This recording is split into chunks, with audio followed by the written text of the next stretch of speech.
fast those rotor blades are going to go. Yeah. Yeah, so it is a tech demonstration mission, so a technology demonstration mission. So it is intended to be kind of lower cost, higher risk mission. There's not really a science goal on it. There's engineering goals that we want to demonstrate, and so because of that, that higher risk that we've taken, we're able to keep things smaller. We're using some technologies that we normally wouldn't use on, like the Perseverance rover. You need that thing to be as golden as possible. It's got to work. So there's a lot of work and time that goes into verifying it, making sure the reliability is good, and give us a lot of confidence that it'll be able to handle anything that happens. Helicopter, yeah, we've learned a lot. We spent a lot of time engineering it since the original concepts were actually, I think, in the late 90s, which I was in school. I was in high school at that time. So and if I'm mentioning this correctly, it was called MARV. Is that true? It was something. You might know more than I do about this. And I did a bit of reading, and it's like this original concept, and I can't remember exactly what the acronym stood for, but it was this Martian aerial something vehicle, roving vehicle, or rotor vehicle. It was Martian aerial rotor vehicle, and it was a concept, and so it appears. So if anybody's out there and you had a great idea, 20, 25 years ago, don't throw away that paper. It could become good science someday. But to me, this is the most profound thing, that we're always scaffolding, we're always building and standing on the shoulders of those thoughts and kind of like thoughts and giants of, engineering that come before. So take us through. So you had like a little bit of an idea and a prototype, but again, that's late 90s stuff. What's that like sitting down as you're the lead mechanical engineer? Hey guys, we're going to make a helicopter. So, I don't know if you've talked to our chief engineer before, Bob. He's kind of the mastermind behind this project, and him and Mimi kind of shepherded the entire nationwide team to do this. It was quite an adventure. Before I got on the job, I joined the team in late 2016. They had done a tiny little vehicle about hand-sized, just to demonstrate that you could fly in a vacuum at all. They put it in a vacuum chamber, turn it on, kind of hops around. I actually have a video that I could show when we get to that point if you'd like to see of a few of these. Demonstrated that worked great. So from there, next step, can you control it at all? I mean, this thing just kind of bounces around. But so they built a full-size mock-up that was just basically a rotor system with a power cable attached to it. Flew that in a vacuum chamber. All the control came from off-board, from computers, and that worked too. That was in about mid 2016. At that point, we're like, oh wow, we can actually control a vehicle, a helicopter in a Martian environment, in the Martian atmosphere. So the vacuum chamber pumped down to Martian atmosphere and filled with similar gases. So it performs kind of like Mars, we hope, anyways. You never know till you're there. True, but it's like, to me, it's like, so we've talking about the Martian atmosphere. We're talking 95%. Carbon dioxide, maybe truly 1% of the Earth's atmosphere. When did you guys realize that you're going to have to make those rotor blades go 5 to 6 times faster than any helicopter you'd ever fly here on Earth? I'm pretty sure that the early concepts realized that. I mean, they knew that the atmosphere is so low, right? Like you said, 1% of here, it's equivalent of around like 100,000 feet on Earth. To put it into perspective, so 3 times higher than you'd fly in a commercial airliner. So they knew, and that was actually one of the biggest problems on this was low atmosphere. You need a lot of lift. So yeah, giant blades. The picture of it, I'll show a picture hopefully. Yeah, the picture of it, you see the blades are disproportionately sized relative to the helicopter, and that's to get as much lift as possible. We also had to fight mass. Gravity is only a third of Earth, but because the atmosphere is 1/100th of Earth, you really need to cut down as much mass as possible to keep up your lift and be able to overcome your own weight. And that was really the problem that we ran into in late 2016 when I joined the job. The mechanical engineering team, we were given the task of, okay, we've shown that this rotor system can be controlled in a Martian environment, but now you have to take everything on it that has to go to Mars with it. So all the electronics, all the batteries, by the way, batteries are pretty heavy. um, Solar panel to recharge it, get power, all the things that it needs to be able to survive launch, to be able to, on a rocket. As far as I know, it's not very common to launch helicopters on rockets, especially off the planet. So that was another challenge, as well, to survive the night. Earth is mostly pretty balmy, but Mars at nighttime can get down to in the minus 90 Celsius range. So very cold. Colder than most of our components are really supposed to work at.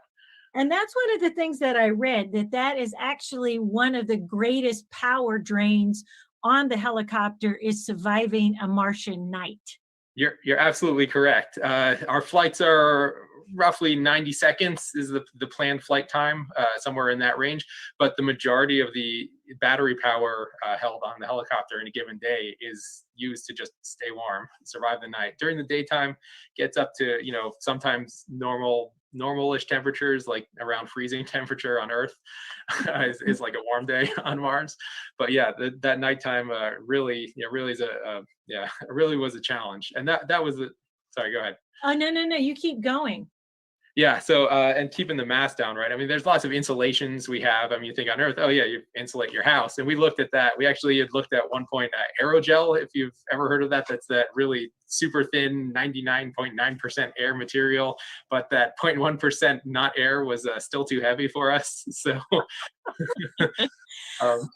engineering problems here. The other question that's coming in, I think, from the audience is, did your testing ever involve any kind of like Martian wind or Martian dust storms?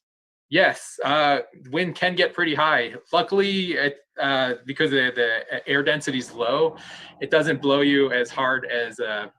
Sorry for the background. It's actually an Earth helicopter flying over my house. If you could hear it. Yeah, so we actually spent with one of our engineering models. We built a few engineering models in the 2017-2018 timeframe, and we built a giant wind wall in this vacuum chamber. Chamber is about 15 feet tall, I think, something like that, and had a ton of fans on it to blow air at the helicopter. So yeah, they spent the test team spent a few months up there playing around with that and trying to be able to control in the expected wind speeds.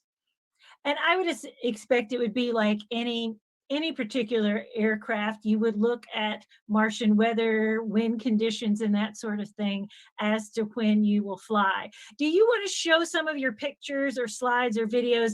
Because to me, it's also, you're going to have to explain to everybody how, like, because communication time between Earth and Mars takes a while, the rover is actually coded to tell Ingenuity what to do. Is that correct?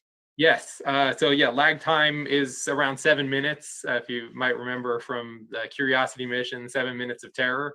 Yeah, so we've got 7 minute lag. So there's not a person on the ground who's able to fly it, right? You can't joystick it because the mission's, the flight is over before you've even told it to go at that point. So yeah, and even that, it's actually very difficult. What they found out in the original, I think 2014, the little tiny vehicle, was that because the air's so thin, a helicopter actually flies differently than a normal helicopter. So you control it to go one direction, it doesn't necessarily go that direction. So it's mostly impossible to fly without a computer. So the way the mission works, yeah, we give a flight plan to the helicopter, and of course, as you said, check the weather first with the Perseverance team. Assuming we're all good on weather and temperature and other environmental conditions, yeah, send the command to the rover sends the command to the helicopter over an antenna, and says, here's your flight plan. Then helicopter figures out the rest. Again, I'm astounded because there are times that my Wi-Fi is supposed to work as easily as that and it goes down. Is there a distance that helicopter has to stay, in within, I guess, a distance within, that it has to stay close to the Perseverance rover? I mean, you guys I know you're planning 5 missions within those first 30 days if it all goes well. Yep, if all goes well, up to five flights.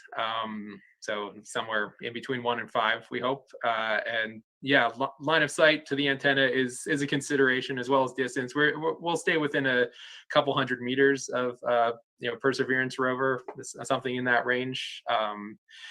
We don't want to get too close to them. Of Right. course, they're not too keen on having a helicopter fly around their very nice rover. Um, It's like I can hear Perseverance saying, "Okay, it's okay, Ingenuity, if you crash and burn, but I got a job to do, and I'm here." You know what I mean? So it's like keep your distance there, but it's a little bit like social distancing here on Earth. It's like it's yep. going to back away. Why don't you share some of your pictures Yeah. and your slides? Because to me, when I see it visually, again, I think everybody's going to even appreciate. The genius that is your engineering. I mean, it is really a marvel, and it's going to add an entirely new dimension of exploration once this works. And I'm betting on you guys that it's going to go really well. Well, thank you, thank you. Here, let's yeah. Hopefully, this will work. All right. Is this showing up on your screen? Perfect. And all you got to do is just go into presentation mode. Great. So yep, this is an early artist conception. The real one doesn't look like this anymore. However, we do have some early non-functional models floating around that still look like the helicopter. The main premise and design architecture is the same: legs, the electronics box on the bottom, coaxial rotors. A question we normally get actually on the coaxial rotors is, well, why did you choose that versus the more common multi-copter design you'd see for an Earth-based drone? And there's some minor differences in performance, but actually the real reason was that in the early days when we were starting the design of this, we thought it was actually easier. It was going to be easier to stow this on the Perseverance rover if it was coaxial versus being a wider body. As it turns out, we ended up going to the bottom of the rover, so we might have been able to make the other one work. But at the time in 2016 era, we were mounted elsewhere on the rover, and this looked like the best option for us. So yeah, as we said, technology demonstration, first rotorcraft flight at Mars and anywhere not on Earth. So extremely excited for that.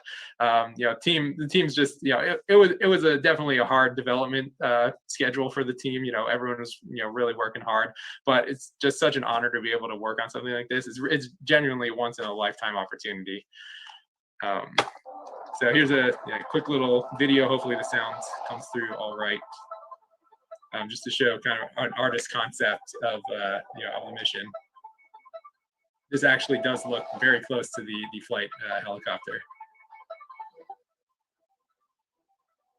So the basic idea: rover drops us off on the surface, drives away. After our checkouts are done, helicopter flies to missions.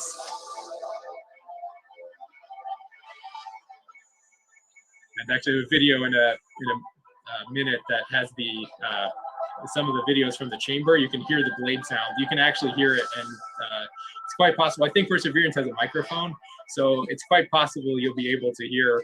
No promises, but you might be able to actually hear the helicopter on Mars. Oh, that is super cool. And that actually goes to a question we've got from Dallas Beinhoff. What sensors are on Ingenuity? So camera, the Ingenuity doesn't have the microphone. The microphone's on Perseverance. Does it have a thermometer? It does not have a thermometer, but that is a great question. There's very little that's non-essential for function. For function, we have a rangefinder, like an altimeter to tell how high we are. We have accelerometer, gyroscope package to tell where we are and try to figure out our position. As well, we have a black and white camera for navigation that faces down. It has the only thing that's not essential for flight. We have one color camera that's intended only to take pictures and send them back to Earth. It's aimed more, the black and white camera is kind of aimed down. You can't really see it in this picture, but you can see the little notch on the right side of the bottom box. That's the color camera. It aims out at an angle that we hope will give us okay pictures. And that's about it. It's actually pretty simple otherwise. We didn't have a lot of mass. As a technology demonstration, we just wanted to prove this works, right? We don't want to do anything else that we don't need to do. We don't have the mass to be able to carry extra stuff on this vehicle. Total mass for this is about 1.8 kilograms, about 4 pounds. So less than a 2-liter bottle of soda. The project manager gets annoyed when I describe it that way, but it's really easy for people to conceptualize. So Well, you know what? I love that stuff because then it's like something applicable and go, oh, all right. It's like less than that. A couple of questions are coming in. Bob Terry wants to know why not a balloon or blimp rather than the helicopter? So definitely looked at that. I'm sure people are still looking at that. I like blimps too. Big fan. So hopefully that's in the future too. There's a lot of, there's a lot of difficulties in everything. Especially inflatables, are difficult to bring out there for the original. I think the MER, the Mars Exploration Rovers, Spirit Opportunity, even the airbag system was quite a challenge. So there are challenges in everything. So I'm not saying that this precludes doing airships. That's very, very likely in the future for Mars as well as other bodies, Titan, Venus, any other atmospheric body. But I guess this time we have a helicopter. It's also got a lot of benefits. Helicopter is very responsive, fast. You can kind of go where you want and kind of change on the fly. It doesn't, the airship, might be a little bit slower. So I guess you can argue the merits of both. My personal opinion, I'd love to do all of it. So hopefully that's still in the future for everyone. Penny Boston wants to know how much concern is the dust environment of the air on Mars for Ingenuity's performance? So we actually spent a lot of time looking at that. We've done a lot of testing with simulants of the Martian soil and the Martian dust. We did simulations of how we expect the dust to recirculate. We think it's going to be okay. We don't think it'll be a problem.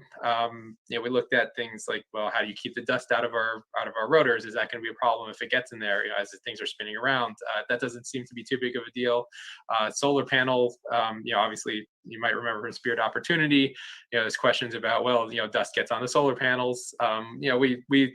We knew what they've experienced, and so we were able to take that into account when we're deciding how to design and size our own solar panels. So we think we've done everything we can to try to survive the dust environment, and we think we'll be able to. Dennis Dubé he assumes the blades are counter rotating. Yes, yep, they are counter rotating to cancel out the momentum. Right, versus a normal Earth helicopter where you'd have the tail rotor that does the same thing. Yep, and like I said, coaxial blades were chosen mostly for packing onto Perseverance, but there's some benefits to that. There's some other Earth helicopters that use coaxial blades too. I think both American, some other countries have developed regular passenger helicopters like that as well. And then Alan Solaris says, if the helicopter were to tip over or tips over, maybe crash landed or, just something vibrates and gets dizzy, could it be righted? Can you tip it back up, or is that mission over at that moment? We have not planned for that. We certainly discussed it, but we don't have any plans to be able to recover from that. And we've never tried it out. Can we get ourselves up? I'm sure you could turn the blades on, but I don't think you'd be able to right itself. I think you send Perseverance over there. You kind of like go, you know what I mean? Like, give your friend a little push up. Anything's possible. I'm never going to say nothing's impossible, right? One never knows. It's like, I am so impressed by engineers and the way that you guys conceive mathematically and all of the mechanisms that are there. So if any of you engineers are out there or future engineers, just know that how much fun do you think that would be to practice and get to do these things? We have another question coming in. It says, did you say there'll be 5 or so flights in the first week? What happens after the first 5? Will you still continue if successful on those first 5 missions? will it be kind of like a spirit and opportunity? Hey, we were only supposed to last for 90 days, and look, 10, 12 years later, we're still here. What do you think? So it's 30 days actually for the first mission, and it's up to 5 flights. So hopefully it'll be somewhere between 1 and 5. Maybe 3.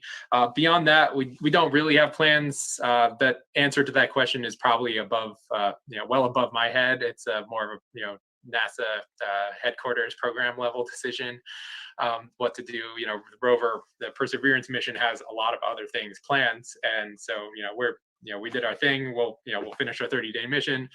There's nothing. The only thing I say, there's nothing necessarily limiting the life of Ingenuity. Towards winter, it might not be able to survive the cold and be able to fly, but there's still nothing limiting and extending the mission. But we plan for 30 days, and that's it. Whatever happens beyond that, you have to ask somebody more powerful than me. We'll have to start a petition. Ingenuity, keep on going. Now, Brian Harvey, what is Ingenuity looking for, or is your team? What is its big #1 mission goal? So actually, really just learning what it takes to fly on Mars is the primary goal. This is to demonstrate the technology works. Even just one flight of up and hover, we'll learn so much about the environment. Even just sitting on the surface, we'll learn so much about thermal control. Can we stay warm? How do we stay warm? Did what we do work? Even what we've done so far, how do you package a helicopter with a lot of very different types of technology than we normally use to survive space flight to another planet? So all that stuff will feed into the potential next mission. If there's another helicopter, include payloads on it. There's a lot of potential feature applications. There's scouting for rover. There's scouting for possible manned exploration on Mars in the future. There's remote sample acquisition. You can fly somewhere you can't fly, or you can't go to with a rover or even a human, down into a ravine, up a mountain. You can get visual a bird's eye view from the 10 to 30 meter height range, kind of up there, where right now we see the surface, and we can see from way up in space from like Mars, MRO, some of the other Mars satellites. You can also perhaps even go to sensitive areas where you don't even want to touch the surface and fly over them and take a picture. So much possibility. I know you've got other things to show us. Bear with me just a few more moments. I want to ask you a few more questions if you don't mind. Absolutely. So Alan brings up a great idea. It's kind of like one rover helps its helicopter friend, or helicopter friend helps his friend, the rover. Could the air movement from the blades of Ingenuity be used to clean off the solar panels on the rover? So this rover is powered with RTG, not with solar panels, but that is a great idea, and a few folks have suggested using the downwash to see what it does and see if it can blow dust around. So in the future, that could totally be possible. Who knows? We'll certainly after the first spin up of the blades, we'll see how much dust moves off the surface, and I think we'll find some cool applications. Somebody once said to me that possibly the best applications for this haven't even been thought of yet. So you might be thinking of them right now. I love this. It becomes like the dust or the Swiffer for Perseverance. So not to diminish its amazingness, Ingenuity, I meant no harm. So Tapa Swinney has a question. What are the key aspects of Ingenuity that makes it strong enough to survive the 7 minutes of terror, but light enough to fly on Mars? That is a great question. I've actually discussed this, so I will skip to this one. So what's in it? We used a lot of carbon fiber and custom composite layups, and that really helps you keep that really lightweight while still becoming strong and stiff. As well as a big challenge, you can see the blades are fairly long relative to, and this is an older version of it that we've just been using this graphic for a long time. But yeah, the blades are extremely long. So how do you keep the blades from flexing too much or breaking over such a long distance, and that really comes from the advancements in the blade material design. Same, the solar panels made from that material. Um, the batteries and the electronics are actually some of the stronger components in this vehicle. But even surrounding that, like I said, we don't have insulation. We actually just use the atmosphere itself. The Martian atmosphere trapped within. It's kind of like when you put on your winter coat and the air gets trapped in. Just to stay warm and limit our heat loss. So that was really it. We applied a lot of our standard flight practices and workmanship practices for building hardware. So we built it as good as we can. But yeah, it's really the trying to use new items, stronger items, smaller items than we normally do. And you use some kind of carbon fiber for the blades, is what Jim wants to know. Yes. I can't tell you which what carbon fiber we used or what specifically is inside them, but yeah, it's a carbon fiber layup. And so Paul is asking, how does it achieve tilt? Can it yaw by varying rotor speed? But how does it tilt? Yes, actually, there is cyclic and collective on both of the blades. So it can do. So collective is up and down, so that's you pitch both blades at the same time, and then cyclic is side to side. So you change it has a mechanism called a swash plate that is on every helicopter, and the way they move up move the swash plate, you can kind of change the relative lift on sides of the vehicle as the blades spin around, and that pushes you one way or the other. It's actually still very much the same control as we use on earthbound helicopters. Brilliant. And then let's see, what major changes had to be made to the blades to accommodate the much less dense atmosphere Mars? Was it shape, length, width? All of the above. Yeah, all of the above. The blades have to be like really long. And normally on Earth, there's some differences in blades. You'll see blades will be kind of long and thin. Some of the reason for that is the way the blades interact with the atmosphere on Earth. The air actually keeps the blades from flapping out of control. It doesn't work the same way on Mars because it's so such low density. So yeah, just making the blades as stiff and strong as possible to keep the lifting surfaces from breaking apart was the challenge there. And then that goes to another question Tapa Swinney had, is that as it's exiting its little compartment and Perseverance is reversing and moving backwards, is there any chances there could be a little ding in a blade or any damage to the blade at all that would affect its ability to fly or be controllable? So first, actually, direction of travel, it might not be backwards, it might be forwards. That's, I'm sure, still up in the air. So, but as far as that, there's been a lot of work on both teams to make sure that when we deploy, and we've done deployment tests actually from the rover, that when we drop, we're nowhere near their wheels.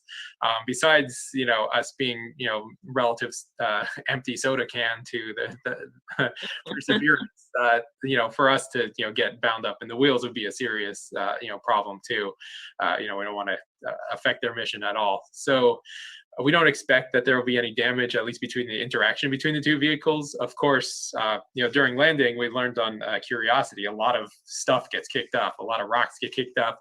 We actually have the Perseverance has a giant debris shield, kind of a black, thick carbon fiber debris shield to protect us from impacts.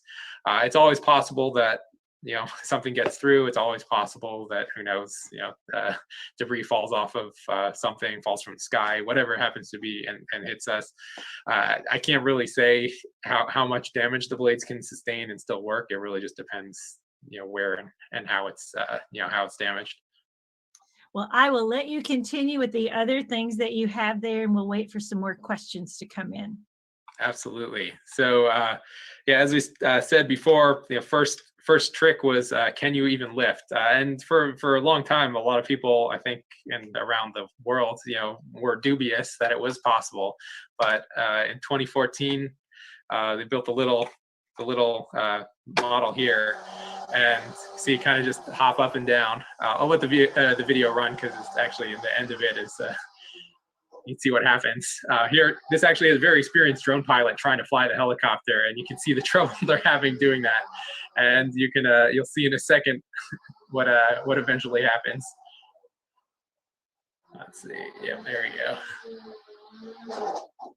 And oh no. So that's demonstrates the difficulty of trying to fly by hand. So it doesn't have 4 prongs on the bottom, or is it just 3? That one might have had 3. I think that one might have had 3 on it. No, maybe it was 4. No, it must have been 4. Yeah, I forget. I haven't seen it. It's in our helicopter lab still. I just haven't looked at it in, since we've been home really for the past 9 months. So I forget exactly. I'm pretty sure it's 4 though. Perfect. So yeah, next, I mentioned how do you fly in, or can you fly a full scale model with control? As you can see, the wires coming out the bottom. So on board of this is just legs, the blades, motors, I think just a few motor electronics, but all the control, all the power is coming in from outside. And so that happened in the middle of 2016. And I think it's the first time you'd really hear what it's going to sound like. Just to warn you, I might not be able to hear you when the blades really start going if it's loud enough. So that is the sound that it will sound like on Mars. This is at Mars density.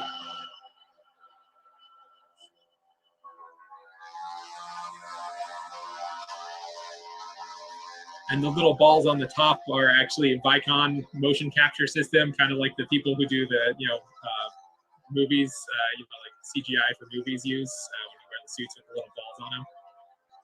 And this is just for the cameras around the chamber to track the vehicle so we know where it is.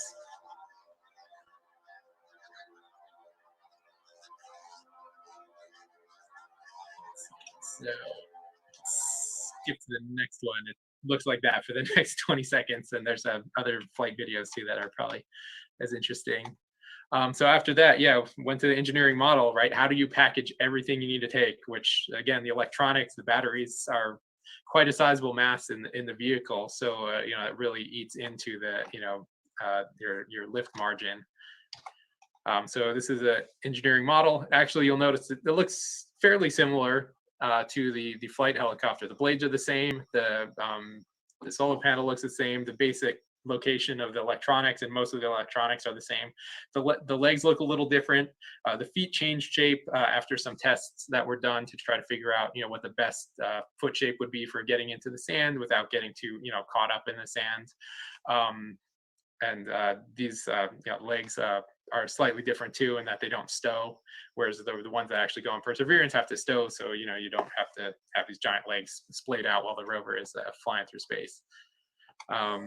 So we did successive testing with this, some static testing to try to figure out the vehicle dynamics. We did testing on a big swing arm, and this is all in our 25-foot diameter, 80-ish foot tall vacuum chamber that we test most of our large spacecraft in at JPL.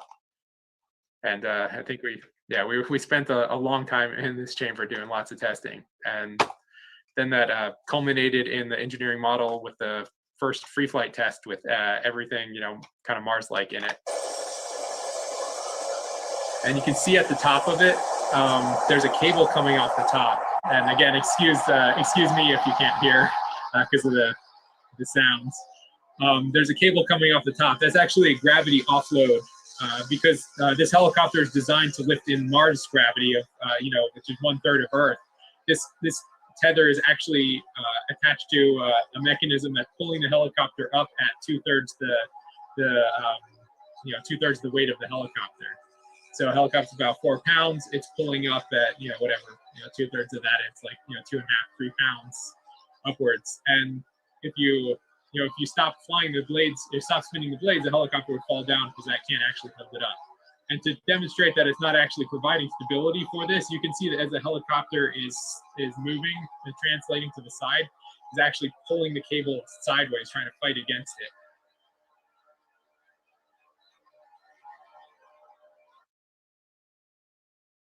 I mean, astounding. Just bravo, Ish of bravo. 2018. Yeah, it was quite a day for the team. Everyone was there at the chamber watching the video, and we didn't know what was going to happen. Right, this is the first time we're trying that vehicle out in free flight, and it's definitely definitely a momentous occasion for us. So yeah, after that success, we went ahead with the build of the flight helicopter. Yeah, this is it. You And see, you did go from kind of like the round kind of mechanisms on the end of the foot pads to a more angular kind of foot pad thing there. yep, yep, and that was just based on development of trying to figure out what the best shape would be to land and successfully be able to take off from the Martian soil. A couple of One of questions. them that's Go ahead. Sorry. Oh yeah, the hook is for the rover.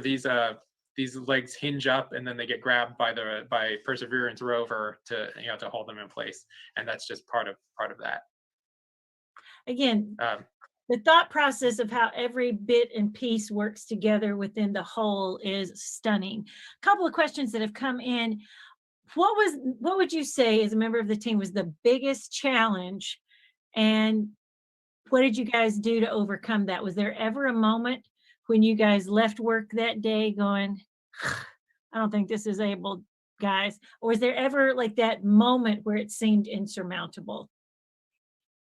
so our chief engineer would say there was probably one of those every week. Uh, but the underlying problem for this whole mission was the mass. It's just how to keep the mass down. I mean, and everything else just fed into that. Mass versus the ability to store energy by having more batteries, being able to capture more energy with a larger solar panel, being able to survive on the rocket without being too light, being able to carry enough accommodation to keep us warm with insulation. So even just performance, right, how much electronics you can shove in here to do what you want comes into that mass equation.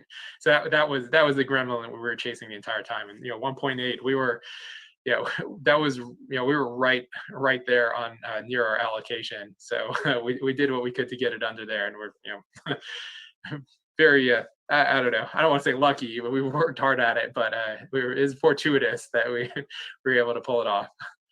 No, I think anybody listening and asking these questions of you is just, again, we are looking at some real engineering, a real marvel. And the fact that it will be the first aerial kind of dimension that gets added to space exploration, I do believe your team is correct in calling it the Wright brothers moment. I cannot wait to watch this and kind of just cry along with the team as you guys succeed. Is there anything else that you want to show us here in your slides? Uh, yeah, there's a few other pictures of interest. After flight helicopter was checked out, we joined up with the rover, ran through testing with them, deployed fully autonomously through the rover commands. This is us landing below them. You can kind of see us tucked away under there. So that's roughly where we're going to be under the rover on Mars. Then after that, back on the rover, ready for flight, and launched this past July, and we're just on the way there. If you're curious how it's doing so far, we don't actually have to do too much with the helicopter during the cruise phase of the mission. It's mostly every so often we just have to charge our battery up, just like you got to plug your cell phone in every so often. As well, we've got heaters on there to make sure we don't get too cold, that are run by the rover. And that's mostly it until we get to the surface. Probably the first couple months, once the rover lands, Perseverance has to do all of its checkouts and start its mission. And then once they're ready to go, helicopter mission will come up, and once they deploy us, like I said, roughly in the first couple months. And then we've got our 30 days, and there's some we talked about it before, things we can learn from that. Thermal survival, can we survive? Did we do it right? What can we do better in the future? Can we charge properly? Is the solar panel going to work? Can it handle the dust? Did it survive the launch and flight too? Even communication. This might be I imagine this is the first time that any two vehicles on the surface of Mars have communicated to each other. Right. Yeah, so that'll be a new adventure too, as well. Just even the checkouts, even before flight, everything we do, we'll do some spinning on the ground. We'll learn a lot from that. How are the blades reacting? How is the vehicle reacting? Yeah, what does the dust do? All this stuff to learn, and then of course, yeah, up to 5 flights. And the flights are increasing complexity. If we make the 5 flights, the first one maybe up, come down, second one maybe up, move a little, come back, leading up to flying a long distance, taking pictures of something, and then maybe even leaving our current site and flying off to a new base site. This is Yeah. exciting. Wright brothers moment. That's a Oh, again, it does sound a little bit like a James Bond movie, though, because it's like, or a James Bond maneuver. It's like the spring-loaded arm. It's going to flip the 4-pound Ingenuity out of a compartment beneath the rover's debris shield. I mean, again, who doesn't want to work on that? It's like, I just is amazing. Yeah, I'm not gonna lie. Genuinely lucky to be allowed the opportunity to work on something like this. Yeah, I'd never would have imagined it. If you told me this, even while I'm working at JPL, that I'd be able to work on something like this. But certainly, if you ever talked to me beforehand, I mean, who could have ever conceived that you'd get this opportunity? I'm sure most of the team feels absolutely the same way about that. Yeah, so it's just summary of timeline we went over. So yeah, we're looking April, May for the actual first flight on Mars. Team is teams are large, right? It's besides NASA, JPL, a lot of other both in NASA and out of NASA partners. I mean, this list is too long to go on, and besides companies, academic institutions contributed. It's just a lot of people. I'd say the same is true. I think of any mission, right? It's if you count up however many people worked on it, there might be like what you'd think of as maybe the core team, but the amount of people who touch it. I mean, helicopter could be still something that's small, and I'm sure in the thousands of people who have had a hand in it. This is just a part of the local team, Wow. JPL and regional area. And this is by no means inclusive of even the people at JPL or the other regional companies who contributed. And like I said, across the country, I'm sure many times more than this. So we talked before, just some various, potential future applications, right? Fleets of drones flying all over the place, going to places you can't go otherwise, scouting for rovers, scouting for human exploration. A lot of opportunities, and hopefully we'll find even more as we go on. So thank you. That's the end of this presentation. So.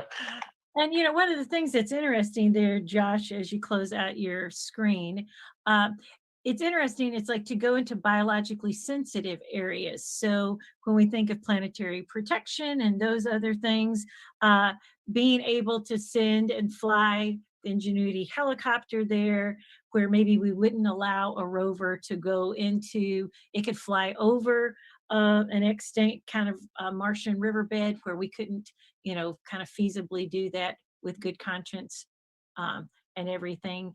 Again, it's just a stunning thing. And we've got a few more questions. If you are, for some reason, we cannot see you. Oh yeah, my computer is sort of freezing while I was trying to stop. No worries. So I think you just have to bear with me, and at least you can hear me. So hopefully my computer will fix itself. No worries. So let me ask you this. It's like, how many Ingenuities were built? Is there, counterpart used to troubleshoot with Curiosity and Perseverance? So there's one Ingenuity, right? That's the name of the actual flight helicopter. But as far as other helicopters, which I don't think we've actually named any of them either, there have been, so there's the little tiny one. There was the vehicle that was just the control, just the rotor with external controls, and then we built 2 engineering models. So the one engineering model you saw fly was mostly the test, the flight test version, and Yeah, sorry, I don't know. My computer is not happy. I don't want to push a button because I think it'll crash. Yeah, no worries. Yeah, and then the second was used for environmental testing. So that one went through, vibration, thermal testing, all the other. Oh, great, we might be back in business. Anyways, so 11-year-old Ander, he wants to know what was the worst fail you had during testing. you know what? We got pretty lucky. I can't really think of one. We certainly, had a few, mysteries and anomalies to solve throughout the course of the project. But, through the campaign, nothing broke. Everything ultimately worked. We didn't really have to fix much. Yeah, it all kind of went pretty smoothly. So sorry, I wish I had a more fun answer for you, but You know what? It makes us very, very hopeful for what the future holds. Kendall has a question. Has JPL thought about using object detection while flying over the Martian environment to identify features on the surface of Mars or in the environment? That's a little out of my knowledge area. I'm not a visual navigation person, so I don't know if I can answer that. Our navigation camera, I do know, is able to pick up features as it navigates. So there might be some amount of that already built into this. Again, unfortunately, I'm not really expert on that, so I'm not going to tell you something wrong. No worries. Okai has a question, says, how fast can Ingenuity relay messages back to Earth, or does the relay come back from Perseverance? Yes, it comes through Perseverance. We talked to them. We don't have the power actually to speak directly to Earth. So we talked to, there's a base station, little electronics box on the rover that's dedicated to be the interface to helicopter, and that's controlled by the rover. And so we talked to the base station, it talks to the rover, and the rover takes that information and Perseverance sends it back to Earth. Fantastic. If you would indulge me this, I want everybody to see, and I'm going to pull this up before I do it. If you guys haven't watched Vanessa Rupani's essay where she gets the call from the team and Mimi Ong telling her that her essay has garnered the right to name, or that they have chosen her essay submission as the name for the new rover. It's just pretty darn great. So I'll play it now if you guys will indulge me this small thing.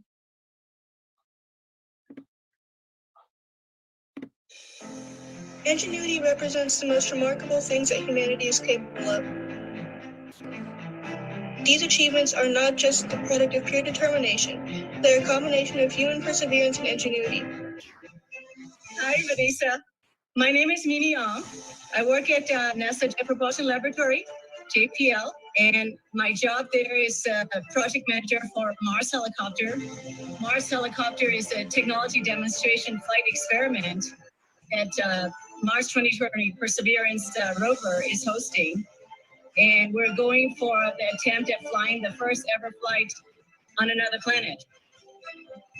So I've been really excited about this phone call to talk to you, because I'm getting to share with you the news that your proposed name has been chosen as the name for Mars Helicopter. Well, that's amazing. So on behalf of our entire Mars Helicopter team, I'd like to thank you for our name for our Mars Helicopter, Ingenuity. It's the perfect name for us. We love the name, so thank you. Thank you, guys. Ingenuity is what allows people to accomplish amazing things, and it allows us to expand our horizons to the edges of the universe. Again, thank you for that indulgence. I just think it's so great, and the joy that Mimi expresses there. She's getting a chance to tell Vanessa the news that her essay name is what you guys chose. Because let's face it, then it would just be called the Mars Helicopter. We like the name. as you so mentioned before. So this is going to give us a way to really soar instead of crawl on Mars. Yep.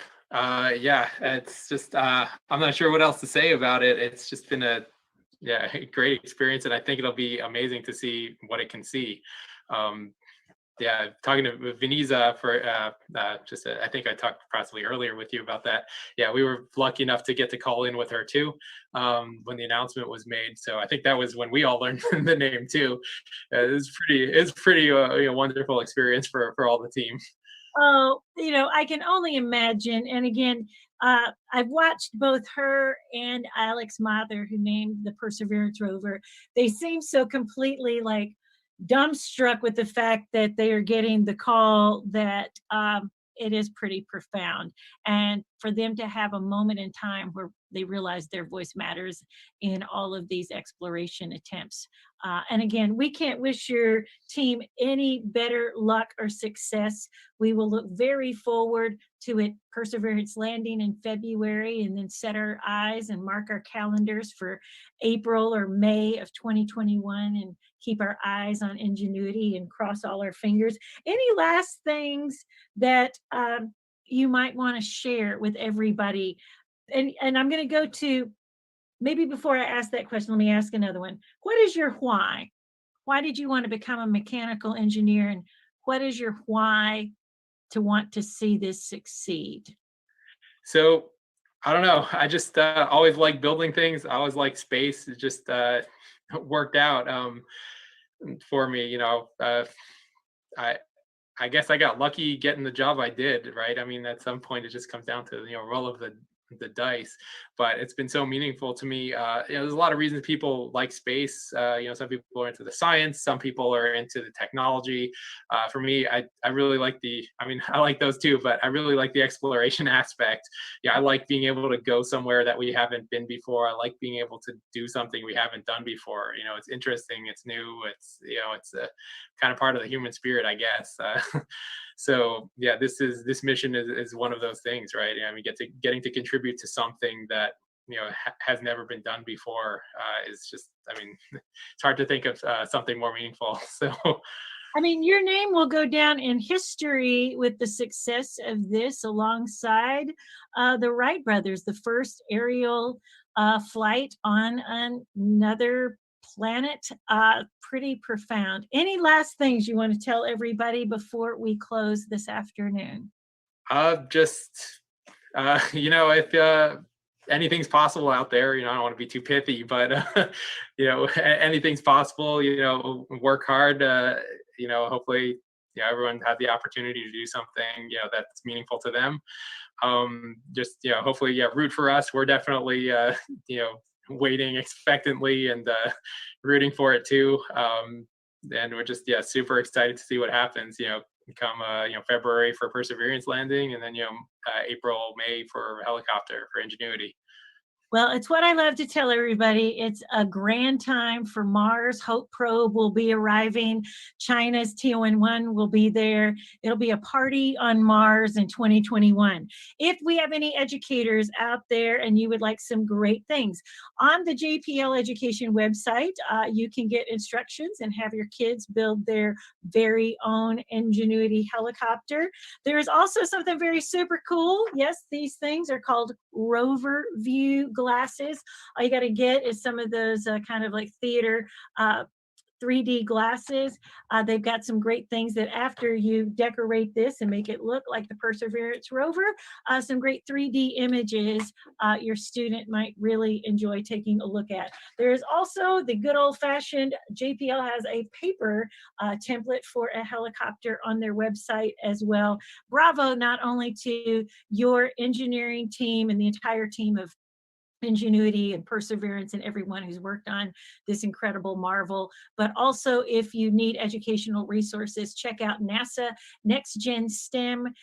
It will lead you all over the place, and then to great kind of wonderful activities and instruction like these, along with the JPL education site. So NASA Next Gen STEM, JPL education, some great ways to continue this next generation and get everybody with their eyes and hearts focused on Mars. We thank everybody for joining us this afternoon.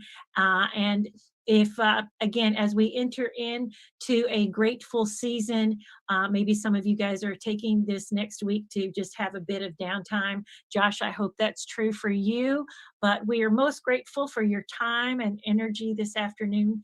And again, for us, just something to hope and dream about and cheer for.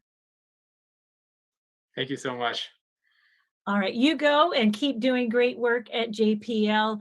And we are going to bid our entire audience just a big and wonderful holiday. May we all breathe a little deeper and enjoy whatever kind of grateful celebration you guys are planning. We are indeed most amazed at the marvel of all of you who have come along this journey with us in the year that is 2020. So again, we thank you from the bottom of our hearts that you've been here with Explore Mars. Thank you and have a great afternoon.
Hello, I'm Tom Zellabor, CEO of the Space Foundation, and it's my pleasure to welcome you to Space Foundation Presents, our webinar series that showcases the missions and leaders that are pioneering new opportunities here on Earth, in orbit, and beyond. Today's program will focus on the next giant leap we'll be taking to the red planet Mars. There could not be a better day to hear from our very special guests about this new adventure. Exactly 51 years ago today, the world watched NASA astronauts Neil Armstrong and Buzz Aldrin take humanity's first small steps on a world that was not our home. 51 years later, we have three nations, the UAE, China, and the United States, all taking their own giant leaps to Mars with multiple spacecraft. And by the way, congratulations to the UAE for their successful launch yesterday.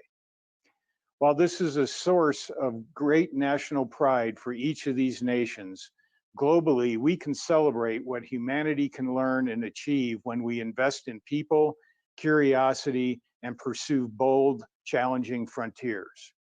At Space Foundation, that is part of our mission. We are looking forward to bringing the world's space community together again at the 36th Space Symposium this coming October 31st through November 2nd, both in person in Colorado Springs and virtually. We are also doing our part through our Center for Innovation and Education to drive diverse workforce development and economic opportunity so everyone can find their place in the growing space economy. At no other time in our history have we seen anything like what is unfolding with these three unique missions to Mars.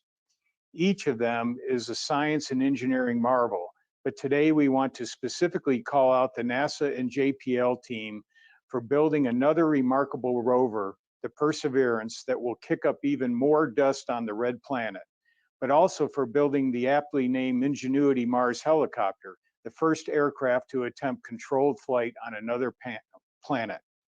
And let me personally add from this retired naval aviator, to those who will fly Ingenuity over the landscape of Mars, your flights and performance really will change the universe, and we can't wait to see what we learn from this.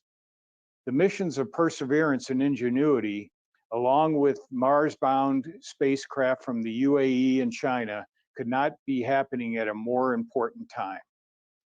As the world continues to fight COVID-19, missions like those going to Mars give us hope and inspiration for the days to come. The mission teams behind this new round of visitors to Mars have certainly done their part to adapt to this difficult environment and lead by example. So to each of those team members at NASA JPL, the ULA Atlas team, and the UAE Space Agency and the China National Space Administration, on behalf of the Space Foundation and the global space community, thank you for your courage and character and showing us all that pioneering never stops. Today's webinar is part of our ongoing series called Space Foundation Presents, which is co-sponsored by Boeing. It's another example of our mission to bring you, the pioneering leaders that are making our universe more accessible to everyone, and we are grateful to Boeing for their support. To make sure you can be part of today's conversation, we are taking questions via Twitter using hashtag AskSF. And with that, it's time to begin our program. Joining us today is the Honorable Jim Bridenstine, NASA Administrator, and like me, another proud naval aviator. He is also a former member of the U.S. House of Representatives, having been elected to serve the 1st District of Oklahoma 3 times. Also part of today's program is Dr. Thomas Zurbuchen, NASA Associate Administrator for the Science Mission Directorate.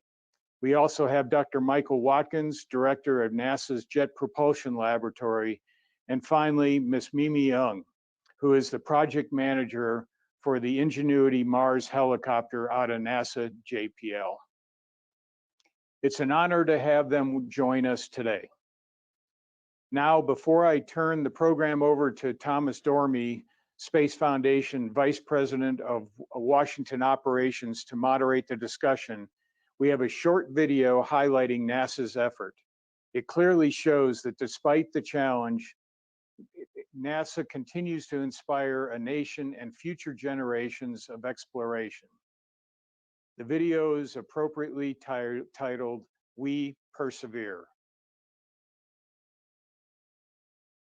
We are a species of explorers, believers. We choose to go to the moon in this decade and do the other things, not because they are easy, but because they are hard. We are willing to do the hard things, to overcome the many challenges. This is what brings out the best in us. We go for a mission to the moon.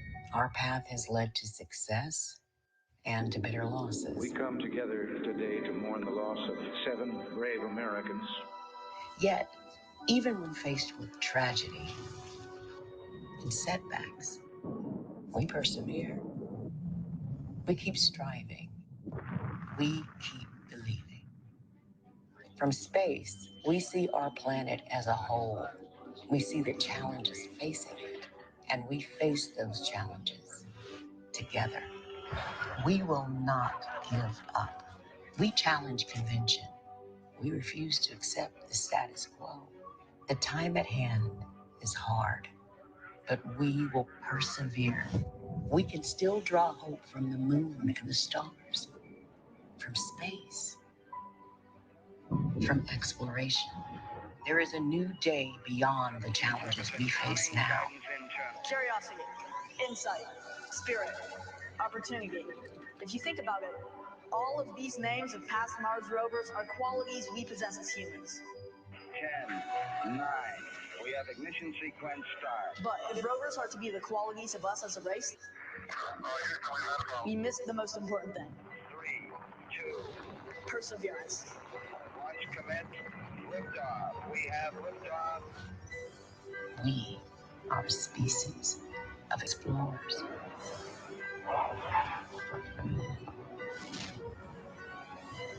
We will meet many obstacles on our way to Mars.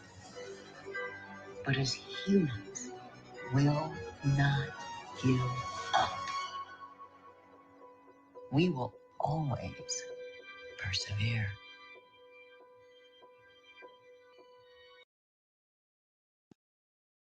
Wow, that was an inspiring video. Hello, I'm Thomas Stormy with the Space Foundation. It's my privilege to moderate today's event and our live discussion with NASA leadership. I want to invite the NASA team to join me on our virtual stage, and in order, if I could ask Mr. Jim Bridenstine, the NASA Administrator, Thomas Zurbuchen, the Associate Administrator for NASA's Science Mission Directorate, Michael Watkins, Director of NASA's Jet Propulsion Laboratory, and Mimi the Ingenuity Helicopter Project Manager, to join me. First, as we get started, Administrator Bridenstine, I want to thank you and your team for joining us here today. And I have to say, that was truly an incredible and inspiring video. Well, thank you. And I just want to say thank you to the Space Foundation. This is a relationship that I've had with your organization that goes back to my days in the House of Representatives, and the great scholarly work and the studies, and of course, the committees are putting together as it relates to space. And it really has been a real pleasure working with the Space Foundation for all of these years. And of course, as the head of NASA now, it's a relationship that I see continuing long into the future. So thank you for your great work, and thank you for hosting this. And thank you. And we do have a great, strong relationship, and look forward to keeping that going in the future. So we're going to begin with some opening comments from NASA, followed by a question and answer session. As a quick note for those that have joined us and are watching live, feel free to join the conversation and ask a question using our hashtag AskSF. So now let's begin, and I think we're going to start with some comments from Dr. Zurbuchen. So Thomas. Hey, thank you so much. I'm so excited to be here with the team. Before I get started, I wanted to congratulate the United Arab Emirates for their successful launch of the HOPE mission to Mars, along with their Japanese launch partners. That's a truly amazing accomplishment, and we're happy to join them soon with Perseverance, because together, hope and perseverance are essential ingredients of exploration. It's truly an exciting decade ahead of us as the entire world sends missions to Mars to study and explore the red planet. Next week, the United States returns to Mars. It's the next step in putting together a puzzle we've been working on for centuries, which has accelerated in the last 55 years, beginning with the first flyby of Mars by Mariner 4. The world's eyes were opened when the Viking landers sent back transformative pictures of the surface of another planet for the first time. And the world got to see for itself the color Mars red with its own eyes. And we saw how it resembled our great American desertscapes. And we wondered anew what our two planets might have in common, where all the ingredients necessary to life, carbon, other elements, water, energy, were they present on Mars, and had the soup produced microbes as it did on Earth, but did unhappy celestial occurrences for the neighbors snuff out that agent's life as we flourish here on Earth, as life is an important part of our planet? These are questions scientists have pondered for decades and more. So now we send Perseverance the most capable robotic scientist ever sent to the surface of another planet, to the most promising place we could determine from here that could have supported life, an ancient river delta by what might once have been a huge lake.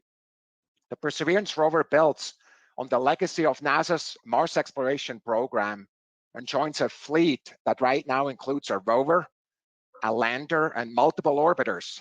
It's our 9th mission to land and our 5th rover. Perseverance is our first mission to have astrobiology, in this case, the search for ancient life, as part of its top-line science goals. That current fleet of Mars, including the rover's planet-made Curiosity, which is still roving 5 years in, and all the missions we have sent historically, these other missions have all found things that led us to keep going down this path, having found organics, methane, signs of water in the past, and even now, Perseverance suites of instruments will take the next step. Perseverance is also the bridge between science and human exploration that demonstrates how the two can support and reinforce each other. It will do incredible things until human scientists, with their own unique perspectives and ability to make science judgments, are able to walk the surface. I look forward to that personally, many of us do. And it advances a set of tools that have on the surface of Mars. While 55 years ago, we got a quick image as the spacecraft rushed by, now we can contemplate evaluating samples and collecting them and bring them back to Earth. So what will Perseverance do? The planet's story is told in parts through its climate, and Meta will tell us more about the weather on Mars and the prevalence of dust and how it affects human missions. RimFacts will probe beneath the surface, perhaps finding ice deposits human missions could use.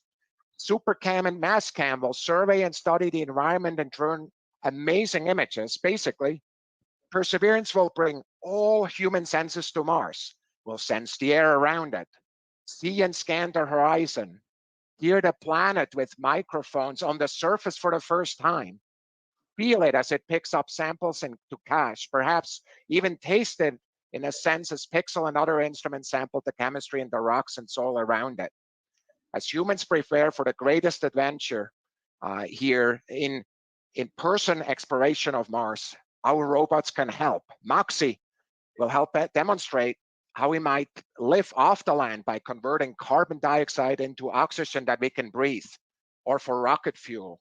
Sherlock, in addition to searching for organics, uses spacesuit material for calibration, which will also help us learn how it degrades on Mars. And technologies such as MEDLEY and terrain relative navigation, TRN, will help us help our rover to the surface and also provide data that is important to landing future human missions on Mars. Jim is going to talk a lot about this and this important context of human exploration as well. A helicopter named Ingenuity will demonstrate powered flight on another planet for the first time. I really look forward to seeing this Martian Wright brothers moment. Mimi will tell us more about this. I'm just so excited about it. And Perseverance is going to prepare for humanity as long last to hold a piece of Mars in our hand, not just a meteorite from somewhere, but a piece of an actual surface with its geologic context, analyzed with the best instruments there for us to study back on Earth with the instruments as the best instruments humanity has available to themselves, not only today, but also in the future. This is the first leg of humanity's first ever round trip to another planet. And this amazing explorer could not have been ready for launch in this transient window we have without the perseverance of teams across the country and the world who struggled and sacrificed through the global pandemic to keep their sights on this milestone of humanity. Their work and this mission embody the agencies and our nation's spirit of persevering even in the most challenging of situations, providing inspiration and advancing science and exploration. And the mission itself personifies the human ideal of persevering towards the future.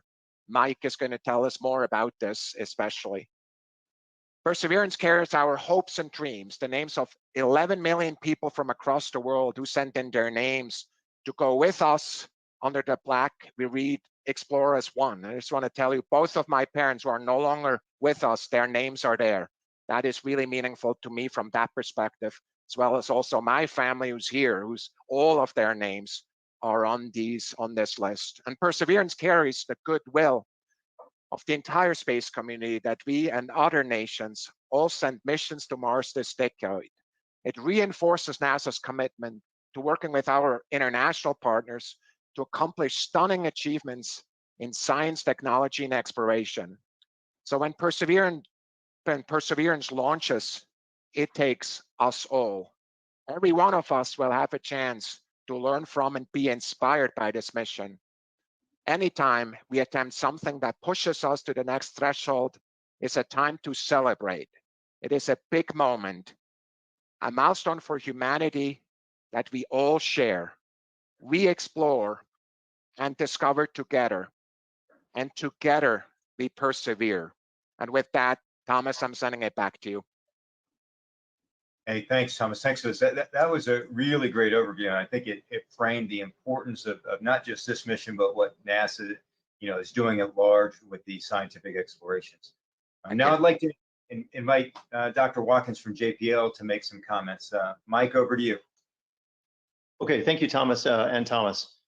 Exactly as Thomas Zurbuchen said, the name Perseverance, to a certain extent, it means two things. It means our rover, that's the most capable rover ever sent to another planet.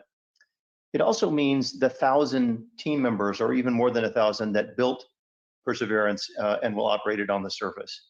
And I want to talk a little bit about that team before we talk more about the machine. To make a mission like this be successful, to get it to the launch pad, to get it finished, to get it to Mars, it takes a lot of perseverance. It takes a lot of brilliant hard work in the best of times.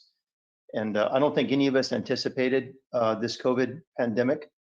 And right during the most busy time of the mission, so the time when we are working 3 shifts a day, 24/7, trying to finish up the final assembly, put the clean flight hardware on, do all the final testing, and make sure that we are ready to go. That's right when we were hit by the pandemic. And so what we have done, of course, is pull out all the stops and making sure that our team stayed safe. So that means lots and lots of telework. So lots of folks staying at home, just like everyone watching, trying to operate the test beds, trying to write software, trying to do lots of work from home. And then when they were in the office, when they had to actually get in there and touch hardware and assemble hardware, lots of PPE, lots of social distancing, and really, lots of mental stress. I think all of us have experienced that, but this team had it doubly. We have about 100 folks down at the Cape, at the Kennedy Space Center in Florida, doing the final assembly. That's where Perseverance is right now, and another several hundred at JPL, working on the final testing and in some cases the final hardware that we shipped out to KSC just recently. Those folks not only had to deal with having sometimes family at home and that kind of stress. In some cases, they were separated. Sometimes they had to self-isolate, or they had to be quarantined. And they couldn't have the normal de-stress behaviors. And so I really just cannot say enough about how incredible this team was. As I mentioned, it is a heroic effort, in the best of times. And this team really knuckled down and completed this really on schedule, and we are ready to go. And I will acknowledge, not just the JPL team, but of course the ULA launch team, a lot of our instrument folks, and the KSC team as well. So it's really a team effort. I'll also say that the NASA as an agency really came together as a family. In terms of transporting people, transporting critical hardware out, and really it's just been a surprisingly smooth experience given all the troubles with COVID. And so here we are basically at the pad, ready to go. And so we intend to launch at the end of July, and we will get to Mars in February. Now, when we get to Mars, we're headed for a landing spot, Jezero Crater. Now, the scientists have pored over every image of Mars we have from Mars Reconnaissance Orbiter and characterizations from the CRISM instrument and others in terms of what is the best site on Mars that had ancient habitability. We believe had ancient habitability. We learned a lot from Curiosity at Gale Crater, but also can preserve signs of that habitability, maybe signs of biosignatures if they existed. And so the scientists selected a Jezero Crater. It is in fact a crater on Mars. It has a river delta in it. It looks just like a river delta that you'd find on, somewhere on planet Earth, but it dried up about 3 billion years ago. So we are looking for ancient biosignatures. We're looking for the best spots on Mars. It's a clay-rich environment where these signs could have both formed and then been preserved. But of course, when we land, even with our great landing system and with our terrain relative navigation, we touch down somewhere in our landing zone, or landing ellipse, we call it. And then our scientists have to find the very best spots, right? They've got to find those gems, those pots of gold that are there that represent this critical habitable environment and possible biosignatures as well. And that is where the mission again becomes a human and machine mission together. It becomes a partnership between robotics and humans. So, we've talked about the complexity of Perseverance and how that helps us understand how to send humans to Mars later. It helps us understand the long delay in communications, helps us understand navigation, helps us understand landing systems, helps us understand in situ resource utilization. So all of these help us understand how to send humans to Mars. But even with our robot there, we still have humans on Mars. Because as Thomas said, it's our eyes and our ears, right? So we have the world's best team of planetary scientists, of Mars experts, and they direct that rover. And personally, having worked on Curiosity, having led the surface team for Curiosity, I think the most fantastic thing about these missions is that you land on a new Mars, and then almost every day, it's another new Mars, right? Every day you drive a few hundred meters and you look around and you see something fascinating. And we actually release those photos to the public as soon as we get them. So when you get up in the morning and you click, on the Mars website, on the Perseverance website, you'll see the pictures about the same time that the scientists do. And it is just fascinating to see, where are we and what's the best place to go. And our scientists actually then interact with the rover engineers, with the instrument teams, and actually decide, that place over there, that looks like something I've seen on the Earth, and that had a microbial mat, or that's an area that I've seen on the Earth, ancient preserved organics. So let's go over there and let's sample it. And we have a fantastic set of instrumentation. We can detect organics very strongly with some of our instruments. We can use X-rays, we can use ultraviolet, we can use a whole range of things besides cameras to really hone in on whether these are the right sites. And then when they are the right sites, of course, we have this fantastic coring machine that goes in, collects a sample of that rock, seals it up in a tube, and later we're going to go bring it back. And that's, as Thomas said, that's the first step in our round trip for Mars sample return. So really this mission, we're out there trying to find something we've never found before on another planet, and then we're trying to capture it and isolate it and bring those samples back to take a close look at them, much like they do with the moon rocks. Because we don't really land on Mars that often, so this is, we've done it 8 times. This is our 9th, hopefully be our 9th successful landing.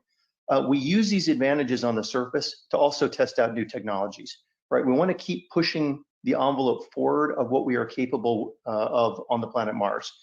And so in this case, we carry a couple of technical demonstration experiments, and Mimi Ong is going to tell us a little bit more about that. So Thomas, let me kick it back to you. Yeah, Mike, and thanks for that. I mean, you really highlight the complexity, but also the team effort from start to finish, not just now, but once we land on the planet. And it's really great to hear how the public can follow along through that whole process. So that's amazing. So yeah, let's hear from Miss Ung, who is leading the effort with the Mars Ingenuity helicopter. Mimi, over to you. Hi, yes. Thank you, Mike. Thank you, Thomas. Thank you for having me here. It's really exciting to be here. As Mike mentioned, there are 3 technologies being demonstrated on Mars 2020.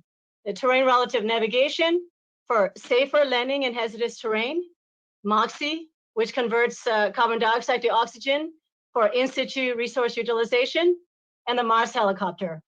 So NASA performs technology demonstrations, tech demos, to demonstrate advanced capabilities for spacecraft for future missions. The Mars helicopter tech demo will be the first ever the tech demo to attempt a rotorcraft flight at Mars In fact, as mentioned earlier before, we as human beings have never flown a rotorcraft, a helicopter on anywhere outside of our own Earth's atmosphere. So really a right spread moment, but on another planet. So for NASA, the Mars technology demonstration, Mars helicopter tech demo, is motivated by the potential to add the aerial dimension to space exploration. For example, at Mars, today we explore Mars from spacecraft in orbit and rovers roving on the surface. In the future, there'll be astronauts on the surface. And the helicopter can serve as scout for rovers and astronauts. Helicopter can also allow us to reach places that are simply not accessible today without being able to fly. So yet a tech demo on Mars helicopters never done before. Why? It's not easy to build a rotorcraft to fly at Mars. So the atmosphere is really thin. I mean, compared to Earth's, it's about 1%. So a vehicle to fly in Mars has to be really light, and it has to, spin really fast. So for this technology demonstration on the Mars 2020 opportunity, the helicopter we've built is named Ingenuity. And Ingenuity has a rotor system that's 1.2 meter in diameter, and the entire vehicle has to weigh under 2 kilograms. That's about 4 pounds. So to build this vehicle that weighs about 4 pounds, while having the capability to fly and land autonomously and to survive and operate autonomously at Mars, right? Remotely operated from Earth. That's a huge challenge. It's a tiny package with tons of capability packed.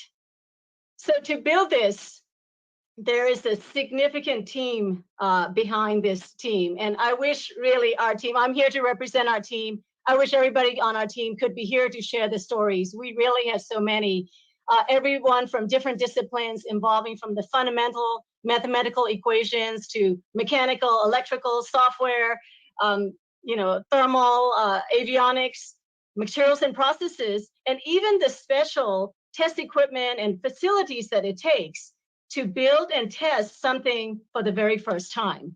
So everybody in each of our discipline really had to reach out of the box, excel in our own discipline, and really work truly as a team.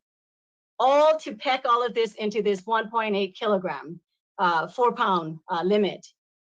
And the day our vehicle weighed in a hair under 1.8 kilogram. That was a huge day for us. So since then, we've performed the helicopter test flights in a simulated Mars atmosphere in the 25-foot diameter space simulator chamber here at JPL. We've performed test flights and compared the flight performance to the mathematical models that we started the design with originally. We've tested the vehicle in simulated thermal environment, dynamics environment. We have tested it with Perseverance rover. And very importantly, Perseverance has tested deploying us from the belly pan of the Perseverance rover successfully to the surface. So at this point, we've performed all the tests that we can on Earth. And the next step really is now to do it in the real environment this Mars helicopter Ingenuity is designed for, in space vacuum, as soon as after launch, and finally on the surface of Mars. So at this very moment, Ingenuity is accommodated on Perseverance rover, waiting for the upcoming launch. And after Perseverance rover lands on the surface and has done the rover checkout, the rover will deploy the helicopter to the surface of Mars. And from then, we have a 30 Martian day window to do our flight experiments. So we have up to 5 flight plans to be performed in that time period.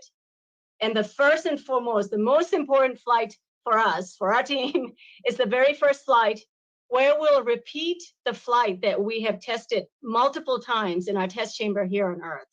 So doing that in situ at Earth, in situ at Mars, in the Mars environment will confirm the algorithms, the tests that we've performed on Earth. So, and then after getting that first flight, then we will be performing more bolder and bolder flights of higher heights and further distances. So here we are, exciting days ahead. Helicopter is about to be launched. Our team is thrilled It's truly the high risk, high reward phase of our project. High risk because every step forward, starting from launch, every event that we have will be a first time event, right? First in space vacuum and then in the environment of Mars. But more importantly, high reward because our algorithms and the tests that we have done on Earth and really then operating in situ and learning from how to operate the very first rotorcraft vehicle in space from Earth. All of that experiences will be feeding into future, much more capable rotorcraft that we envision, and really add that aerial dimension to space exploration. And for our team, that is the ultimate reward that we've worked really, really, really hard for. So along that lines, while I have the opportunity to be in the same virtual room with you, Jim, Thomas, Mike, I really want to take this opportunity on the behalf of our team for having been there for your unwavering support through these past years on taking on this endeavor. It's been really important, for us to have that unwavering support as we took on this really high challenge. And so finally, also, if I may, on a personal note, I came to NASA inspired for the opportunity to contribute to space exploration. And along the way, I also fell in love with making first of a kind capabilities work for increasingly autonomous advanced space systems. And here today is an example of that dream come true. Here we are on a historical mission, Perseverance, working on a tech demo, Mars helicopter Ingenuity. Thank you so much. Mimi, thank you. And I can sense your enthusiasm, which you show for the whole team with this tech demo. That's amazing. And I think we're all excited to help or to watch and see Ingenuity take flight. So thank you very much. Thank you. Jim, such a tremendous team. I mean, a team of experts and certainly plenty of accomplishments along the way. Would you like to share some thoughts with our viewers? Absolutely. And Mimi, your enthusiasm is palpable. And I just want to say to all the young people that might be watching today, Mimi is a shining example of the hope that NASA brings to the world. Think of a young girl who was growing up in Myanmar during some really difficult times, who had a dream of one day coming to the United States and working for NASA. That is who Mimi Ung is, and now she is leading a team that will, for the first time in humanity, fly a helicopter on another world. So I just want to say, this is a great. It really is. It's your story, Mimi, is a story of perseverance, and this mission that is Perseverance with Ingenuity as the helicopter this is emblematic of the greatness that comes from these kind of exploration initiatives. A couple of things that I want to highlight. Of course, everybody has said so much already, but I want you to think about for a second what we learned from two little rovers, Spirit and Opportunity. We learned from these two rovers years ago that the northern hemisphere of Mars was largely covered with water. Two-thirds of the northern hemisphere of Mars was covered with water. We learned that Mars at one time had a very thick atmosphere. And so it likely also had a magnetosphere that protected it from the radiation of deep space. In other words, Mars was at one time habitable. I'm not saying it was inhabited. Nobody knows. I don't know, neither does anybody else. But at one time, it had the ingredients necessary for having life even on its surface. And now we think about what we have learned because of Curiosity and some of our international partners. We've learned that Mars has complex organic compounds on its surface, all over the surface. So the building blocks of life actually exist on the surface of Mars. They don't exist on the moon at all, but they're all over the surface. We have learned that the methane cycles of Mars actually match the seasons of Mars. So the probability of finding life on another world just went up again. And we have now discovered that what we believe to be liquid water 12 kilometers under the surface of Mars. What do we know about liquid water on Earth? Wherever it is, there is life. Is that true maybe on another planet? We don't know, but we need to go find out. And recently we have seen plumes of methane coming from Mars that increase the probability of finding life even more. These are very, very exciting times for a mission like Perseverance and like Ingenuity to help us make even more discoveries in this effort. And when we think about the Jezero Crater, which Mike talked about just a few minutes ago, yes, we believe at one time the Jezero Crater was a lake bed. But if you look at where we're going on the Jezero Crater, we're not just looking for a dry lake bed. We're looking at what filled that lake bed. And what we have is we have a river that at one time flowed into the Jezero Crater, and a river delta that where there could be, again, I'm not saying there is, but there could be signatures of biology from an ancient past. These are the things that we need to look for. And if we look at the rocks, the Mississippi River Delta, for example, we look at the rocks and the sediment, we can find biosignatures of ancient life. And can we take that, what we understand from our own planet, and learn from Mars and make determinations as to whether or not there was or was not life there? But I think more importantly is we're going to cache samples. We're going to go to those places where we believe have the highest scientific value. And we're actually going to cache samples for a Mars return mission that we're going to do in 2026, where scientists, American scientists and scientists from around the world are going to be able to look at those samples and make very specific determinations about the history and the formation and the evolution of Mars, and again determine whether or not we believe there could have at one time been life on Mars. So these are such exciting times. But I also want to say that all of these robotic precursor missions are leading up to something that I think is even more magnificent, and that is to a day when we plant an American flag on Mars. This is in the President's Space Policy Directive 1. He wants us to lead an effort to go to Mars. And he wants us to lead a coalition of international partners, and he wants us to go with commercial partners. He wants us to go to Mars in a way that we've never done. Well, obviously, nobody's ever gone to Mars. Certainly, we've gone to the moon.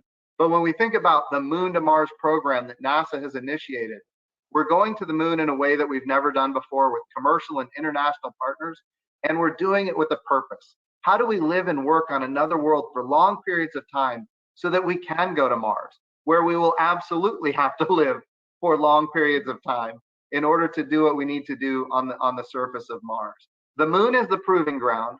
Mars is the destination. So with the moon program to Mars and the robotic precursors, all of this is leading to a day when we have humans living and working not just on the moon, but on another planet, in this case, Mars.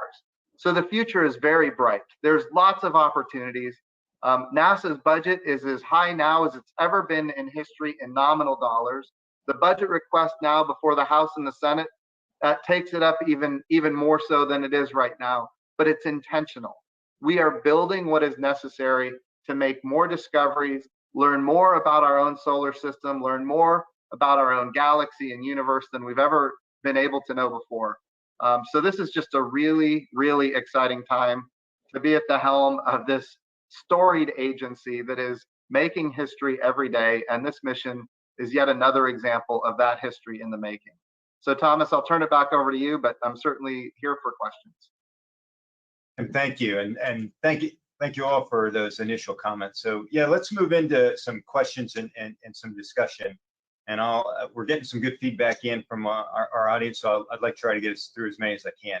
So Jim, I want to kind of start with kind of where you left us. I mean, it is this idea about both NASA, what it's done historically through JPL, NASA and its partners, these inspirational endeavors. So in these times, why is it important to continue these exploration missions? I mean, you highlighted on some of the specifics of this mission, but how will this inspire our nation? And more importantly, how will it enable the next generation of Mars exploration? Yeah, no, it's important. You know, there was a 7th grader, and you guys had him in the video at the beginning. Alex Mather, who's the one who named the Perseverance rover. And I think it was a perfect name at the time. And of course, it's more important today than it even was when Thomas Zurbuchen came to me and said, "Hey, here's what we want to do. We want to name it Perseverance. We've got the 7th grader. His name's Alex Mather, and he wants to name it this, and we think it's the right name." And of course, at the time, I said, "Sounds great to me. Let's do it." And that was before the coronavirus pandemic broke out, which of course has wreaked a lot of havoc, and of course, it's made everything challenging for everybody. But again, the Perseverance mission is about persevering. And when we think about a 7th grader that named it, we think about probably a 5th grader, a 4th grader. Who are the people that are going to be inspired by these monumental achievements? And what is it that they're going to do and become? Like, how are they going to live their lives? This is about inspiration. And it's about bringing the nations of the world together in a very meaningful way at a time when, there's a lot of geopolitical challenges in the world, and yet space exploration brings people together in a way that I think is inspirational in and of itself. And I would also say that there are some very specific challenges when it comes to Mars, where we have a short window of opportunity every 26 months to launch something to Mars. And if we didn't move forward with Perseverance, our Perseverance rover would go into storage for the next 2 years. And of course, that entails a whole host of risks in itself. And of course, it costs, $500 million. So there's a lot of reasons to move forward with this mission. I will tell you, when I look at what Mike Watkins and his team at JPL have done, when I look at what Tory Bruno and his team at United Launch Alliance, what they have done, Thomas Zurbuchen and his team at NASA, we have done everything in our power to make working as safe as you would be if you were at home. Whether it's dividing up the shifts, whether it's the personal protective equipment, all of these things, social distancing that we have to do in order to keep this mission on track, we have done, and we've done it with great success. So I just want to say thank you to the team that has enabled it to happen. But I do believe, without question, we do need to persevere in these challenging times. Thanks for that. It's funny. I mean, in light of everything going on, such an appropriate name, Perseverance, and really, and for those that have not had a chance to see Alex Mather's essay, I mean, it's just from a young man, that's a young future leader. That's an amazing name. Thomas, this is Mike Watkins. I wanted to just add one thing in terms of inspiration. After we land, that's the beginning of the mission. Right? We all celebrate that we landed, but really that's the beginning of this journey of discovery on Mars, and we share that with the public every day. So everybody can go in there, every school kid, every person can go and take a look at what's happening today with the rover, what new discovery was made today, and there are discoveries coming constantly. And to me, that's a fantastic way for folks to follow along and really get pulled into the space program and get pulled into, sometimes we anthropomorphize our rovers, but there's also a fantastic human team working those. And I think really that's something that folks can just live along with the mission. It's unusual. Yeah, Mike, that's a great note. I think we see it today. We've got such a large audience. I think we got 2,000 people right now following on Twitter and NASA TV and a variety of things. So people are certainly following along, and I'm sure they will. Let me, similar question on kind of why now, but a little different angle. This question actually comes from our co-sponsor, Boeing, who is sponsoring our series. The question is with Curiosity and Insight still active on Mars, why send Perseverance now? Why is now the right time? And what are the benefits of returning with a new probe so soon? We kind of highlighted that, but Thomas, I'll throw that over to you. Your thoughts on that question? So first of all, I do think it's the ideal time. Frankly, it would be, and Mike may have a different opinion, and I invite him, of course, but it would have been very difficult to kind of imagine doing this 20 years ago, frankly, or even 10 years ago. The instruments that are currently there and are sitting on top of the rock, together, of course, with Mimi's treasure, ingenuity, right? they're the best that we can do now. I really, and I think, together with the Academy's endorsement and encouragement, we know this is the most important question we could address right now. Going there, we're really lucky that Curiosity is there and is continuing to do amazing research. Don't think of those things as missions that somehow step on each other's feet, right? The Curiosity mission is continuing to do amazing work, for example, focused on organics. There's a new work that just recently came out. I know just recently being in touch with the mission team, there's new insights that are coming from there that are also informing what's going on with Perseverance. What is unique though about Perseverance, and the reason we wanted to do it now, is we can't wait to get those samples back, because the questions that we want to address now are really so much different than the ones that 20 years ago we might have asked. The questions we want to address now, we'd like to have these samples in our labs now. But Mike, how would you have answered it? Almost the same way. I think it is clear. We wanted to first understand the history of Mars. We wanted to follow the water. We wanted to find a habitable environment. We've done all of those things.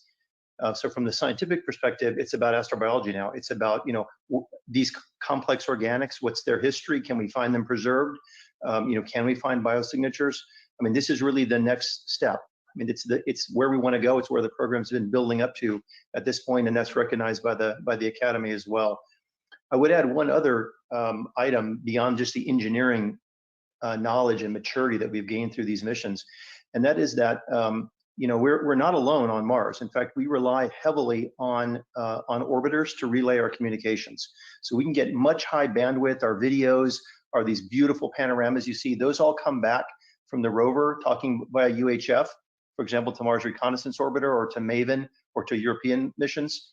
And then those are relayed at high rate back to the Earth.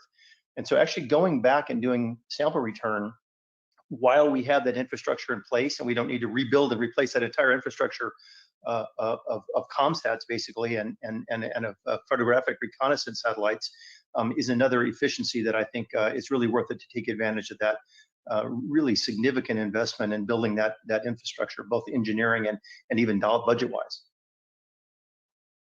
And I would say Curiosity and Perseverance, look, Mike and I were talking earlier, we think about the total landmass of Mars, it's equivalent to the total landmass of the world when you take away the oceans. Imagine if you were to study Earth for the first time and you landed in maybe Northern Africa. And from that, you made a determination as to what the rest of the Earth was like. You would miss a whole lot of things. So it is a big planet. There is a whole lot to learn.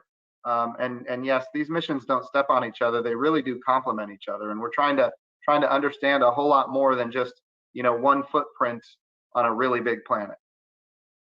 So let me probe into that one a little bit, and no offense to anybody, but Mimi, your initiative seems to be getting the most questions. So I'm gonna, Mike, both for you and Mimi perhaps. So JPL has long been a pioneer of space exploration and innovation. So the question on Ingenuity helicopter, can you speak more of the challenges? So I'm actually going to kind of throw some of this out there that I get from the questions. The challenges in the absence of atmosphere for aerodynamics, guidance, and control. And then the next question, kind of as a rapid fire, just to let you get this out there. With less gravity and the possibility of extreme Martian wind, are we able to overcome these challenges for UAV? And then the last thing, as part of that, is if the first 5 flights are successful, will there be time, energy to be able to do some more? Okay, I'll start it off. So definitely the challenge, first and foremost, is of course that lightweight, beating down that capability. And the way we addressed it is really removing all the traditional walls between the different disciplines that we tend to have in much larger, systems that we traditionally have. So we really had to learn to work together, starting from this aerodynamic challenge, optimizing the lift, even the way the blade, how can we maximize the lift, to how can we build that blade that is still light. It has to be very light, but it has to be strong enough. It has to be able to spin enough. And all the walls between aerodynamics and GNMC and the power, the thermal, the structure, all of that really had to go away because we were really forced because of this mass constraint. So that's the very first, answer is that it really has been it's an engineer's engineering project, a dream engineering project to say. And then in terms of the atmosphere, we worked with the scientists way from the very beginning in terms of understanding the atmospheric densities and the winds. And we did take the scientists' knowledge of the Martian winds and built the helicopter. The response rates of the blade control systems and all of that are sized to exceed with margin the expected level of winds that we expect. So to add to that, in parallel to inventing this first helicopter to fly, so light and so capable, and we talked about autonomous, it has to survive autonomously and, be able to keep itself warm and that capability. We also had to invent in parallel the test system.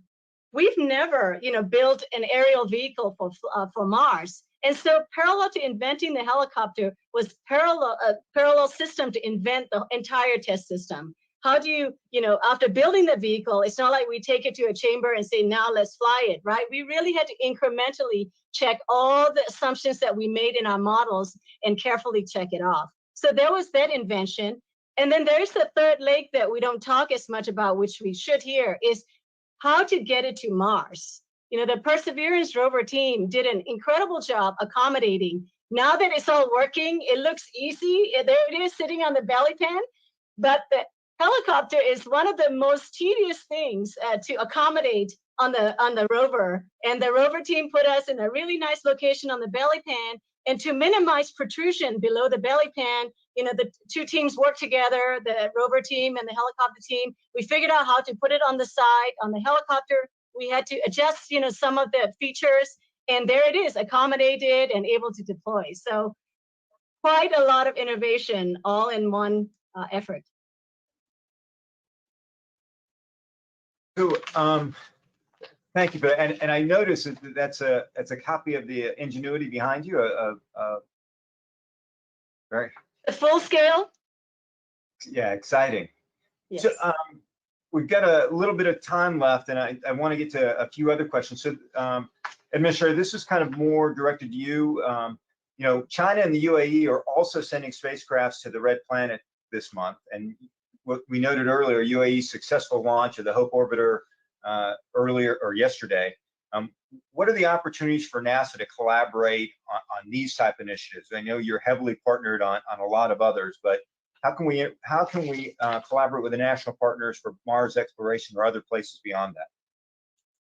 Yeah, it's an important question, and we do that quite frequently throughout all of our programs. And as a matter of fact, we have right now over 700 agreements between NASA and other space agencies throughout the world, and even other countries that don't have space agencies yet.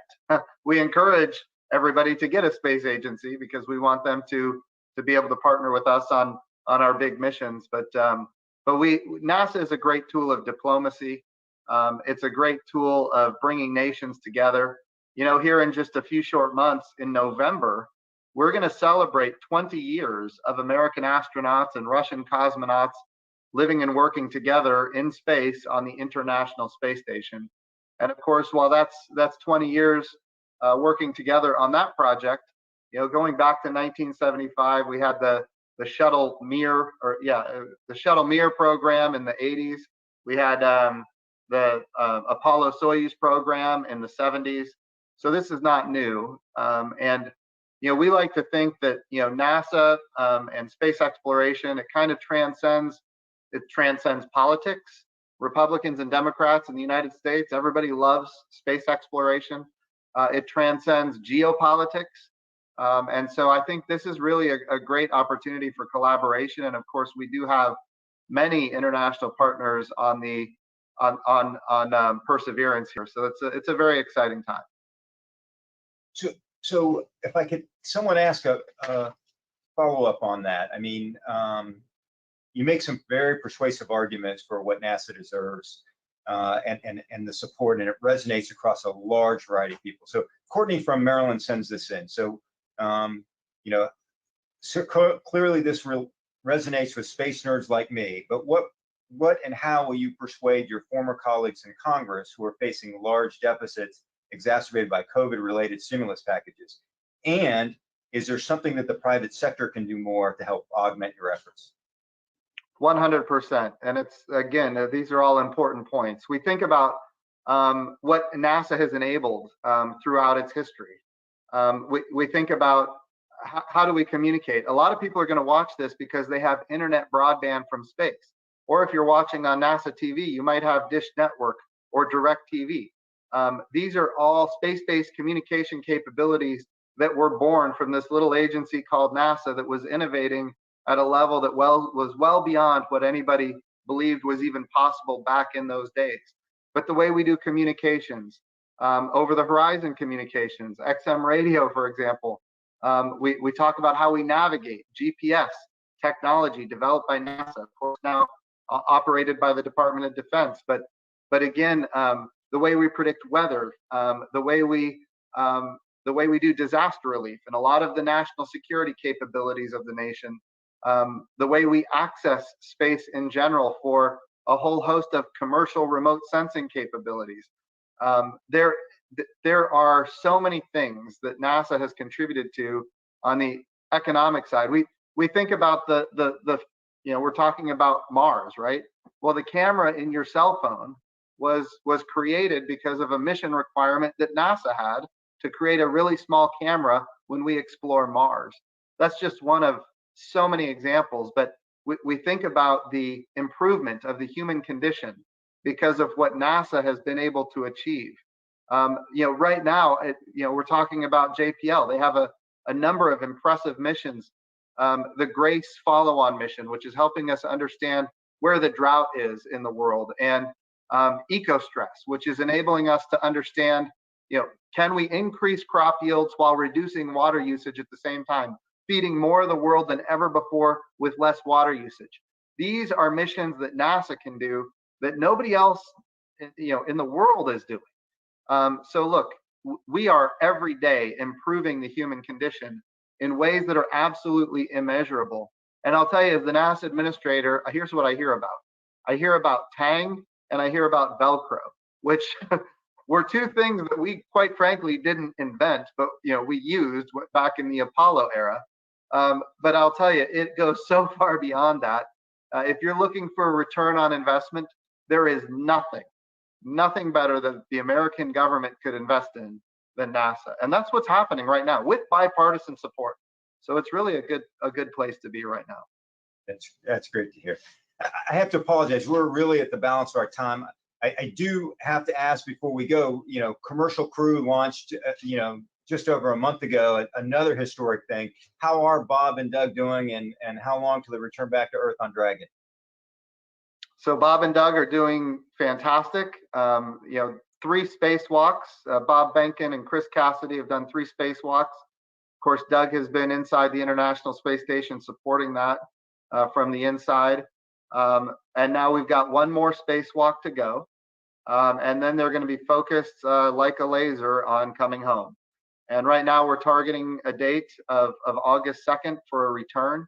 But again, that's going to be based on a lot of conditions to include weather and sea states and other things. So yeah, we're targeting early August.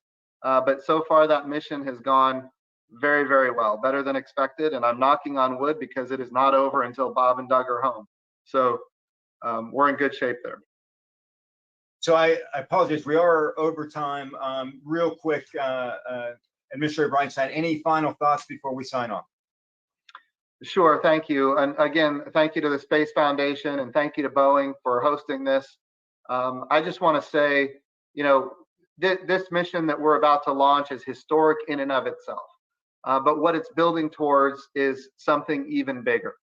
We're going to Mars as humanity, with international partners, with commercial partners. The first step to do that is we have to learn how to live and work on another world. And it just so happens that we have this moon that's a 3-day journey away. We learned in the Apollo program, Apollo 13 specifically, that things can go very wrong on the way to the moon and we can still make it home. Things could go wrong on the surface of the moon and we can still make it home. When we send humans to Mars, we have to make sure that we've got it, we've got the architecture established, that we've got the systems proven. So we're going to the moon to learn how to live and work on another world so that we can get to Mars. And right now we're doing these robotic missions to Mars so that when our humans do go to Mars, we know where to go, we know what to do. We have the absolute best locations picked out where we're going to be able to maximize the utility of the science. So all of this works together. One of the things, I've been working on ever since I've been the NASA administrator is wherever there's division, we need to drive it out. People used to say, well, it's either the moon or it's Mars. It is not true. We can do both, and we need to do both. People used to say, well, it's either human exploration or robotic exploration. It is not true. We need to do both. They work together side by side. So there's a lot of opportunity, and bringing everybody together is what's going to enable it to happen.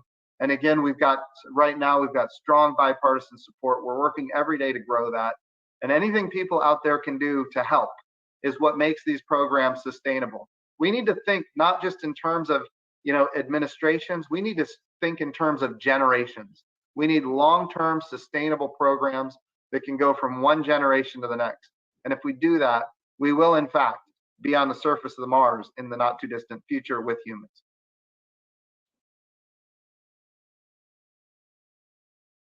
So thank you, Jim. Thanks for that, and thanks for the inspiration that all of you bring. And thank you for joining us here today. This has been a great discussion and an honor to host you on our Space Foundation Presents series. So thank you. Thank you. Thanks. Appreciate it. Thank you. Thank you. I also want to thank everyone for tuning in today, especially those that were participating using our hashtag AskSF. I also want to recognize our co-sponsor Boeing for their great support and for all their amazing initiatives across the space industry. As a reminder, this event will be posted online for later viewing at spacefoundation.org. Again, thank you for joining us. From all of us here at the Space Foundation, stay healthy and have a great day.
Welcome, everybody. I am super delighted to introduce you to Michael Hecht. He is trained as an experimental scientist. Can't wait to find out more about that. And he constantly seeks to combine his expertise in development of instruments with scientific exploration. So get this, he is not only the principal investigator of MOXIE, the Mars Oxygen ISRO experiment, but he is also part of the management team for the Event Horizon telescope that images supermassive black holes. So he is at MIT. His team has worked hard on this amazing instrument that is on Perseverance. He's going to tell us more about that. And occasionally he breaks out the clarinet and plays a bit of klezmer music. So, Michael, we're so delighted to have you. And I'm delighted to be here, Janet. This is, as I like to tell everyone who will listen, you know, going to Mars is an expensive and complicated proposition.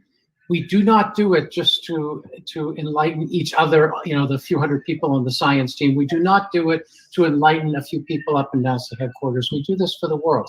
So any opportunity to talk to that world, I'm grateful for the opportunity. So thank you.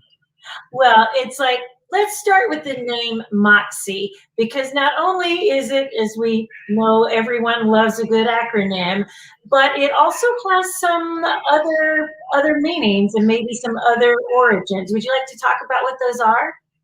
Oh, I'd be happy to talk about that. You know, I'm a native New Englander. I'm from the Boston area, and I'm now working up at Haystack Observatory, which is up in a town near Lowell, Massachusetts. For 36 years, I was living in California, kind of in exile. And finally, my family decided it was time to move home. And I found this wonderful position, Haystack, which is kind of how I ended up these two worlds, go to Mars and doing black holes, okay? And now, but I remember MOXIE, the soft drink, from my childhood when in fact, in this area, we didn't call it soft drink. We didn't call it soda. We didn't call it pop. We called it tonic. And the reason we called it tonic is because the first big soda here was MOXIE, which was a nerve tonic originally, until they found they can make a lot more money by carbonating it and adding sugar and selling it as a drink. But it still was always tonic, and I think in parts of Boston to this day, tonic. MOXIE was big here. And you can see some of the MOXIE paraphernalia. You might see what I'm wearing. If it's high enough, drink MOXIE. And it's not well known elsewhere in the country. Now, MOXIE was invented in the 1880s, I believe, in Lowell, Massachusetts, just down the road from Haystack Observatory. It is now the state drink of the state of Maine, and where it's still very big. And in fact, it's the state drink, and they have, to celebrate that, an annual MOXIE festival. I suspect they didn't do it this year, where they get tens of thousands of people. And one of my biggest thrills working on this mission was I was invited a few years ago to be the Grand Marshal of the parade at the MOXIE festival. What a kick that was. So it's all about MOXIE, and the tie-in, there's two tie-ins. One is that, you know, we did not expect to win this opportunity when we proposed it, to be honest. It took audacity to do it. It took what we like to call MOXIE. Why do we call it MOXIE? That name actually came from the soft drink and was popularized in sort of advertising, that you've got MOXIE. And the word stuck better than the soft drink stuck. So we felt it was the perfect name for an audacious proposal. And the fact that we're taking carbon dioxide and doing something interesting to it is kind of reflected in the fact that this was one of the first carbonated beverages sold in the United States. And that's another useful application for carbon dioxide, okay? So lots of tie-ins, and the acronym works, of course. You mentioned ISRO. I don't know if your audience knows what ISRO is. It's a typical... I'm glad you said that, because I remember the first time I heard it, and I was like, let me find out what that is. So yeah, talk to them about what we mean by ISRO. If you're happening, you're like, what did they just say? Yes, yeah, I'm happy to. It's a typical NASA acronym, and in that it's short for something that's equally unintelligible. It's short for in situ resource utilization. So let's kind of break that up. In situ means in the place where you find something. Resources, well, we kind of know what resources are. They're things you can use. And utilization, well, that means to use them. So what are we really talking about? We're talking about living off the land. That's the common expression. And I like to say that, you know, NASA could have made an acronym LOL for living off the land, except that was already being used for something else, okay? So we got ISRU instead. We got second prize. You know what? One of the best, I think, ever explanations of ISRU, so thank you. What I want to know is, let's go back to your team and how you won the contract. I mean, this is a profound instrument, and when it works, you guys have experimented, you know that it works here, but when it works on Mars, it's a game changer. Human exploration like looms ever nearer. So talk to us about starting that process, what those conversations were like, and then tell us what MOXIE does. I'd be happy to, because it really was interesting and different. And as you say, it's a game changer. It will bring the days of human exploration closer, which is why I'm doing it. It's a bit of a change for me. First of all, when I say it's a little different, usually what NASA does when they mount a mission like Perseverance is they say, we're going to Mars, we have a general theme, we want to look at things microscopically, do analysis microscopically, we want to select samples for sample return, which is the focus of the mission. Our general theme is looking for signs of life. Now propose an instrument, and that's all they say. And you could propose a microscope, you could propose a spectrometer, you could propose a camera, all sorts of things. But for this opportunity, there was another partner, okay? And that other partner, instead of being the science folks, what they call the science directorate at NASA, it was the human exploration people, the human exploration directorate, and the technology, the space technology directorate. And they worry about, the space station, and they worry about rockets and things like that. They got involved because they felt it's time to start getting ready to send people to Mars. Maybe some of the people listening today. Not me, I'm too old, but there may be some that will be there. And when they did that, they said, but we know exactly what we want. We don't just want, give us something that will help human exploration. We want something that will demonstrate you can turn carbon dioxide into oxygen, because that's a big problem for us. So we were told what to propose. And we proposed against people with a lot more experience in it than we had. And honestly, I think getting the right combination of people was really what did it. This was an odd case, even though I'm the principal investigator. I was approached to lead this by people I know, by friends and colleagues, said, Mike, you're the guy to lead this because in part of my experience, I've worked with the human exploration part of NASA, the folks that want to send people from Mars, even though that was tiny. I've worked with them for literally decades. And I've sent instruments to Mars before, especially on the Phoenix mission. So, there was a good rationale that my experience was well suited to this, because you not only need to convince them that you can do it, but that you really have bought into their objective. My partner, and I have great technology people at JPL who are the partners that developed the instrumentation. And my partner at MIT is an old friend and mentor by the name of Jeffrey Hoffman. Okay. Now, and you probably know Jeff. When I say old friend and mentor, Jeff was actually my, when I got my master's degree at MIT, he was my advisor. He directed the work, and that was a lot of years ago. That was a lot of decades ago. I went off and did what I did. I've told you about. Off, became an astronaut. He has flown 5 trips on the space shuttle. He knew what it takes to send human beings, to send people out into space, and how to deal with the risks, and how to deal with the needs, and how to make it work. Okay. So he knows that. So we had a combination of me. I've sent stuff to Mars. I've worked with the human exploration folks. and Jeff, who's, if you will, walked the walk, except the walk he walked was in space. Okay. And great technology partners. And I think that's a lot of the reason we won. I'd like to think we had a really solid technical proposal as well. But I think we convinced them this was the right team to do this work. Because we need to explain to everybody, Mars's atmosphere is what, 96% carbon dioxide. And That's so right. there's, you know, you're not ever, like we've all been in an analog this last year. You're never going to walk out on Mars unless there's a Moxie 5000, kind of like making breathable oxygen out there. But we're not just talking about that it can maybe convert this Moxie, convert the carbon dioxide into oxygen. It can be both oxygen for astronauts, but even more important, that rocket fuel, right? Talk about what that process is. No, that's absolutely right, Janet. That's the important thing. There is not only an atmosphere that is almost entirely carbon dioxide on Mars, but there's precious little of it. Okay, if you were to take a ride on a high pressure balloon, about the highest on the Earth you could go is about 100,000 feet.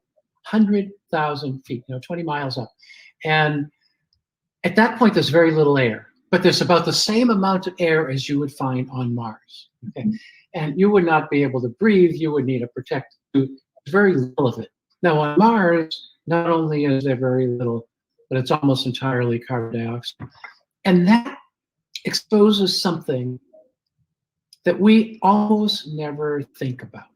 Okay? And that is that everything from us as people, to our cars, to our fireplace, our campfires, to our jet planes, to our rocket ships, all have to breathe in order to burn fuel. Now you say, what do you mean we burn fuel? Of course we burn fuel. We call it food, but it's fuel, and we burn it. And the way we burn it is we breathe in and out, and that gives us oxygen. And as we know from a flame, you cannot burn a flame without oxygen. If you cover up a candle in a jar, it will go out because it needs oxygen, and we need oxygen. Now, when I say burn, I'll put that in air quotes. I don't mean a fire, but I mean you get a chemical reaction that turns that fuel into energy. Okay, that's when you have to breathe. And okay, now then compare a person, even 4 people, breathing to burn fuel, to a rocket ship taking off from Mars. And my God, that is breathing 1,000,000 times more. And that's not hyperbole, that's about the right number. 1,000,000 times more than the people are breathing. It fortunately only does it for a few minutes. But even so, if 4 people in our audience here are the first 4 people on Mars, and I often ask this in person, who wants to go to Mars? And a lot of people raise their hand, and then I say, and who wants to come home again? Right? and most of them look puzzled and then kind of gently raise their hand. If you want to come home, you have to take the rocket, and that rocket needs fuel, of course. But rockets, unlike jet planes, unlike fireplace, unlike us, can't just breathe in that oxygen. They have to take it with them, and that's why those rocket ships have such huge tanks. They're mostly full of oxygen. And the oxygen is the heavy part of the fuel. Okay, the fuel is the light part. The oxygen is the heavy part. So if you want to come back again, you need, if there's 4 astronauts, something like 25 tons of oxygen.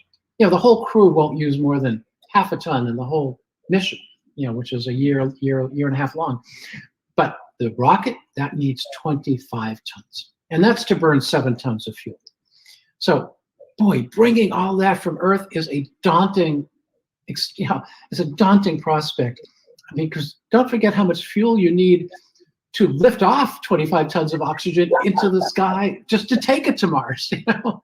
It's enormous. So that's why we need to make it on Mars. And yes, we can use some for the astronauts to breathe, but they're breathing a little bit compared to what the rockets breathe. Sorry, that was a long explanation, but that tells you why we're focusing on this. No, it's profound. Tell me a little bit about when it's on Mars, how long will it run? It's like once it, goes successfully and as planned, it sounded to me when I was doing the research on it that it will capture it. You'll get about an hour's worth of O2 or an hour's worth of production, and then whatever that O2. Then do you have a release valve, or it gases off and then you're going to try it intermittently during the mission? What's that process like? Okay, well, let me tell you what that's all about. You're absolutely right. And we would love to put on Mars exactly the unit that we plan to use when we send astronauts. And when I say when we send astronauts, the way you do this, just the way you send astronauts to Mars, okay, is first you get ready for them. So you, what they call pre-deploy, many months in advance, all the things they'll need. I sometimes call it the B&B, breakfast.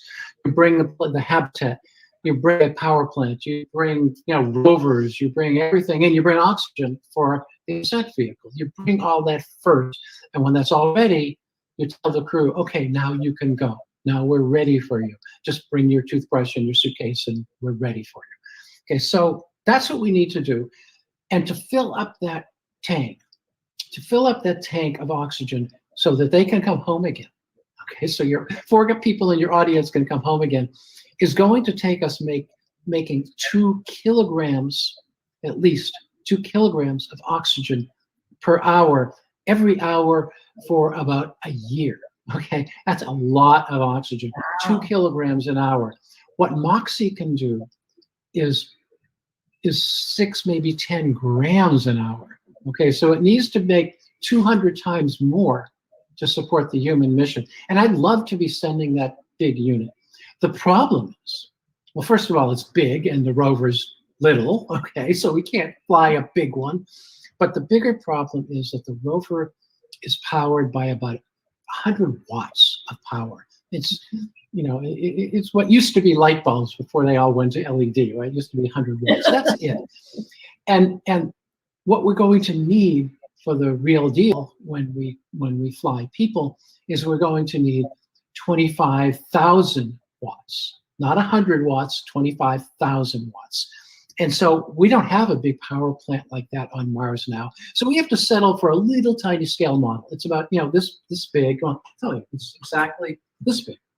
Except it's in a case that's all shiny and gold, but it's this big, if you can see it. That's it. That's all the space we've got. And with 100 watts or so of power. So running an hour, well, here's the thing. Fortunately, that 100 watts goes into a battery.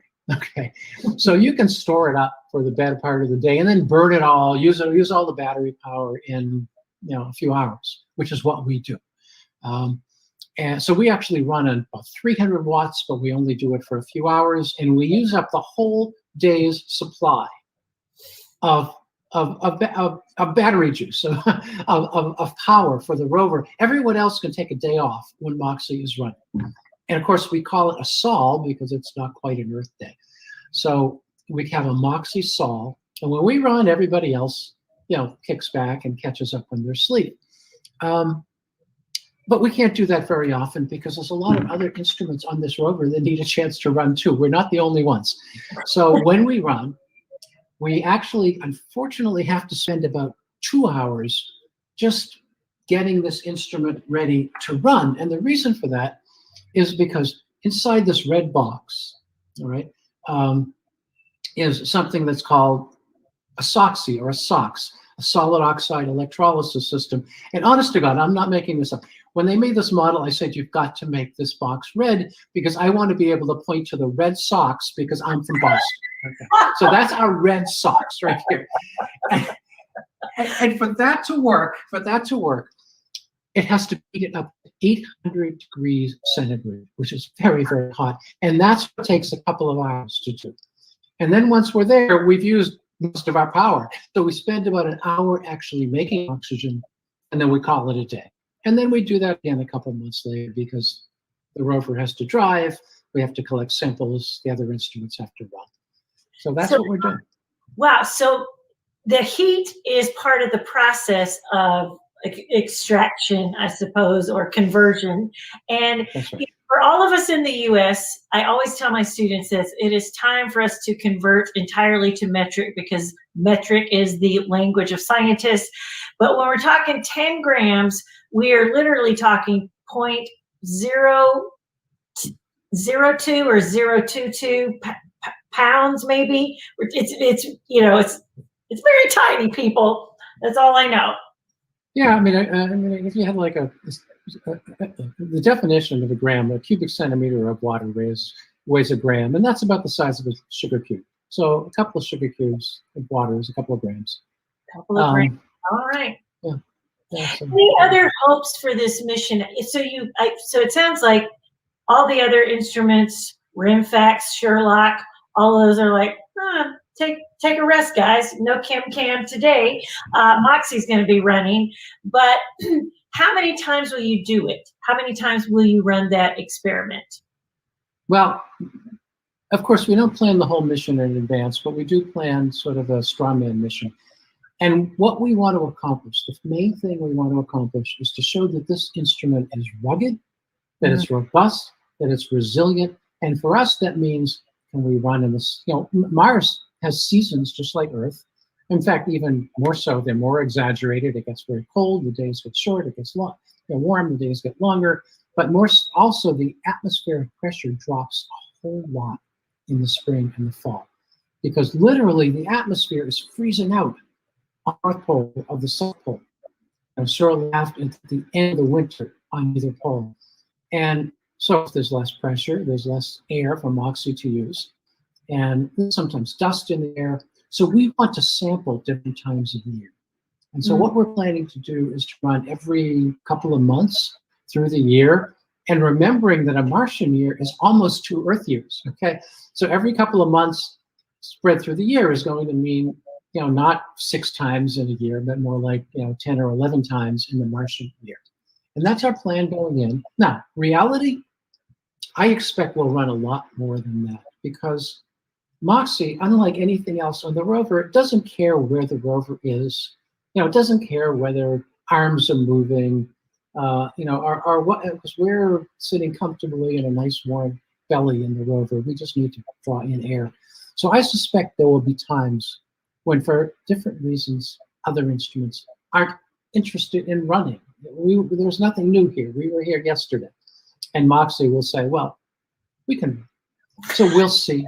We'll see. It's not the plan, but,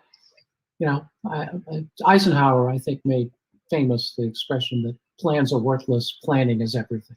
So that's what we're doing. We're focusing on planning, not on plans.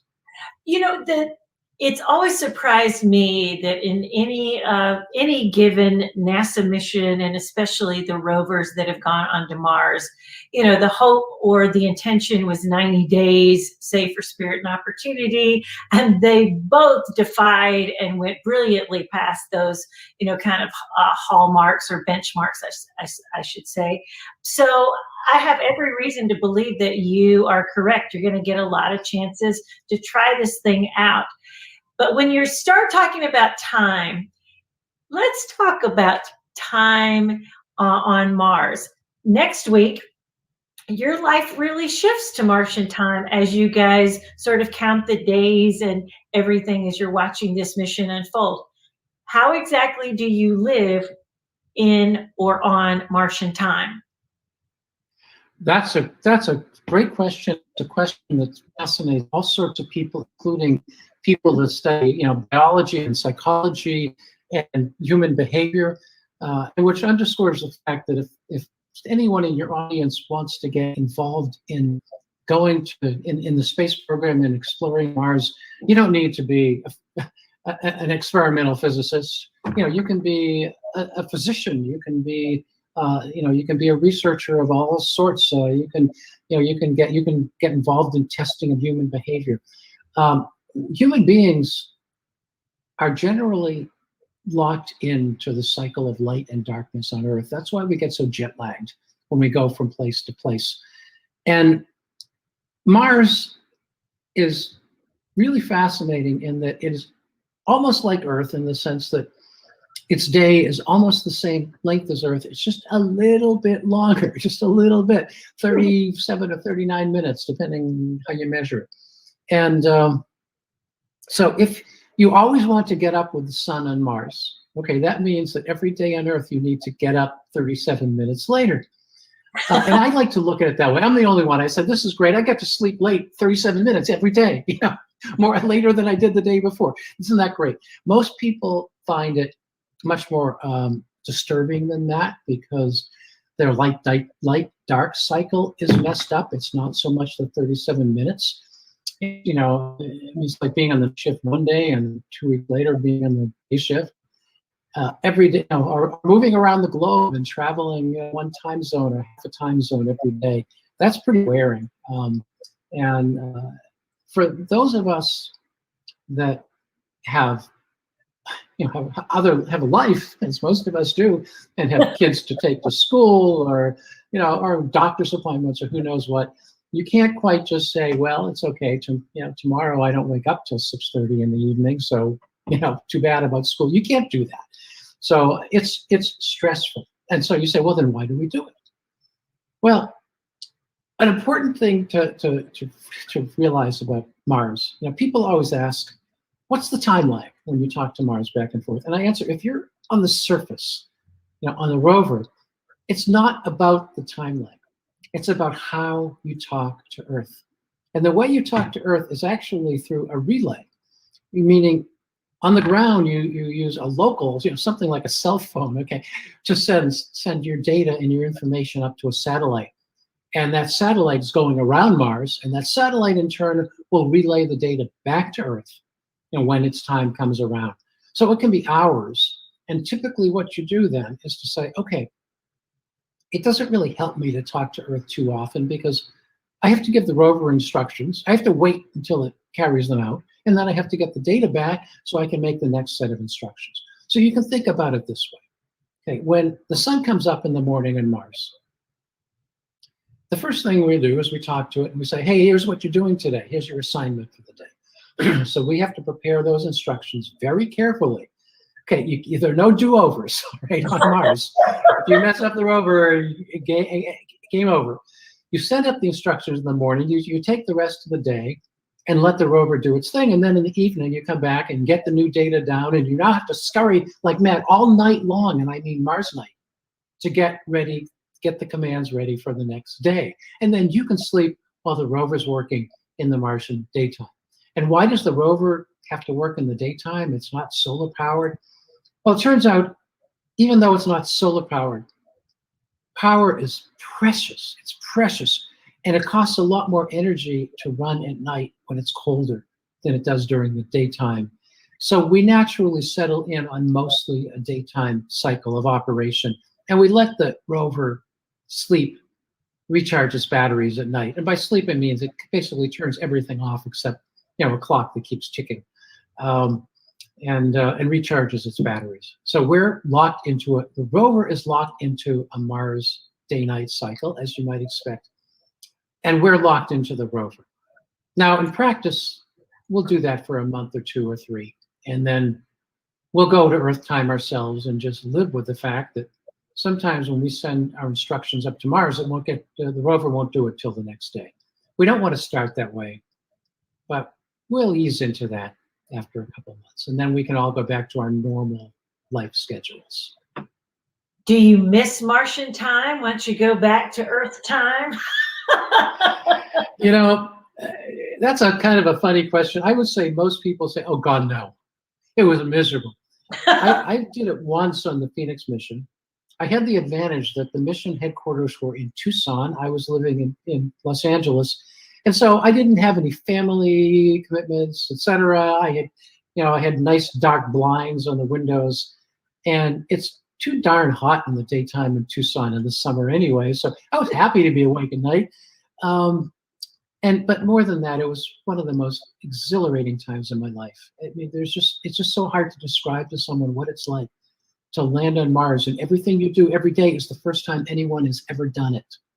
So I can't separate that from missing Mars time. to missing that extraordinarily exhilarating experience. Okay, it's all muddled up in my head. Talk to students out there who are listening about just the joy and exuberance that you just kind of described, that there's just such walking in your purpose, walking in this kind of like path of exploration and new discovery. That what is that like, and why would you encourage them to do something in STEM? Because what you're describing sounds like the grandest adventure ever. It's almost hard to know where to start. There are so many reasons it's a grand adventure. I mean, there is something in our DNA, right, that tells us to go out and explore, right? That to go places no one has ever gone before. And my God, going to another planet. You know, I walk out at night, especially when we're on the way to Mars, because I won't go into the orbital mechanics, but when we're on the way, when a spacecraft is on the way to Mars, Mars is really bright and red in the sky, and it looks so close you can reach out and touch it. And when I go outside and look at Mars in this period, and I know we're getting closer and closer every day, it really does feel like we can reach out and touch it. And it really does feel like, in a sense, we are going there and setting foot on not just another country, not just another, desolate place, but an entirely new world. Okay, that alone, the questions we are asking, are enormous. The question of whether there is life on Mars is not just a question of whether there is life on Mars. It's whether we are unique, being alive in the universe, because we don't know from just being one planet. We could be unique. We could not. If we find life right next door, well, gee, we can figure out that life is everywhere and we are very far from alone. We're in a very crowded universe. So we're looking at big questions. If you're looking at with geologist eyes, I'm not a geologist. I'm more interested in climate and polar stuff, but most of the people on the mission, excuse me, are geologists. And when you look at Mars, here's what you see. When you look at Earth, here's what you see. You see a lot of trees. You see a lot of water. You see a lot of surface stuff that's all fairly new, that's come from rain and planting and trees and growth and tectonic plates. When you look at the surface of Mars, you're seeing history going back 4.5 billion years. In fact, our landing site in Jezero Crater, the crater itself is about 4 billion years old, and most of the things we're looking at go back to about 3.5 billion, right? Not million, billion. And the terrain we'll be covering could cover another couple of billion years to what's fairly modern. It's only 1.5 billion years old. And you can imagine, to a geologist interested in how planets evolve and how rocks and minerals form and evolve over time, that's a playground. That's a candy store. That's extraordinary. And just the sheer magnitude of the enterprise. You're talking about talking to students about why they should get involved and how to get involved.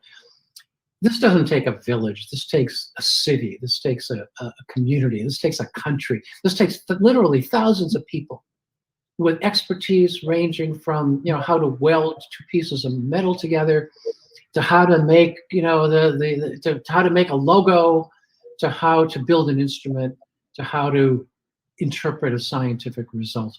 And when I tell students, how do I get into this? I say, first, figure out what you love doing.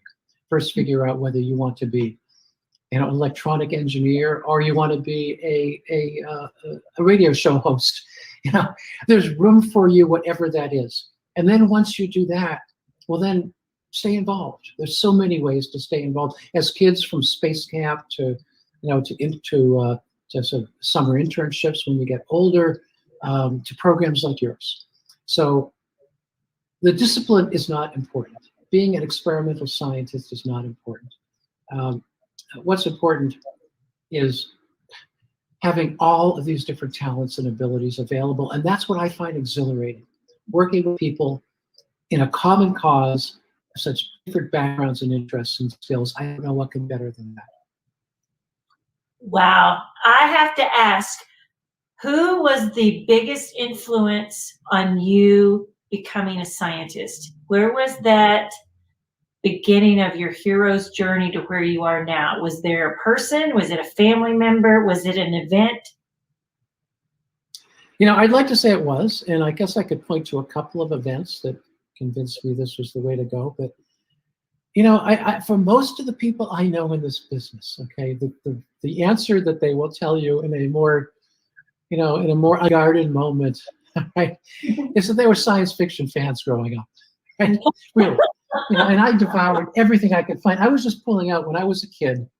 You know, I was really into the Danny Dunn series, which you never see today. You know, Boy Scientist. You know, and then we go on to Star Wars and Star Trek and you know, and Ringworld and Heinlein and all the greats and Asimov and, you know, Ursula Le Guin and everyone else. And man, if you can't read that stuff, you know, month after month, year after year, without saying, I want to do this for real. I don't want to do this for make believe. I want to do it for real. So I think I was no different from others that way. That the science fiction inspired me. You know, I may have mentioned. I mean, when I was a kid, you know, Neil Armstrong set foot on the moon for the first time, and you know, you can't find anyone who didn't have their TV turned on at that time. You know, watching Neil Armstrong say, "One small step for man, one giant leap for mankind." That influenced all of us to say we can do great things. And someday, I'm hoping someone in your audience will be the first person to put set foot on Mars, and she will say, "One small step for a woman, one giant leap for humankind." And you know, I did something. We designed our own Mars mission patches, thinking about, you know, the Artemis generation, and you know, soon hopefully we'll go back to the moon with the first woman and the next humans, and then on to Mars. And for me, it's like when I think and talk to students about what that's going to be like, it's going to be one shared experience. It won't just be one country. It's going to be a collective, and it's like it will be for all humanity, and it will be this one time when we're all taking that step, having this, you know, first experience together. And so, you know, I'm going and I'm waxing poetic, and as I'm telling them this, I'm showing that, you know, some patches have, you know, Latin. Is there something they want to, you know, kind of translate from English to Latin? Do they want to mention their crewmates, etc.? And one such beautiful, a couple, I mean, again, the kids will always blow you away. But one little third grader put the Friendship Express. That was going to be the name of her spacecraft that was going on to Mars, was the Friendship Express. And I said, "Why did you call it the Friendship Express?" And she goes, "Well, you said we're doing it for humanity, so I want the whole world to be our friends." And it was just, again, that beautiful, simple and beautiful childlike faith that the Friendship Express is headed to Mars. And so I know that in many ways, across all the many people, and you're talking thousands upon thousands and partnerships and things that you're done, it really is the friendship. Perseverance, I suppose, is the Friendship Express going to Mars. Oh, it sure is. And of course, we do look to, particularly to kids, to name our missions just for that reason, because they see things with eyes that it's hard for us to, you know, it's hard for us in a way that it's hard for us to do. And the name Perseverance and the names before that have come from open contributions of students everywhere. And, you know, this mission, more than any I've seen, reflects that international nature, not just because we have international contributions on the mission, and of course we do. The sample return, the way we will be collecting samples that will be returned in a very complicated mission that involves a lander and a rover and a launch vehicle and a rendezvous and bringing things back to near Earth and then sending them down to Earth. And NASA is already planning that with lots of countries and countries in Europe. And boy, if you just look at this week, look at this span of 2 weeks. And a few days ago, the Hope spacecraft from the United Arab Emirates arrived at Mars. And I read today that the Chinese spacecraft arrived safely and got into Mars orbit. And they're looking to send a lander down in a few months from orbit. And we will, of course, arrive a week from today. on the 18th. So 3 different countries leading efforts to all go and study the same planet, and we all talk to each other. Even the spacecraft talk to each other. When I say relays, often we're relaying back data to Earth through another country's spacecraft. So it is absolutely, in every sense, become an international adventure. What an advance, what a change from the days of Apollo, where it was all about national pride and showing we're better than anybody else. No more. Now it's about friendship, hands in hand, exploring the unknown. And I find that inspiring. I find it just wonderful. It was, I watched and waited while the Hope probe was attaining orbital insertion. And then, TON-1 did so successfully. The Chinese did that just, I guess, in the last 24 hours or so. Wow. And when you think about all of the names that are going, we've got Hope, we've got TON-1, which TON I read is like, I believe it means questions of the heavens. And then we've got perseverance and ingenuity. And we've got moxie, a lot of vim and vigor. That makes me, I think I'm going to have to ask you, Michael, to send me some moxie down to Tennessee. We've got RC Cola, but we do not have the moxie tonic. So I'm going to have to try that out. Any last words just on what it means to do this kind of science as a physicist, to watch your team, to guide it, any kind of other insights about this mission and how we can find out and make sure we're following all the updates on Moxie? Well, there's a few questions mixed in there. Let me start with the insight as a physicist. What I have always found so fascinating about studying this planet in particular, I like to say Mars is my second favorite planet. You can figure out what my first is because it is so similar to Earth, yet so different. And it makes me aware of things that we all just take for granted, like what I just told you earlier, that we need oxygen in order to use fuel, something we never think about. And I'm constantly discovering things like that are part of the equation of how things work, which is what excites me, is figuring out how things work and recognizing that, well, they don't always work the same as they work here. And you just have to change things a little bit in the gravity, in the atmosphere, in the pressure, and everything works differently. And I find that fascinating. As far as where we're going and the mission, well, there's lots and lots. I mean, the internet is a blessing here. There are so many ways to participate, so many ways to watch, and so many ways to get involved. Everyone should just tune in when we land next week. And of course, I never want to be cocky about this. I know we landed Curiosity successfully, and it's just about the same spacecraft, but we did it once, right? We did it once. You can flip a coin twice and get heads the first time. It doesn't mean you will the second time. So we're getting pretty good at this stuff, but it's still really, really hard. It's still really daunting. And I'm certainly old enough to remember and have been involved in missions that didn't work. So they don't call that landing 7 minutes of terror for nothing. And it's not just that it's hurtling down through the atmosphere at breakneck speed and then coming to a stop at exactly the right time, not too high above the ground and not too high far below the ground, if you will. That's really hard, but it's terrifying because we know this is not slam dunk. This is hard, and we believe we can do it. Okay? And I'm looking forward to doing it. But I'll be watching every minute, biting my nails. And I think everyone else in your audience will be doing the same thing if they tune in. So please do. Please join us. Please join us and watch and follow along. I want to remind you of your own words here.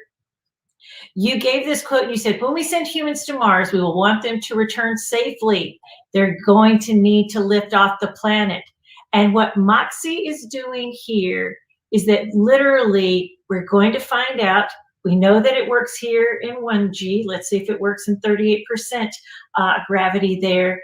But if Moxie can transform that 96% carbon dioxide into some kind of liquid oxygen propellant. I mean, pack your oxygen tank, astronauts, and let's get ready for Mars, right? Let's get ready for Mars. I like to think that it's going to bring that day 10 years closer, successful. And that's what motivates me to do this. Well, thank you. Thank you for your brilliance. Thank you for your vision. Thank you for your love of Mars. And I think Moxie is exactly, not only do you exude it and exhibit it, but we are rooting for so many of these instruments on Perseverance. But Moxie has been one of my favorites to, help kids understand what this is and what a game changer in exploration that it's going to be. I'm going to err on the side of like overconfident optimism, and I can't wait to see all of these things work so successfully. Thank you so much for your time. Thank you, everyone. Please follow along the Perseverance mission. You can find out more on our website, on Moxie. Again, you don't have to go very far, just Mars and Perseverance and Moxie. You can find out even more, and it'll even give you more kind of fine-tuned details there. But Michael, have a great, great day. Thank you so very much for being with us. Well, thank you so much for the chance to talk to your audience, and I'm so grateful for what you do, because it's as much a part of the mission as what the scientists and my team do. So thank you.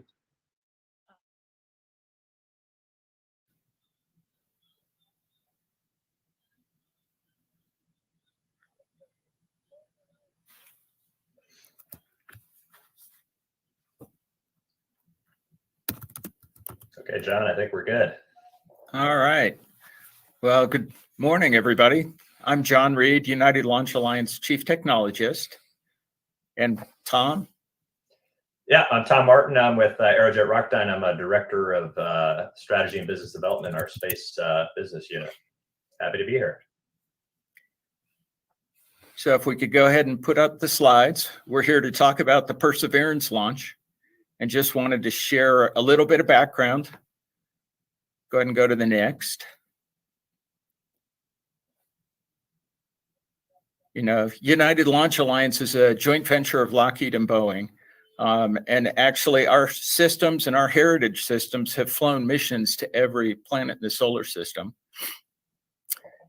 One of the key things that we've learned from this has been that we partner with these government agencies, NASA and the NASA centers, to try and make each mission execute all of the science that they want to do at the best, with the best outcomes that we can provide them. Why don't we go to the next? So we have actually been flying to Mars for a very long time. This was our 20th mission, all successful, going to Mars.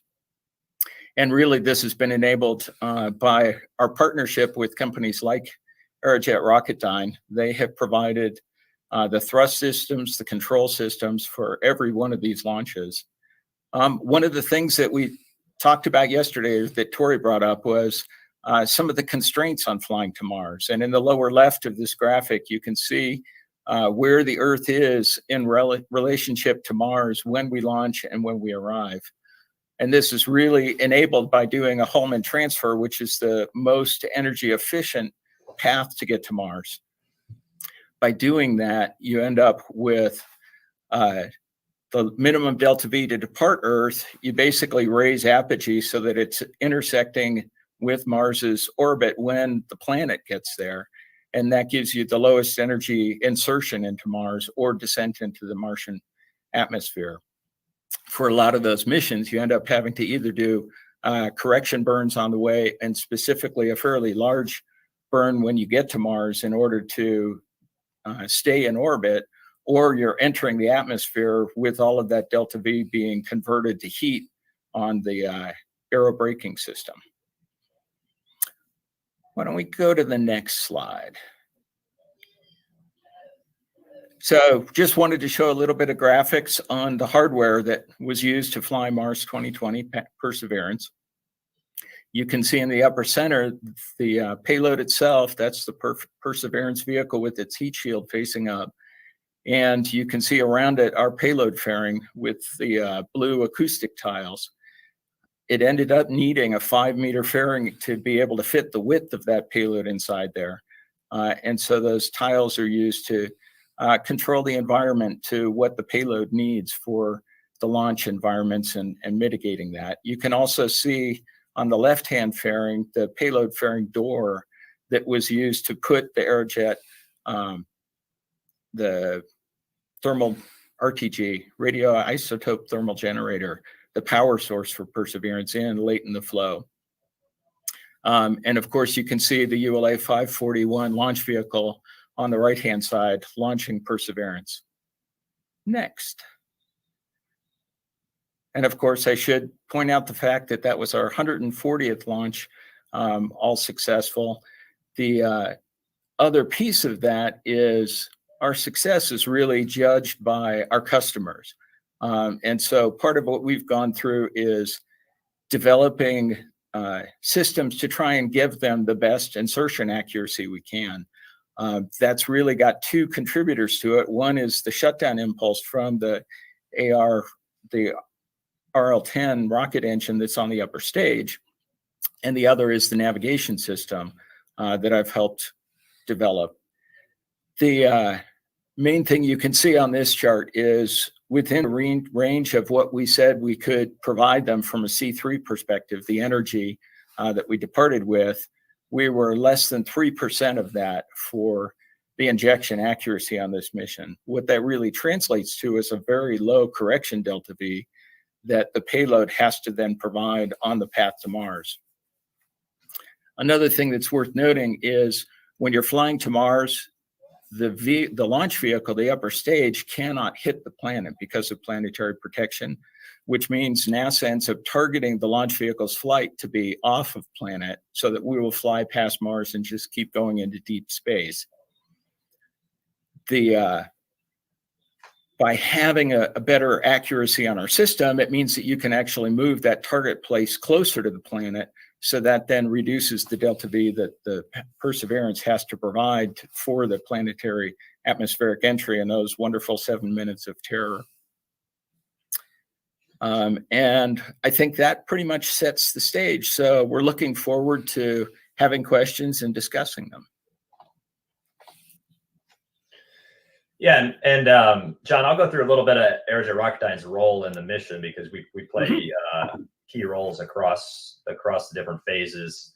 Obviously, as you outlined a bit during launch, Aerojet Rocketdyne and ULA have been longtime partners across the launch vehicles for the Atlas vehicle and the mission, both Curiosity and Perseverance. You know, we provided the RL-10 upper stage engines to the Centaur vehicle, 4 solid rocket boosters on the core stage, each generating almost 400,000 pounds of thrust. Helium bottles to provide pressurant across Centaur and the core stage, first stage, as well as reaction control engines to help orient Centaur for all those critical burns you talked about. When we move on to the spacecraft itself, our role starts during the initial entry phase. We have what we call the MR-107 thrusters. They're about 70 pounds of thrust each, and they help orient the spacecraft about 10 minutes before touchdown. And then that's when things really get exciting during that descent stage. We have what are called the MR-80 thrusters, and I know those are really exciting names. But 8 of those are the main propulsion for what's called the sky crane. I think most people know that the way Perseverance actually gets down to the surface is that there's a propulsion system that hovers about 25 feet above the ground under the power of these thrusters, and then they lower Perseverance to the bottom. Those thrusters are pretty amazing. They can throttle from about 800 pounds of thrust all the way down to about 1% of that. So they're pretty amazing thrusters. They actually go back all the way to the Viking lander, which was when they were originally developed. So those things, you know, the MR-80s will then, once the Perseverance is down on the surface, they'll cut the cords, and the thrusters will take the descent stage and make sure it stays far away from the rover itself. I think we saw cool pictures of that on the last mission. And then finally, the Perseverance rover is actually powered by what we call the MMRTG, the multi-mission radioisotope thermoelectric generator, which is quite a mouthful to say. The key aspect there is the multi-mission. It was actually developed to be used both for surface operations, where you have to deal with atmospheric considerations, as well as deep space missions where it operates in a vacuum. And a little bit about the MMRTG, it generates about 110 watts. Primarily that goes to power systems as well as the batteries. It also provides heat to the instrumentation. And the way it works, it's actually a very simple device. It's fueled with plutonium-238, which naturally decays, generating heat. That heat is essentially used in what we call a thermocouple, which converts that heat directly into electricity. So it's a very simple device, very reliable. I think, in fact, coolest RTG application I can think of is the Voyager spacecrafts. Now, I think, almost 50 years out, the RTGs are still powering those spacecraft in deep space. So kind of summary, that's AR's role. We've played a role in every successful Mars mission to date for NASA. We are very proud of our legacy of supporting exploration, and in particular Mars. We're very excited to continue to support that. So with that, I think open to questions. So I see a couple have come up. I did want to reiterate, I think part of the key to Perseverance's success has been the team relationship that AR and we have. This really is a team sport where it takes a whole community with different skill sets to make this kind of a mission a success. So hats off to AR and to all of the teammates that have helped make this happen. Yeah, John, that's absolutely true. I mean, as you know, I'm educating myself about all the products that AR brings to the table for these missions. You begin to see how complex these missions are, how many different systems, capabilities, industry partners all have to come together to make this one mission work. It's pretty amazing if you think about it, that 140 million miles away from Earth, all these systems are working in harmony to do these missions. And I guess we did have the first question from Janet Ivey, who's the president of Explore Mars. Maybe you can have some insights into it. She was asking how much of the Viking architecture went into the designs of Perseverance. Well, I can speak for Aerojet Rocketdyne's part. Like I mentioned, those critical thrusters, the MR-80s, which actually are what are lowering Perseverance to the surface. Like I mentioned, those were originally developed for the Viking lander for a very similar application. Mm-hmm. And as you guys know, one of the challenges with propulsion, rocket propulsion, is deep throttling. Engines don't necessarily like to throttle over a very wide range. So, like I said, an engine that can throttle from 100% down to 1% is very unique. And for Perseverance, the thrusters were actually modified quite a bit from the Viking days to make them more reliable. Also, mission unique for the specific Perseverance application. A lot of the thrusters that support with RCS, like the MR-107s I mentioned, they have heritage all the way back to these types of missions as well. I think also a lot of the experience that we've had with every one of these missions filters into the, iterative and incorporation of innovation and evolution of every one of these systems. In some ways, to me, that's one of the advantages of having Mars first, and the whole Mars or Moon to Mars scenario is going to the Moon shortens that innovation cycle, because you get the feedback within a matter of days instead of 7 to 18 months before you see the outcome of what you've done, either for the delivery of the science or executing it on the planet's surface. I did want to go back. There was one question that came in earlier from Jack. When will we have reusable boosters? And I did want to touch on that a little bit. We are still developing our smart reuse for our Vulcan engines. We're doing that as a public-private partnership with NASA Langley. They are developing the HIAD, the hypersonic inflatable aerodynamic decelerator, another mouthful, for slowing payloads with aerobraking at Mars. And so we're flying a smaller 6-meter version of that system on a flight demonstration coming up in another year and a half or so, called Lofted. That's a LEO demonstration of that technology. We would then, for our reuse, grow that to a 12-meter, and for NASA going to Mars and bringing large payloads down to the surface would go to an 18-meter.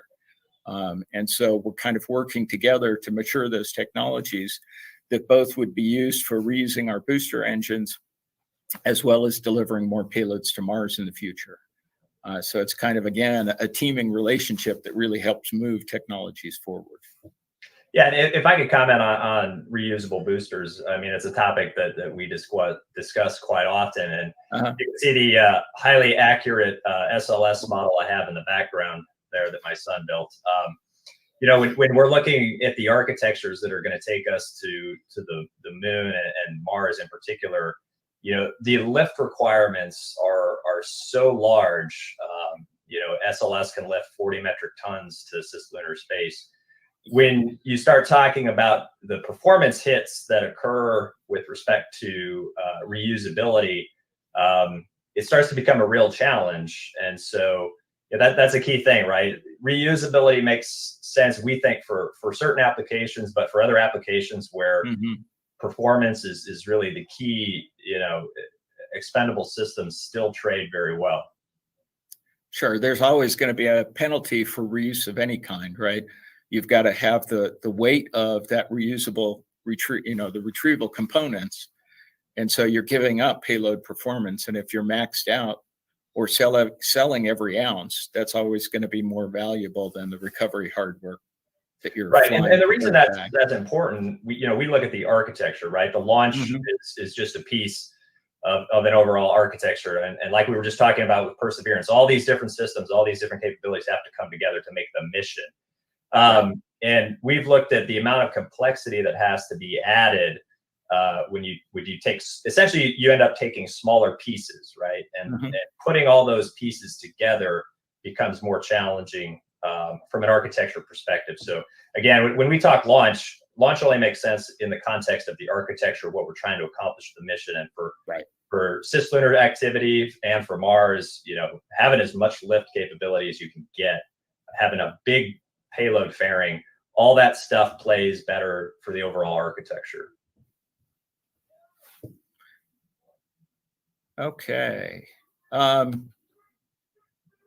There was a question on the describing the entry, descent, and landing, range trigger, et cetera. Do you have insights into some of those details? Only what I read and prepped for this. I know that for Perseverance, they added a terrain relative navigation system. So I think versus the prior mission, they're going to be more aware of, you know, what's below them, and essentially going to be able to be active in terms of moving, so that they don't land on something they don't want to, like large rocks or other things that probably wouldn't be very good for the rover. But yeah, no, the terrain relative stuff and the whole EDL has been advancing. I'm a tech fellow in guidance, nav, and control, and we frequently have our forums get together and talk about the EDL systems. And especially that the TRN stuff has been a hot topic with a lot of energy across the whole of NASA to mature that and bring it to market so that they can both have it for this kind of mission, but then have it available for any of the future commercial missions going to Mars or the moon. Right. Hey, John, it looks like there's an interesting question on the sample return campaign. I think it's important, you know, one of the things that Perseverance is going to do here is caching samples for a potential sample return mission. And so that's kind of the next step from Aerojet Rocketdyne's perspective. That's key because a lot of that is enabled by propulsion. You're going to have to basically set a rocket down on the surface, collect the samples, and then that rocket is going to have to get all the way back to Earth with the samples. So that's going to be a very challenging mission to mount. So really excited to see in the planning phase going on with that, and from our perspective, how propulsion is going to help solve that challenge. It'll be exciting. We did get a question about what brought us to building rockets, propulsion, and wanting to advance space exploration. I will freely admit I'm a Star Trek baby from the old days. And I've been doing rockets in Denver since 1986.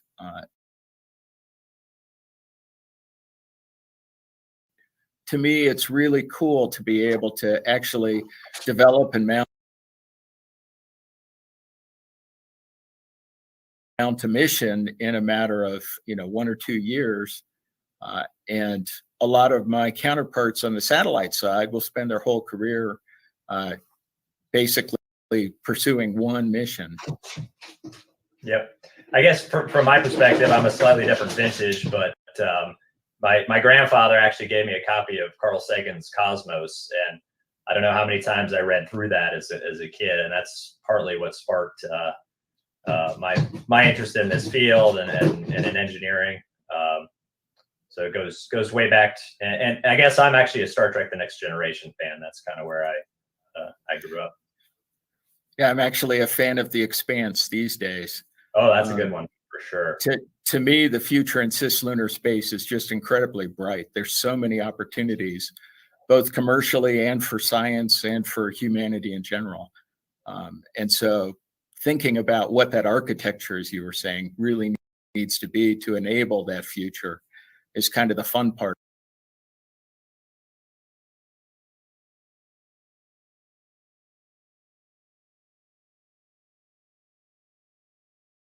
of this job that I have. Right.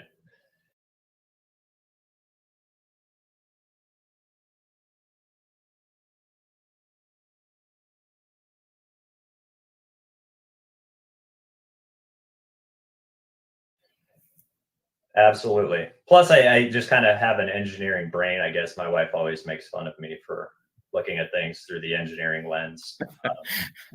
She's in the creative arts, so we have a very diverse viewpoint on the world. That's awesome. That kind of gives you that good balance.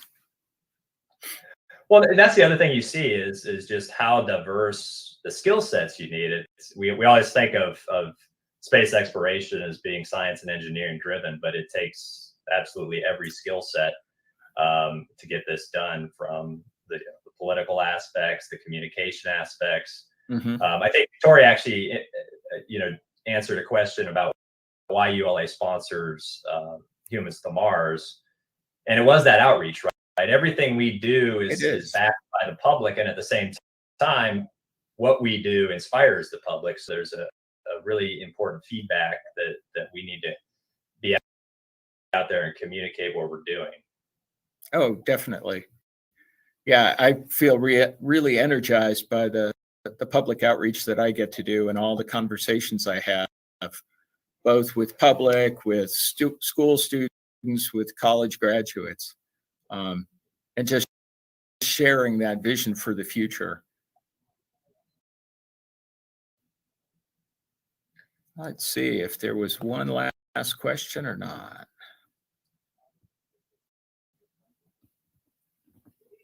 And I don't think I said vaccine architecture, so I'm not sure what I said now on one of the questions there.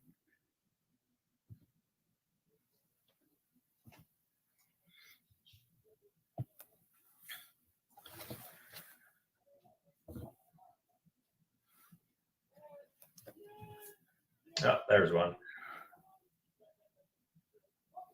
That's a good question. I will take that one.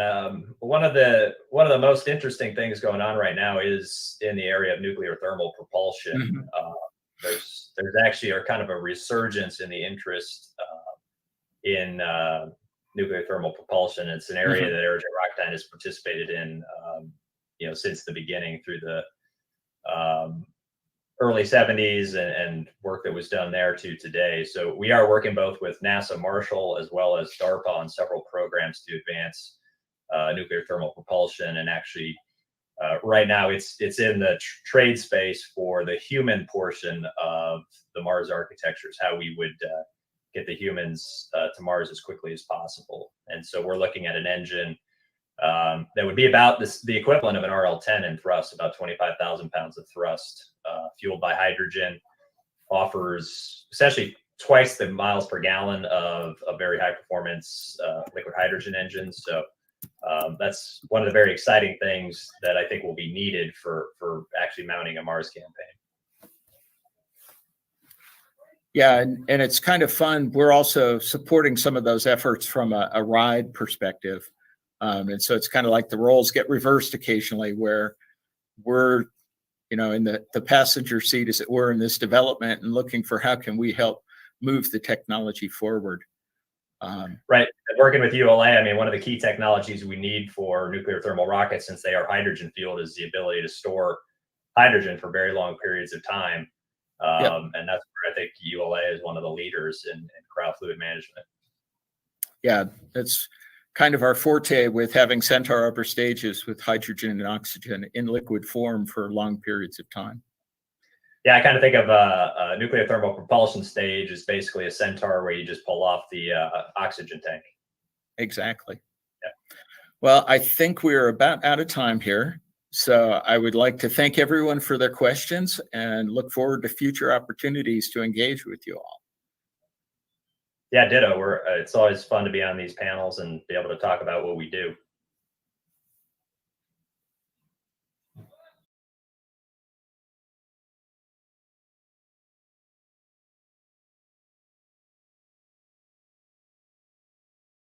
You kind of lose sight of it a little bit. Over the years, it becomes like your non-living child. So you really want to see it do well and perform the best that it can. It reminds you that, hey, everything that you're touching and all this hard work that you're putting in the long hours, if it was easy, everyone would be doing it. We're sending hardware that we built on Earth to another planet to go and do science.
And good evening, everyone. Hopefully, or good morning, I guess I should say. Good to see everybody. Hopefully, everybody can hear me okay. Good to see you all. We've got a big, huge day. And you know what? We're going to start out with our first guest of the afternoon, Kevin O'Rangers from Space Foundation Discovery Center. Kevin, how are you doing this morning? It's kind of early for us. So how's things over there?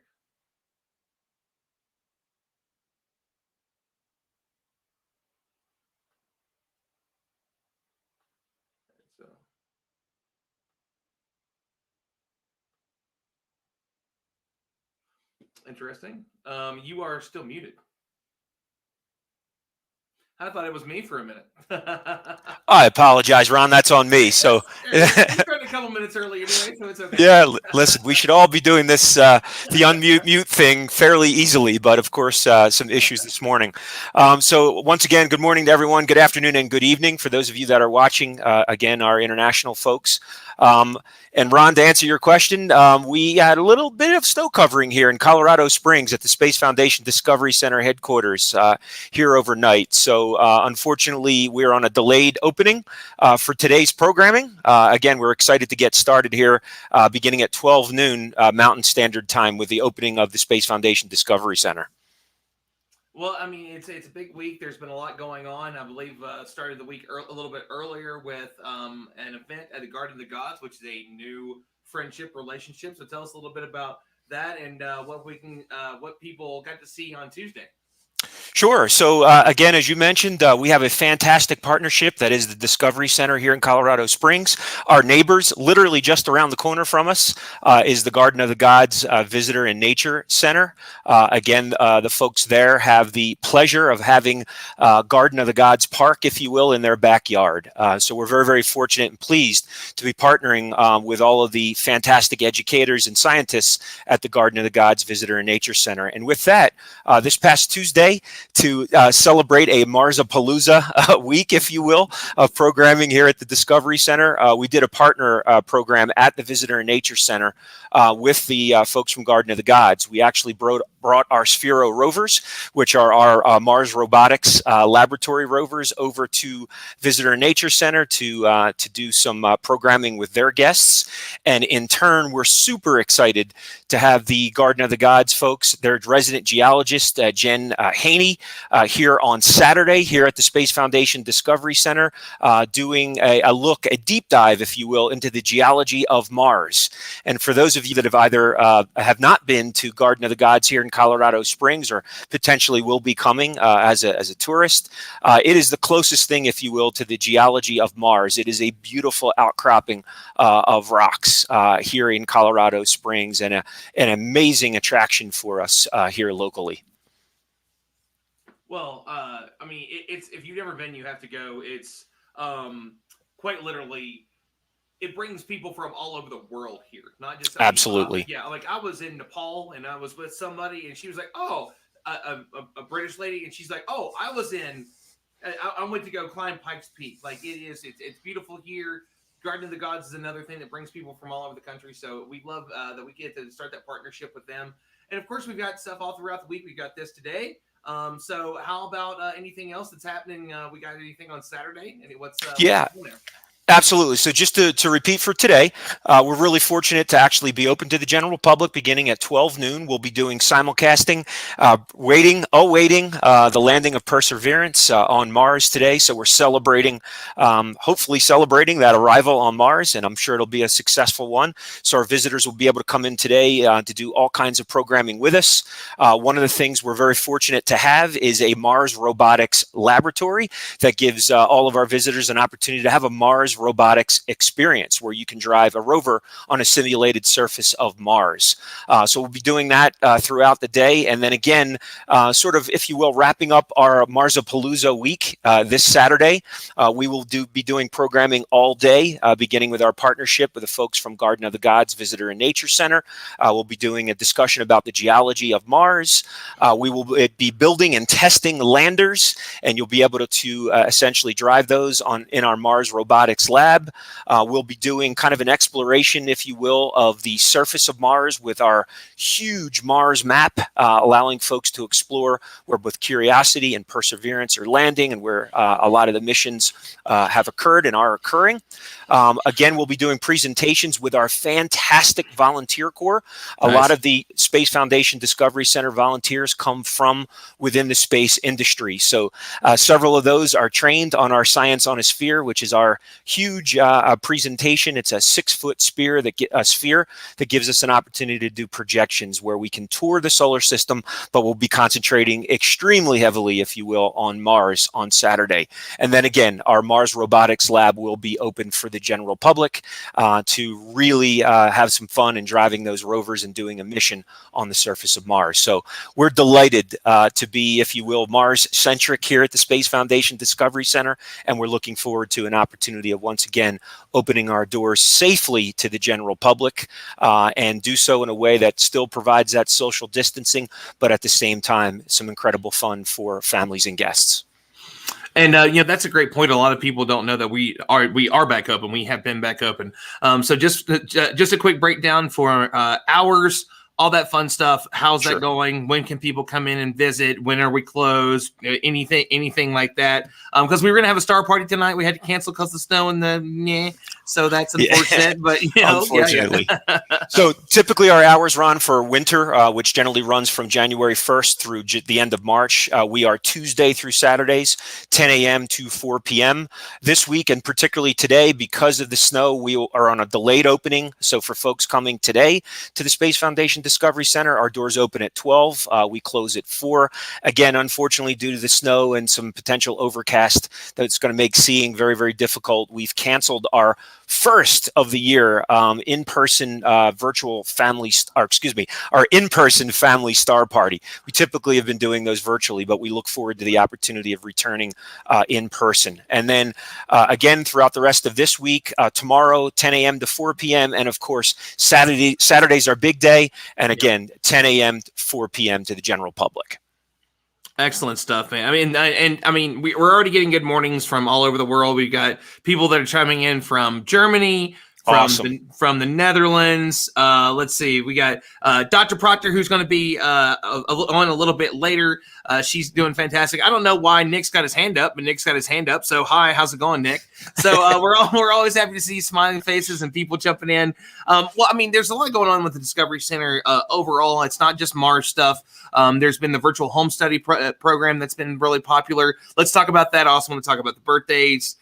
There's a lot of stuff that wasn't expected. The virtual birthday parties were like, we should do virtual birthday parties. And now there's like 8 a week. It's just like, Saturdays are really, it's crazy. So let's talk about some of the virtual offerings that are available. Yeah, absolutely, Ron. It's been fantastic to be able to do programming, again, not just in person with being able to open back up to the public, but also our virtual offerings. And again, as you mentioned, home study is one of those opportunities where we do both an in-person home study program here at the Space Foundation Discovery Center, as well as virtual opportunities. So people across Colorado, of course, across the United States and globally have the opportunity to participate in our space-derived and STEM-inspired programming, educational programming. Again, as you mentioned, something that has been a real delight for us is the ability to actually offer virtual birthday parties. So for folks that, again, we haven't been able to do any kind of in-person events or events programming, we've gone to the virtual space. So we've done birthday parties for kids literally across the country, but also across the world. Recently, we did one with a family in India. So it was a real delight for us to be able to spotlight our Science on a Sphere, which is a component, if you will, of our virtual birthday parties, as well as our space education specialists doing classroom-based programming as an activity as part of our virtual birthday party offering. So we're delighted to be able to do those. We will continue to do those, again, both in person, but also virtually. And last but not least is our educational programming. The Space Foundation, of course, it has been the leader in space-inspired and space-derived STEM programming, essentially lifelong learning that we do, pre-K programs, middle school programs, of course, elementary, and our high school-based program, which we're extremely proud of, which is called our Junior Space Entrepreneurial Program, and it's very Mars specific. It affords high school classes and cohorts of high school students an opportunity to essentially get themselves to Mars, get themselves back from Mars, and in that journey of going to and traveling back from, they may create a particular component, say of a rover or of their rocket, or they might come up with a space-inspired business. And the opportunity for our JSEP program, as we call it, is to give those students an opportunity to see the wide array of the myriad of opportunities, if you will, within the space industry. So not all of us are going to be, essentially astronauts or build those rockets. We need all kinds of specialists within the industry, whether that's on the business and entrepreneurial side, or whether that's just welders, technicians, coders, and programmers. So we here at the Space Foundation, and particularly at the Space Foundation Discovery Center, are really looking at the future of what space is for us, and the importance of offering all of our students an opportunity to see themselves reflected potentially in a STEM career, and potentially in a STEM career that's within the space industry. So we're extremely proud of our lifelong learning programs. And then lastly, our programming that supports our educators, which begins with our teacher liaison program, which has now grown in size to about 300 Space Foundation teacher liaisons from literally across the globe, where we provide professional development opportunities, trainings, etc. So we're extremely proud of the work that we're doing, and we're just scratching the surface. Kevin, I mean, there really is so much going on constantly all the time. We're always adding new things. Anything in particular that's jumping out at you want to share with people? Like Audience with an Astronaut just happened. There's always more of those. We're always getting the virtual sitsies, the Space in the Communities. Want to let everybody know a little bit about those programs, because I mean, you go through the website, it's going to take you some time. There's so many, there's so many offerings. So yeah, we've always got a lot going on. Yeah, we really do. And again, we have the fortunate pleasure of being able to not just serve our Colorado Springs community here with the Space Foundation Discovery Center, but also as part of the Space Foundation Center for Innovation and Education, being able to provide both on-site and virtual opportunities, lifelong learning, and workforce development opportunities internationally. So again, super proud of it. And then, hey, it's just an incredible day. It's a credible day for all of us, again, internationally. Here in the United States, it's yet another opportunity to explore our neighbor planet, an opportunity to learn more, to do more. So it's a significantly cool day in space. And we're delighted as the Space Foundation Discovery Center and the Space Foundation, of course, to be a part of this day in history. Well, and this isn't the first, space museum you worked at, or science museum that had a big space part to it. You worked at the American Museum of Natural History, which it was super cool. Like I'm definitely jealous of that. So that's kind of what you start with the mobile museum, and now you're running one of the coolest space centers and interactive museums in the country, man. So it's got to be an exciting day. This is the first time that you've been the lead of a space museum with a big landing too, isn't it? Yeah. This is the first time. Again, I have had some incredible opportunities in my career. Again, as you mentioned, beginning at the American Museum of Natural History and the Hayden Planetarium, with being a part of some of the history making, both launches and explorations, if you will. So I've been a part of that. But listen, being able to lead the Space Foundation Discovery Center on a day like today really makes my job super special. And of course, to see the faces of all of our visitors, again, whether it's virtually or whether it's here in person, to see the delight on their faces, and also an opportunity for some of our young kids, and particularly our young families that come through the doors, when they don a spacesuit or they drive the rover on the surface of Mars, we're potentially looking at our future. One of those kids could be one of the first astronauts that essentially land on the moon, or better yet, could be part of all of the myriad of opportunities, from technicians to scientists to specialists, that lead to that next human exploration, if you will, to Mars. So look, what better can you ask for than to have a job in space? I got to pick on my boss a little bit. He just said maybe they'll be the first people on the moon. That already happened. Did I say moon? Mars. Yeah. Sorry. A bunch of times. There's a bunch of them. Yeah, there's a bunch of them. Like, there was a group of them. So it's like, I know you. I figured you probably meant Mars, but I meant Mars. Before somebody's like, oh my God, it's like the dailysun.co.uk is be like, the head of the Space Foundation Discovery Center doesn't think we ever landed on the moon. Listen to we did. But yeah, of course. Yeah, I apologize. Again, getting my passion out here. is having one of those students be one of the first that actually land on the surface of Mars or be a part of that mission. So yeah, we've been to the moon, Ron. We've definitely been to the moon. So it's been so great to have you on this morning, Kevin. It has been a crazy, so many months, year and a half now. I don't even know what we're at. It's been a full year, since all this craziness really happened. So it's exciting to talk with you and see us start moving back in the right direction. And we're actually going to show the quick commercial that we put together for Rocky Mountain PBS for a Christmas concert showing. And before we go over and bring on Chris and Janet and Beth and talk to some more folks today. So Kevin, thank you for coming on. Come and visit us. We're going to show you why you should. In 20 seconds, you're going to be sold, I promise. And if you're not sold, then whatever. This was a lot of my heart went into this PBS commercial. So I hope you love it. Here we go. The Space Foundation Discovery Center, where engaging interactive exhibits tell the story of space and its importance to everyday life, all in a safe, clean, and fun environment.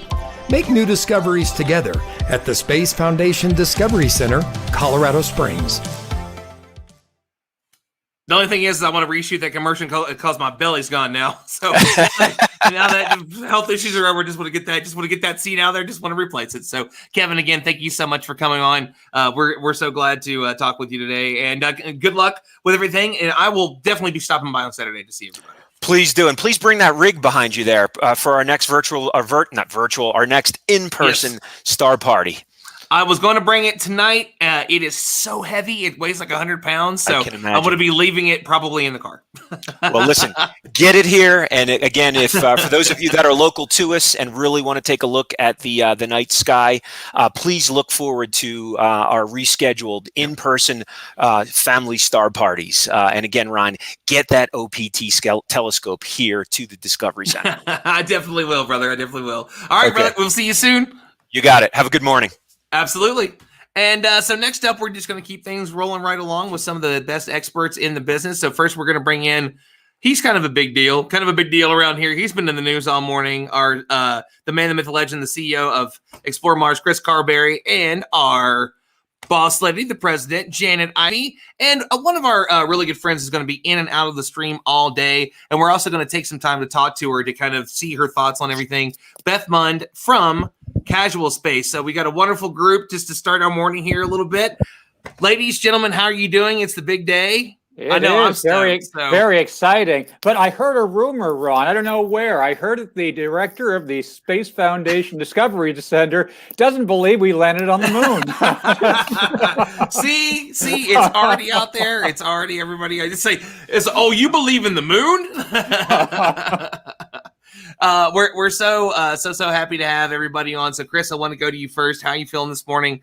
You've seen more than a few of these.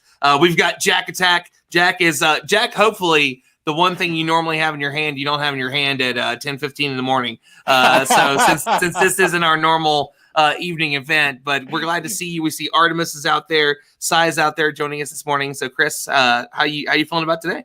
I'm very optimistic. Obviously, I think we're all a bit nervous. This is very nerve-wracking. Even though we've done this before, when Curiosity landed in 2012 with the same basic descent hardware was successful. We've made improvement, but it's a long way away. A lot of things can go wrong, but I'm very optimistic. I think this is going to be a good day. And we certainly have a spectacular lineup today. So well done, everybody, putting this great program together. Agreed completely. Sorry, one of our speakers was reaching out to me saying hi. So yes, it's going to be a great day. Janet, I know that you're excited. You've been excited for a long time. You were excited about the fact that some really bright children were able to name the Perseverance and the Perseverance rover, the Ingenuity helicopter. You've been doing stuff nonstop for a year now to promote this. So I know you've got to be excited. So tell us how you're feeling about it. Oh, you know what? It's a tremendous opportunity for STEM.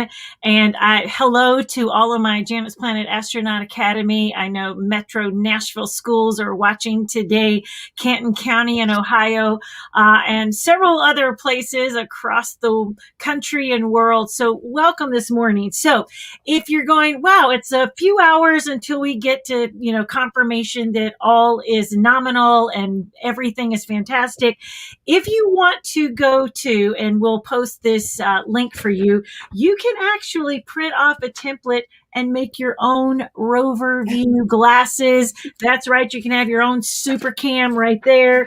There's even a template that you can make your own helicopter. So there are, if you're home and if you're like most of us across the country that is somehow socked in with snow and awaiting the landing of Perseverance, please go to NASA Next Gen STEM and click on their Countdown to Mars toolkit. There are numerous activities that you can do. And in a little while, we'll show you a couple of videos from my students and why they are excited. But you know what I'm excited about and wish that I could reach through the screen is Beth Mund. Looks like she got up early with Krispy Kreme and got those Mars donuts. Where are the donuts? If I could get out of my driveway, I would have gone to Krispy Kreme. But Krispy Kreme's celebrating Mars today with Mars donuts. Are they good, Beth? So good. Hi, Janet. Hi, Ron. I got one here for you. Come on down. Come on up to Chicago. Okay, you're in Chicago. Wow, I can't believe you even got out in the snow to get in. Did they deliver them to you, or did you have to go get them? No, I put the kids in the car, woke them up early. They know that today's Mars landing day. Thanks to Janet and all the people that help us understand what's happening today on a wonderful scale that we can all embrace and we all understand. It's so great. It's so good to see you guys. And when we got to the Krispy Kreme facility, because unless you go there, you can't. Sometimes they deliver the donuts, but we made a special trip. They had never been inside. And when they saw the assembly line of donuts coming out, they were like, oh my God, this is like the best day ever. And they have that asynchronous school day. So they are in heaven. They are like, Mars rover landing is the best day in the world. So yeah, they're good. Here, let me show you one up close. They are like red, and they've got some chunky chocolate. I just love it. And so Aaron's backstage and all I saw. Do that head nod again. Aaron's like, yeah. What's up, y'all? What's up? He's like, I see donuts. And I felt bad, man. I didn't want to just leave you back there with that head nod. I'm like, you know what? I want to make that into a GIF. I'm going to steal that. And I'm going to make it, and I'm going to put that, and I'm going to do like a my man GIF. And anytime you say something funny, I'm just going to have you shaking your own head, being like, my man. You know what? I approve of that. That's awesome, man. That's awesome. Well, Aaron, we're going to bring you back in here in just a few minutes. So if people don't know who Aaron Shepard is, Aaron is a roboticist. He's doing amazing stuff. So we're going to talk to him in just a little while about all the awesome stuff he does. So we'll see you in just a few minutes, sir. But that head nod was too good to ignore. So we're just going to talk a little bit. Chris, Janet, Beth, feel free to, everybody can jump in on your favorite details of what we're seeing today. Obviously, going to land. There's the 7 minutes tear. Not a whole lot of people are big fans of that, but what's your favorite thing? What are you most excited about today, or even about the mission itself? Chris, we'll go to you first. Well, yeah. Why don't we start with the mission itself? I mean, it's so hard to choose from. This mission has so many cool things but the most important thing is how much relevance there is with this mission to getting people to the surface of Mars. They're testing out the first helicopter on Mars, Ingenuity, and that'll have a direct relation as we're sending humans to Mars. Think how useful it will be if they can use drone technology to go down cliff sides or go in lava tubes before we send astronauts in there. And of course, the MOXIE experiment, trying to figure out if we can live off the land, creating oxygen from the CO2 atmosphere. So very exciting, but perhaps one of the most epic questions in human history. Was there life on Mars? Is there life on Mars? And so if we can discover that, that would be quite a remarkable, one of the big discoveries in human history. So sorry to name everything, and I didn't name everything actually, but this really is an exciting mission. But, as for today, it's all exciting, but, the moment it gets down to that point when the retro rockets fire and they're able to start lowering it down, and usually, even though we're about 11 minutes behind, we'll be hearing NASA, we'll be hearing JPL about 11 minutes after when it actually happened, of course, because it takes 11 minutes for the transmission to reach us at the speed of light. So, but we still will get these updates, that, with the heat shield going away, the parachutes deploying, the heat shield falling away, and hopefully we'll hear those updates all along the way, and then we should get a message that the rockets are firing, and then hopefully shortly thereafter we'll get the first images. Very, very exciting indeed. Janet's planet. Let us know. Wait, hold on a second. I love your tagline though, Janet. What are we doing? What's your phrase? What's your catchphrase? We're traveling at the speed of thought. That's right, we are. It's you know what? It's like, I have to say, all of the instruments are amazing. And once you hear, from every science team that has that particular instrument, that sort of becomes your favorite. I got to interview principal investigator of MOXIE last week. And I got to tell you, that went for a long time. The possibility of taking that 96% of, Martian atmosphere that's carbon dioxide and turning that CO2 into breathable oxygen and, liquid oxygen for propulsion. That really is one of those big game-changing experiments. And I personally cannot wait to see the team with Mimi Ong launch Ingenuity on another planet. It's like there's something just crazy great about this Wright brothers moment that's going to happen when we fly another an aircraft on Mars. On any other celestial body for the first time. So those two are my favorites. But if you guys would allow me, I would love to share what one of my students' favorite instruments happens to be. So Ron, thank you for sharing that. And I'm going to just bring this up real quick. His name is Ander.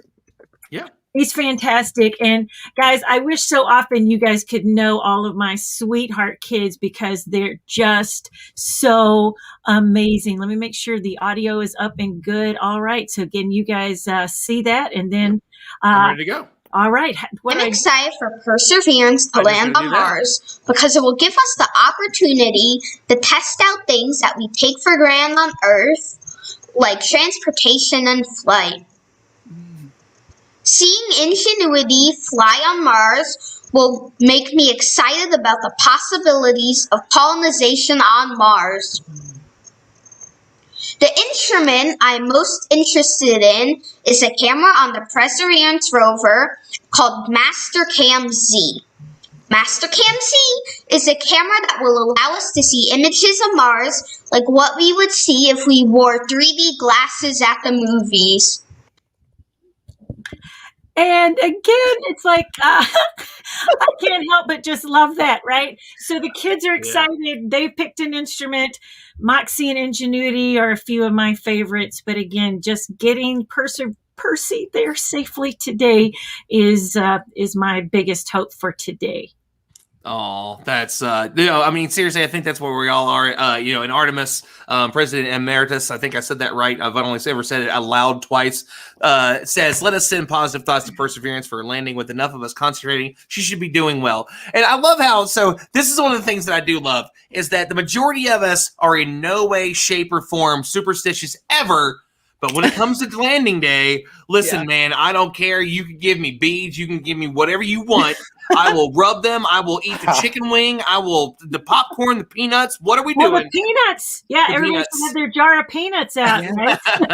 Okay, I'm knocking on wood. Yeah, for real. I don't even have any wood around me now. You made me feel worried, Chris. Thanks. So, Beth,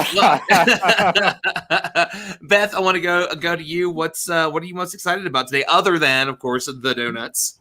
I haven't even had one yet because I had one in the car and it was a different flavor and I'm already on my sugar high, right? But I want that little boy.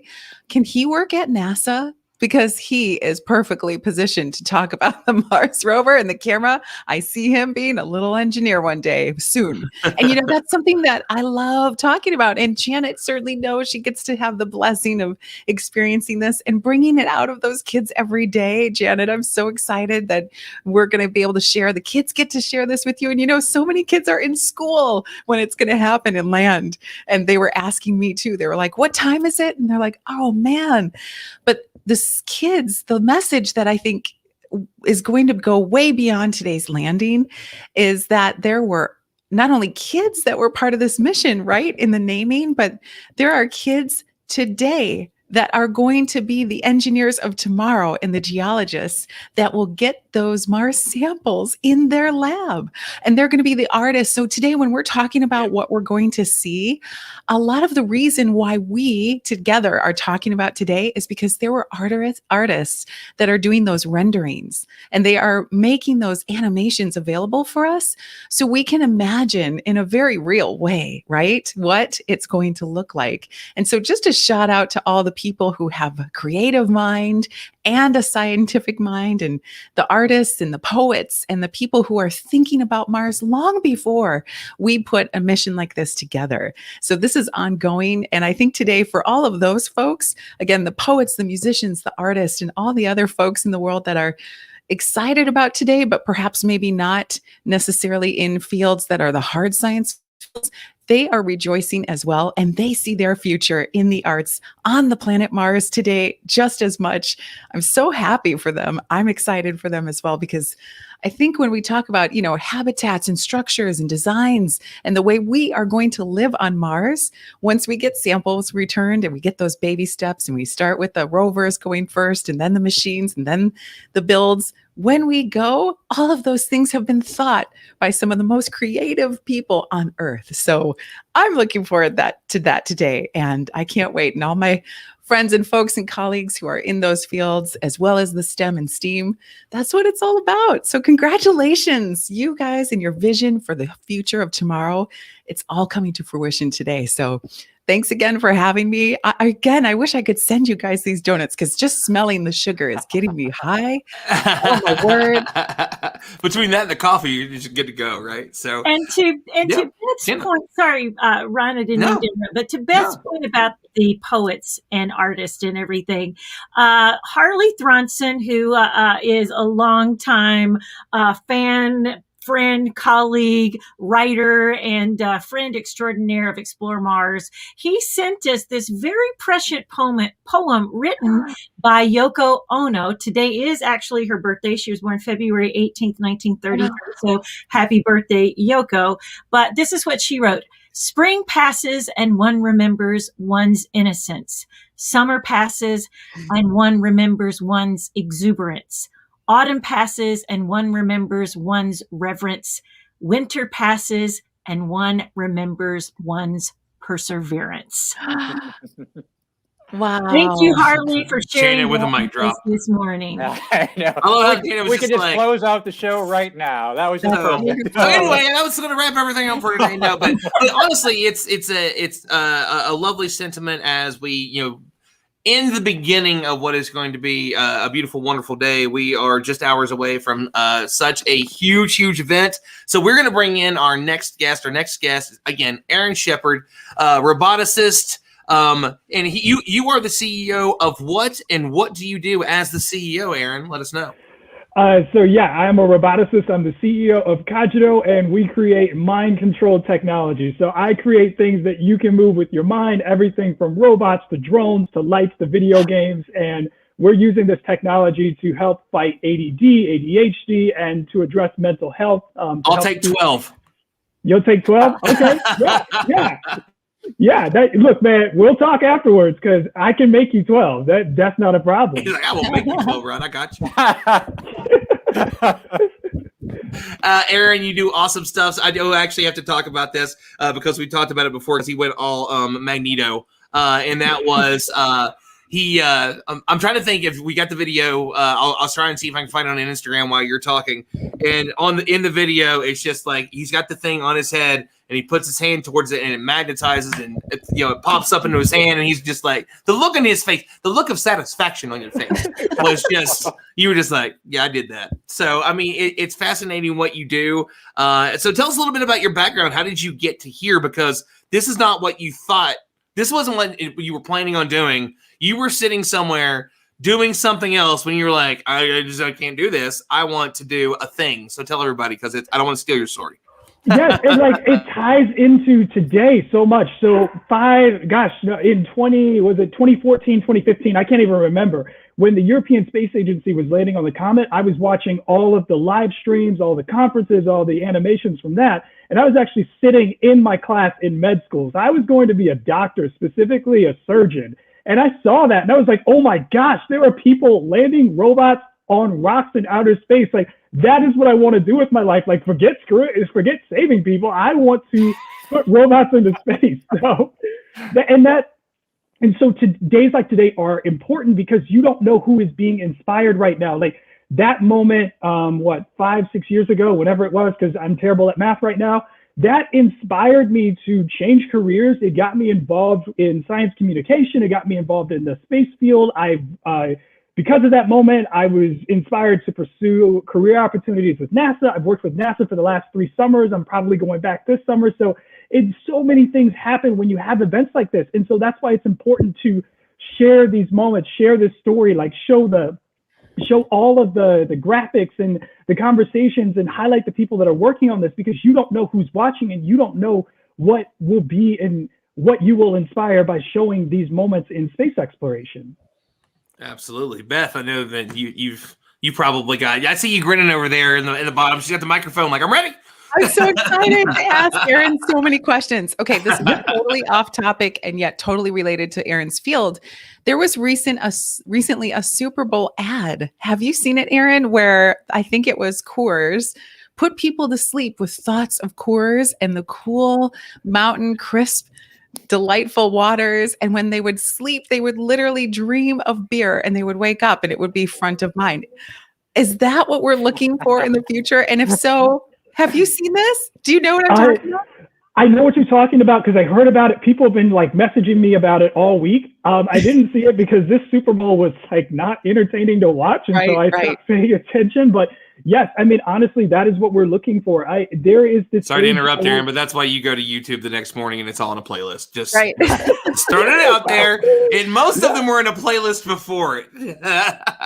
This is true. But yes, that's honestly, there is this age-old notion of the mind, like the mind leads the body. So whatever the mind thinks, like what you think becomes reality. And we're getting closer and closer to that point. I mean, you look at Neuralink, you look at what was talked about in that Coors ad, you look at the work that my company does, it's only a matter of time before we are all telepathic, telekinetic superheroes, and we're doing amazing things just by thinking alone.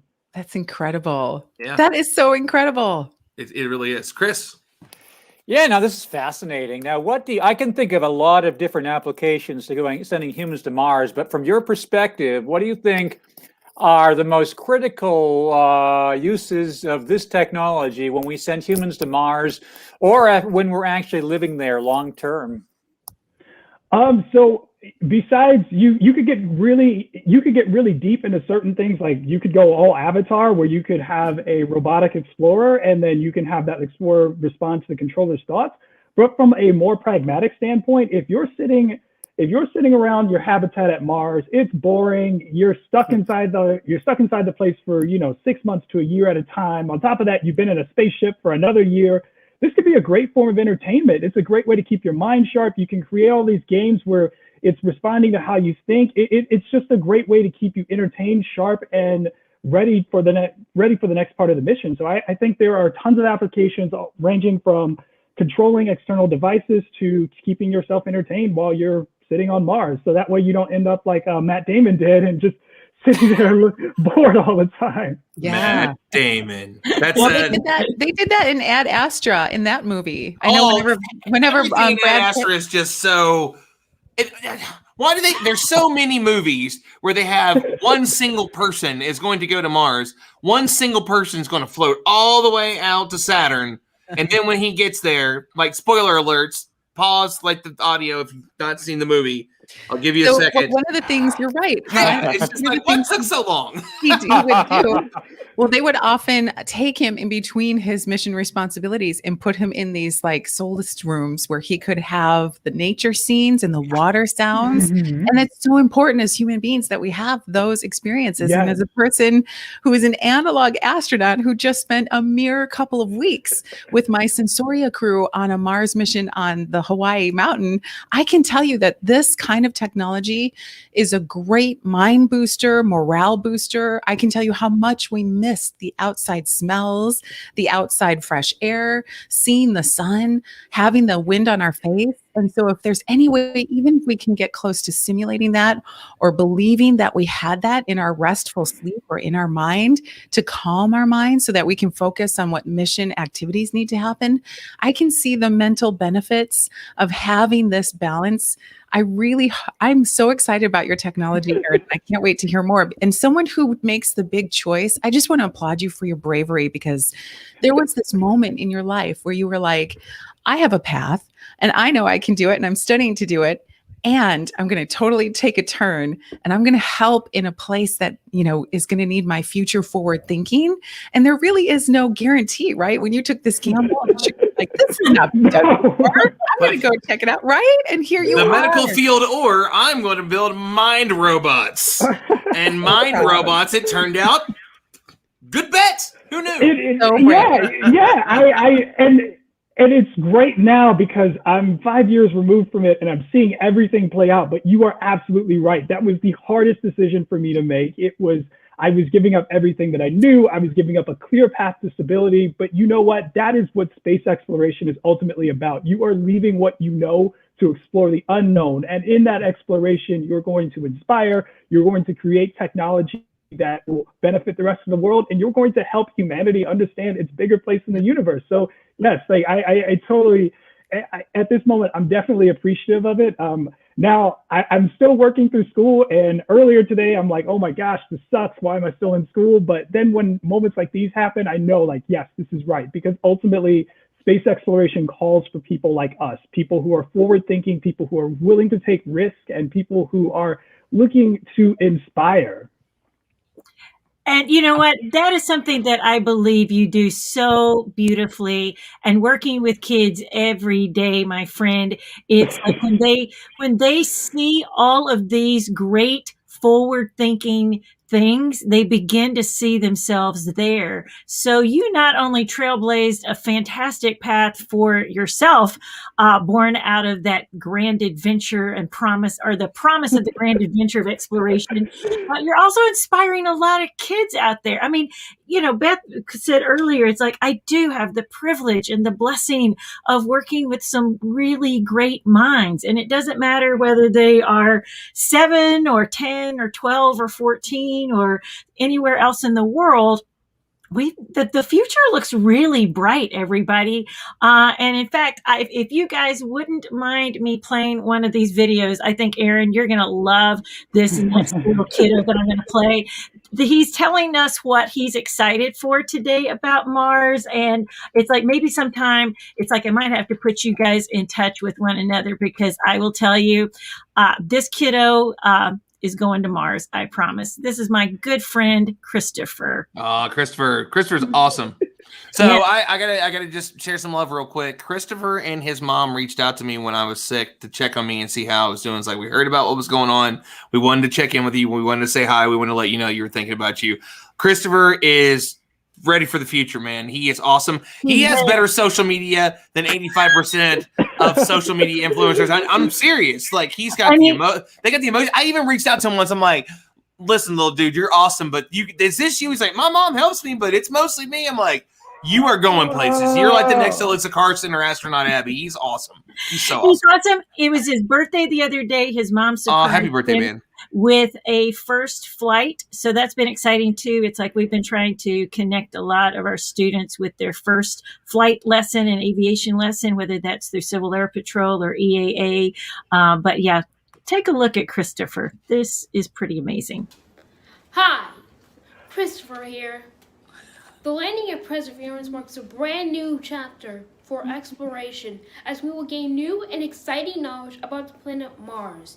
Getting Perseverance to the Martian surface alone is an engineering marvel, a combination of both excellence in engineering. I am extremely excited about Moxie and can't wait to see the footage from this part of the mission.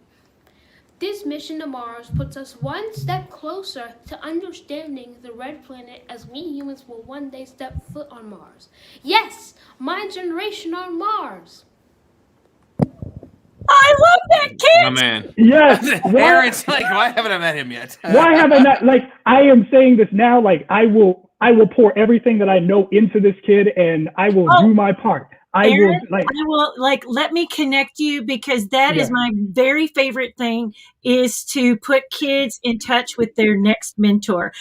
Someone once asked me, what do you do at Janus Planet exactly? And I was like, I kind of like to think of it as the Good People Network. I will get kids and pour in my little portion. I heard a great story, and you guys may have heard me mention this before, but years ago, a Time magazine photographer was capturing and taking pictures of the genocide happening in a locale. And he said he rubbed his eyes once. I mean, they were basically doing triage, and he thought that his eyes were playing tricks on with him. He raises his camera again, and he sees movement over in a place where that there should not have been movement. So he finally convinces people to go and retrieve this person barely alive, and they attempt to give him a full glass of water. Well, the person could not take that full glass. And so the photographer says that over the course of 3 days, it was drop by drop by drop of water. And after 3 days, this person could take a full cup. And so it's like, as I read that many years ago, back in the 90s, it's like what I most recall, and kind of like I think what got buried deep in me, was that it is our responsibility. I may never be responsible for the whole jug or cup, but I am responsible for my one drop. And so, Aaron, I will gladly connect you, because I'm telling you, this is a marvelous kid. Yes, and the crazy thing is too, so through like really weird loose connections and social media and all that, like I have access to astronauts, and not just astronauts, African American astronauts, and not just Black astronauts, like Black male astronauts. So yes, I will forward Chris along to those people, and I will just do my part to give this kid everything he needs to become one of the first humans to walk on Mars. Like, I think that would be so exciting, and that is why I do what I do, is because ultimately it's about looking forward, and it's about saying, all right, not what can I get done, but what can I give to the next generation? Because we all want to, the goal is progress. I think there's a saying by Aristotle, like, I'm not quoting it right, and since I'm on camera and really excited, I'm probably not going to quote it right, but it's, a sign of a wise generation is one that plants trees whose shade they will never see. And I think that's something that we have to do, is we have to be forward thinking. We have to invest in the future. We have to take what we've learned, take what we've gained throughout our journey, and give it to the next generation under, so that way they can go faster and further than we ever have before. And that's why we just, oh wait, yeah, I have it. Is that his Instagram? Christopher? Yep, that's his Instagram. Okay, yeah. Yeah, I have him on Instagram. Okay, yeah, okay, I do know this kid. I'm so sorry. Like, it's hard to put, like, I see him all the time. I think I didn't recognize him in like his whole spacesuit. He looks so official. So yeah, I will definitely do my part and invest and reach out and do what I can to help him. That will make so much. Back during Humans to Mars, General Charles Bolden reached out to him, and as well as Leland Melvin. So I know that there was some communication back last August during our Human to Mars Summit. But again, what you're doing is so profound. I have one request of your robotic mind thing, is that please put a snow day in there for me.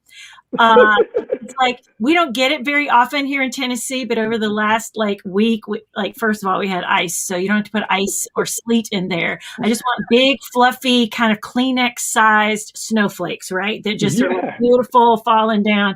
Because I looked out this morning, we got 4 inches of snow last night, and I thought, I will miss snow when I go to Mars. So yeah, so just give me it's not completely without icy, snowy stuff. So we will figure it out. Dry ice, but I don't know. I don't know if dry ice snowing on Mars is going to give me that same fluffy Kleenex, fallen down looking thing. So yeah, I just need to snow day on Mars.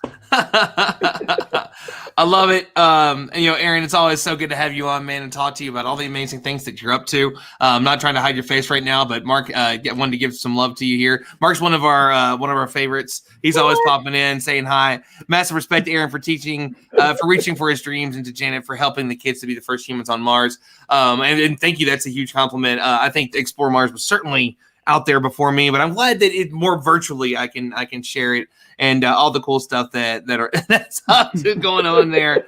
So absolutely, positively love it. And Aaron, we'll let everybody know where they can find you on social media, what you're up to, all that fun stuff. And yeah, man. Yeah, man. So, you've the handle's right by my name at Space Cadet Shep. Instagram, Facebook, Twitter, TikTok. Yes, I have a TikTok. And yes, what I'm up to now, it's a couple of things. I'm still developing the Mind robots. We're actually talking to a lot of potential investors. So everybody, fingers crossed that we can get people to throw lots of money at me to make cool technology. On top of that, I am doing a few talks for different schools, a few robotics workshops. I have these really cool spider robots. Let's see if I can dig one out. Yeah. So I'm building these spider robots for a school in Chicago for a talk next month, and cut it on, and the spider robot gets in the spider form. Yeah, and also I'm getting ready to do my next round at NASA. So I'm really excited. Hopefully my paperwork and all that goes through, because I get to work on really fascinating projects. This one, we're taking a team of, it's going to be basically Voltron with robots. So we're finding ways to connect smaller robots to make a giant one, and then that giant one will build solar panels on the moon, so that way the astronauts can have power. Wow. So cool. So cool. And again, it's like whatever we can do to help, and we need to do an entire, we'll figure out some way to really connect you, not only with those folks who we particularly want to find a way to get you that money. So I don't know if anybody's out there listening. Aaron is set and ready and going to provide great, great stuff for us in the future. He is. Yeah. Yeah. It's just, Give me your money. Throw all your money at me, and I'll make cool things happen. And I mean that in an appropriate way. Forget Bitcoin, forget crypto. Yeah. Well, we couldn't find anybody more perfect to start the day than a roboticist. So Aaron, thank you so much for joining us, coming on to the show, hanging out with us, and talking about all the cool things that you're up to. I was going to talk with you about robots and like robots on Mars. We had too much fun talking to you about all the cool stuff that you do. So that makes me happy. And that's what I love about having the streams like this, and having wonderful co-hosts like Janet and Beth, who are going to take the conversations in all kind of crazy directions today. And we have our next guest that we're going to welcome to the show, the one, the only, the space gal herself, who's probably on TikTok doing her risky business right into the camera that she does. There are so many did you things know? Today. I'm just posting an Instagram thing, a Twitter thread that I just posted. People are, it always comes up. People are now talking about how, like, why are we sending a robot to Mars when we have so many problems here on Earth? And so I felt the need to comment on that. Now we know what the next TikTok stream is going to be. That's right. That's going to be like, do you want to know? Hold on a second. Let me do my slide. Do you want to know? So I haven't got it down yet because I'm on carpet, but I'm working on it. I'm going to get there. So Emily, that's a nice jacket that you have on. Can you tell people where you got that? Is it anything to do with you? Well, thank you for asking, Ron. This is part of my new clothing line, my Space Gal merch. If you go to shop.thespacegal.com, you'll be able to find it. I made a few tweaks for today that you might see because, we're not going to the moon today.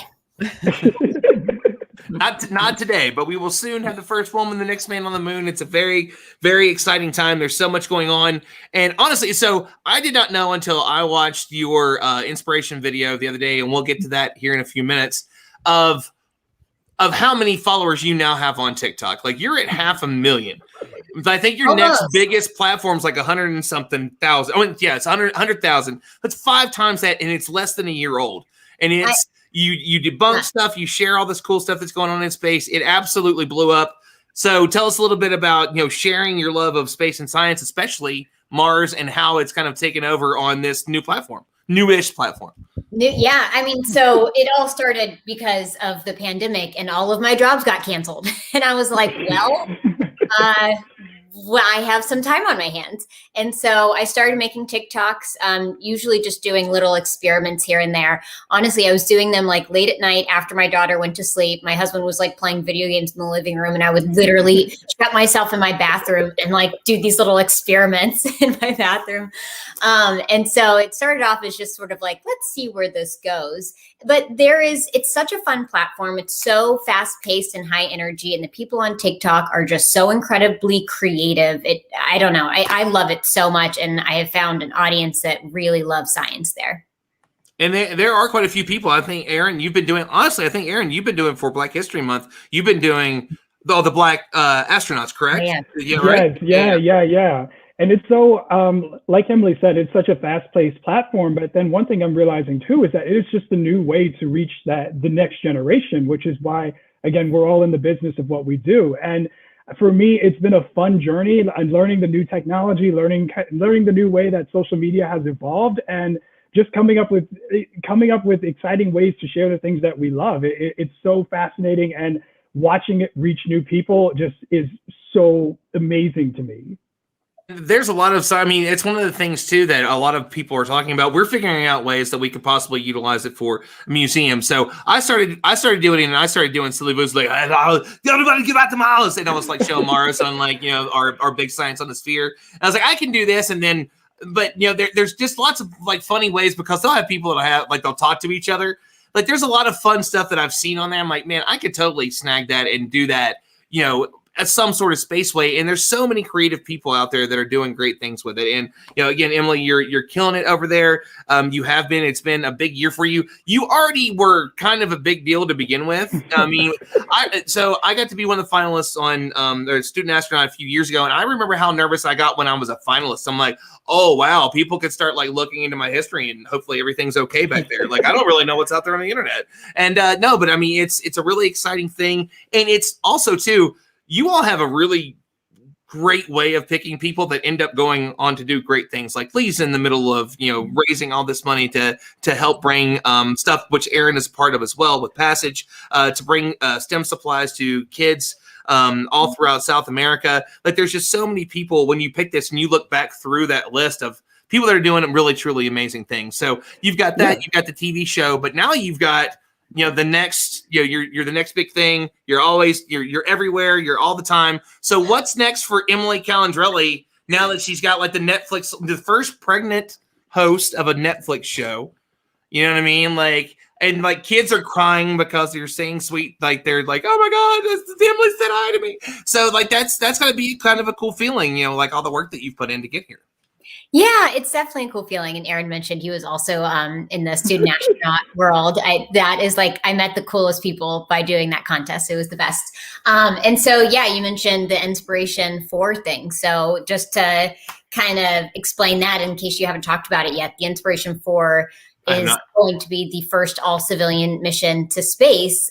There's this billionaire, Jared Isaacman, who had purchased a flight on a SpaceX rocket to go around the world. This isn't to the International Space Station, but to orbit the Earth they haven't determined the length of the mission, but maybe 2, 3, 4 days.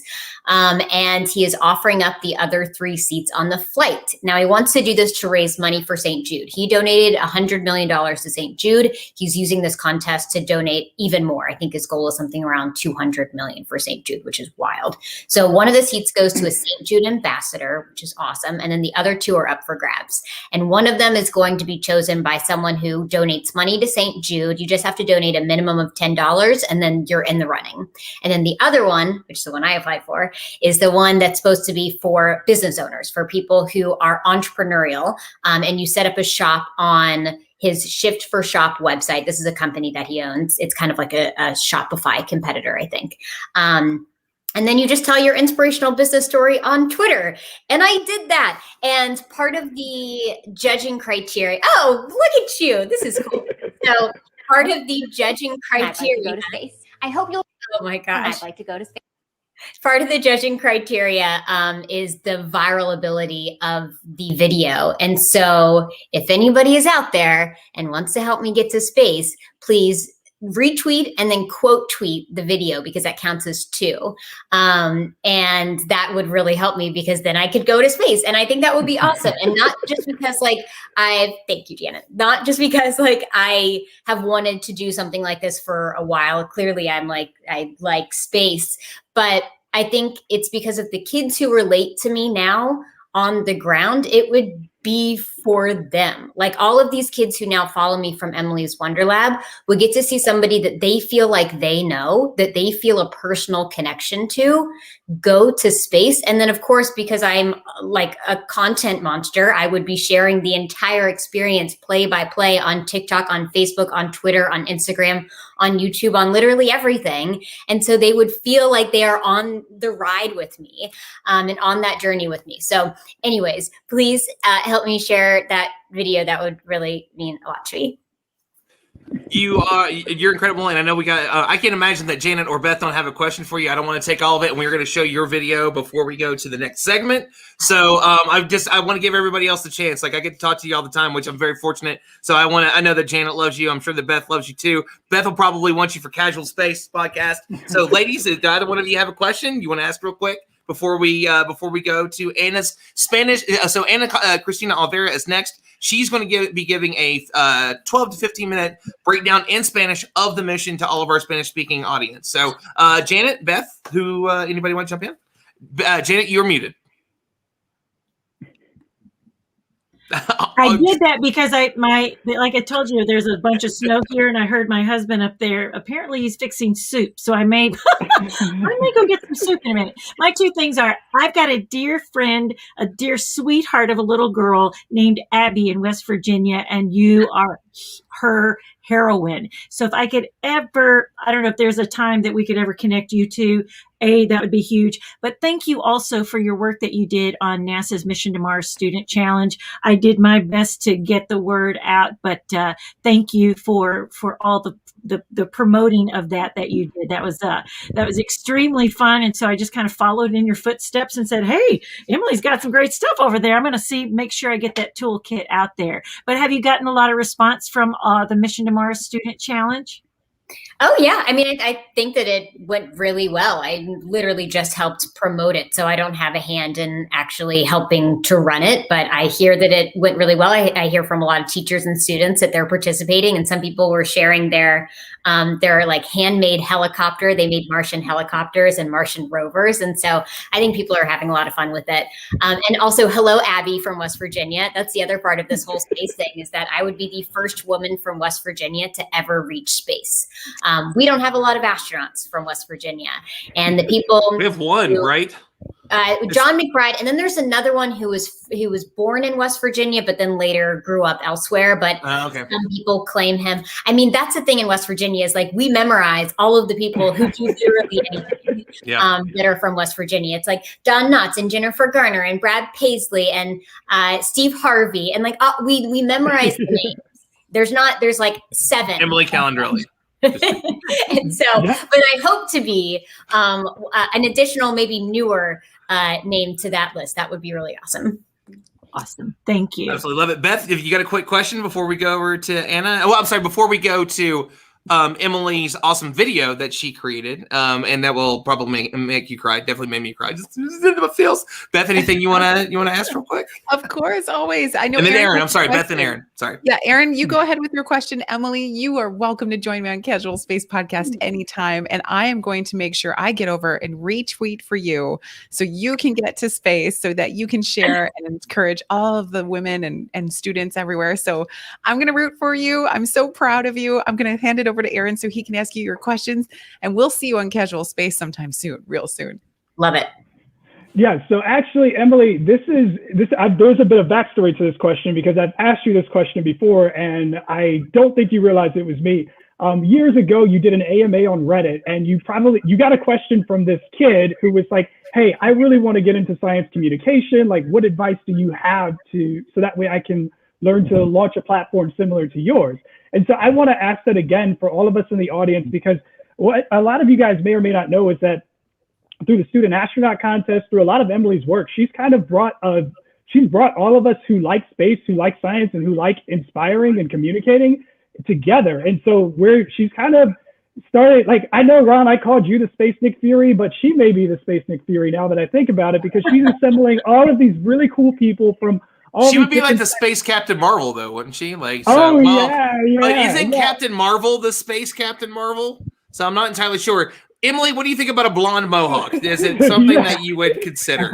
She's like, no, Ron, whatever. You all are so awesome. And the work that you guys are doing in the SciComm community, it's so inspiring and incredible. And I feed off of you all, and you guys are just, SciComm is being lifted up because of you all.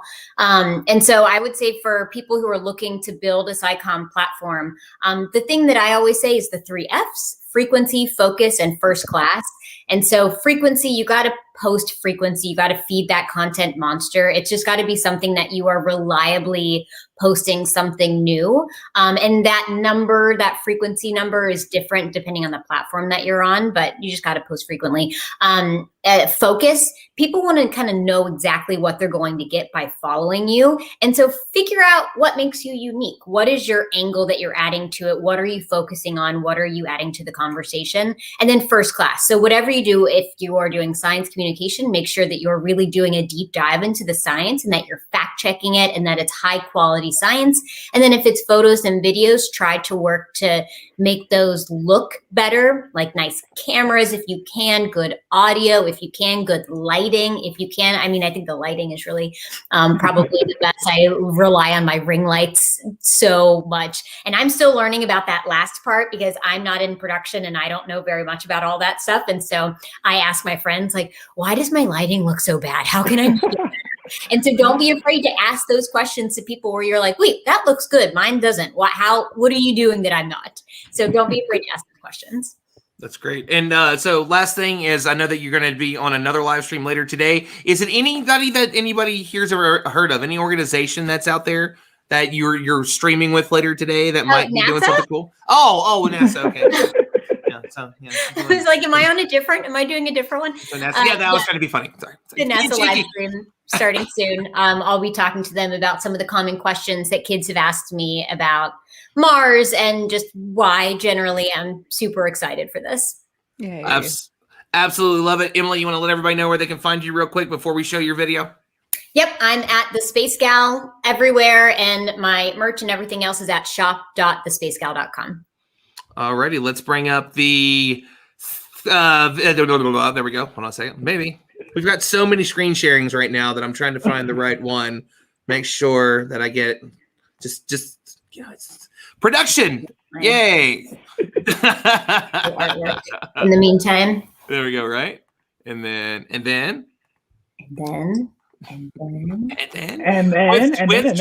Jennifer Garner, our fellow West Virginian. So Emily, and I'd like to go to space. You don't have any volume? Why don't you have any volume? Oh, I can hear it. I hear it. Okay. I can't hear it. So unmute on Twitter. Now it's muted. Now it's muted? Yeah, press the unmute on. Yeah, there you go. There we go. From MIT. I don't have any I'm volume, a science so communicator, and my business is making science more accessible for everyone. I do that with books, TV shows, public speaking, and of course, social media. My business strategy involves empathetic education and meeting people where they're at. Empathetic education comes from my West Virginia roots, which ranks #1 in the entire country when it comes to fewest percentage of people that believe that global warming is happening. I've learned that the people who deny climate change are often the same people who have been hit hardest by the dying coal industry.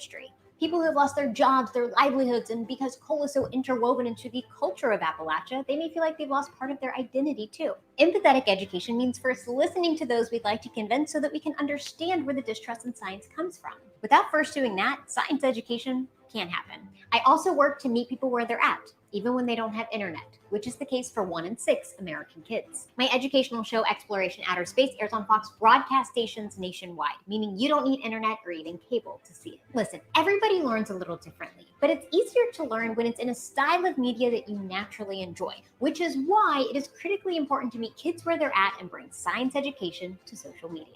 On TikTok, for example, I've grown a curious community of nearly 500,000 people, mostly Gen Z, mostly women, who are there to learn about science.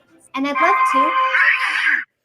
bring that education to new heights, and talk about science, space exploration, and the benefit of protecting our planet from a powerful perspective for my online community and my fellow West Virginians. Most recently, I hosted Emily's Wonder Lab, where we brought the wonder of science to kids in 190 countries and in 38 different languages. As a woman and someone who was 9 months pregnant while filming it, it was representation in science that kids don't normally see. And because only 12% of people that have gone to space have been women, I'd like to help expand the female representation in space and become the first woman from West Virginia to reach orbit, giving kids from Appalachia and little girls around the world an astronaut they can see themselves in. So if you're looking for someone to fill that last seat, let me introduce myself. And Emily, we're going to need to work on your confidence level and your screen presence. I mean, I think you're almost there. I mean, you're like, you've been, it's just, you've been working on it. Like, come on now. Like, how does anybody follow that up, man? I mean, obviously, I'm excited to see you go. And the thing is that Emily is actually so like small. Like a second person from West Virginia could go with her. Oh. So the thing is, it's like I've got a picture with Emily, and Emily's like in heels and like to my shoulder, and I'm not that big. I don't know if you've ever been around me. I mean, big in other ways, but I mean, but I'm not very tall. And I was like, you know what? I was saying, hey, like, listen, if Emily goes, like, I could and I'm getting smaller, so I can like fit in the back, and then we can have two West Virginians that can go. So I could be the first guy with tattoos in space. I think. I don't know. There might be tattoos for it, but also, yeah, Emily, you're awesome. It's like very obvious that I spend more time on TikTok now than I do Twitter, because that video stops abruptly and it feels very confusing. But on TikTok, the videos just replay as soon as they're over. And so loops are a big thing, where the last part of the video leads into the first part of the video. And I love doing those. And so I did that on TikTok, or I did that on Twitter, and Twitter does not always loop videos. And so it just turned up like, wait, what? Wow. Was she going to introduce herself, or? What had happened was, Emily, it was great to have you on today. Always awesome. Congratulations on everything. Hopefully, it continues to do wonderfully for you. You seem to be one of the leads of the pack, so I'm sure you're gonna be up there. And everybody, go retweet her. It's not hard to find her. Twitter, it's pinned on her page on Twitter at the Space Gal. Go check it out. Thank you as always for joining and always bringing your uniqueness to the streams. You're the best, Ron. Thank you guys so much. Good seeing you. Awesome. Bye. Bye, Emily. And we are very excited to bring on our next guest. We're going to give her the entire floor because she's going to do an amazing thing for us. The only Anna Cristina Olvera, and she is going to share with us in 10-15 minutes of a breakdown of the mission in Spanish for a Spanish-speaking audience, which is partially Aaron. So I'm very, very excited, Anna. We're always glad to have you, and I'll give you the floor. Thank you so much. I'm so excited to be here with all of you and join the excitement for this landing that is just about to happen. So right now we're going to shift our Spanish on, and we're gonna have we'll say it. and we're gonna have our preview, our overview of this mission in Spanish. So let's talk about Perseverance, perseverancia en español. Este es el robot explorador más sofisticado jamás enviado al espacio, Perseverance, perseverancia, y tiene previsto llegar a Marte hoy, este jueves, tras un viaje de cerca de 480 millones de kilómetros que inició en julio del 2020. Y es que Curiosity ya confirmó que existieron en Marte condiciones para la vida, pero Perseverance o perseverancia va a dar el paso siguiente y va a buscar responder una de las grandes preguntas de la astrobiología. ¿Hay señales concretas de vida microbiana pasada en Marte? Vamos a intentar buscar microbios en Marte, vida marciana que haya podido estar en algún momento o que esté actualmente. Perseverance también recogerá muestras de rocas que serán traídas a la Tierra en un futuro y probará tecnologías pioneras para una eventual presencia humana en el planeta rojo. Para ello, Perseverance tiene el tamaño de un automóvil y pesa cerca de 1 tonelada y cuenta con novedosos instrumentos, cerca de 20 cámaras, un helicóptero y hasta micrófonos, cosa que no habían tenido ninguna de las misiones anteriores. La nave que lleva Perseverance ingresará a la atmósfera marciana a una velocidad de 19.500 kilómetros por hora. En 7 minutos esa velocidad debe llegar a cero. Estos son los famosos 7 minutos del terror en los que pues se juega todo durante esta misión para poder aterrizar o amortizar de manera correcta. Todo el descenso es automatizado y dado que hay un retraso de más de 11 minutos en las comunicaciones con la Tierra, Perseverance estará completamente a solas durante su amortizaje o aterrizaje y no podrá ser ayudado en forma remota si surgen problemas. La nave donde está el robot tiene una parte trasera en forma de cono que está sellada en la parte inferior por un escudo térmico. La temperatura en la superficie externa de ese escudo podrá alcanzar cerca de 1.300 grados centígrados. A unos 11 kilómetros de la superficie, la nave va a desplegar un paracaídas de 21.5 metros y poco después el escudo térmico se separará y caerá, exponiendo ahora sí en toda su magnificencia a Perseverance por primera vez a la atmósfera marciana y dando inicio a una nueva tecnología de autopilotaje llamada navegación en relación al terreno. Perseverance es la primera misión que usa este tipo de navegación. Mientras el robot desciende del paracaídas, va a captar imágenes de la superficie de Marte y las va a comparar con la información en su computadora para corregir la trayectoria si es necesario. Perseverance va a aterrizar en el cráter Jezero, de unos 45 kilómetros de diámetro y que está ubicado justo al norte del ecuador de Marte. Los científicos piensan que hace unos 3.500 millones de años, Jezero era un lago que era alimentado por un río que depositó sedimentos. La NASA cree que este antiguo delta fluvial, delta de un río, podría haber preservado moléculas orgánicas u otras señales de vida microbiana marciana. Cámaras y micrófonos, el primer helicóptero y otras tecnologías pioneras. Bueno, la misión Marte 2020, Mars 2020 Perseverance o Marte 2020 Perseverancia lleva más cámaras que ninguna otra misión interplanetaria de la historia. Hay 19 cámaras en el cuerpo del robot y otras 4 en la nave para captar la entrada, la atmósfera, el descenso y el aterrizaje. Lleva además 2 micrófonos que permitirán por primera vez captar sonidos en Marte. Se espera que Perseverance explore el suelo y la atmósfera del planeta rojo durante al menos un año marciano, que equivale a cerca de 687 días, pero recordemos que pues Curiosity tenía esta misma meta y lleva mucho más tiempo de eso, entonces todos esperamos que Perseverance dure muchísimo más que ese año marciano que tiene previsto. Vamos a hablar un poco de los instrumentos que lleva Perseverance. Lleva SuperCam, que es una cámara láser y espectrómetros para buscar compuestos orgánicos. Lleva a la Mastcam Z, que son cámaras panorámicas con zoom para poder tomar increíbles fotografías.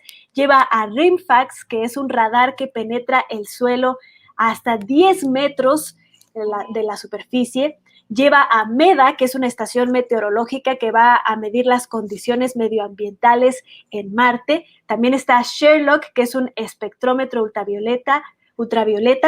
También está Watson, que es una cámara. Está Pixel, que es un espectrómetro de rayos X para determinar elementos químicos específicamente. Y MOXIE, que produce oxígeno a partir del CO2 en Marte. Así es como Pixel, por ejemplo, y Sherlock pueden escanear el terreno y determinar su composición química. Y también tendrá una estación meteorológica, como les decía, que se llama MEDA, que fue desarrollada por científicos españoles del Centro de Astrobiología de Madrid. MEDA medirá con sus sensores el viento, el polvo, la radiación ultravioleta y otros indicadores del clima en Marte. Una de las tecnologías más avanzadas de Perseverance es la que permitirá recoger y guardar muestras de rocas. El robot cuenta con un mecanismo que taladra, pulveriza la roca y luego coloca esas muestras en 43 tubitos que guardará en su interior, y en cierto momento Perseverance depositará estos tubos en la superficie de Marte para que sean recogidos y traídos a la Tierra en una futura misión que podría ser a partir probablemente del 2031.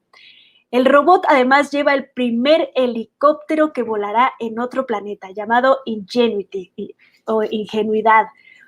Se trata de un aparato de menos de 2 kilogramos de peso, pero con un ambicioso objetivo: probar que es posible operar y elevar un helicóptero en las difíciles condiciones de Marte, que tiene una atmósfera menos densa que la de la Tierra, y hay una presión atmosférica mucho menor, y hay una humedad mucho menor, y hay muchísimo polvo. Y otra de las grandes tecnologías que probará la NASA es el instrumento MOXIE, como les decía, que va a tratar de producir oxígeno a partir del CO2 o dióxido de carbono que está en la atmósfera de Marte. Generar oxígeno en la propia superficie del planeta rojo sería esencial para una futura misión humana. Eso es más o menos de lo que se va a tratar la misión Perseverance, así que esténse muy atentos a estos próximos minutos en los que llegará esta misión, y ojalá todo salga perfectamente para que podamos tener los resultados de este nuevo gran rover en la superficie de Marte. Thank you very much. And whoop whoop with the hand. I got to do the hand raised a little bit there. So Beth snuck out on us there a little bit. Perfect timing. I was just like, oh, okay. So look at her sliding in the side. She's like, Ron's gonna think I'm not there, but I'm here. And she's boom, there she is again. Anna, thank you so much for coming on, joining us, sharing this with us once again. You're always so open to coming in and helping us out. So thank you. I know you came away from your lunch to hop in and speak with us. So we were very glad to see you, and we can't wait to have you on the next one. Hopefully you're doing well down there. You look as as smiling and happy as always. So we're glad to have you come in and do this with us. Thank you so much. I hope everyone enjoyed it, and that our Spanish-speaking audience is ready to get this Perseverance rover with all the information they need. You're wonderful. Thank you, Anna. Aaron, I know that you were in a bow out too. Thank you so much for stopping in and seeing us today, talking about all the robots and stuff. And we've got a couple more guests that are going to join us as Anna and Aaron bow out. We have the CEO over at, what was that again? Was it Explore Venus, right? Explore Venus. No, it's Mercury. Mercury. Yeah, actually, I don't think we should go into space at all. It's a waste of time. There are problems to solve here on Earth. Yeah. And then we've got our good friend Joe Cassidy is in the house with us today as well. Joe, we're going to talk to you. Joe has one of the coolest titles I've ever heard. Joe, tell everybody what your title is, because I love this. Every time I hear it, I'm just like, that's an awesome title. It's useless now because Chris said we shouldn't go into space, but it's Executive Director for Space. or as my friend in NASA headquarters used to say, Executive Director of Space. So he said, you get to tell space what to do. Hi, Joe. Good to see you. Good to see you. Oh, my goodness. Yeah. How you doing? I like the beard. Oh, thanks. It's my COVID. My wife was saying this morning, she said it took a mass pandemic to get you to grow a beard. So that was it. It suits you well. Don't go out of the house. Don't have any reason to shave. But I'm super excited about today, and actually nervous. I got butterflies in my stomach. Well, Joe, what are you most excited about for the launch today? I mean, we're the landing, I should say, today, not the launch. There's no launch today. I think actually there's a launch in a couple of days from somebody else, but no. There's always a launch, right? There's always a launch. There's always another one. The cadence in 2020 was crazy. 2021 is supposed to be even crazier. So we're glad to have you on to talk to you today. So let us know how you're feeling. How everybody at Aerojet. I know is going to be pretty excited about it. Right. Yeah. Well, this is our big show now for us.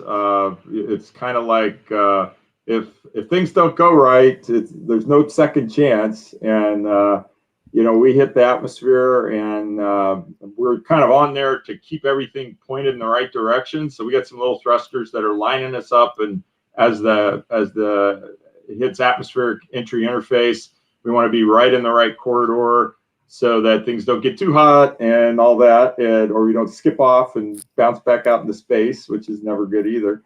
And so that's part one. And then we kind of turn it over to the aeroshell and the heat shield. And I know Lisa's on after me, so she's going to talk a lot about Lockheed Martin and heat shields, and they do a great job. And that takes out a lot of energy right there, and then we get a little further down and we pop that off and get the parachute going. and that'll slow them down even a little bit more. But then comes the really fun part, and that is the sky crane. And that's kind of like the star of the show for us, because that's our throttling engine that, you know, has an amazing 100-to-1 throttling ratio. And JPL loved it so much. They asked us when they started looking at the sky crane idea, they said, "You guys built those engines for Viking back in the 70s, you know, can you do that again?" And so that's really what happened. They actually asked us to recreate the same thing that we did for Viking, and we did. And with a couple of small differences, because on Viking they actually had 18 individual small nozzles on each thruster, because the Viking went all the way down to the surface, and we didn't know that much about Mars in those days. But they really didn't want to make big craters and blast a lot of regolith around. Part of that was because Viking had an arm. It didn't have a rover. It wasn't a rover. So all it could do was reach out with its arm and scoop up the samples of Martian regolith.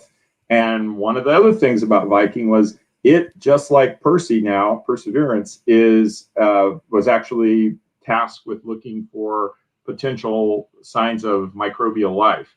And so the fact that all of that came together, they said, you got to make us an engine that will have like zero disturbance when it gets all the way down to almost on the surface. So we built this thing with 18 individual little nozzles, each engine, and there were 3 of them on Viking. If you ever go to Air and Space, hopefully we can get back in Air and Space someday soon, it's sitting there, and that's a real one. That's a real on the model that's in Air and Space. Those engines actually were built in our plant. And I always take friends there and show them. There's even a plate on the back that says Rocket Research Corporation, Redmond, Washington. That was the Viking engine design. For Sky Crane, we don't need to do that because it goes into a hover way up above the surface and lowers the rover down on a tether. So we don't have to design it with 18 individual nozzles. It's just got one big bell nozzle on it now. But it still throttles like mad, which is really handy when you're trying to react to various things like today, going into Jezero, which is a scary place to land, but a cool place for biology and for geology and finding signs of life, you know, all the stuff we want to do. And we're getting brave enough now to try it, but you got to have something that can react fast. And so obviously the AI and the terrain relative nav are going to be looking for bad things, and they have to have engines that can speed up or slow down on, you know, the spur of the moment. And that's what those MR80s will do for them. I think Joe has taken over the role of the coolest guy in the world. From like the guy that used to be on like Dos Equis. Now that he's got the beard and he's talking about like propulsion on Mars and stuff, right? Like, it's like I don't Where's know. the pipe? Where's your pipe? It's like real. No, you need to. And you gotta make sure you click your teeth on it too, so that way everybody knows that you're a pipe guy. Chris, I believe you had a question, sir. Yeah, Joe. Yeah, welcome. I think we also. I'm not sure if you mentioned earlier, Ron, that Joe is also the executive vice president of Explore Mars and a board member. I did. Okay, then I wasn't paying attention. If you did, but I said that he is, and I didn't. Okay. Well, I guess I wasn't paying attention to you. Was that Explore Mars or Explore Venus? Yeah, one of those. I don't care. Somewhere. But Joe, I'll see it in the clouds. So Joe, of course, you mentioned the experience with Viking, but of course, you know, as you're coming up on this landing, you have a lot of experience with, Aerojet Rocketdyne, with Mars, even beyond Viking. Right. I believe you guys have done every American Mars mission. We have, yeah. And now obviously Spirit and Opportunity, and Sojourner all used airbags to actually, you know, do the touchdown. The last part was bouncing, but we guided them in. So we were on those too. So yeah, we're pretty proud of that. If it's, you know, we used to have a slogan. I work with our comms people a lot. We used to have a slogan. We said, we put the AR in Mars. So what kind of since Curiosity, what sort of improvements have been done? Have there been modifications to the landing system at all? Yeah, I think the biggest modification, it isn't really in our part. You know, we're just the fire and smoke part. And like I said, we have to be able to throttle up or throttle down as required. But the real key is the terrain relative nav and the fact that they've improved the onboard software. So it's going to be watching as it's coming down, and just like it's a robotic version of Neil Armstrong back in the Apollo 11 landing. If it sees a big boulder in the way, it's going to say, "Nope, I don't like the looks of that. I'm going to fly over here," and it'll throttle up for a little while and move over a little further down before it settles down and lets Perseverance down slow and easy. So incredible. Beautiful, Beth. Yeah, I was gonna say. So I know you got a incredible. question. No, you got one. I sure do. Joe, for someone who has any bit of nervousness at all, you are like so calm as always. I mean, just ready to go. I love it. I have So a good facade. no, I woke up with butterflies too, and I'm not even remotely connected, but I was so honored to go down and see the facilities and see some of these engines in person. And what a sight to see. It's impressive, but your whole team, they're so knowledgeable. They've got the history. I want to ask you, this is not like the first time, obviously, NASA comes to you for so many opportunities and challenges. So when they come to you, and can you walk us through a little bit of this process where they say, okay, listen, here's what we're going to do. Here's what we need. You guys are the experts. Can you build it? Can you modify it? Can you change it in the middle? And can you walk us through how when you propose it and build it and you're walking it back and giving it back to NASA, just the amount of pride and the people you've got on the team and all parts of that process, that's what really impressed me when I took that tour, is that everyone knows their role, everyone knows what that means. And it was such an impressive part. You also pointed out how many of your suppliers help to build on your success from all over the country. So in your humble moment, as you always are, Joe, and Rocketdyne as well, they're like, and everyone is helping us. So when we're talking about success today, we're talking about your success as well, your supplier successes, your team, your interns. I mean, you guys really embrace that mentality. Wow. I don't know what to say, Beth. You do. That's what I observed. Joe. Well, thank you. That's very kind. Yeah, but it's true. I mean, it's a team effort on all these things. And in terms of the process, it's usually a process that it goes from a mission concept that somebody has. In the case of like the sky crane, I'll just use the sky crane. This is a great one since we're using it again today. The folks at JPL, came to us, as I said, and they said, we want you to recreate the MR80 engine that you used on Viking for this thing called the sky crane, and we don't need the 18 individual nozzles. We need, one big nozzle. But here's what we're going to do. And I remember the first meeting I was in where I heard that, and it was like, they're going to do what? They're not going to land. They're going to hover, and then they're going to have a tether to lower the rover down. It was just like, what? You got to be kidding me. Who came up with this idea? But, what's their name? And then it worked. And it worked. And it then was it cool. worked. I mean, and it was awesome. And it's necessary. I mean, it really makes it possible to do this size, this SUV-sized, metric ton nuclear powered rover that's got all this awesome equipment and instruments on it. It's the only way to do it in this case. But the process was, they came to us, they said, okay, this is what we're thinking. We went back with a bunch of questions. Usually you get to a point and you have what's called a systems requirement review. And we looked at, what's our capability of our design? Here's how it was in the Viking days. And this is what it's capable of doing. And we match that up against, what requirements does NASA say they need, or JPL in this case, what do they want from it to do? And hopefully it matches well. Sometimes you get a little bit of a mismatch, and then you have to say, okay, a funny story on this one that I've shared also before. It turned out that you mentioned suppliers. The supplier for the valve, the throttling valve that we used on Viking, when JPL came back to us for the sky crane, was no longer in business for many years. So they weren't available to us. So what we had to do was go out and kind of coach and bring on board a new supplier to be able to get that same valve built again. That is really critical to the design of the thruster and the ability to throttle like it does. And then there's a whole lot of other stuff too, interfaces and power and thermal and all that kind of stuff. But that's basically the way it goes. And I just want to say one more time what you said. We have a group of people out in Redmond, Washington. Shout out to Redmond, suburban Seattle, that build these things. They've done it for years and years. Not only do they put their head and all their smarts and all that into it, they put their heart into it. And it's just fantastic to see the pride that people have when they do this. And a day like today, it's like the best day in the world when you see that stuff work and put something down on the surface of another planet. Joe, absolutely love it. And you're welcome to stay on. We are going to bring in our friend Lisa May from Lockheed Martin. Lisa, we're so glad to have you today. How are you doing this morning? I know you got to be excited. I am doing fantastic. I am really excited / nervous. I got peanuts over there for, I got to start eating some peanuts. Yeah.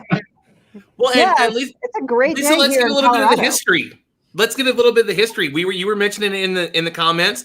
Lockheed Martin also has a history from like every American Correct. launch. Yeah, so tell us all about that, please. We have been a part of all 22 missions to Mars, all of the missions that the U.S. has sent to Mars, and we built 11 of the spacecraft. And we're currently operating all the ones that are still working at Mars, including Odyssey, Maven, and MRO that are going to be listening for Perseverance as it lands.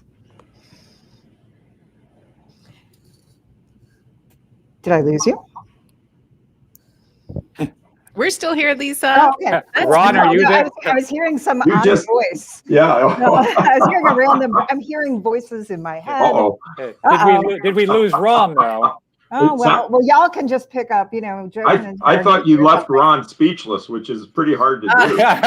Well, why don't we jump in? Why don't you explain to us what are the different parts that Lockheed worked on Perseverance?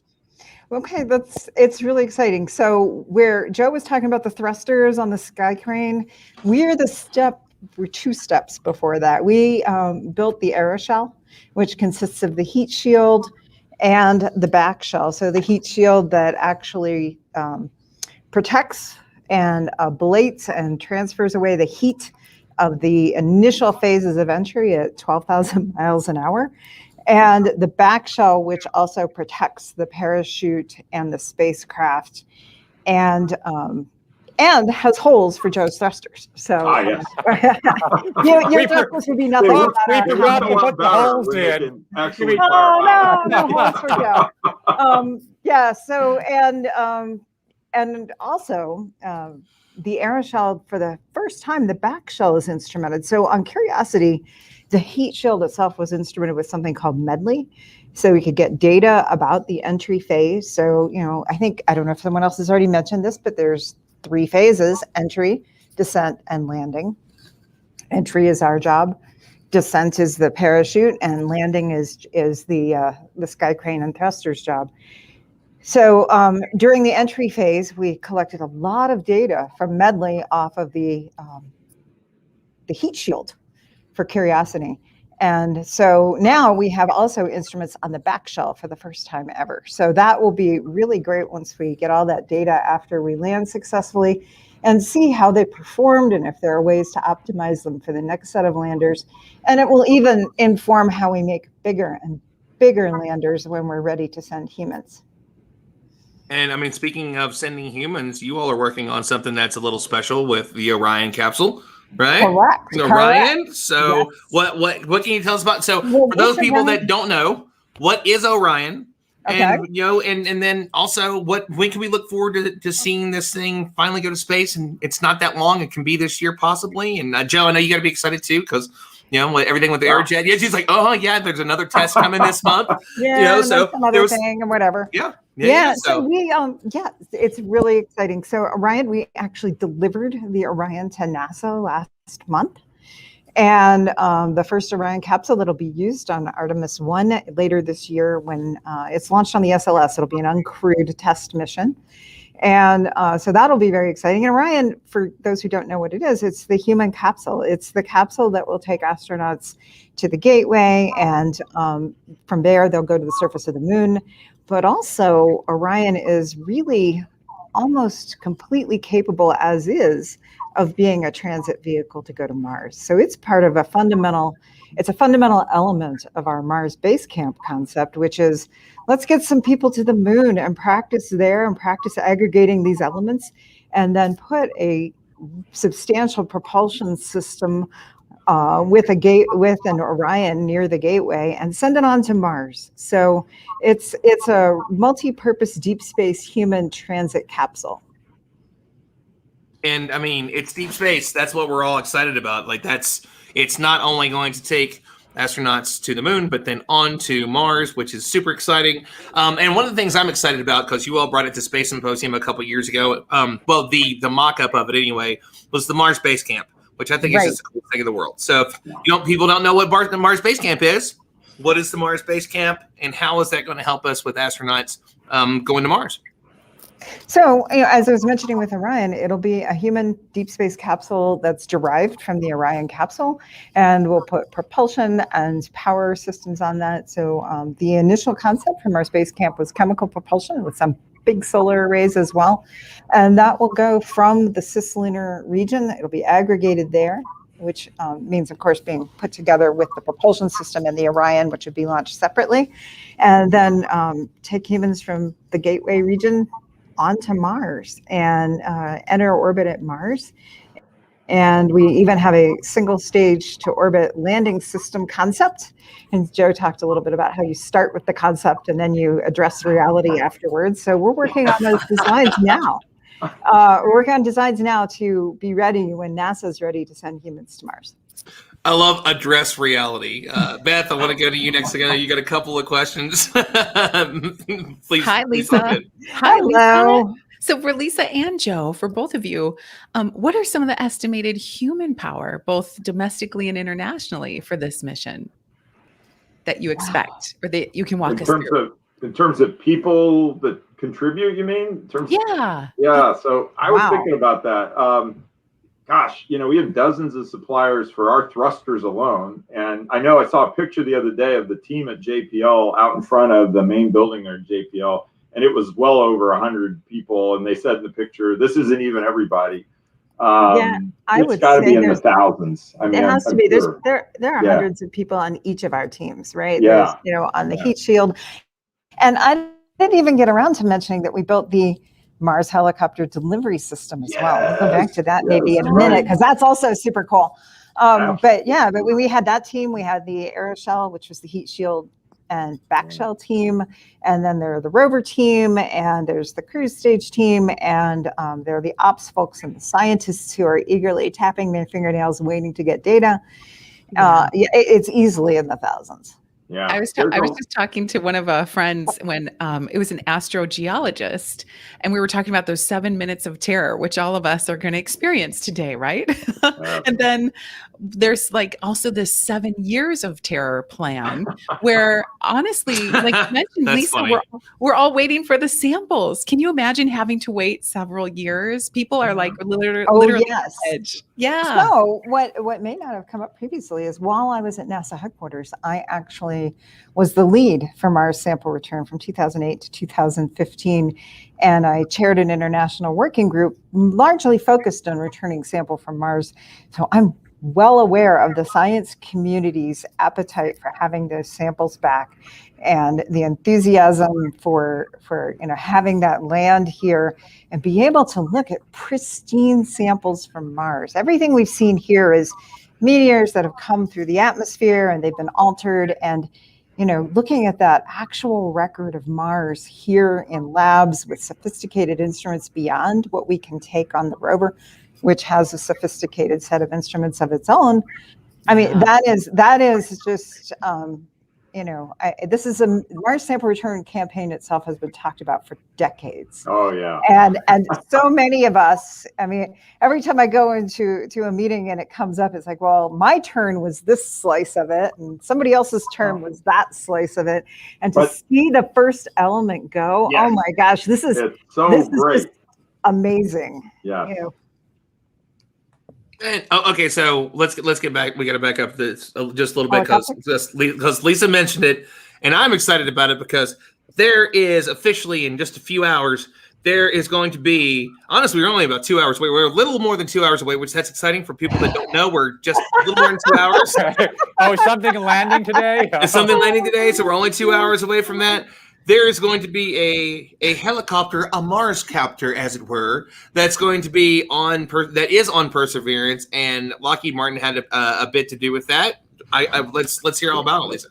sure. So Ingenuity is the little helicopter, quadcopter that's attached to Perseverance, going to land with it, and then deploy when the science team and the operations team determine it's a good time to try it. Be the first ever helicopter on another planet, and it's specially designed to be able to fly in the very, very thin atmosphere of Mars, which is less than 1% of Earth. So that's an aerodynamic challenge. A huge aerodynamic challenge, but what we built was called the Mars Helicopter Delivery System, MHDS. And MHDS is so innovative because the helicopter is so lightweight. So we got 2 patents out of that system, one for a launch lock, but another for an electrical connector that once it was, added to the spacecraft, to the rover, and to the helicopter and the delivery system, it actually didn't increase the mass. And it's not a massless connector, but because of the way it was accommodated between the 2 pieces, and it was an extremely important requirement. Requirements meeting reality. It was very important so that helicopter could do what it needs to do in that thin atmosphere. That's so awesome. And I want to bring in Janet Janet. Planet, the president of Explore Mars, back in as well. I know that she's excited, and it looks like we may actually have a change in time on the landing. Now we're going to find out what that is. We're going to give you details. Yep, exactly. Wade just shared that there may be a change in time. So I mean, it is flying through space, and who knows? So everyone's like, what? It's like, does that happen? So we're going to look and see, because it moved, because yesterday it was like 1:30, and then I heard before that it was 1 our time. That's in in Mountain Standard Time. Then it was 1:55, so it may actually be a little bit later than that now. So we're gonna wait and we're gonna find out. Janet, welcome back in. I think that you probably want to chime in, ask Lisa a question here. Well, I've been listening. It snowed a lot here in Nashville, Tennessee, which we normally don't get. So my husband made soup. So I took advantage of a moment and went and grabbed a cup of soup. It was very good. Lisa, though, I've been listening. And Joe, I think it's so profound what you guys are doing. But this release system, are you talking about the release system? Because when I hear about how, like, basically, Perseverance is going to be released this kind of robotic arm, it's going to flip Ingenuity onto the surface, and then Perseverance will either back away or move forward depending on where they are, and this get to the safest distance away from Ingenuity. And then, again, it's marvelous. But are you talking about the part that actually will deploy it onto the surface of Mars? Yes. Yeah. It's very James Bond of you. It's very James Bond. And we strive for that. And in most of our missions, the more James Bond, the better. Well, that one gets it, because again, as you talk about how it's like that arm is going to deploy, flip it, and again, without adding any mass, and it's like solving that physics problem of lighter than air and the 3,000 RPMs. Again, if you're out there and you're a student and you're like going, I don't have a helicopter of my own, you can make one. You can go to the Countdown to Mars toolkit, just put those words in the thing. Cool. You can even draw your own, and then you can make your own paper helicopter. So if anybody's out there listening. But Lisa, I got to tell you, when I remember hearing somebody talk about the release, the way that Ingenuity would be released, and I was like, that sounds so like Mr. Gadget and James Bond. That's the coolest thing ever. But isn't that everybody's career aspiration? It's not to just create something MacGyverish, but create something MacGyverish for a rover on Mars for a helicopter. Right. Like a 1-ton nuclear rover on Mars. A 1-ton nuclear rover. And a Martian helicopter. Just that. That's what we do. Right. All in a day's work. Yeah. And I was going to bring that nuclear part up again, too. I forgot to say earlier. That was another one, NASA comes and they say, and by the way, we want this rover to be nuclear powered. So both Curiosity and Perseverance have this MMRTG, which is powered by plutonium and puts out heat and electricity constantly. And that was something else that we got to do, which, is, you can imagine everything that goes into something like that. And making it fit together and be safe and put into the system and work with all the rest of the pieces of the system. But the one thing that's been really cool about that, and it came up again recently with InSight, is the dust on Mars is pretty hairy stuff. And I don't know if anybody saw this recently online, but like InSight's arrays are getting really pretty covered up in dust now.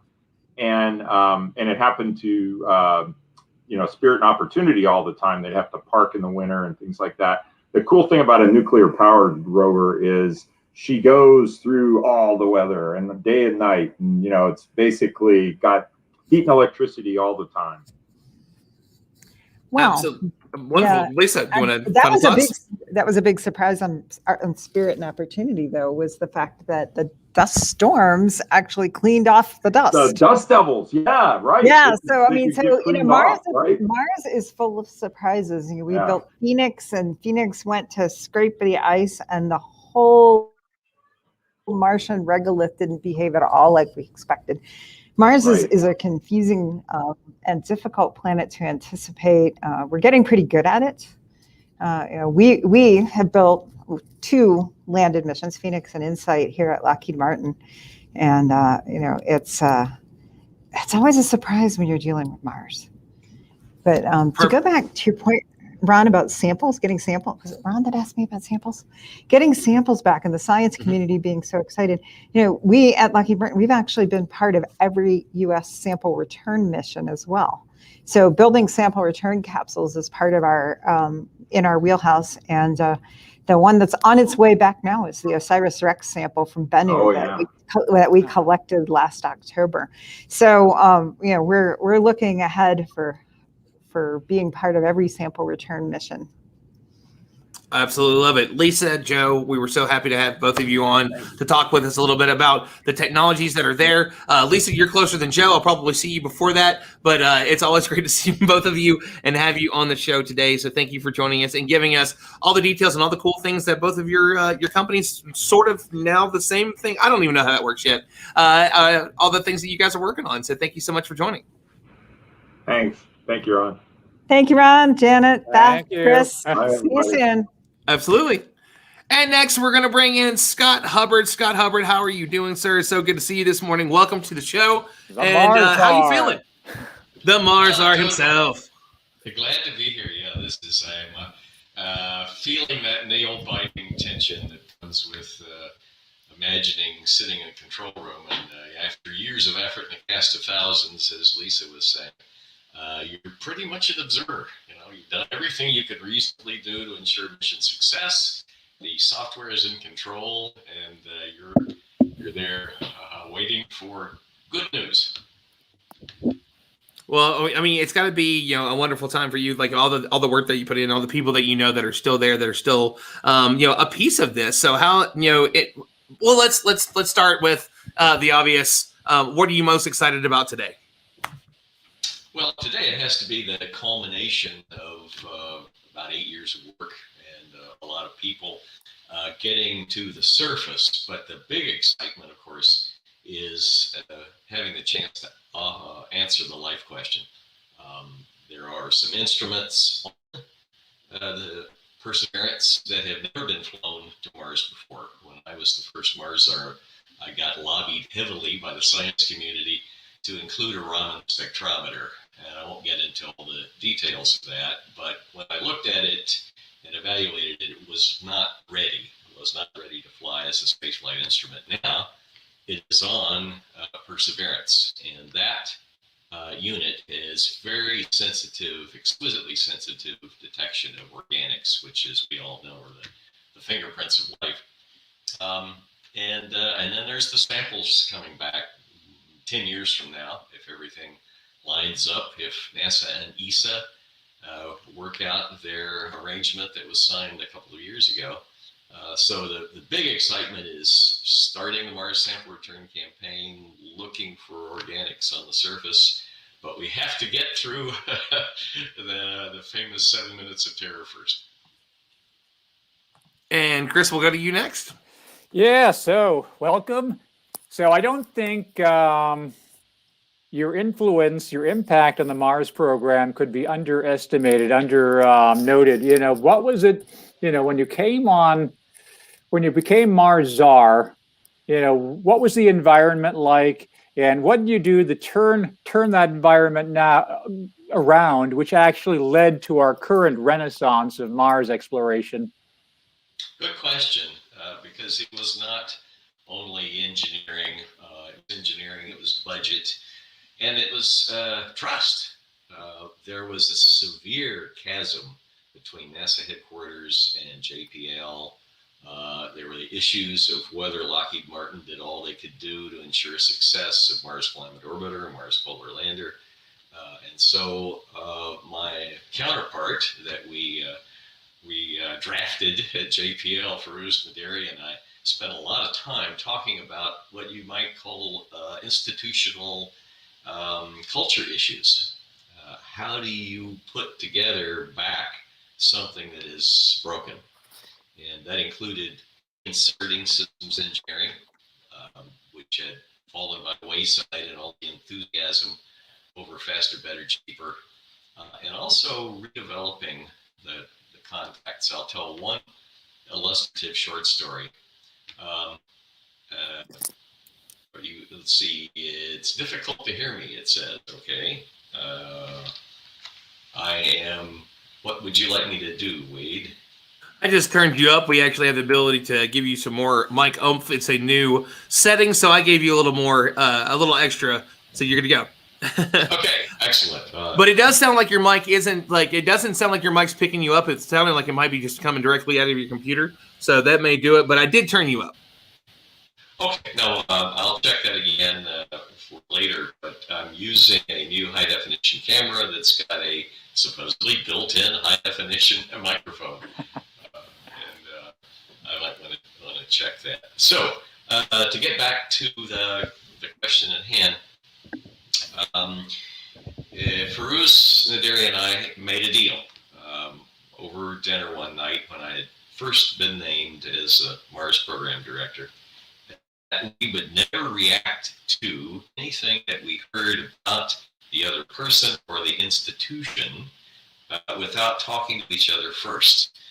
And anybody who's ever spent any time inside the Beltway or inside the politics of the space program knows that there are an awful lot of opinions expressed, people that throw random words into the punch bowl and see what happens.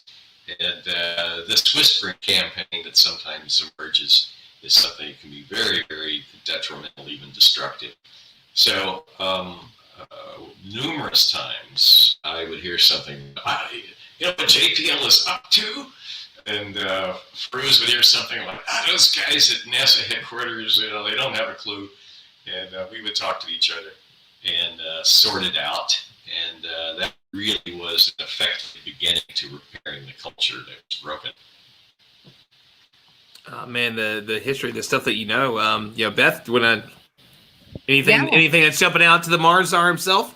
I love Scott. Thank you for sharing that and being very transparent with your story, because as a former NASA civil servant myself as well, we all know about how the difficulty that the culture has provided, but it's the culture overall that I think we've seen evolve. I'm really glad you addressed that, because I know it's really a difficult thing to see presidents come and go, Congress support and budget come and go. And I know that's for a later discussion and a whole nother show, but I'm really glad that you talked about the culture, because I think that the culture can change and evolve based on leadership and based on watching both new ideas be presented, new challenges be overcome, And when I got to see that in my brief days at NASA, I did see that culture change. And from someone who went from watching a, Challenger disaster to then a Columbia response, it was completely different. And that is what I'm seeing. So thank you for addressing that and bringing that up. And I do recognize the challenge that you had. What are some of the challenges in now today's NASA culture, or perhaps some of the victories that you've seen with missions like this in a planetary exploration that you can look back and say, oh my gosh, we've come so far and continue to succeed, and that's what's on the horizon as well? Yeah. Well, there's great people involved. The project manager for Mars 2020, Perseverance, John McAfee, is a terrific project manager, leader, engineer. There are an amazing number of people now in high positions who are part of that Mars Pathfinder crew. Rob Manning, Richard Cook, as well as McNamee and others. And so to watch those people develop their careers, I've been at Stanford now well over 10 years. And one of the great things about being a faculty member is you get to see people develop.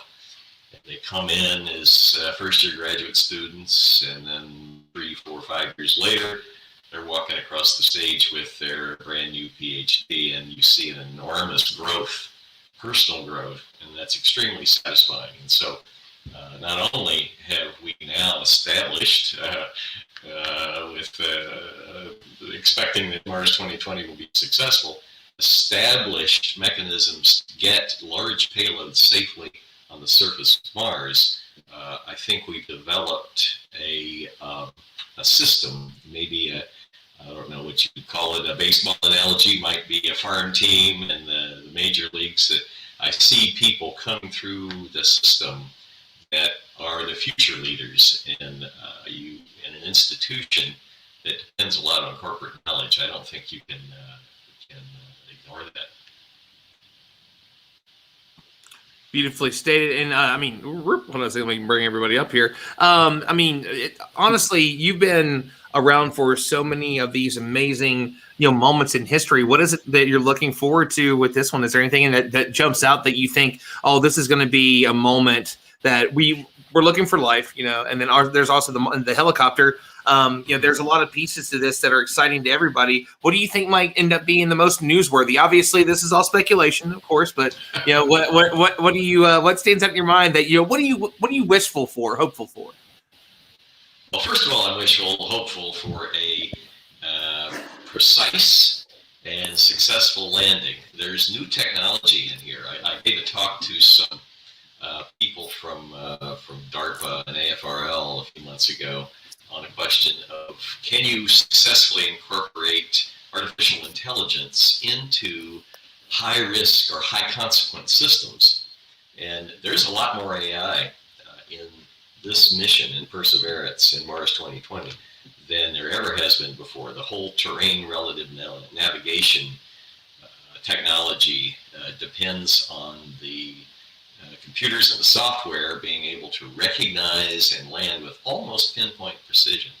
So that's perhaps going to be underreported, but as we move into more and more sophisticated missions, and as we see missions that join humans and robots, proving out these tools will be very valuable for the future.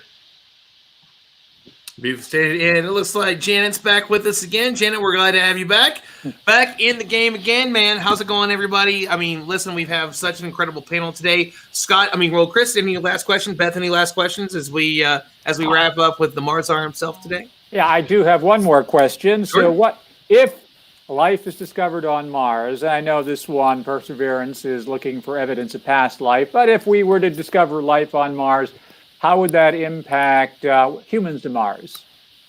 Well, I think some people know I was on a couple of National Academy studies of planetary protection.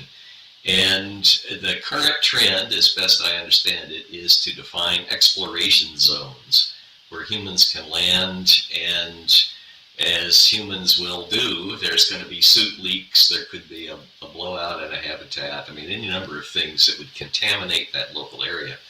And what needs to happen between the first human on Mars and now is sufficient research to understand if there is a suit leak, if there is a contamination, can that be localized to the landing area?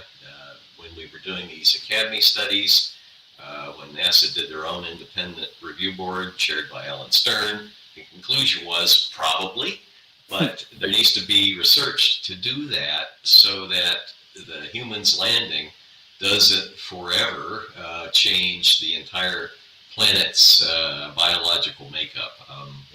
The betting right now is that you can define a zone, the people will be there, they'll probably contaminate it, but that will not bother the ability to go and look for a life elsewhere. Wonderful stuff. I mean, well, Scott, we cannot thank you enough for coming on and joining us today and sharing your expertise and everything that you bring, obviously, to the table. It's been wonderful to speak with you once again.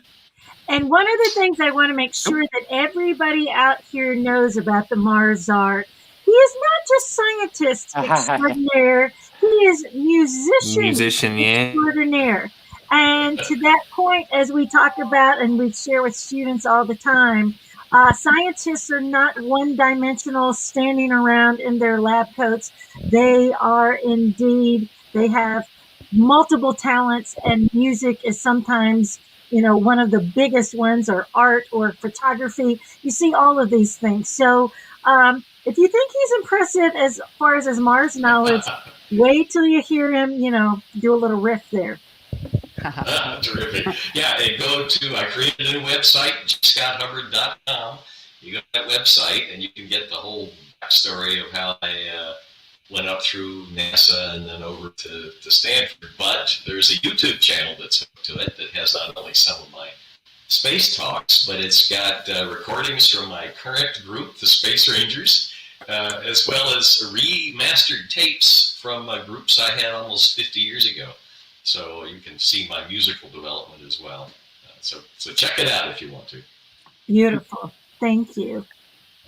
You're awesome, Scott. Thank you so much for coming in and joining us today. And I'm sure we'll be hearing from you too once we hear the news of the landing. That'd be. It's always fun to talk to you guys. Let's keep doing it.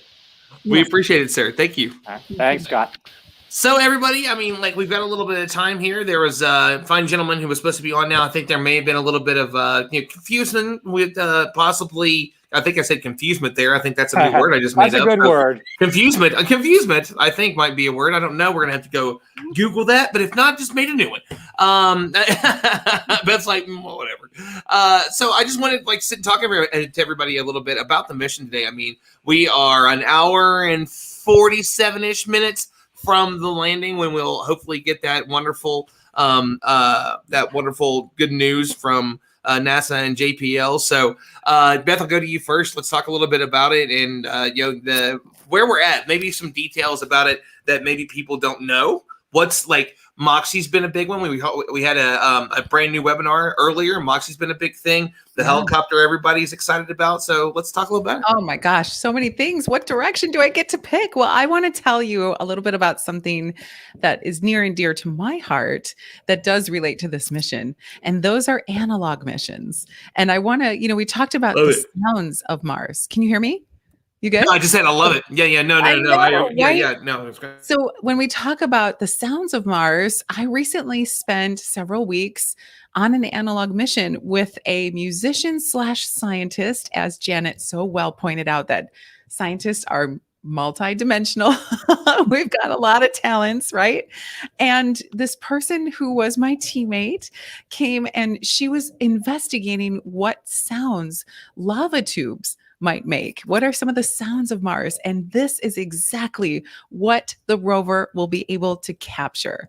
And how exciting to hear what Mars will sound like. And so we'll be able to have some of that data. I know that's going to be coming a little bit more sooner than the samples, the actual hard, tangible samples that we'll be returning. But, as we observe these planets, we are sensory beings. We are humans that need to hear and smell and see and envision so that we can understand understand it better. And so every time we do these, we are able to take this kind of data. So data, just like us, it exists in many different ways. It can be the things that we see, hear, touch, and feel and smell. It can be, data on a graph or a chart. And so for a lot of students and people and kids at heart like me, there are these opportunities that when we get to hear about them, we embrace them, and we are really eager to hear, the sounds of Mars. And I can't wait to know what Mars does smell like. Hopefully it does not smell like the habitat that I lived in while being on the lab astronaut. You know what, Beth? I am looking forward to it. Maybe our Mars czar here will do this. Scott Hubbard, I have a challenge for you. I'm looking towards the composers that once we have those recordings of, say, a Martian dust storm, or, what does that, even the sounds, even if it's recording, Perseverance, starting an experiment, or, rolling over the surface of Mars. I am looking to have some amazing music and compositions and composers think about adding those kinds of very, very Mars sensory things into a beautiful orchestral work or song. So I think it's going to give us some profound opportunities for multiple ways of sharing Mars in ways we haven't done before.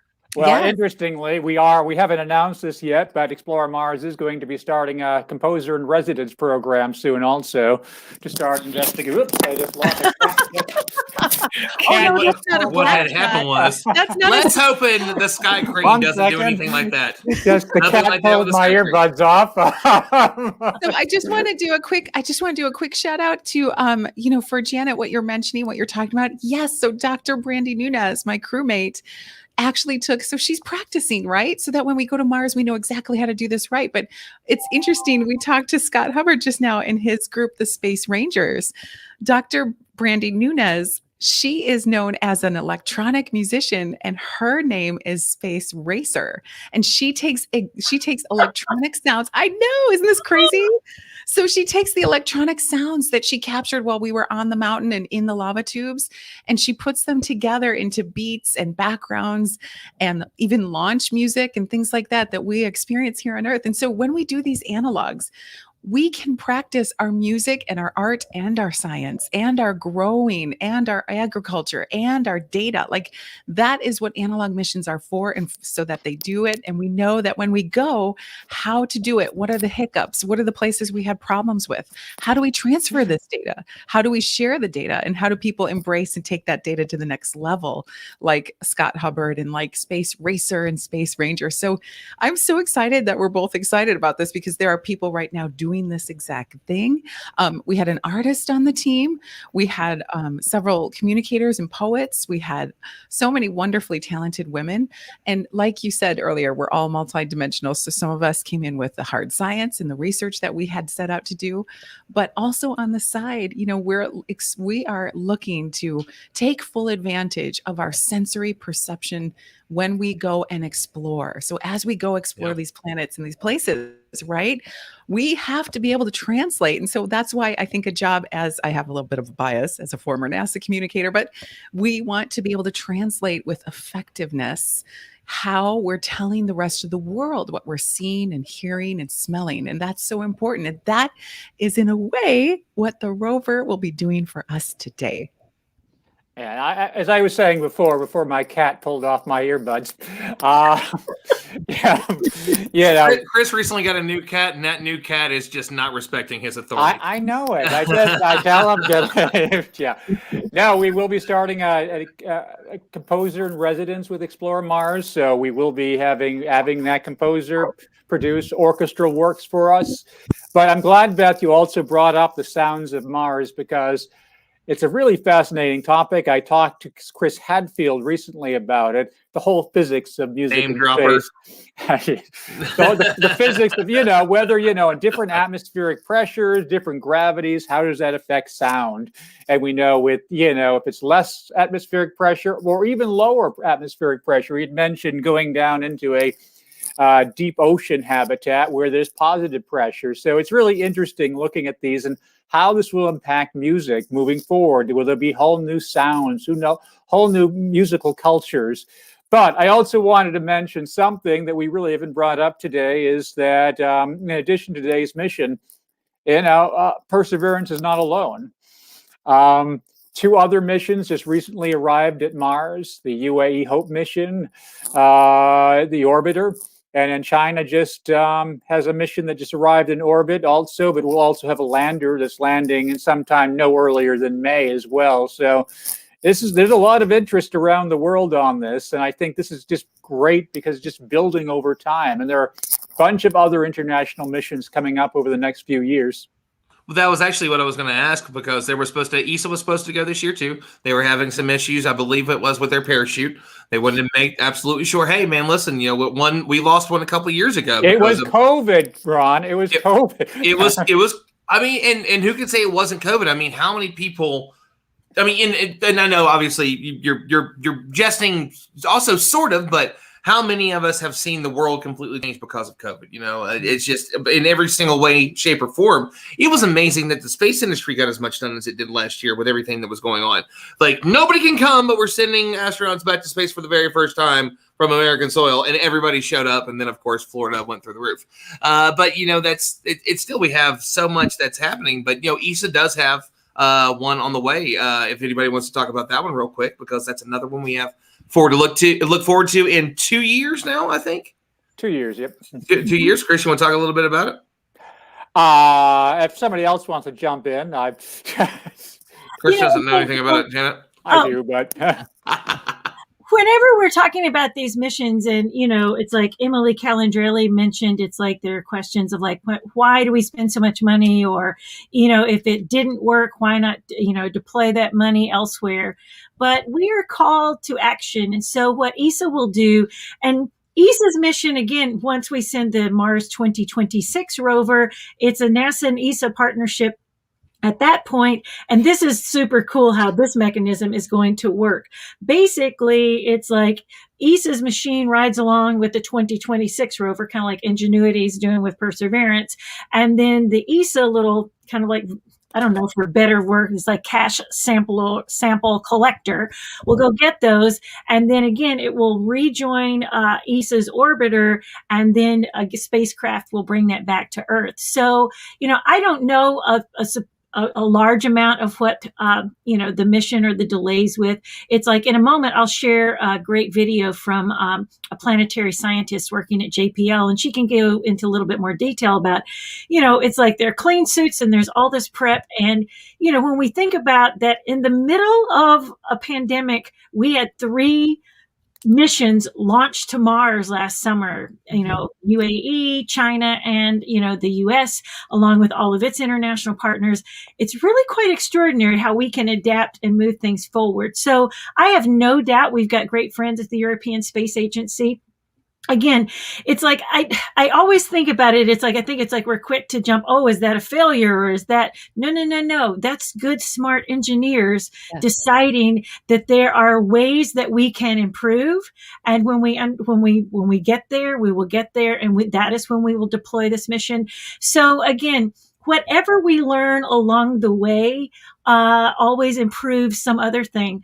I just realized that it's like in one NASA failure that involved an antenna, basically antennas on mobile phones improved. So I just want to remind everybody that while we are constantly, hoping to expand and go further and farther and land humans on Mars, for everything that we do as we go to the International Space Station and when we go back to the moon and onto Mars, everything that we discover will come back to Earth 10,000 fold. And so that's, it's just that part to me, Beth, is super exciting. And you worked at NASA yourself, so some of those innovations that NASA was doing and then returned it to the general public. Yes, so well said, Janet. And I want to tell you that yesterday I watched the entire Mars press conference, of course. And I want to tell you that one of the engineers had explained it this way: even if we don't find life, that's important too, because it will show us that habitability alone is not sufficient enough. There needs to be something else that exists. in order to harbor life. So when, we can call them a failure, but that is not at all what they are. So we can, and when we succeed as one agency or one country, humankind succeeds completely. So we'll be looking, and I know I think we have some other folks like Dr. Graham Lau who will be coming on later to talk about this, and the fact that when we look for this, what are the biosignatures that we're looking for to identify life? Let's just stop for a moment and say, okay, if we enter successfully, and if we land successfully, and then if we search successfully and we're able to move about and of all the parts that work, let's just stop for a moment and take a breath and recognize what we've done as humankind, right? And then when we start looking for those biosignatures, right, they're called stratomites or oh my gosh, Dr. Graham Lau is going to totally slap me.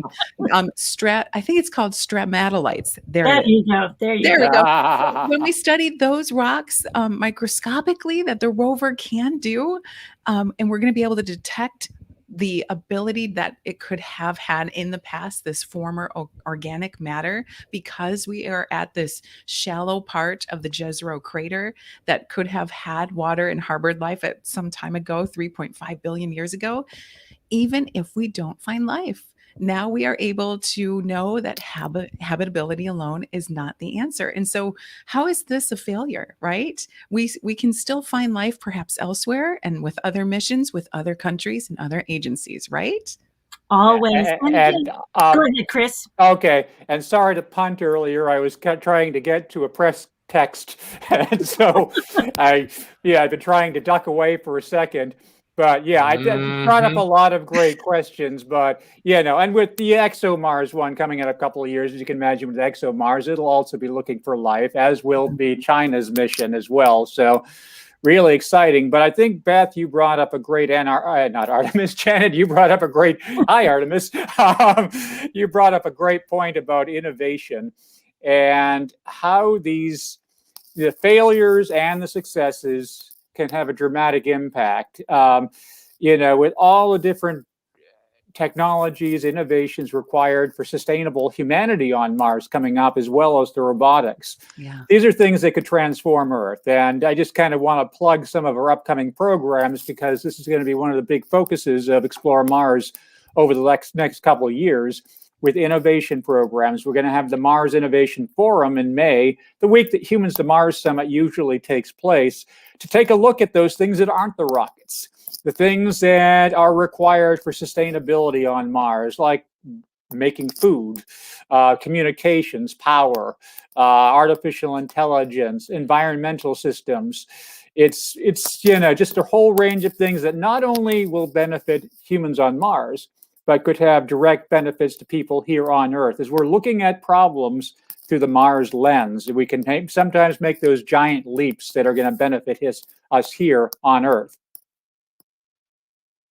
Well stated. And Shannon, I think you wanted to share a quick video with us, probably of some adorable kid that's going to inspire us to follow our dreams and everything.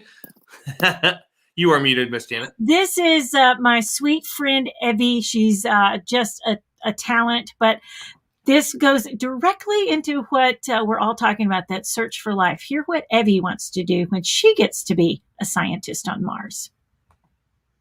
I'm excited for Perseverance to land on Mars because it will carry new information, and once we go there, we'll be able to take that information and process it so we know a lot more about Mars. And my favorite instrument, I think it would probably be the arm that grabs the rocks and puts it in its containment center to pass it on to the next rover. And Perseverance paves the way for me because it studies more about rocks, and I hope to have a career on Mars to learn more about rocks and minerals on Mars. Oh, my heart. She wants to be, it's like it brings tears to my eyes, but this is what this mission does. It inspires, and we potentially have a future geologist because of missions like today. So, Evie, I can't wait to see you on Mars analyzing those rocks, but always a joy to share the kids from my Janet's Planet Astronaut Academy. Oh, and it's always wonderful stuff to see them. I don't know how you can be inspired by these kids who are way brighter than I remember being at that age. So it's a really lovely thing. So what I want to do real quick is I just want to I want to pop over to the live stream from NASA. They have officially started, which means we're getting even closer. We're only about an hour and a half away from the best news you're going to hear all week. So let's bring this in for just a few minutes and kind of see what's going on over there. They've got some wonderful people that are sharing the future of what we are going to all be celebrating on Mars, from the helicopter, the missions to collect samples, possibly finding the signs for life. I'm stoked. I can't wait. So as Daniel just said, countdown. Like, yes, we're on the countdown. So let's share in with a little bit of what they are sharing with us today. Who else is in the room with you right now? The operations team is split into two different areas. Maybe. Here in the cruise mission support area, we have primarily the team that has been flying Perseverance from Earth to Mars. You'll see the placards with the roles of each of the people by their stations. Some of the people you may hear talking today are the flight director, who is the conductor of our operations orchestra here, the entry, descent, and landing activity lead, who is a member of the landing team tasked with understanding the execution of entry, descent, and landing, and then also the telecommunications and entry, descent, and landing communications engineers, who will be monitoring the signal from Perseverance through the different paths that we have. Upstairs, in what we call the war room, we have almost the entire entry, descent, and landing operations team. And then across the hall from them, we have the surface mission control room, where the surface operations team is ready and waiting to take over as soon as Perseverance's wheels touch the ground. And you have been part of this mission for years now. Can you tell us what have you been working on? I've been working on Perseverance for almost 8 years now as a guidance, navigation, and control engineer, working primarily on entry, descent, and landing. One of my big tasks was to help with terrain relative navigation. Perseverance will be the first mission to fly terrain relative navigation. So while she's descending on the parachute, she'll actually be looking at the ground with a camera, seeing where she is with respect to the Martian surface, and choosing a safe spot to land that she can get to. After so many years of working on the mission, it's an honor to be here today as the mission commentator. We're happy to have you here. Thanks, Swati. We'll be checking back in with you in just a few minutes as Perseverance approaches its next milestone.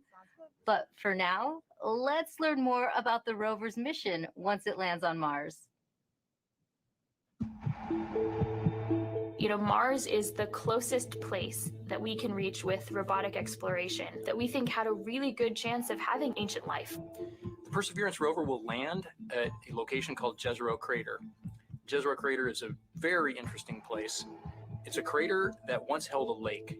There are a lot of craters on the surface of Mars that could have once hosted ancient lakes, but not every crater that we think had a lake actually preserves evidence that that lake was there. It had an inflow channel and it had an outflow channel. That means it was filled. The crater was filled with water. In Jezero, we have probably one of the most beautifully preserved delta deposits on Mars in that crater. This is a wonderful place to live for microorganisms, and it is also a wonderful place for those microorganisms to be preserved so that we can find them now so many billions of years later. There is no other place on Mars that has the unique combination of a lake setting, a beautifully preserved delta, and the diverse mineralogy that we have in Jezero Crater. So it's truly a special landing site. The major goal of the Perseverance mission is to investigate astrobiology on Mars, and in particular, to address the question of whether life ever existed on Mars. The Perseverance rover starts with a design that's very similar to Curiosity. We've added to it a whole new set of science instruments, and these science instruments were purposefully selected to help us in the search for biosignatures. We're going to be taking microphones with us for the first time, we're going to have that human sense on another planet. Perseverance carries with her a grand experiment in spacefaring technology, a helicopter, the name of which is now Ingenuity. One of the major upgrades that Perseverance has from Curiosity is that it's able to self-drive for a distance of up to 200 meters per day. As the rover is driving, it's literally building the map of the road it's driving on Mars. Scientists for years have told us that to really unlock the secrets of Mars, we have to bring samples from Mars back to Earth. So what Mars 2020 is going to do is to drill samples, put them in small tubes. We're going to seal it in its own individual tube.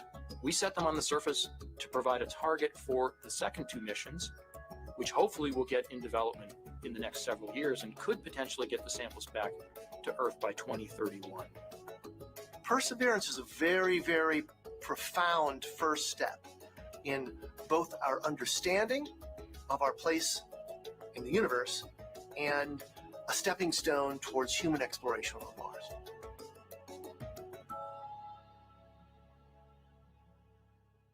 You are watching live Mars landing commentary, and Perseverance is about to reach another important milestone. Swati, can you tell us what is happening?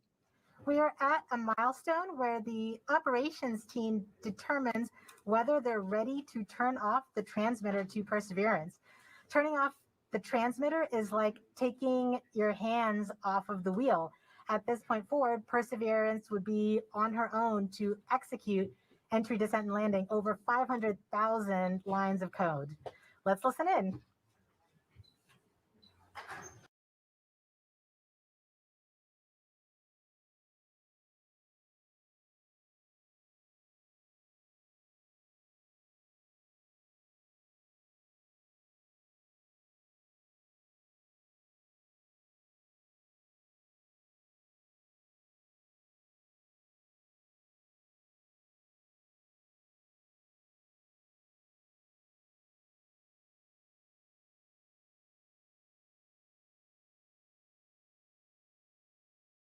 Taking your hands off of the wheel.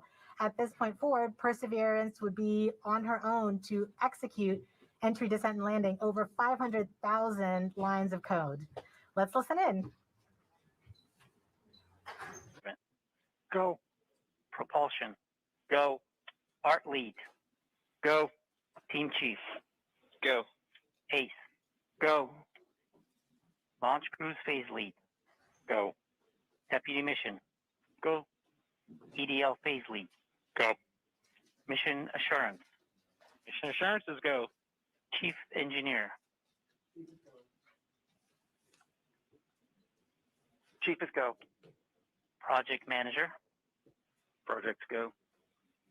Mission manager. All stations are go for transmitter off. Copy flight. Go for transmitter off. There you have it, Raquel. We have deemed Perseverance ready to execute entry, descent, and landing on her own. Thank you, Swati. As we just heard, Perseverance is now operating on its own as it cruises closer to Mars. To help explain what this mission means for the agency is NASA's Associate Administrator, Thomas Zurbuchen. Thomas, this is our 5th rover sent to Mars since 1997. Can you tell us how Perseverance is going to kickstart a new era? Wow, this is such an important day today, and it really is the beginning of a new era in a sense that we're going from exploration, kind of with experiments on rovers, looking around, doing analysis, to the sample return phase, in which we're not only looking around, looking at the geology, but really turning our rover into a robotic geologist and astrobiologist, collecting samples that we will bring back to Earth. And for us, of course, those are where the best laboratories are of all of humanity. Some of them still remain to be explored by some that are not yet in the science community yet. And that's what we're looking forward to. It's that new phase. The other element that I want to talk about is the amazing technologies that are there. And of course, one of my favorites is the Ingenuity helicopter, this in search of this extraterrestrial Wright brothers moment, controlled flight for the first time elsewhere, Raquel. Great. And we have a student question on video for you from Macy. Hi, my name is Macy Ragsdale. My question is anything alive on Mars? Thank you. Well, Macy, I'm so glad for your question. That's a question I ask myself. Is anything alive there? And frankly, at the surface where we're going right now with Perseverance, we do not believe there's anything alive right there because of the radiation that's there. It's chilling, cold, and there's really no water there. But guess what? We think that 3 billion years ago, this looked like a stream that you may see on Earth. And frankly, a lot more similar than Earth, with water with a magnetic field, just like the Earth with an atmosphere. And the question is, at that time, 3 billion years ago, were there single-cell organisms, just of the type that developed on Earth? So is there life on Mars overall? We don't know. But where we're going right now, we're really looking for ancient life. And that's what we're so excited about. Thank you for your time today, Thomas. And thanks to everyone who has been using the hashtag Countdown to Mars. Here are some of the photos that you've sent in so far. Let's take a look. Now, please keep sharing with us how you are watching this moment today.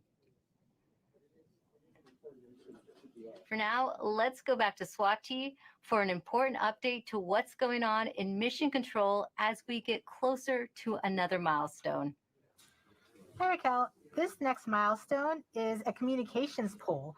So during landing, not only will Perseverance talk directly to Earth, but we'll also be talking to 2 spacecraft that are currently orbiting Mars, the Mars Reconnaissance Orbiter and the MAVEN spacecraft. This poll is to confirm with the Mars Reconnaissance Orbiter spacecraft and the MAVEN spacecraft teams that they are ready and on track to support the relay from Perseverance. Let's listen in.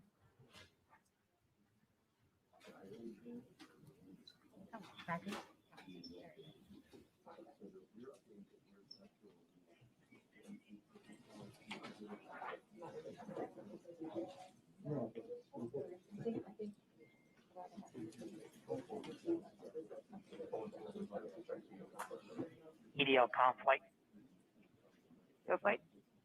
Have you performed the comm check and readiness of the orbiters? We have performed the voice check and the readiness poll and can confirm that MRO, MAVEN, EDA, Radio Science 1 and 2, UHF, BTE, CSN, and EDL GDS are all ready to support. Copy, EDL comm. All right, everybody, we are going to take a break from the stream from NASA here for a minute, and we're going to welcome in the man, the myth, the legend, the one, the only, Dr. Graham Lau, the astrobiologist, also known as Astro Beef now. That's his newest one. So, Graham, we wanted to bring you in today for a variety of reasons. You're always such an excellent science communicator, but we're talking about the first mission that's going to Mars. It's seriously going to look at what the possibilities of life were, and that's got to be an exciting thing for you. And I know that Janet's probably going to have some questions for you because I know Janet's interviewed you almost as many times as I have. I think so. But we'll start with the biggest one right there. How excited are you to see a mission that's going to go look for life? That's looking for life on the red planet. Yeah, I mean, like super excited, right? It's so groovy. I can feel my heart rate already starting to go up rather quickly here, just getting ready for the landing, which is coming so soon. We're almost down to landing time, and those 7 minutes of terror will be terrifying. I'm going to try to meditate and breathe and really be focused. One thing you said though, I don't quite agree with. So yes, Percy is a robot astrobiologist. It's not the first. So remember, with Viking 1 and Viking 2, we actually had 4 instruments on board both of those landers to do biology experiments on Mars. And it was a much different time in our thinking about what life on Mars might have been like or is like, if there is current life there right now. And so the instruments we took along for Viking 1 and 2 were a little different than how we're now thinking about looking for life. And so the one really cool thing, though, here with Perseverance is that if we're going to find life on Mars, Perseverance is a really, really good spacecraft to do it with. There's so many spectrometers on this rover. There's so many awesome instruments We're not just flying, this test case of a helicopter, which I absolutely love. We're not just testing in situ resource utilization with MOXIE, which I love, but we're also using all of these instruments like Raman spectroscopy, infrared spectroscopy, X-ray fluorescence now on Mars with this rover, and it's going to be just really, really cool.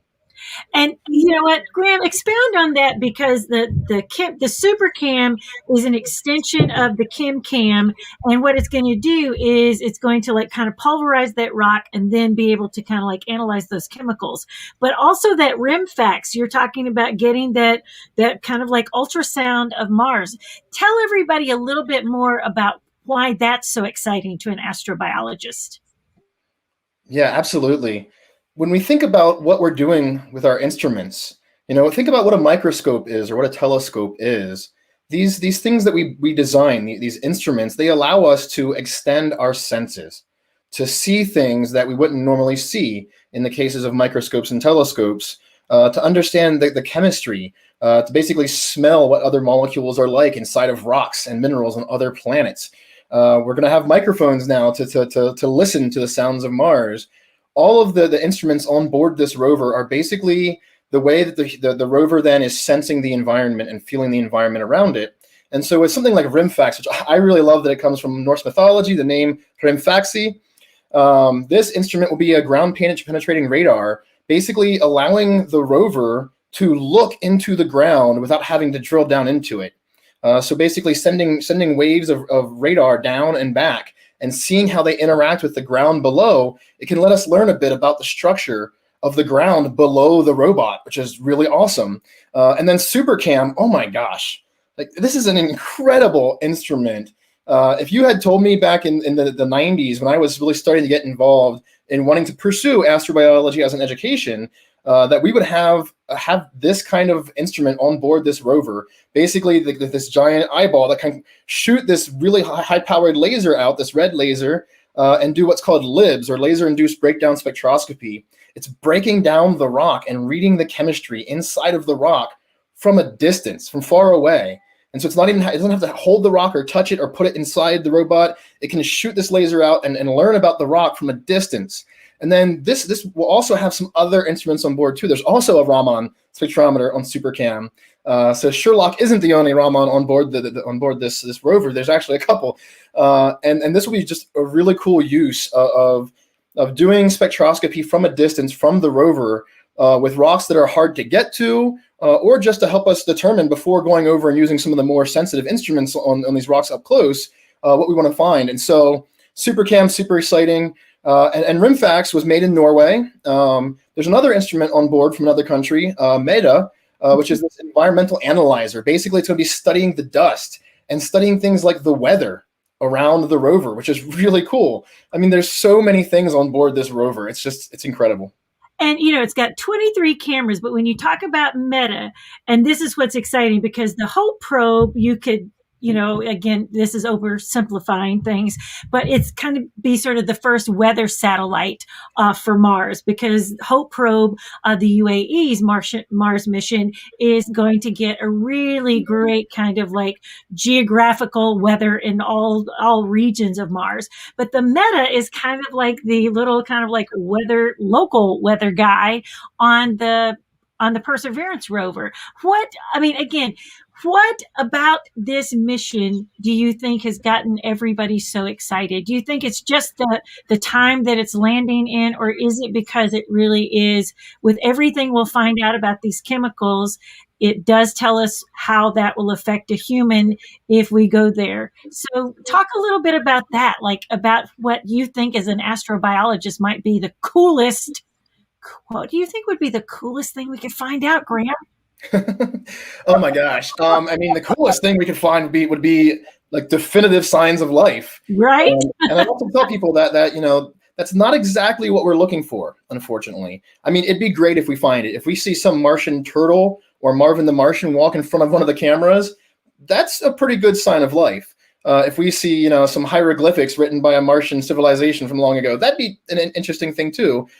We probably aren't going to see those things. And so instead, we're using all of these really awesome, advanced, super sensitive instruments on board this rover to understand the environment of Jezero Crater from the ancient past, maybe when it had a large lake inside of it and there was water flowing in and water flowing back out, to understand the delta deposits at the edge of this crater where a river flowed into what was most likely a lake and deposited a bunch of material. Maybe some ancient pond scum was deposited in this pond along the way, or maybe some materials of living things from up this river came down and got stuck in those deposits. The instruments will let us understand the rock, the minerals, and maybe also understand a bit of the organic complement, organic molecules. And so there's a very good chance we could find some things. I see this comment here from Raul Guzman, microbe fossils would be cool. Yes, microbe fossils would be very, very cool. Those are something that we would call a morphological biosignature. It's a sign of life that comes in the form of a shape or size or how something has interacted with the rock layers. And it'd be a really good biosignature. If we find something that looks like a bunch of cells of ancient Martians, that'd be a pretty cool biosignature, but it's not definitive because we can form things without life in nature here on Earth, in the laboratory, that have cell-like structures. And so we need a bit more than just something that looks like a cell, which is why we now have all these instruments on board to understand the chemistry, the mineralogy, the history, the environment around these materials. And then also, I mean, sample return is a holy grail in space exploration. For those of us who want to understand planetary science, who want to understand astrobiology, who want to know more, getting those samples back to our laboratories here on Earth, where we have some of the greatest instruments, and we really have a chance to really dissect the samples, to really understand them chemically, geologically, biologically, potentially. That's huge. And so this sample return part of the mission, even though everyone's going to have to wait, so we have to get through this very exciting next hour with the landing, and then we have to find the right samples and cache them, and then we have to wait for the next missions to come along that's going to pick up the samples, launch it back up into orbit of Mars, launch that back to Earth, and then we have to bring it down to our laboratories. And so there's going to be a large test of our patience before we have a chance to really get those really nice return samples back. But so just real quick, we have one of our friends, Jared Heads, coming in from the Tomorrow Show. He was going to be our guest a little bit ago, but he was running late. So Jared might end up being our very own, like, Lindsey Buckingham, like from that SNL skit where we don't get to him, but we're going to show him and let him smile at you real quick. But ooh, nice. What's up Mars with that? What's up with that? But Jared, I'll let you get a question in, and Jared, we'll see if you want to throw one at Graham real quick. No, just welcome, Jared, and welcome to everybody out there. We're getting great comments, and lots of you guys are just, again, we're about, I would say, what, T-minus? An hour and 7?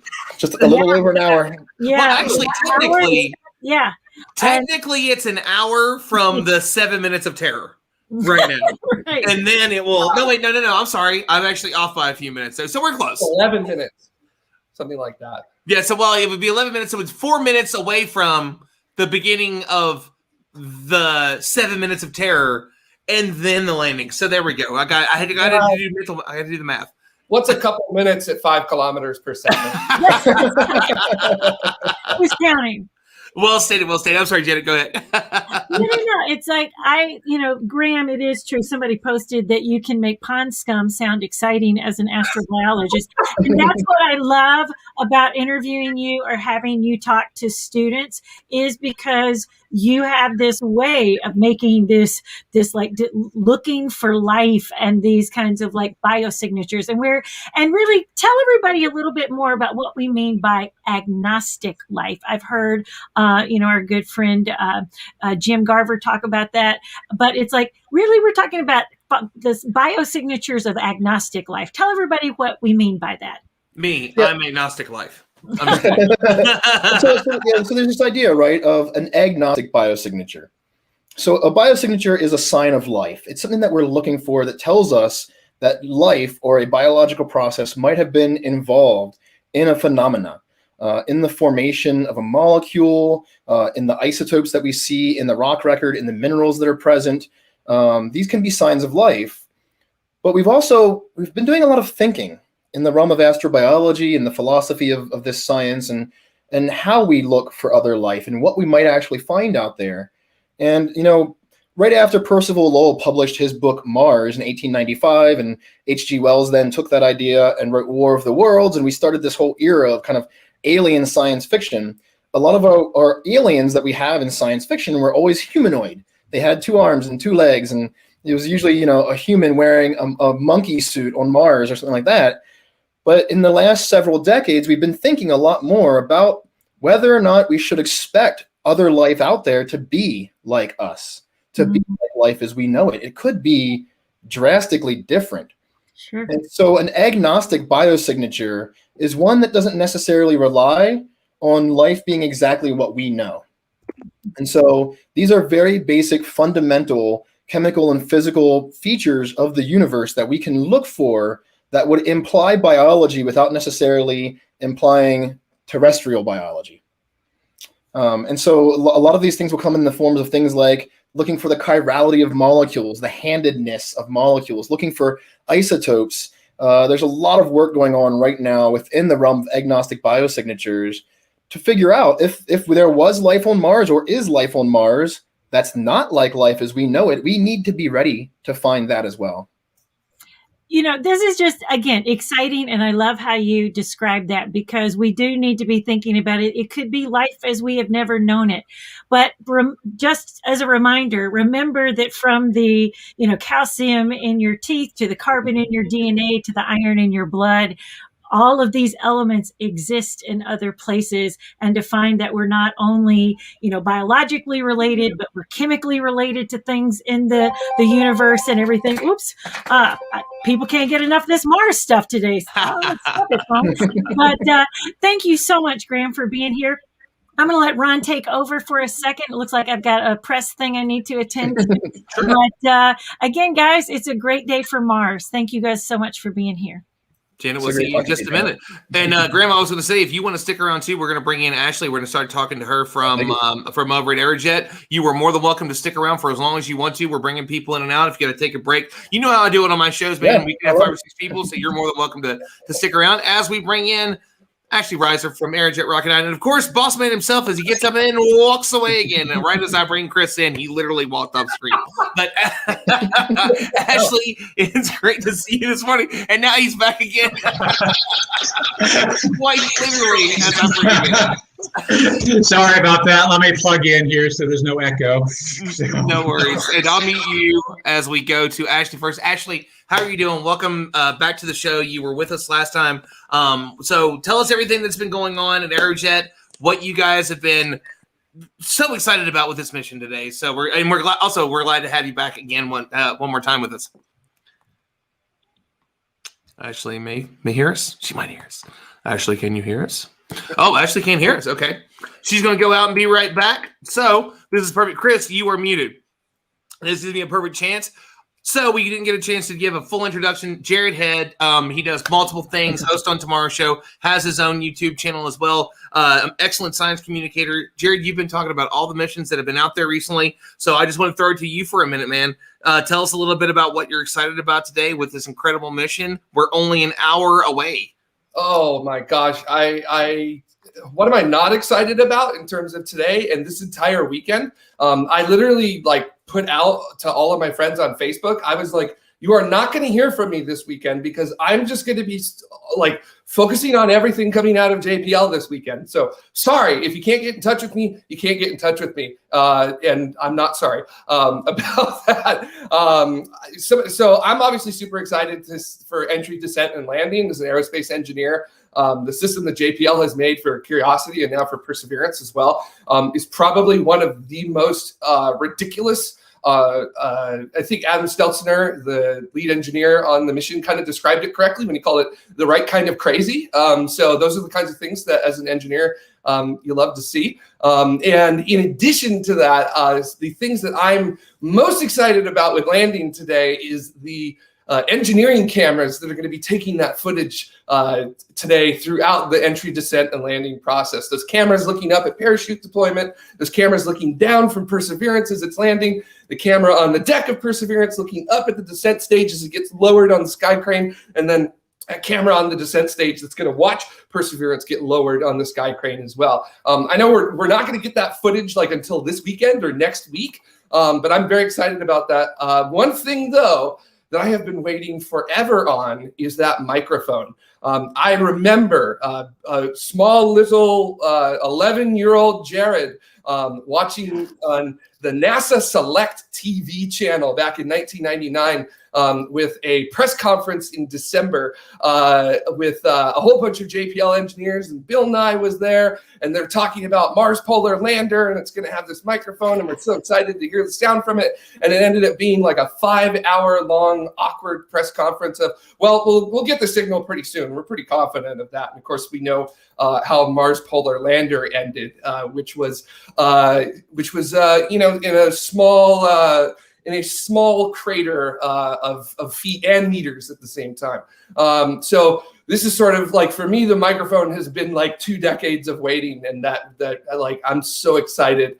Like, the kid in me is finally getting what he was promised 20 years ago. And that entry, descent, landing camera sequence, I just can't wait for that, because like landing on Mars, seeing that in motion has been something that's like been the realm of science fiction for so long, and now we're about to get a chance, assuming everything goes correctly, to actually see what it's going to look like, and no more guessing as to what it looks like. This is what it'll actually look like, and not so much just, wow, these views are cool, but also like, wow, look at how all of this is working, and what can we do to work on to further improve the system and make it even better?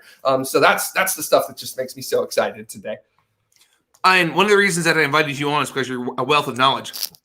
I had no clue whatsoever that they were going to be taking pictures of the landing of the parachute, of the crane and stuff. I had not heard that once. And I thought that, I mean, I try to read as much as I can. I work and, sleep sometimes. That's a rumor. So I had no clue.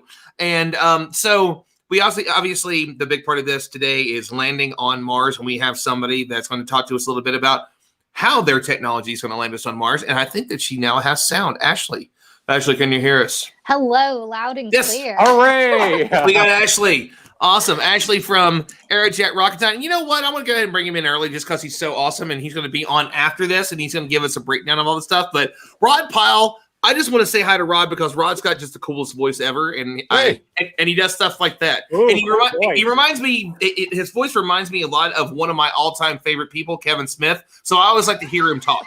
Like whenever I hear him do podcasts, him and some other people do, he just talk, Rod, and tell me I'm wrong, Jared. Jared, I know for sure knows who Kevin Smith is. Oh yeah, and I also know who Rod is as well. We both have that kinship of Griffith Observatory and stories to be told of working at Griffith Observatory. I was there at Griffith 1.0, and he's been there at Griffith 2.0, so very different times. Yes, I feel like Kevin Smith mostly when I try to button my shirts now. Perfect. See, there we go. Yeah. So, but Ashley, I do want to go to you, talk about a little bit about all the cool stuff that's going on today. How are you feeling about it? You got the big smile on your face. I know that you're excited. So share with us a little bit of what you're feeling.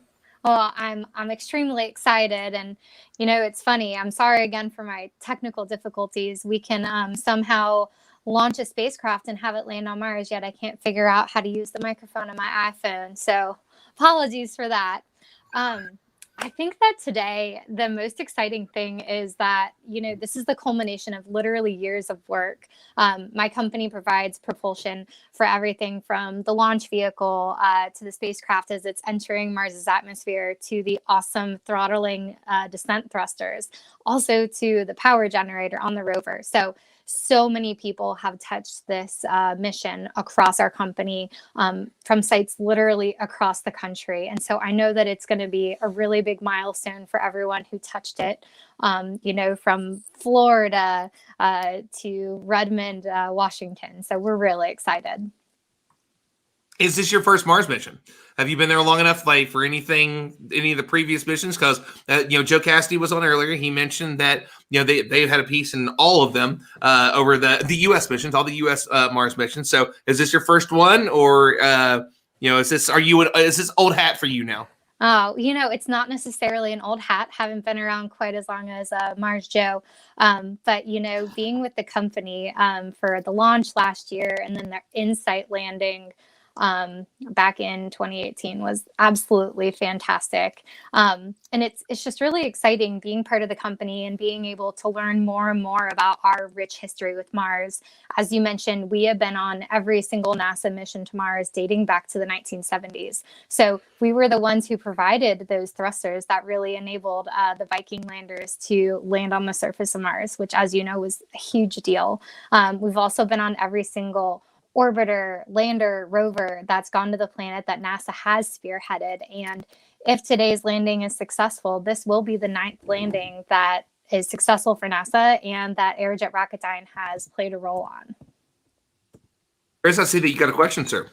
Yeah, no, welcome, Ashley. Hello, hi, Chris. Hello, how are you doing? I'm well. Great. So were you aware of the storied Mars history with Aerojet before you started working there? And now that you're there, what sort of role, how embedded is it in the Aerojet culture, this Mars culture, since certainly has played a significant role in your history? Yeah, absolutely. So I will say I've been part of the aerospace industry for close to 10 years now. So space has always had a very close place in my heart. But joining Aerojet Rocketdyne and realizing how many of these missions that we've been on and how absolutely critical to the success of these missions our propulsion and power elements are was actually kind of a surprise.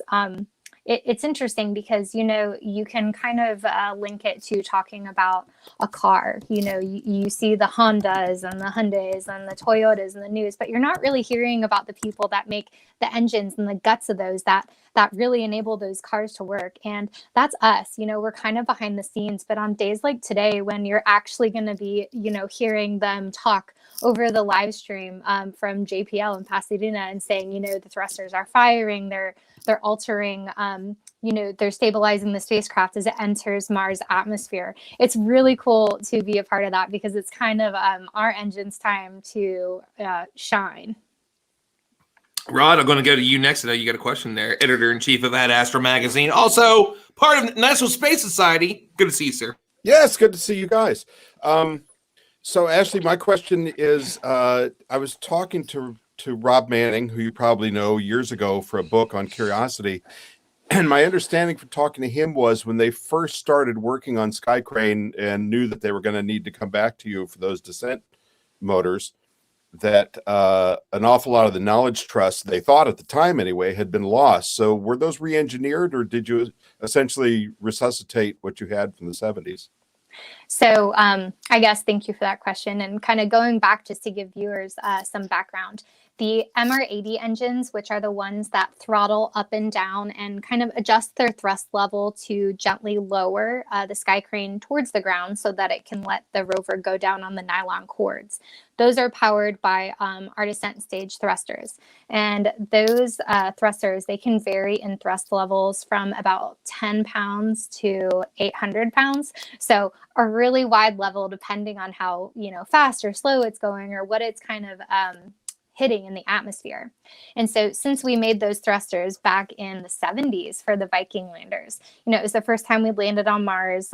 People weren't really sure, what kind of an impact having a thruster come that close to the surface would do.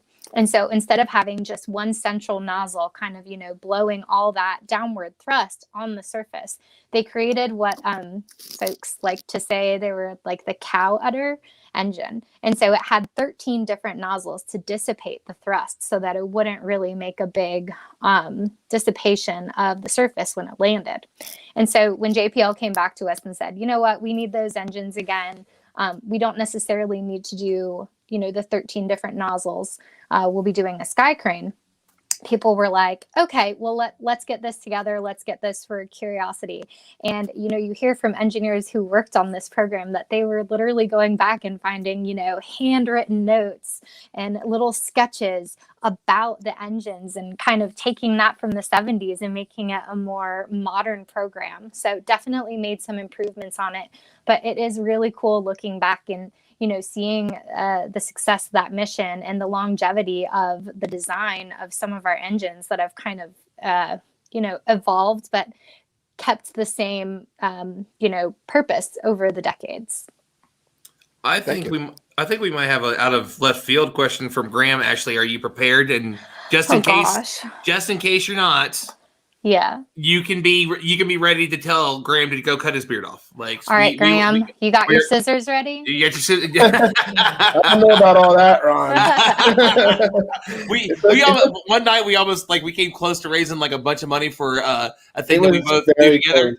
And it was very, very close. And that was a lot of money before he was going to do it. Yeah, it was a lot of money, but it got pretty close to me shaving my beard off for it. Oh gosh! All right, all of these years of growth.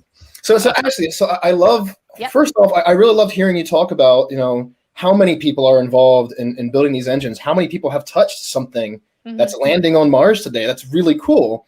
But I actually want to change gears just a little bit and ask you about your perception of engines. And maybe even like the RTG and things like that in science fiction and in like our media.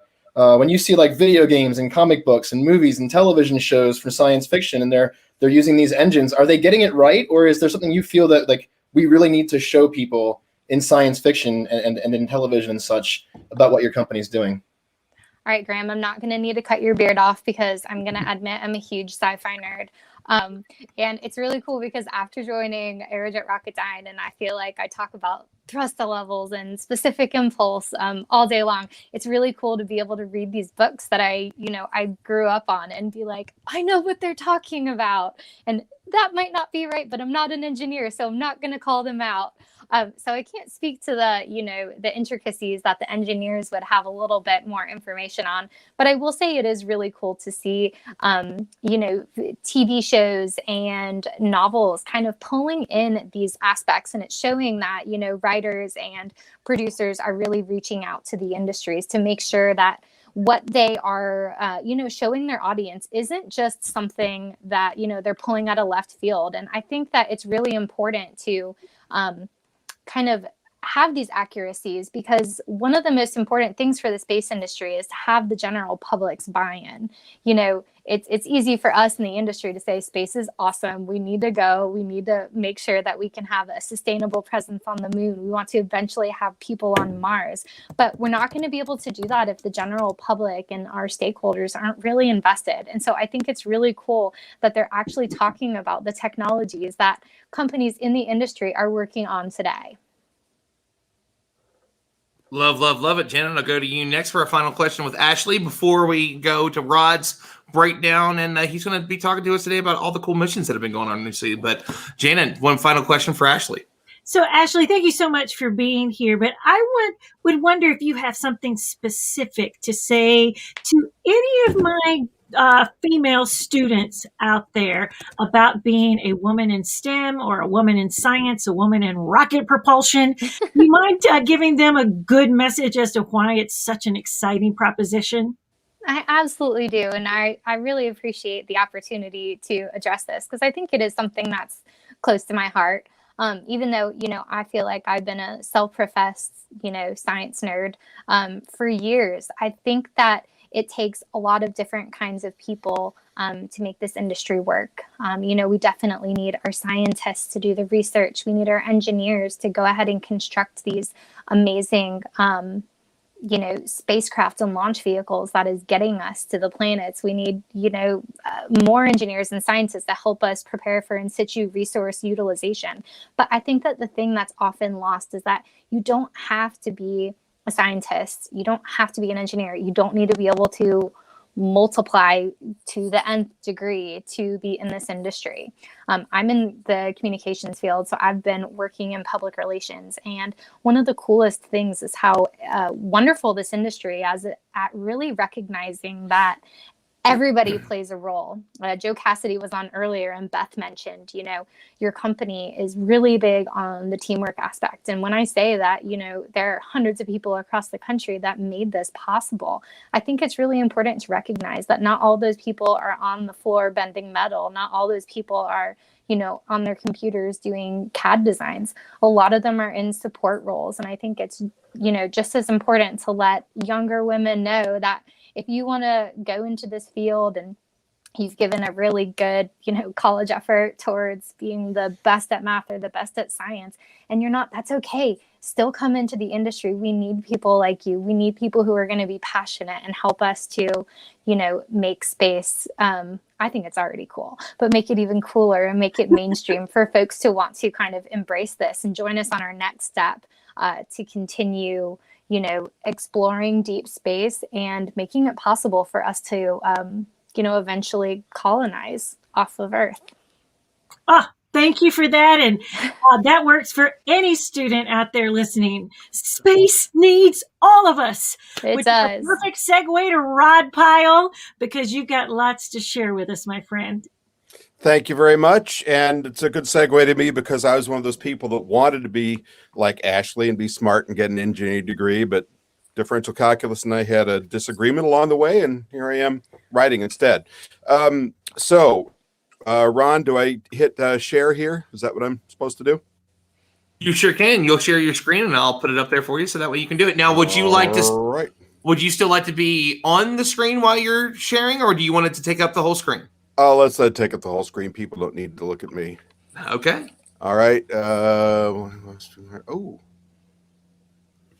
StreamYard's asking me to allow, but the button is grayed out, so maybe we're not going to do this after all. Let me do that. Let me take mine out because I still have one in the back. I still had JPL in the background in case we wanted to jump to it. Try it again now.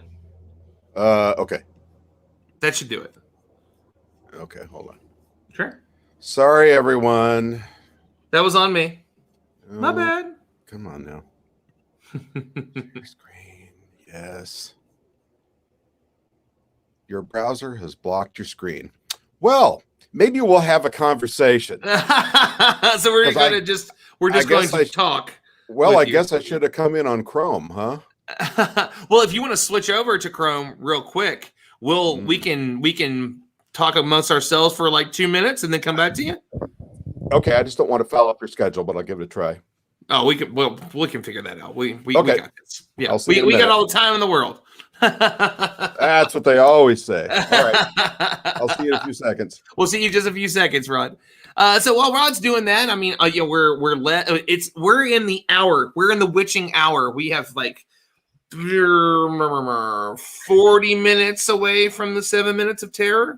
Yes, something like that. So I'm pretty good at doing that math. So how's everybody feeling? Graham had said in our private chat that he was feeling the heart race a little bit. So it's an exciting time, right?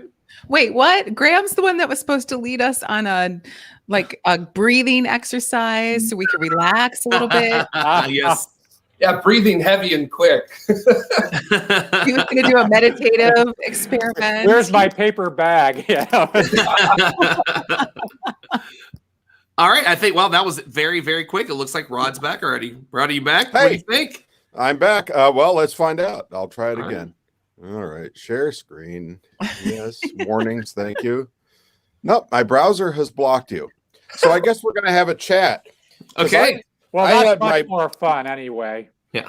Well, I had my breathless 15-minute presentation on how we got to where we are today, and I had rehearsed it down to about 14 minutes, and I was so excited to give it to everybody, but phooey. Well, tell me what question I can ask, and then you can go in like 6-minute intervals.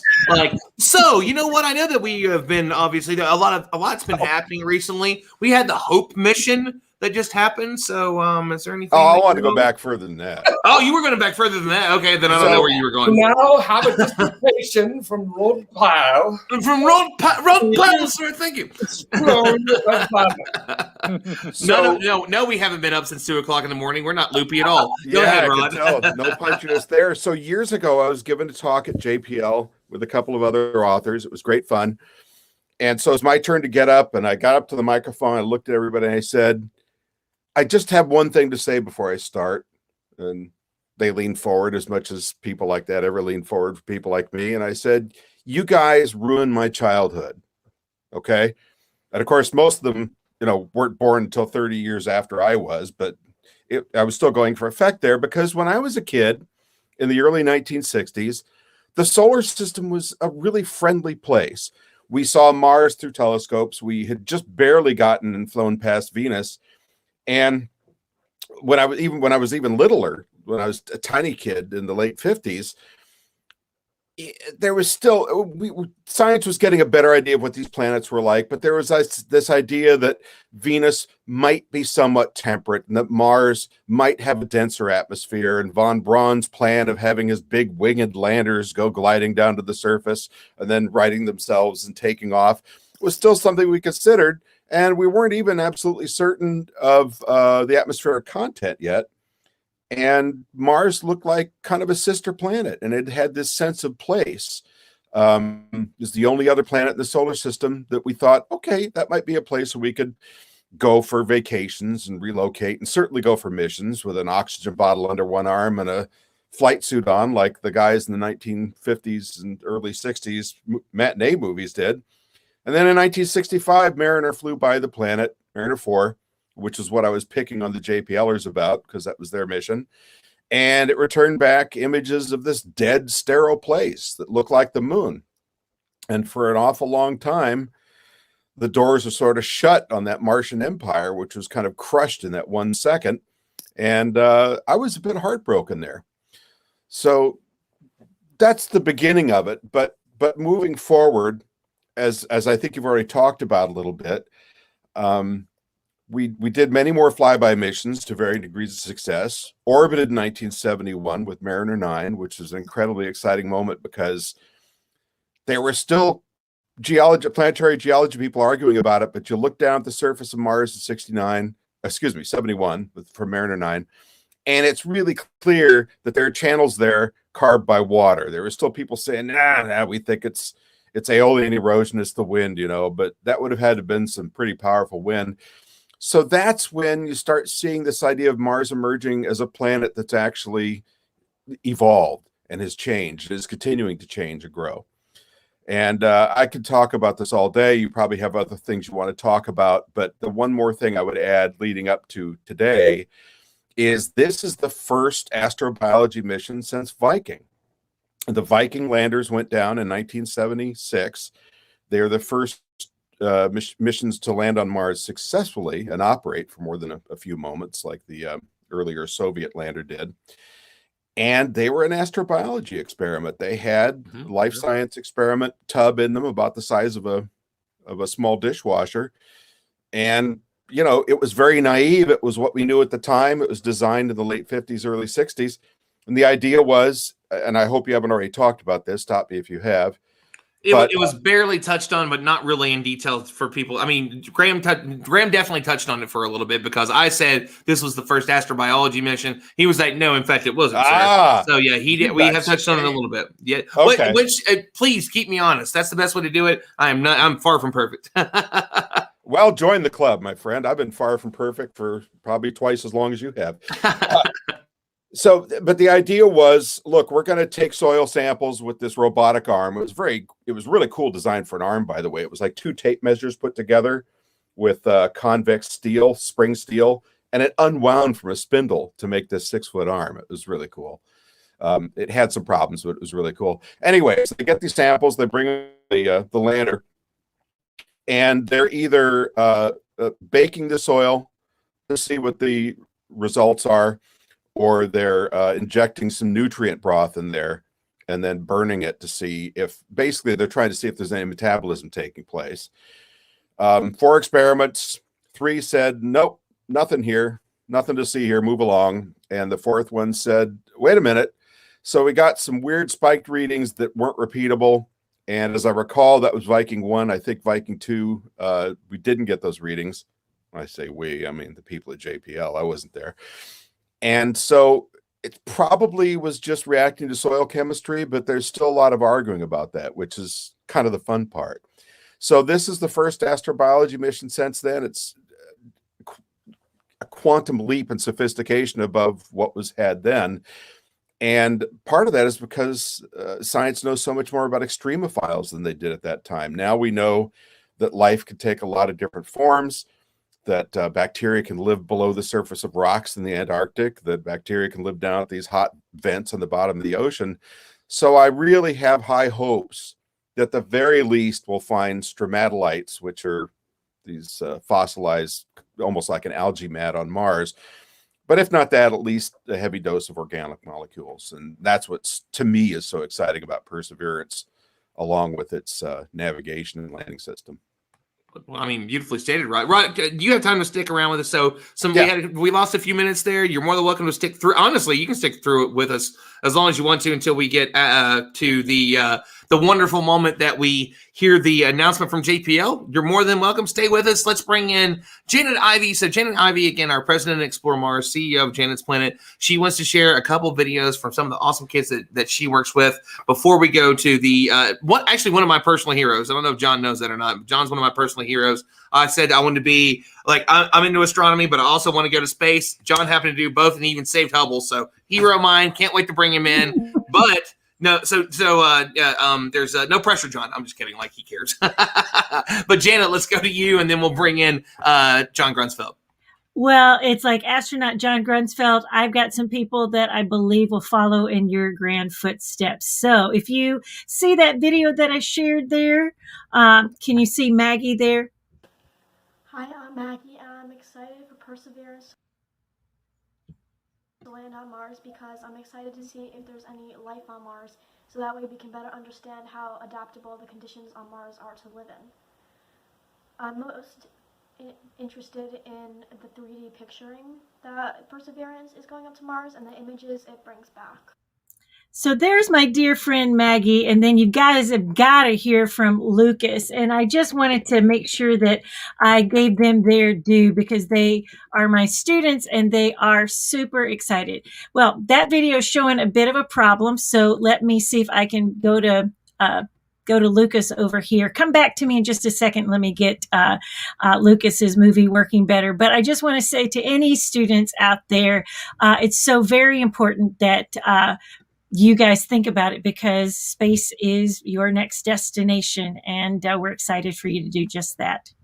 We love it. And let's welcome in John Grunsfeld. John, we're so glad to have you today. John's just finished up a snack real quick just before he comes in and says hi. It's good to see you. And so people may be wondering, why are we bringing in an astronaut? What is your tie to Perseverance? I didn't know this. Chris told me about it, and I think it's fascinating. So let's start there, sir. And you are muted. Muted, John. John, you're muted. My tie to, I don't have a tie. I guess I should. But in 2012, I became the Associate Administrator for Science at NASA and discovered that the Mars program in the projected budget was gone. It was basically that Curiosity, which was still on its way to Mars, was going to be our last Mars experiment for at least a decade. And I thought that was wrong. And so I worked with folks at JPL and then the folks in the administration, the Obama administration, and we determined, based on scientific input from the community and what was going on at NASA, that really the next step was a caching rover. The National Academy Decadal Survey had endorsed that, and that if we didn't do something as ambitious as Perseverance, the United States would lose leadership in Mars exploration. And so I, in some ways, take credit as being one of the fathers of Perseverance. So I'm very excited. I feel like a proud papa, but also a very nervous one. So what are you most excited about today? We're less than 40 minutes away from the 7 minutes of terror beginning. Anything that you're looking for today? Well, in the end, it's not really about the robot, about the rover. That's the hardware. It's about all the hard work of, thousands of people who have all led up to this point. And, I'm just excited for them and the folks at JPL and the folks that are, working the control center vicariously because of COVID-19, that if all goes well in about 40 minutes, actually in about 30 minutes for the rover, and then we have to wait, that we'll have another successful landing on Mars. But that's far from assured. This is still an incredibly risky entry, descent, and landing with lots of points that could go wrong. I think, the folks who engineered the systems and with the new entry, descent, and landing capabilities for a targeted landing and offsets and train relative navigation, looking where you're going. This is a little less nail biting than the Curiosity landing, but still very nail-biting. And you talked about my snack. This is a superstition. I've got my peanuts. The roasted peanuts. That's right. Beth, we'll go to you. Yeah. John, thank you so much for joining us. It's an honor to have you today.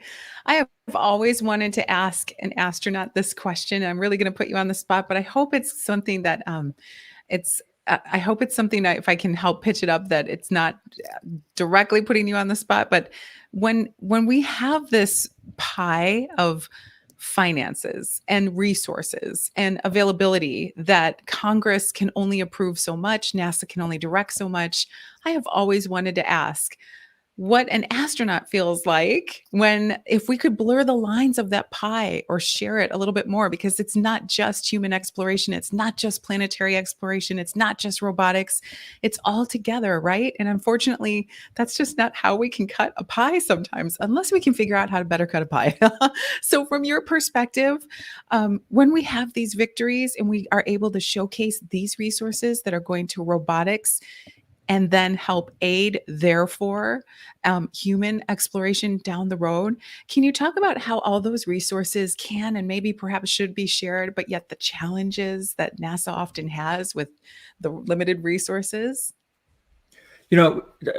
Perseverance is a really good example of that, where, the policy that was put forth by NASA, before I came on board, but the decisions that were made really to cut the robotic program for Mars exploration, was something that came out of deliberations with the White House and NASA leadership.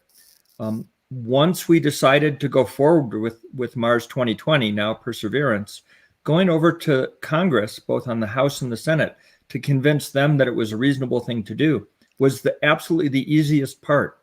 And I think the Congress, which has the power of the purse, is really very visionary when it comes to NASA. They recognize that the United States benefits greatly when we do audacious things in space. And it doesn't matter whether it's human space flight or robotics. As many of you know, I'm known as the Hubble hugger. And, the Congress has been very supportive of things like the Hubble Space Telescope, especially when we have people going up and upgrading it and repairing it. For the Mars exploration program, if we could send people to Mars today, if we had that capability, and I think we're very close, but if we could, then we would be sending, people to Mars. But right now, all we can send, the biggest thing we can send to the surface, is the Perseverance rover. And so we think of it as a robotic program, but in the end, all space exploration, even with our robot companions, is human exploration. So for me, I don't see any lines at all. It's all about, people's curiosity, not the rover, but our curiosity, our desire to know. And for me, one of the greatest questions is, are we alone in the universe? And so with the Perseverance robot and the Ingenuity helicopter to observe, we're going to get a little bit closer to answering that question, at least for Mars. So, I think it's really about the power of audacious investigations, about people wondering, about inspiring a nation in the world. And so, to me, the lines are very blurred already. And we don't have a hard time getting support for really interesting endeavors.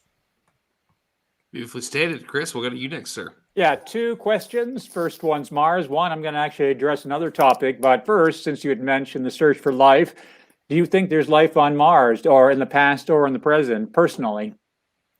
Well, as a scientist, I really appreciate that we are going to look.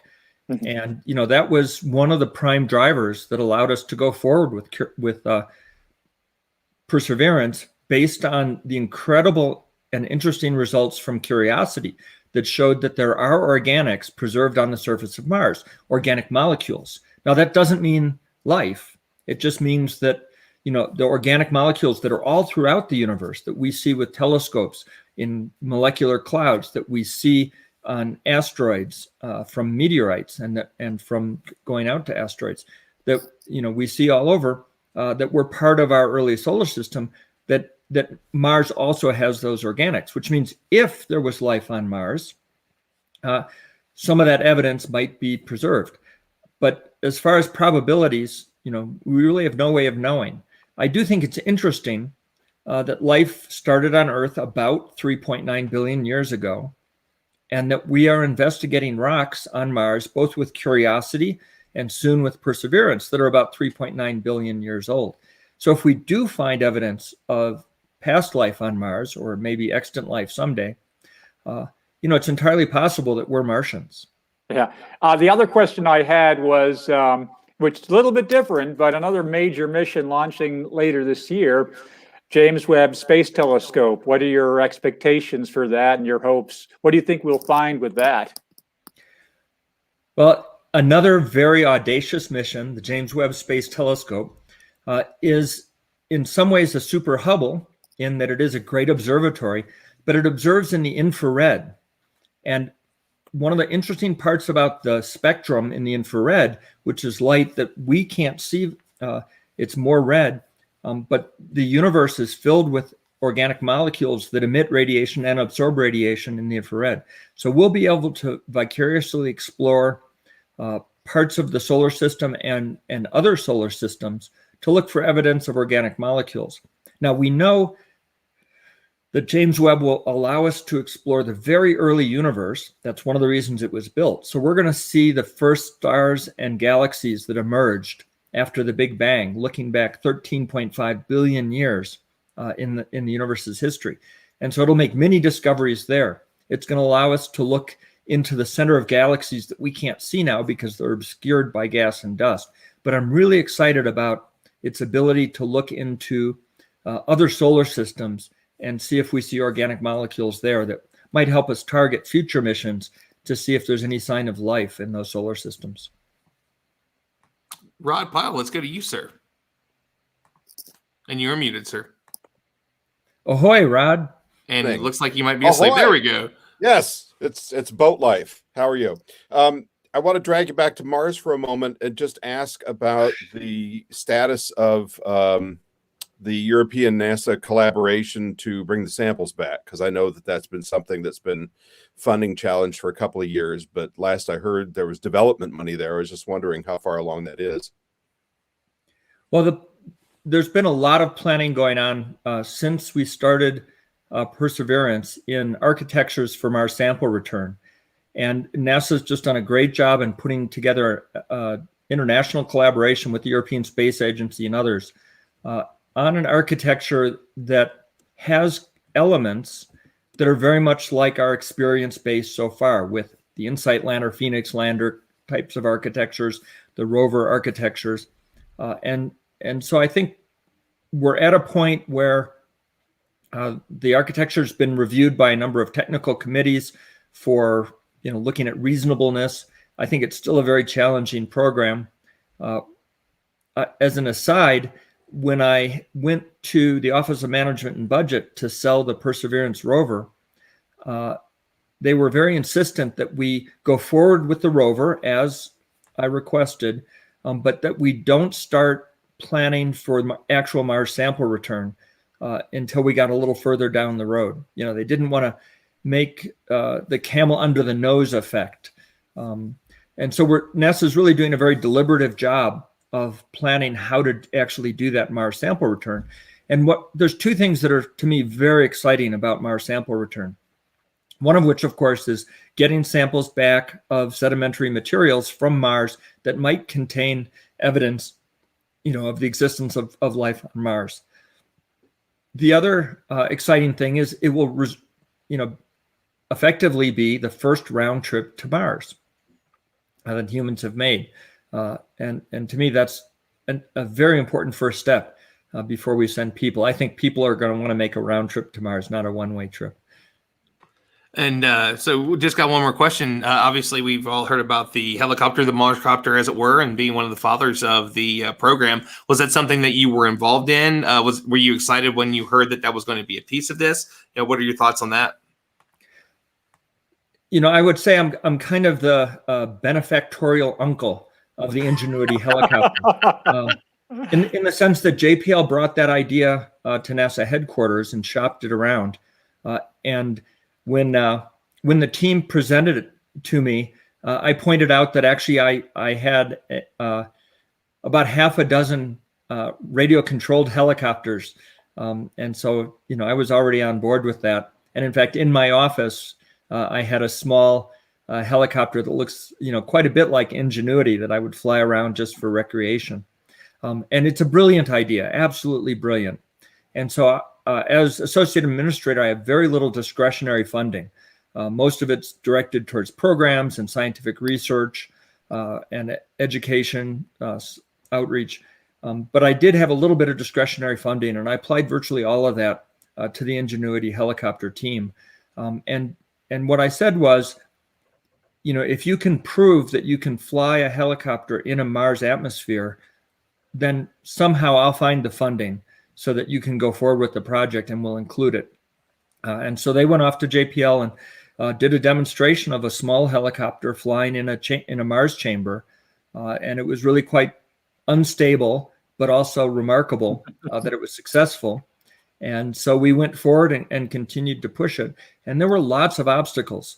For some reason, folks just couldn't believe that a helicopter would work. But also they didn't want to add the complexity to the mission and add risk to the mission.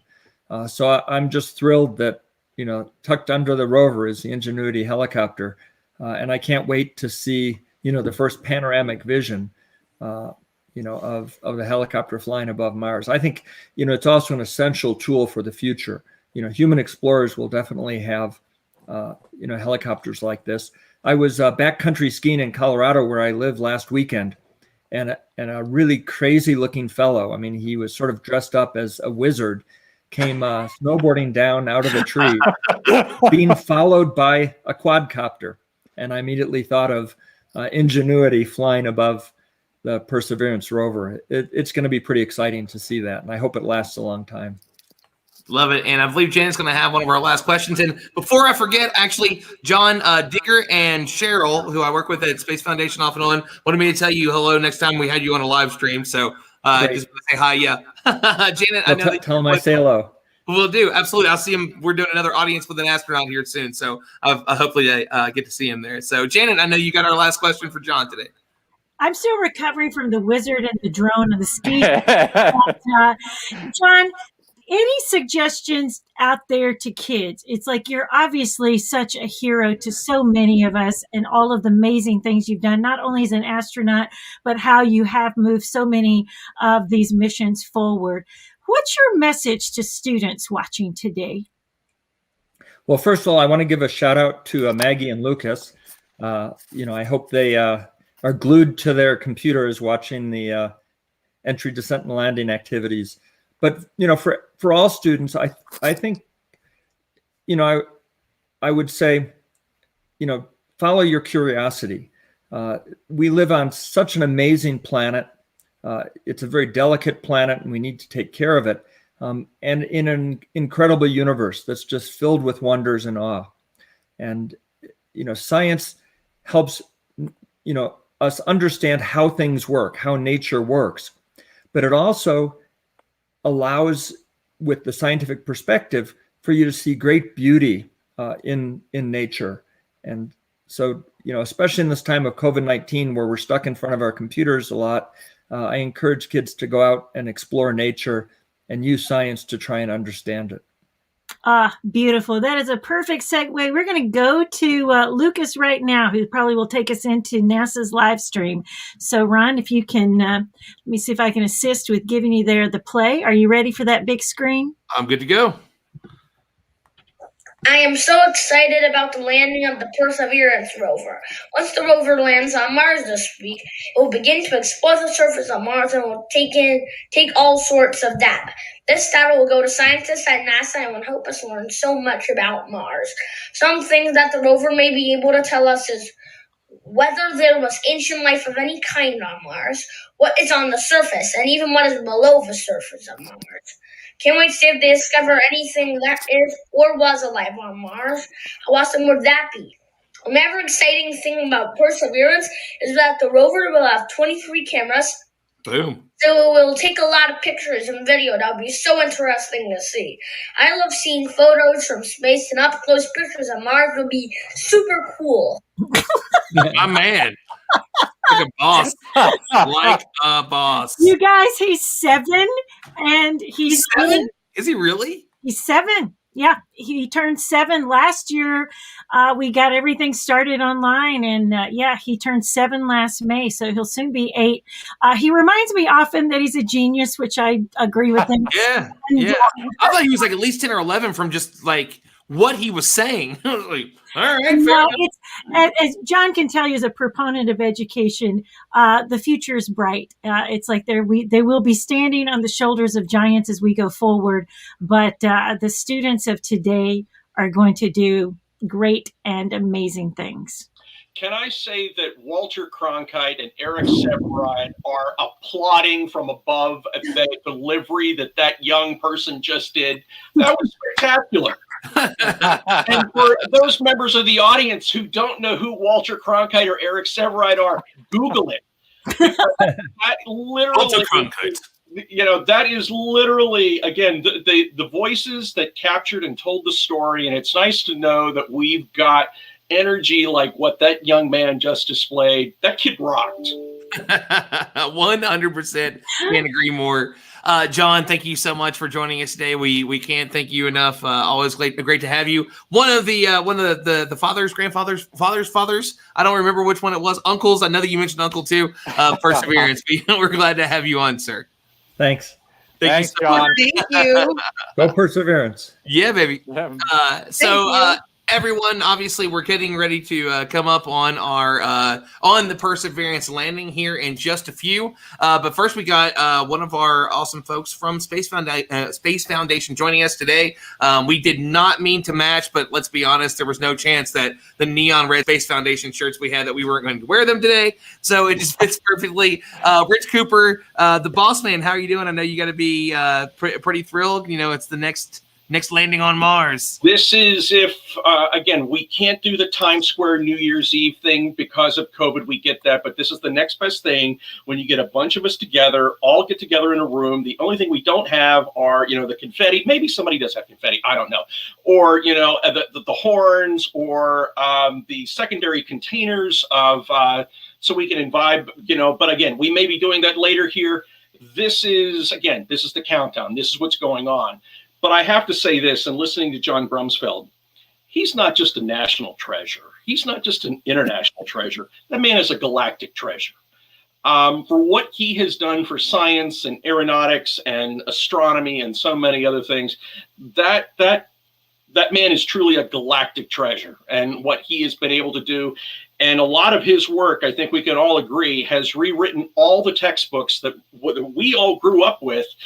He was part of literally the rewriting of all of that. And when you heard the story of Ingenuity, his fingerprints, again, are on the rewriting of science textbooks around the world. And again, how cool is it that we get to spend some time with him? What a fabulous guy he is.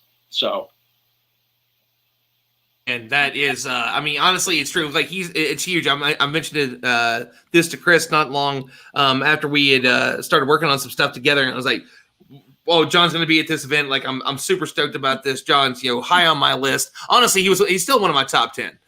So that's like, even though I got a couple questions in, like, I still would love to do that whole interview one day and just talk about all the cool things that he's done. He's incredible. So, Rich, we've actually, John is of a quality that's very similar to what we've been seeing at Space Symposium 365 recently. We had Dr. Warner on yesterday morning talking about a lot of great stuff. So just want to throw out a little bit about what we've been up to with that. As you know, like Wade was with us. Wade's backstage, one of the awesome people at Explore Mars that I get to work with all the time. Ron, fantastic, brilliant. Yes, Ron, we need to go to the NASA feed. I will happily talk about 365. We need to talk about what the priority is. Agreed. Fair enough. Well, I mean, I knew that we were 15 minutes away, so that was going to be my last question, but I am happy to go ahead and go over to it. Janet's going to come out of the screen. Let's go, NASA! Fair enough.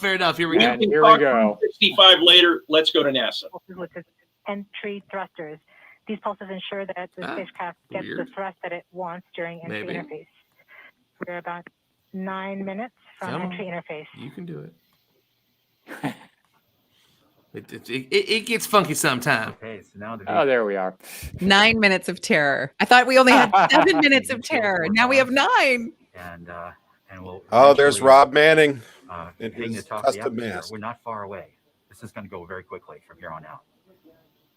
Buckle up, kids. 12,000 miles an hour.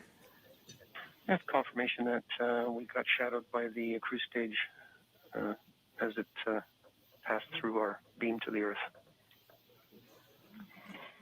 Telecom indicated actually that we could see a signal that the cruise stage went between the Perseverance entry capsule and Earth. So we saw a little blip, the data stream indicating the cruise stage separation.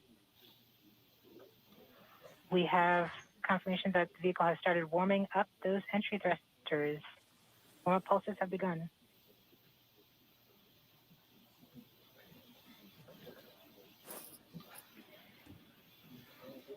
At this point, the spacecraft is trying to stop its spin from the cruise 2 revolutions per minute down to 0, and then will turn to its desired orientation from entry. It will separate the 2 balance masses that have kept it balanced during all of cruise. This will allow the entry capsule to have lift when it enters the atmosphere. We have confirmation that the spacecraft has turned to the desired entry attitude. We're about 7.5 minutes from entry interface. Okay, the vehicle is pointed in the right direction. The thrusters are warmed up and doing their job. And now we've spun down from 2 revolutions per minute that the vehicle had the whole way to Mars as a spin-stabilized spacecraft. And then from here on out, it's going to just be a bullet and can control its orientation and attitude via rockets on the back of that back shell. Points carrier lock. Sorry, and we're the DTE from Radio Science. Love the little shout out to Green Bank there. Woot woot. You see the carrier on the downlink.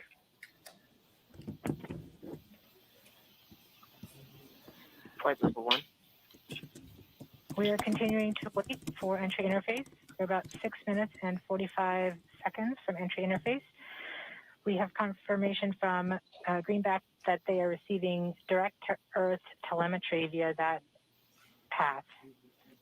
The spacecraft Perseverance is currently transmitting heartbeat tones. These tones indicate that Perseverance is operating normally and has nothing significant to report. This is as expected. We're currently just over 6 minutes from entry interface.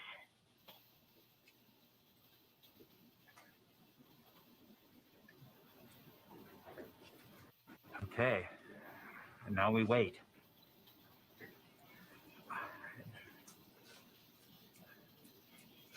As soon as we get to the top of the atmosphere, it will be very quickly, which is the entry point. It won't be very long before the atmosphere will start getting thicker and thicker. It's going very quickly at a fairly steep angle of 15 degrees into the atmosphere. And as it starts to slow down. We're just under, we're about 5.5 minutes from entry interface. We're still receiving heartbeat tones.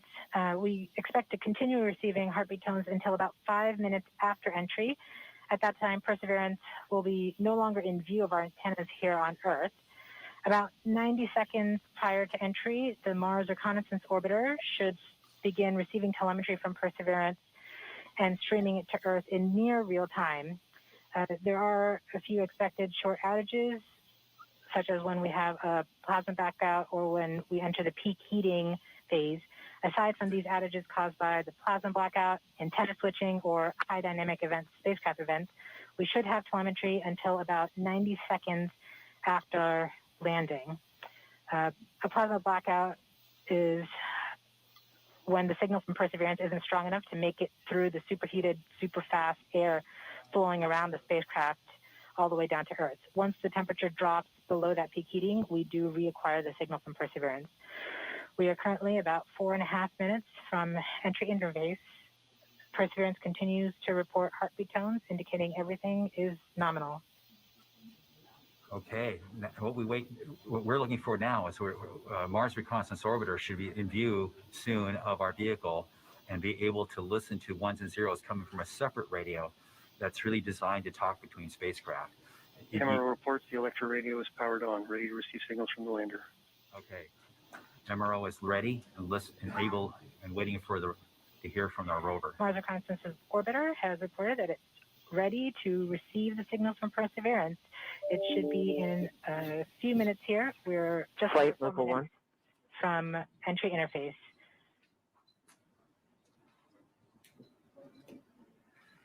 We don't need these 1 to 0s, as Swati said, but to land safely. But we really need it for our own health and well-being today, to keep our nerves in control. But around this time, a second spacecraft, Maven, should begin picking up telemetry from Perseverance and will continue to record that telemetry until several minutes post-landing.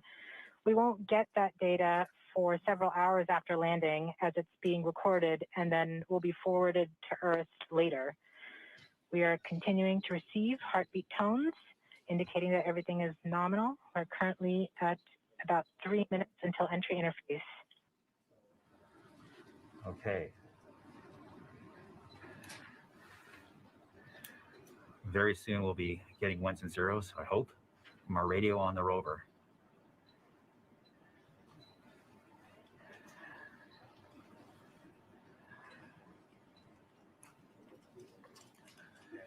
The entry interface is nothing more than just an arbitrary place in the sky that we've defined to be above the atmosphere. But from that point on, there's definitely atmosphere, and above it there isn't. We are 2 minutes from entry interface. Perseverance is to transmit heartbeat tones, indicating everything is nominal. So the tones can tell us whether something's bad or not is happening. So far the heartbeat is doing well. So the vehicle thinks it's in good shape to land, which is a great sign.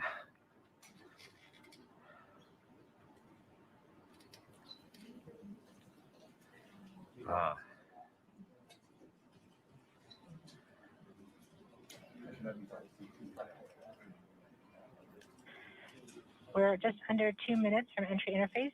As it gets closer to Mars, Perseverance is actually being pulled in by gravity and accelerating. By the time Perseverance reaches entry interface point, she should be going just under 5.4 kilometers per second. We're at about 90 seconds from entry interface and standing by for Mars Reconnaissance Orbiter to pick up the telemetry.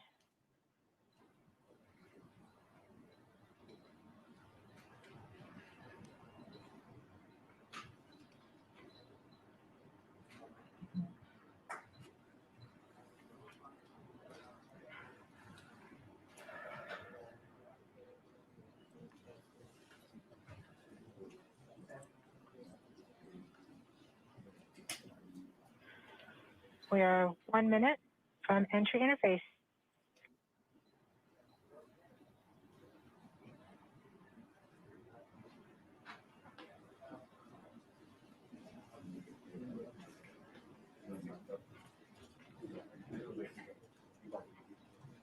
MROs are in receive mode.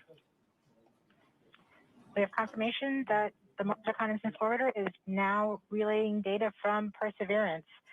We're about 30 seconds from entry interface. Perseverance is going about 5.2 kilometers per second and is about 190 kilometers altitude above the surface of Mars. Confirm your jet data flow.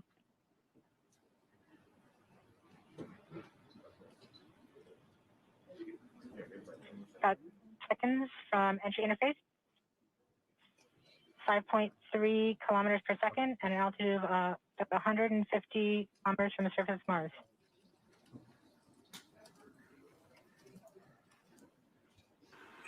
Just a real quick look at everybody's face. That's not 7 minutes of terror for a reason. Just wanted to say. I have confirmation of entry interface. Perseverance is currently going 5.3 kilometers per second at an altitude of about. That's one of our awesome volunteers at the Space Foundation Discovery Center. Quinn, thanks for watching in, brother.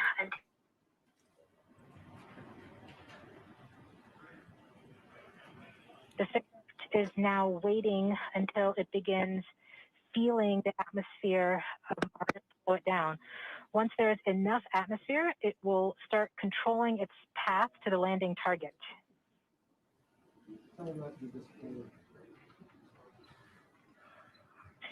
Navigation is also confirming that we can see a little bit of that slowdown of the atmosphere on the Perseverance entry capsule.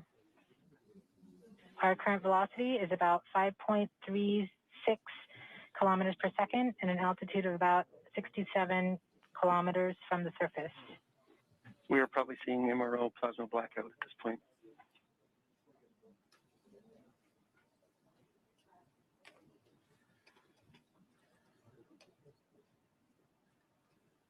The vehicle should be doing its turns right now. MRO has lost lock. Perseverance.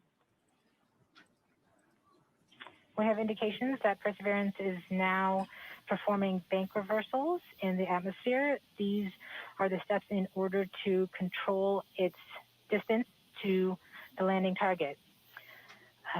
Perseverance has just passed through the point of maximum deceleration and has indicated that it felt approximately 10 Earth Gs of deceleration.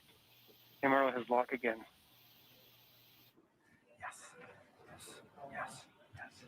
We saw a small outage of the UHF telemetry from Mars Reconnaissance Orbiter during that peak heating phase, likely caused by the plasma blackout.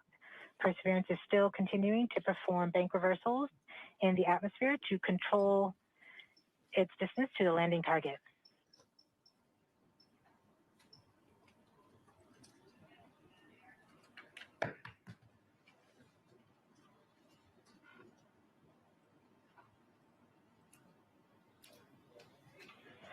Perseverance is going about 1 kilometers per second at an altitude of about 16 kilometers from the surface of Mars. We have entered heading alignment, which means Perseverance is no longer trying to control the distance to Mars, but to the target on Mars, but instead is flying straight to the target. And you thought your Tesla's auto park was impressive.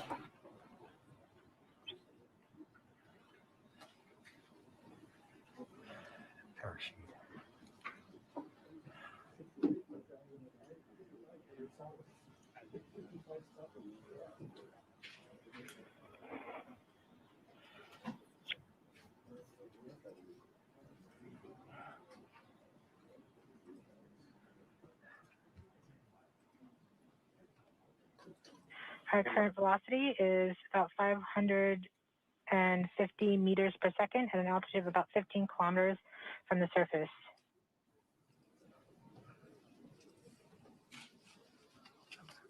MRO is reporting good telemetry log. We are coming upon the straighten up. We are starting the straighten up and fly right maneuver, where the spacecraft will jettison the entry balance masses in preparation for parachute deploy and to roll over to give the radar a better look at the ground. The navigation has confirmed that the parachute has deployed and we are seeing significant deceleration in the velocity. Our current velocity is 440 meters per second at an altitude of about 12 kilometers from the surface of Mars.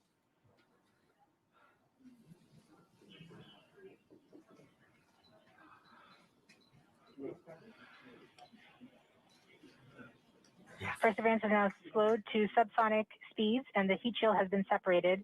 This allows both the radar and the cameras to get their first look at the surface. Current velocity is 145 meters per second and an altitude of about 9.5 kilometers above the surface.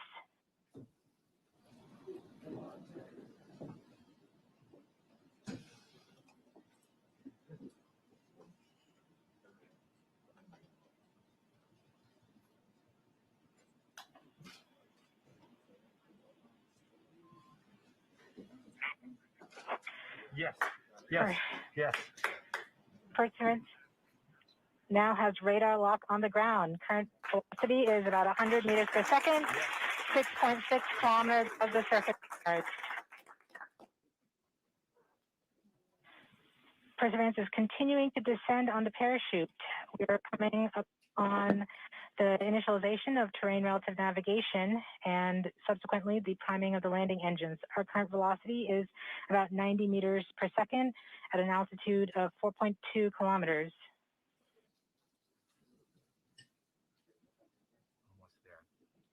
We have confirmation that the lander vision system has produced a valid solution and part of terrain relative navigation. We have priming of the landing engines.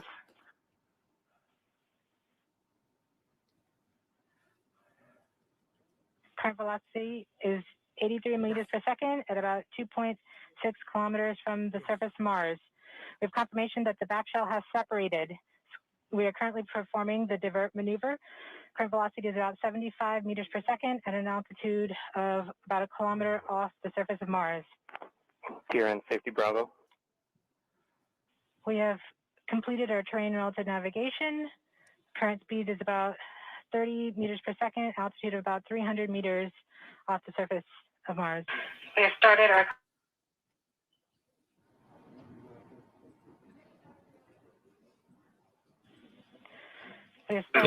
Anybody have any nails left? accordion, which means we are conducting the sky crane, about to conduct the sky crane maneuver.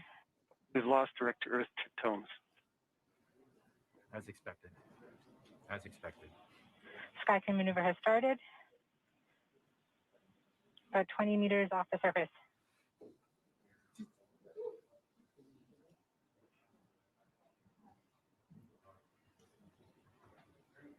We're getting signals from MRO. Yes. All right.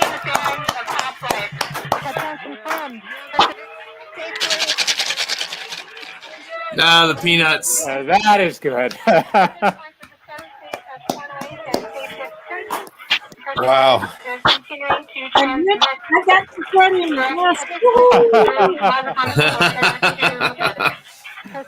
I think it's time for a drink. Pass the bottle. That's like for real. Can you virtually do that? But look at that crew. Look at how calm. I mean, it was 80. They were calm, but they really weren't. Like you see it every time when they start talking stuff. Yeah. You can see it in their faces. You know, look at the worry in their eyes. But you know, every milestone that happened, though, they got wider and wider, and you know, you can see the tension lifting. Oh yeah. It is so weird seeing that far apart. But again, you know, fantastic. Grace under pressure, cool with cucumbers, and then yes, they get that relief. That is outstanding. Back on Mars, baby. By the way, to the nearly 200 concurrent viewers that we have right now across all the different channels, we're so happy to have you joining us today for the live stream of the landing on Mars. Everybody's saying they can finally breathe again. Jack, great job from Bill Smith. Great work. Congratulations from Jose Pera. Hopefully I said your name right. Amila says, wow, she's thrilled. One of our fellow team members at Space Foundation, Gary Talbot. How's it going, sir? Congratulations, for real. Thank you, everyone that spent years on this landing. Lawrence Hall. Kelly, you just started now. That's pretty funny. And Artemis, we are on Mars again. Yes, we are. A little again. From Graham Lau, one of our guests earlier today. I see. Woo. Yes. Yeah. Woo.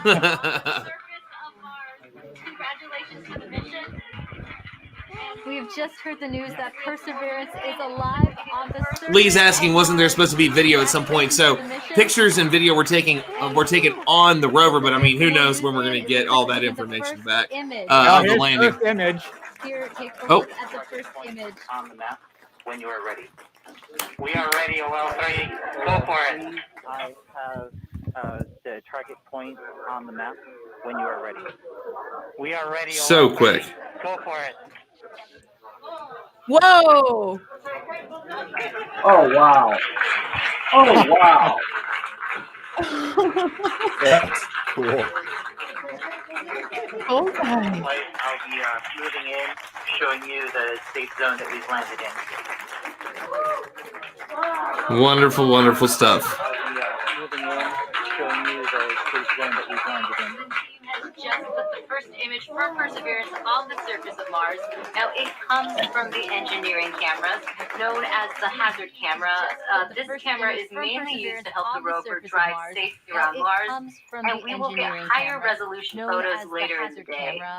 This camera is mainly used to help the rover drive safely around Mars, and we will get higher resolution photos later in the day. God bless Bill Ingalls, fabulous NASA photographer. Captured. He's there for all of these. Again, you always look at the tall guy with the camera. There you got Bill Ingalls, but again, who does masterful work. But again, that's a room full of Hall of Fame champions in there that continue to, again, do it time and time again, pushing themselves. And again, the best part about this, that room looks like America. That is a cross section of the best of us that are in that room, men and women, black and white. I hope that as kids are watching this, that they see people that look like them and that they recognize that they can take those seats in the coming years, because that's exactly what a moment like this enables. Fabulous.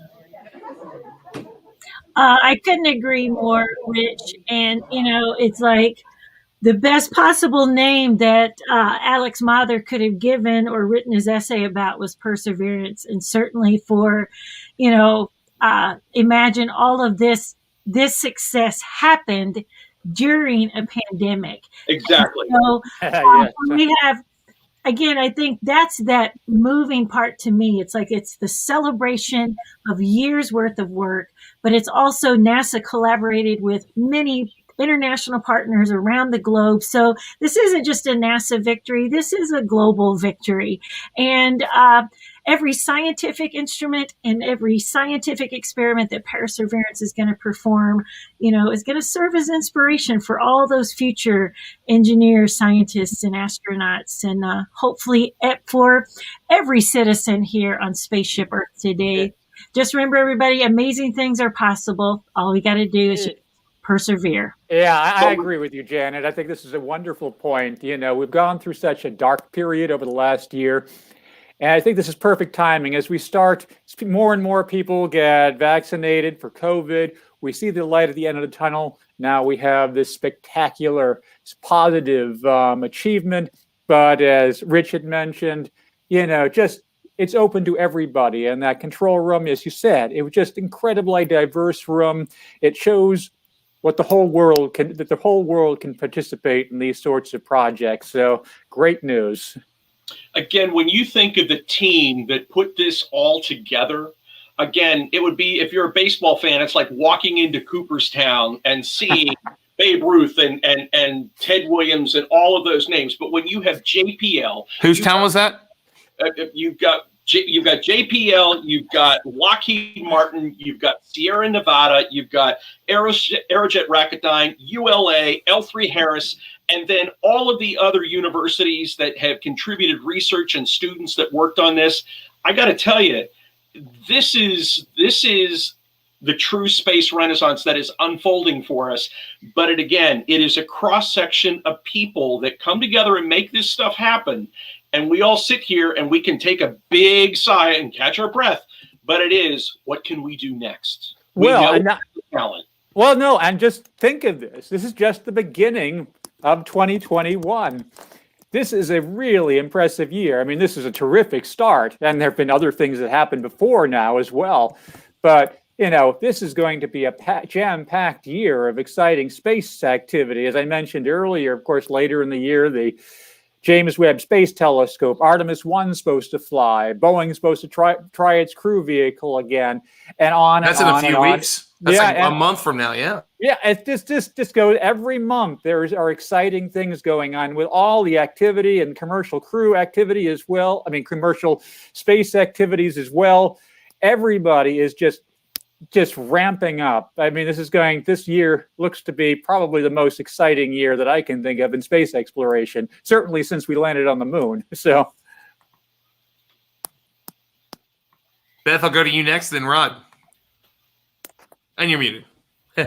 Well, I just had the most incredible moment with my family. My kids got home from school. We all watched it together. We're so excited. I hope families can enjoy this moment as well as the scientists and engineers and artists and everyone. I think, like everyone said, this has been inspirational to next generations, future generations of Mars explorers.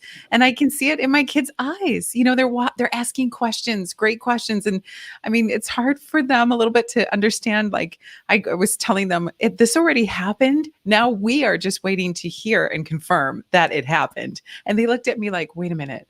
This already happened on Mars. And now we're going to listen to it happening. And this is just the start of opportunities for us adults and parents and teachers and communicators and science advocates to take what happened today. And I challenge you, next month, inspirational women and women who are choosing to challenge, and that's the hashtag for International Women's Day, for us to share this message as moms, as scientists, as teachers, and for all those teachers like Janet and everyone who are science communicators out there doing this. I thank you. And I thank you. I think for us, I just want to take a moment to also recognize that we were able to see this. It wasn't that long ago that we didn't have cameras inside JPL. We didn't have cameras inside Mission Control. And I'm not aging myself too much, but it really is a privilege. And it's part of our NASA agency mission is to share and to explore together and to be together and share these moments. And I'm so honored. Thank you so much, Mars Explore Mars organization and Ron and Chris and Janet for having me, and Rod, and letting me join your party today. But I just want to tell you that for us as a family, this was everything. And we're going to continue to have these moments throughout this year, throughout the next 5 years. And I'm going to get to witness that through their eyes, just like Janet gets to share and show us with those students and those kids and for the next generation. So while we're witnessing today, wow, the foundations that we have just put literally on the surface of Mars that will continue to grow. It's just the beginning, folks. And I love that we get to be a part of it. Thank you so much. Beautifully stated. Rod, I'll go to you next and get your thoughts, good sir. So, being Father Time in the room, I think I just wanted to harken back for a moment to that first landing on Mars, Viking 1. I wasn't able to get into JPL at the time, even though I lived close nearby, but I did manage to remember enough of the non-legitimate entrances into the main auditorium at Caltech that I could get in and see it there. So I didn't have a press badge, and I got a lot of funny looks, but I was able to see that first image of the footpad come back.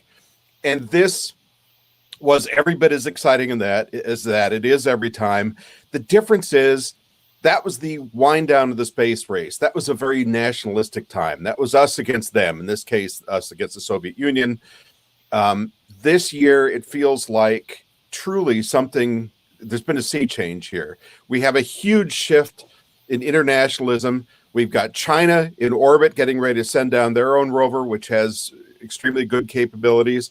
We've got the United Arab Emirates just having reached orbit successfully, partnered with Japan, and somewhat partnered with India and the US for their orbiter.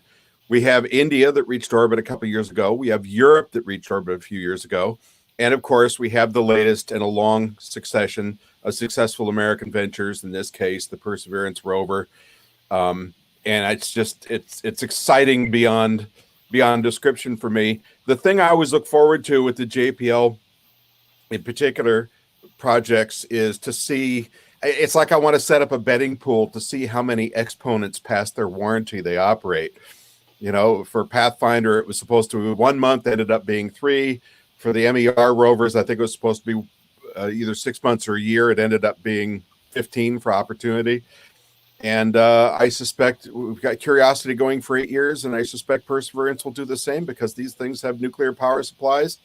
They can run for a couple of decades because they only draw 100 watts. 100 watts. That's a light bulb in the old days. And if I could jump in, Rod, that is exactly what everyone's been asking all day. And everyone asked me every day of my life at NASA, what is the ROI? Why do we do these things? And so for us to be able to point to the successes that go beyond intended results, that's exactly what John Grunsfeld was talking about as well, right? Be curious and build things that can outlast the mission purpose. And I'm so glad you pointed that out, because when you think about things, or the shuttle, the space station, and all these things that had time lapse or a timeline, and we're going beyond that, it makes me smile, and it makes us show that human ingenuity is so great, and so we're so accomplished. And I don't want to get too comfortable in that, because we do have to evolve, and we've got to move beyond, obviously, the orbiter system that we needed to grow from.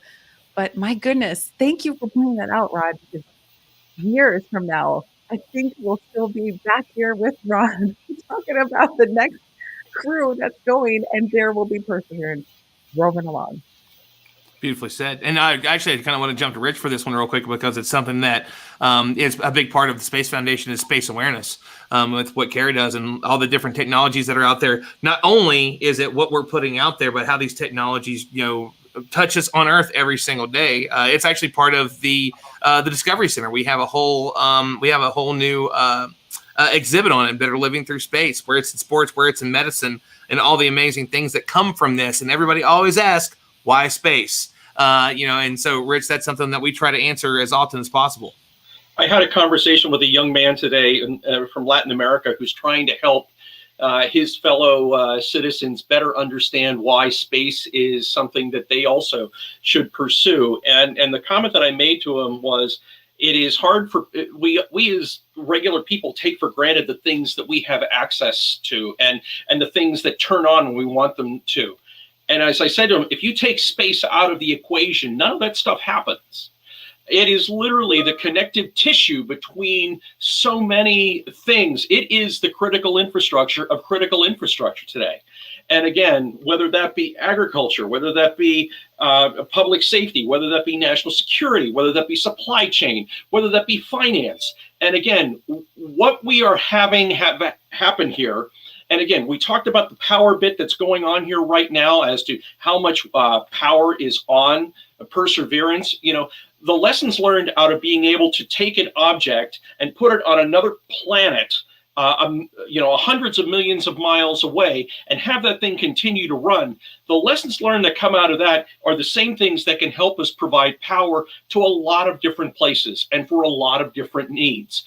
We can't possibly imagine the return on investment that are going to come out of this. But I think as we have seen the tire knowledge, and let alone the traction knowledge that we learned literally from Mars Sojourner, and how that has been spun off into the automotive industry and literally autonomous vehicles and everything, there is an entire cascade of influence that each of these missions offer.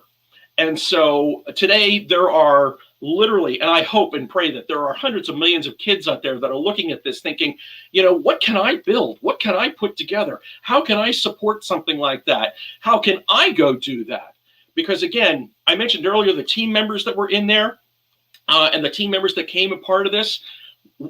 This isn't just about one team. This has to be a sustainable team. This has to be a team that we are constantly feeding and generating and empowering to take those next big steps.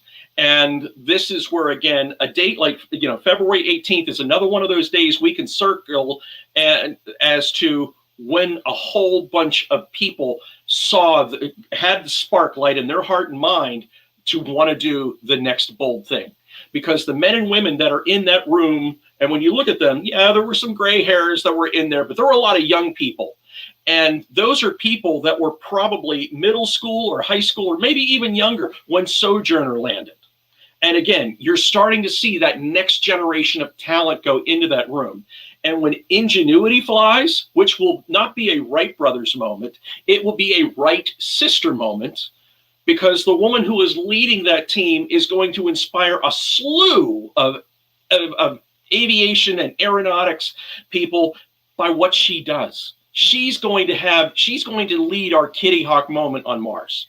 And so February 18th is that new date. And the fact that we have so many parents and kids that are home right now because of COVID, a lot of them are probably gathered around TVs or computers and watching this. And again, that spark is lit. And that is the thing that makes today so special. On top of the science and engineering, sparks are going right now across the world in minds and hearts. Beautifully stated. Rich, Janet. We are kindred spirits. You are my spirit animal. I need to know you more. I'm a bear. Well, so if you, by the way, I don't think that I mentioned earlier, communications is part of Rich's title at Space Foundation. So just so we were aware of that. But I have a big mouth. No. I love you. What shines through for me is your heart and your love and the way that you just passionately are speaking to all of us. Another reminder that Pluto was discovered on February 18th, 1930. So maybe February 18th has some really good space exploration mojo. So a little shout out to Clyde Tombaugh and his discovery of Pluto. Golly, that was 1930. So somebody help me do the math. Yeah. Nearly 91 years ago today. So always exploration is just amazing. It's the grandest adventure we can all do. And so I just want to say personally, thank you to everyone who has joined us. I know there's a bit of an after party. So Beth and Rod, thank you guys. Stick around.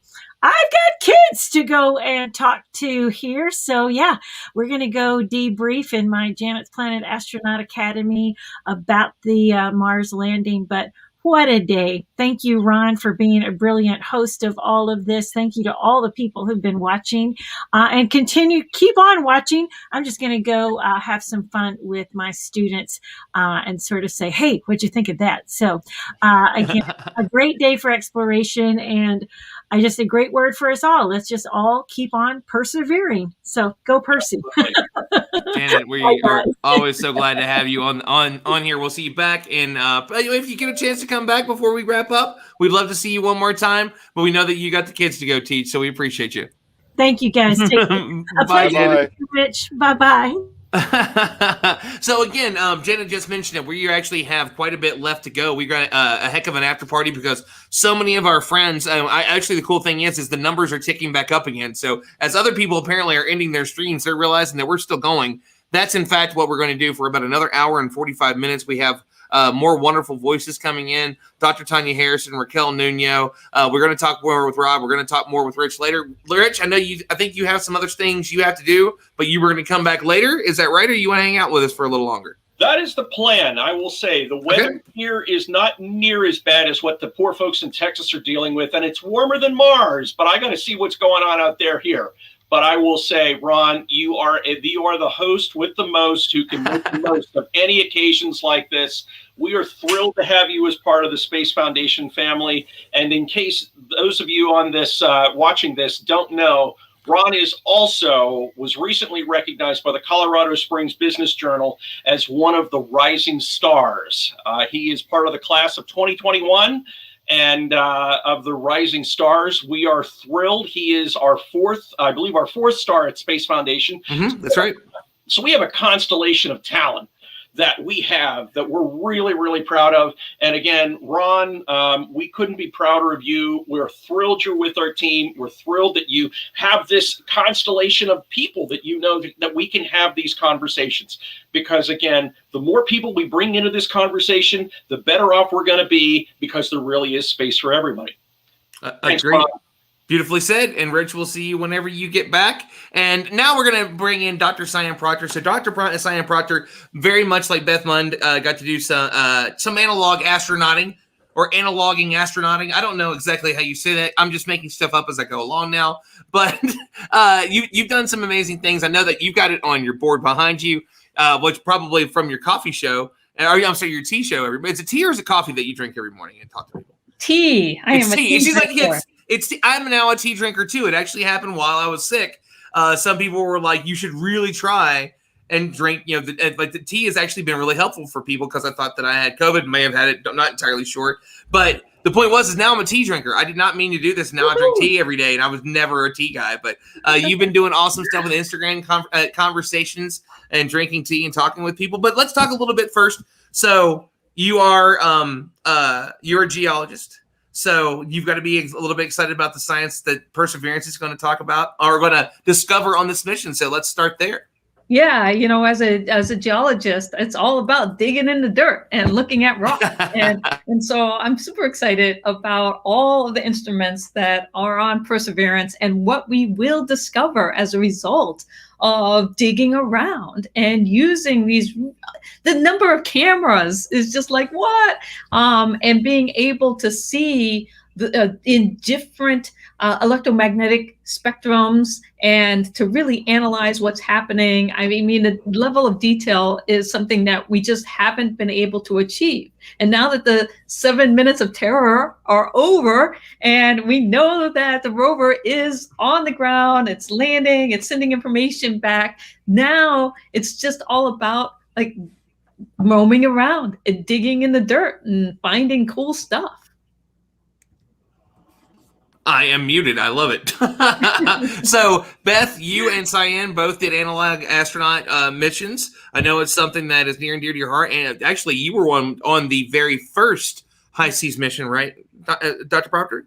Yes. So I was on you've done a the few. very first high seas mission back in 2013. And so I was really fortunate in 2012 when the call went out that NASA was funding, people to go live in this habitat. I have a 3D printed version of the hab that I got while I was on that mission. But basically to go live on the big island of Hawaii in a geodesic dome with 5 other individuals for 4 months to investigate food strategies for long duration spaceflight. So we were the first to live in the high seas habitat as if we were living on Mars. And again, that was a 4-month journey. And even though it was about investigating food strategies for long duration spaceflight, it was also about that site as an analog for Mars because of its terrain and that dark, reddish, basaltic, lava tubes, all kinds of good geology. And so I feel very fortunate to have been part of that mission. Wow. Beth, I know that you probably want to jump in there. I know that you've had that experience a little bit as well. Well, I'm just so fortunate that Dr. Cyan was our mission control. So talk about someone who's got your back. It was Dr. Cyan. So we all felt like we could sleep at night, we could relax a little bit, and she kept us informed with the news and the weather and all of it. And that is a great example, as Dr. Cyan always brings us the great examples of how it really takes, the people back on Earth to do the things we want to do remote. So, wherever we're going to explore, look at the team we witnessed today. It's not just always necessarily the people you see in that mission control. It's the people behind them that are supporting them and all the way to their families at home. Think about the hours and the years and the months that they have put into this mission alone. And, then you learn from the great ones. When you say that you stand on the shoulders of giants, I was honored to go to the HAB and serve as an analog astronaut because of Dr. Cyan Proctor, because she was able to showcase for us and show us, she worked through the hardships. She kind of laid the groundwork for us so that we can kind of waltz on in and have a little bit of fun, a little bit of science, mostly science, a lot of fun. But, it takes those first explorers, it takes those first robotics, those first, and then you keep adding to the first. Now I love that we're adding the nuclear propulsion and the ability to sample and all the things that we just kind of, once we get like landing, ascent, well, we never really get it down, right? We never perfect it. It's always 7 minutes of terror, but you get these things and you keep adding on to them, and it showcases how you continue to evolve when it comes to these dangerous, very hard, very difficult space challenges. And so we're celebrating today, but there's a lot more coming to celebrate. And Dr. Cyan certainly knows about it. And she and I also know a lot about isolation and being challenged and missing home. And so there were things on our analog mission that we discovered. It's not something obviously that a robot will experience today on the surface, but it is something that, even though we just sent this robot, I have to say it's just kind of heartwarming to know that, as Rod mentioned, UAE is going to be there, China is going to be there. We're all explorers at heart, right? And nobody wants to do this alone. So it's great to be able to celebrate it all together and share the data, right? Share what we learn. Oh, absolutely. No, I mean, it's a wonderful time. There's so much going on right now. The first picture is already out. Just put it out on social media. Like while I was talking to you all, I love that it's happened that quickly. That is it going to land? It's land. It's got a picture. All of us have the access to the picture. Now it's already out on social media. It's being retweeted by the world. That's incredible. Like it's just that kind of idea. Imagine, let's see, we're in 2021.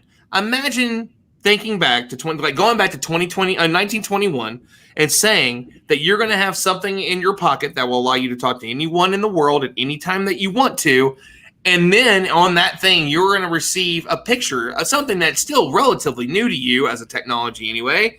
And that thing is going to be in color. Oh, you can make movies too. You don't even know basically really what those are yet. And there's going to be a picture coming from basically a car, like a mini SUV on Mars.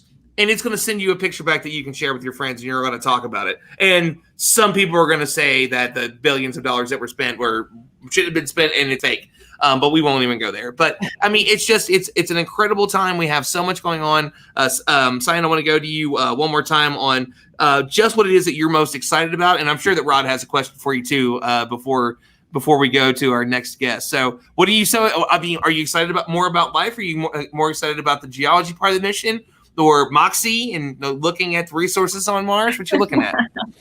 Well, Ron, I got to tell you, if I'm going to Mars, I want to come back.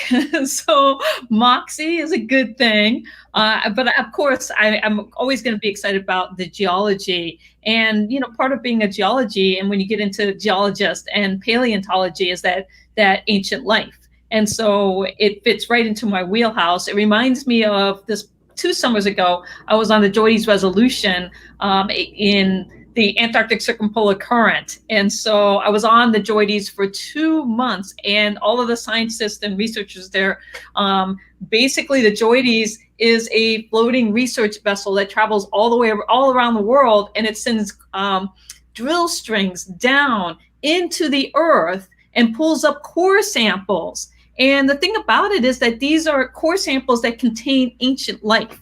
And so what we're doing on Mars and what we do on Earth, they're analogous to each other in a lot of ways. And so I found myself out in the South Pacific Ocean in the Antarctic Circumpolar Current with these amazing scientists and researchers. And we were so far away from anybody on land that when the International Space Station flew over, we were actually closer to the astronauts in space than people on land. That's how remote we were on Earth. And we were bringing up this ancient life, this microscopic life. And we had all these paleontologists on their electron scanning microscope and all of that. And you got to imagine what we could do as humans looking and using these instruments, and then what we can do on Mars with the instruments that we've sent and the information that's going to come back. And so it's like you said, it's amazing, it's astounding, and it's really a fun, interesting time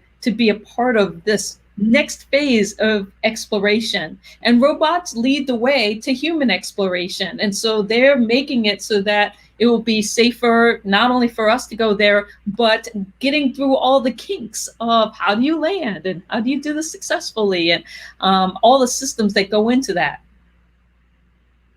I mean, beautifully stated. Like, Rod, I'm sure that you got something you want to chime in, just personal thoughts, anything you want to ask, Dr. Proctor while we got her. And let me do this just real quick. I do want to say, I want to give the same offer to Cyan that we did with Beth and Rod today. So, Cyan, you were more than welcome to stay with us as long as you want to. You're a fellow host. If you want to ask questions of the next group, you can stay if you want to. I know that you're busy, but you're more than welcome to, stay and hang out with us for a little bit if you want to. I would love to hang out for a little bit. I've got a meeting coming up in a little bit, but I can stay for about a half hour, and that'd be nice. Awesome. Okay, Rod, I'll go to you.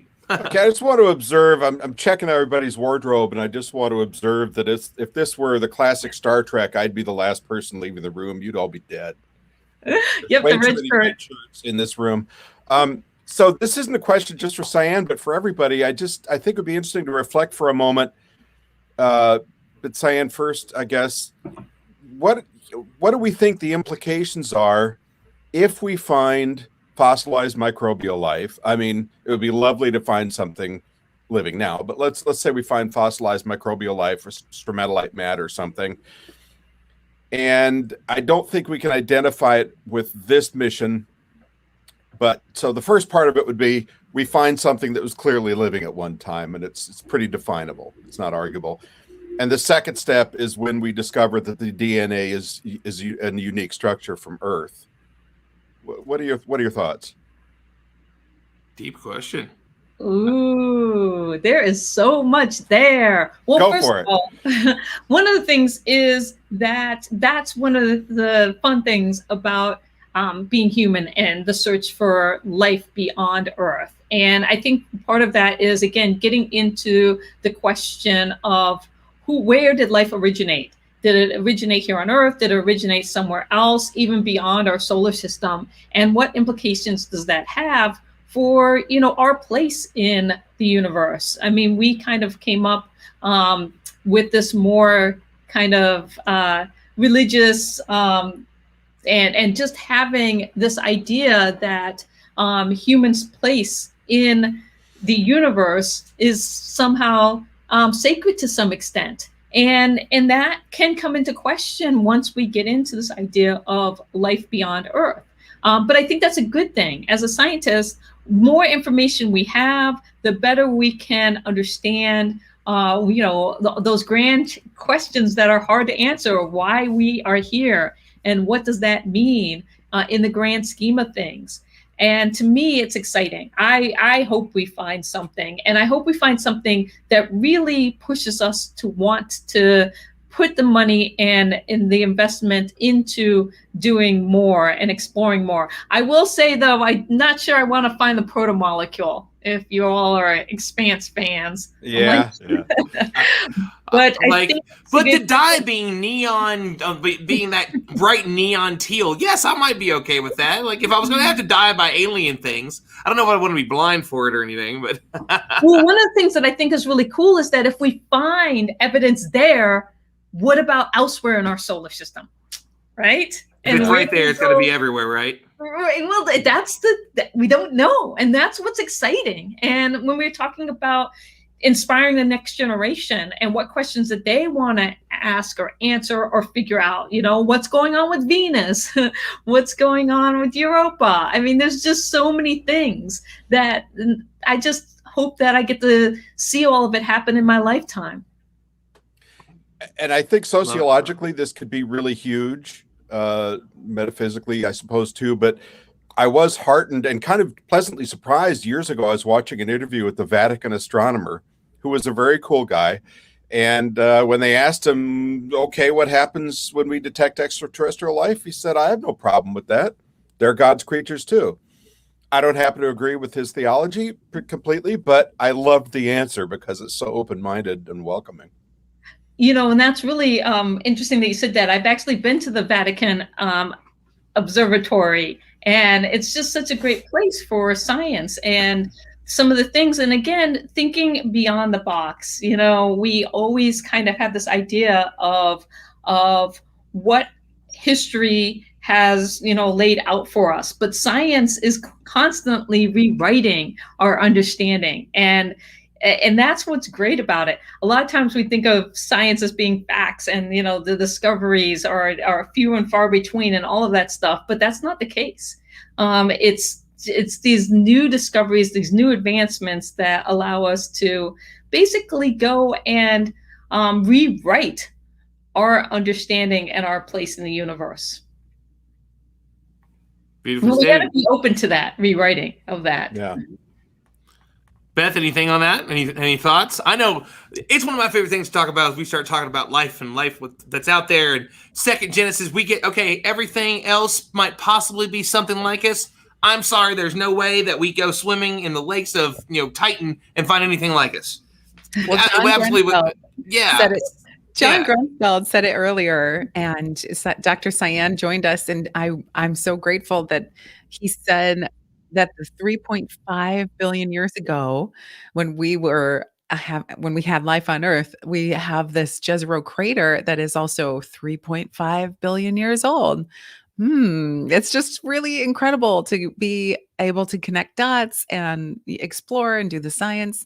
My question for everyone is, what they're going to be taking from this mission. We're all in a way very much science communicators and advocates. So I've already seen, Ron, you said that there's some exhibits that are going to be at the Discovery Center. I know that I'm going to continue to, the mission doesn't end today. What happens next week when we get continued images? What happens when things start to unfold and literally roll along? So I just wanted to ask you out of curiosity, how does this change maybe the work that you do or the books you have to rewrite, Rod? Put some dates in there, some new dates, I hope. And anything else you guys might be surprised. I love that Rod always says he's pleasantly surprised. Rod? Well, I don't know that I got to go back and rewrite all those Mars books because you always try and leave it open-ended at the end with some kind of, starry-eyed, upward-looking statement, what the future will hold for future generations or something, hopefully written better than that.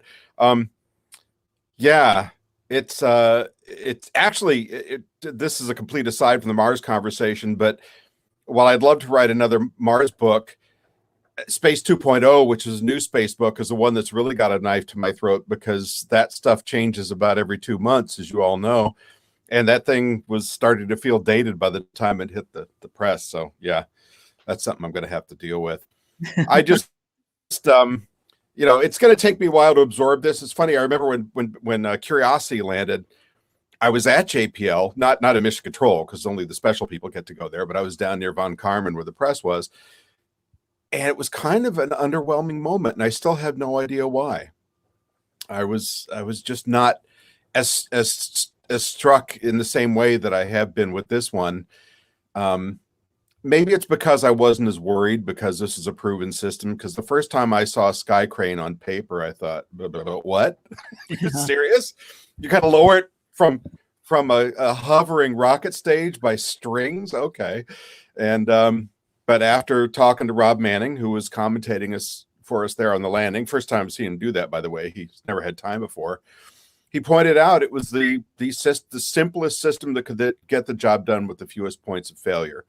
That includes having a lander stage with ramps, couldn't use the beach ball thing that they use with MER and with Pathfinder because of the delicacy of electronics and the size of this thing. So at least in their estimation, that's the simplest way to do it. It did strike me today in a completely unrelated aside. I think 2 of the engineers that worked on the Sky Crane system went off to Apple afterwards, which is no surprise because they're brilliant people. Must be having a little bit of a wistful moment right now because I'm sure part of them wishes they were back with their family at JPL. Sorry, checking in on one of our guests who I think had the wrong link, so I'm hoping that they'll be able to hop on here in a minute. But I mean, there's so many pieces of this. Oh, by the way, that picture is everywhere now. If you haven't been on Twitter, yet, if you haven't been on Instagram yet, there's a whole lot of black and white Mars right now, and it's so awesome to see that it's just like everybody there. Space.com didn't even wait until they got the full picture. They took screenshots of the NASA feed and posted it to be first because they're Space.com. They're awesome like that. So, it reminds me of looking at the out of the high seas habitat window, Beth. Right? Right.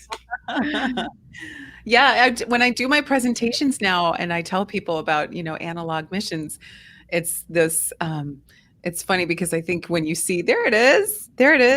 I put this slide up where it says Mars surface and then the high seas analog Hawaii volcanic surface, and no one knows which one is which. And I love that because it's like, when we do the analogs, we practice on Earth. There's a reason that this location was perfectly positioned to serve as an opportunity for us to do EVAs and robotics and go explore. It is like incredibly unbelievable how remotely similar that it is. And everyone, it's funny because you know who always gets it right? The kids always know. They're like, that one's Mars. And you're like, you've never even been to Hawaii or Mars. So which one? How do you know? Kids just know. I'm dying to get up to Devon Island sometime. I was supposed to go last summer, but obviously that didn't happen. But it's not the same environment as where you guys were because it's an impact crater. But what a fantastic place from everything I've seen. Love it. Oh, that would be amazing. Jake is here. Jake is here. What's going on, my friend? Jake is here. Hey guys, how's it going? He's wrapped up his own live stream. Tell us, well, let's get started with that, Jake. Tell us a little bit about the live stream that you did today. You had awesome guests. There's been a lot of them that have been jumping. I'm sure that were on ours that are going to be on later on because they were doing your awesome stream today. Tell us what you did and a little bit about We Martians for those that don't know. Yeah, so We Martians is a podcast that I have been running for the last 5 years or so. We cover all sorts of Mars exploration, robotic. We do planetary science, we do the spacecraft, we do engineering, we do operations, and then we try and dip a little bit into human spaceflight as much as there could be for Mars. But it's lots of fun. And so today's the Super Bowl of a Mars journalist like me. That's what I like to say. This has been a crazy month, and this was the sort of the headline event. So we had an awesome time on our YouTube stream. We had some great guests. I had Tanya Harrison, who was a co-host with me, a good friend of mine. I think she's been in and out of this stream a couple of times. And then we had Deborah Das, who was a planetary scientist from McGill. We had Dave Bucher from Lockheed Martin. He's like an aeroshell engineer for Mars 2020. And then nice. One of my good friends, Mike Siebert, who you might recognize him because he's been driving rovers for a long time. He drove the Opportunity rover and other rovers at JPL for a very long time while he was still at JPL. And so we had just a really fun time, just kind of, filling up that hour before EDL because our nerves were just so high. We just needed to talk to some people and really kind of stretch out those nerve muscles and then get kind of loose and then watch the big moment. What an event, man. It was just so much fun. The EDL sequence, it never gets old. It was, and it really was. It was exciting to watch, and for all of the people that have never watched one before, honestly, to tell you the truth, it's really pretty new to me. I mean, I guess I saw it really with Insight, and I saw it a little bit, but I wasn't on a live stream. I wasn't really focused on it. I hadn't put weeks of work into the stream that led up to the 15 whole minutes that where everything was happening. And, we were just talking about the fact that we've already got that first picture. We had that first picture before we even got out of the stream. Like it was really fast. Yeah. It was so fast. Like I did not think of it. And we've already got the first picture. When you've already got the what? Like it barely people were still clapping. There's still like a guy in the corner woo! And it was like, here we go. We've already got we it. were talking because I, in preparation for the stream, I really wanted to understand what the order of events would be. And so what I did as part of my research was to go back and really understand the Curiosity landing sequence, because it's a lot of the same hardware. So the timing of the events would be pretty similar. And so I had budgeted 10 minutes of time after touchdown to sort of stay with the stream and wait for the telemetry to come down and eventually get that first picture. And yeah, like you said, it was like right away. And I was like, well, I guess we can end the stream a little early because we've got all the information we need. We know where it is. We've got the picture. We're golden here. So it was an exciting event. It really went just so smooth. I mean, I'm just so impressed with the JPL teams and the NASA teams and all the people who supported them, because this is already a hard thing to do. And then they had to do the most critical parts with this whole pandemic going on. And it was just they're heroes. And I'm just kind of inspired by all the hard work they did. I prepared for weeks for this. They prepared for years. And it's just impressive to see what a show it was today. It's interesting that you mentioned that too, because earlier we had Lisa May on from Lockheed Martin. And at one point she was in charge of the mission, the Mars sample return mission, from 2007 to 2015. It's like she's been gone for 6 years, and that's at Lockheed and doing other things. But at one point, that was part of what she did. And she's like, you talk about some of these things take decades before people sometimes even take them seriously. It sounds like a great idea, but now we see this technology there, and look at how long it's going to take to get it back. As we had John Grunsfeld on earlier, and he was mentioning, this is going to be the first round trip from Mars eventually with that sample return, but it's still going to be on a future mission. It's not happening now. So, Cyan, I know you got to be excited about whatever we get it back. Who are you going to what friends are you going to make between now and then to bribe them to be in that room, so that way you can just be like, I just want to smell it. I got a couple of friends already. Been working on that for a while now. Of course, Arizona State University. where I went to my school that I got my master's and PhD is Arizona State University. And of course, they've got one of the big instruments on there.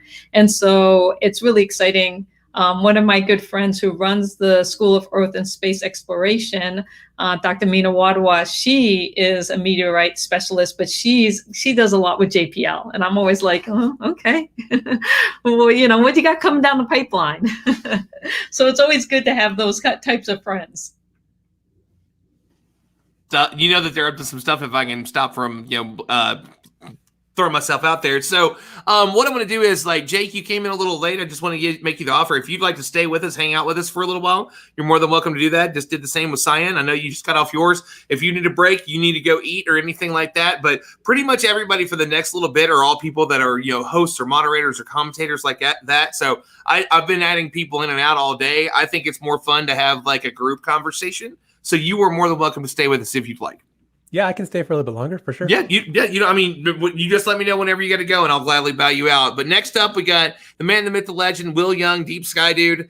And you might be asking yourself, why did I invite somebody that's, really known so much for doing, deep sky astronomy, mooncasts. I think, I don't know that we've ever shown Mars on anything that you and I have ever done together when we've collaborated. We've done Jupiter. We've done Saturn, but we've never done this.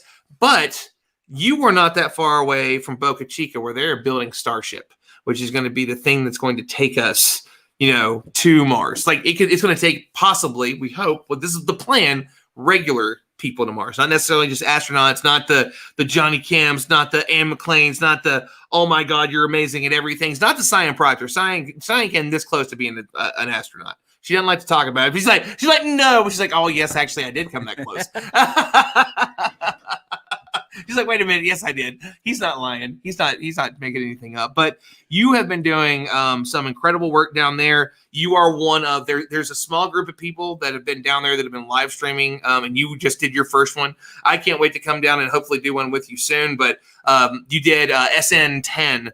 And I know that had to be, I did not mean to bring in, not Chris Carberry. I know that you just had that one. You tried to catch one of the other ones and had to end up going home.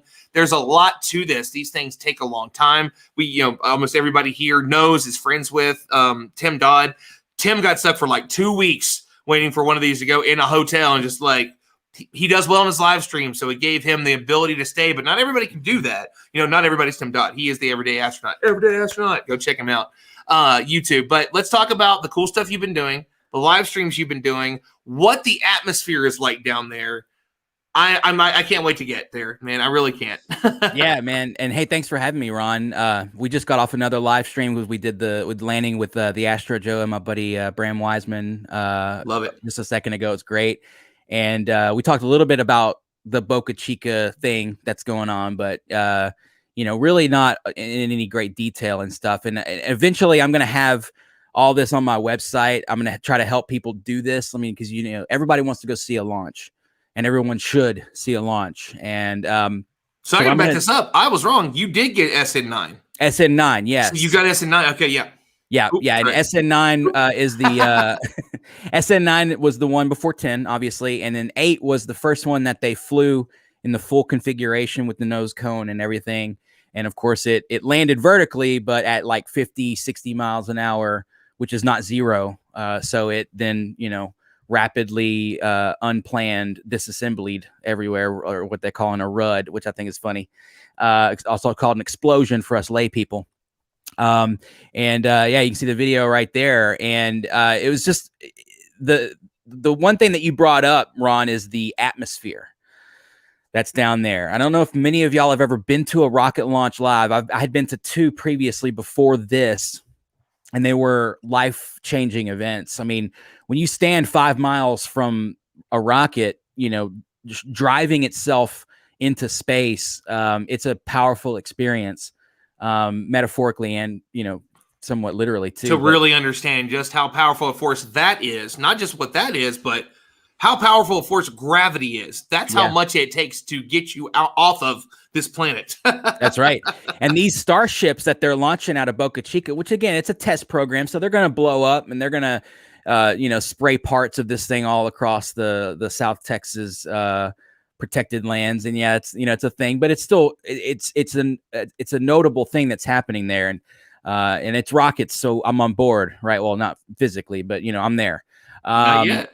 Not yet. Yeah, maybe we'll see what happens. But this is a really cool, special thing, you guys. And I don't know if I can really convey the electricity that's in the air. I mean, I was down there for, like you said, like Tim, for 2 weeks. I came home for like a day and a half and then went back. It's about 7 or so hours for me to drive there.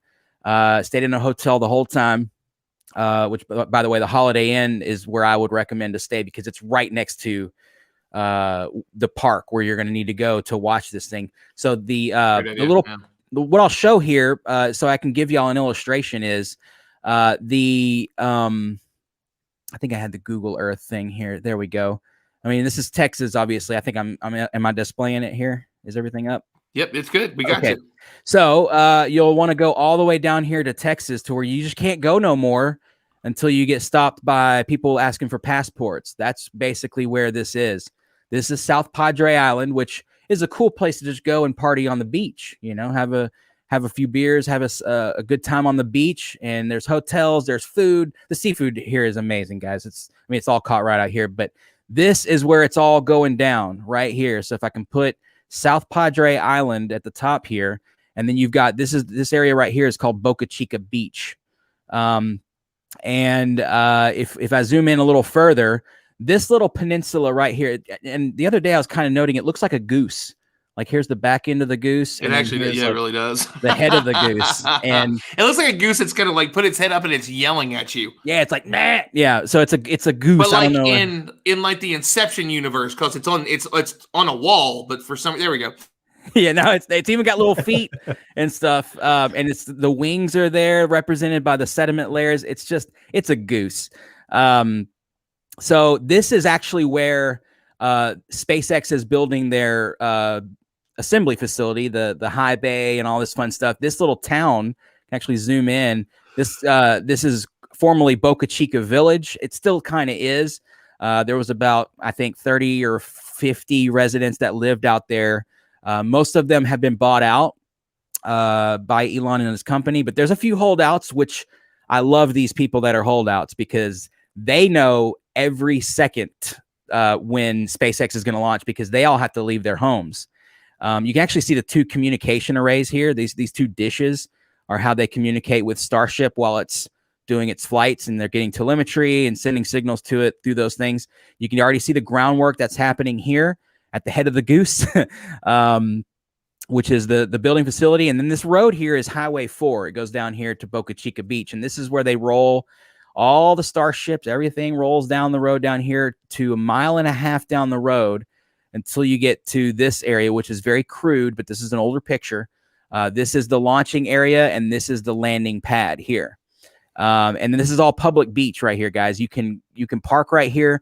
You can literally sit across the street from these rockets, and actually have some videos I can show later if you want me to, Ron. But basically, where you're going to want to be is right here on South Padre Island. I've done a lot of digging, and this is, as far as I can tell, the closest, besides some private locations to view the launch.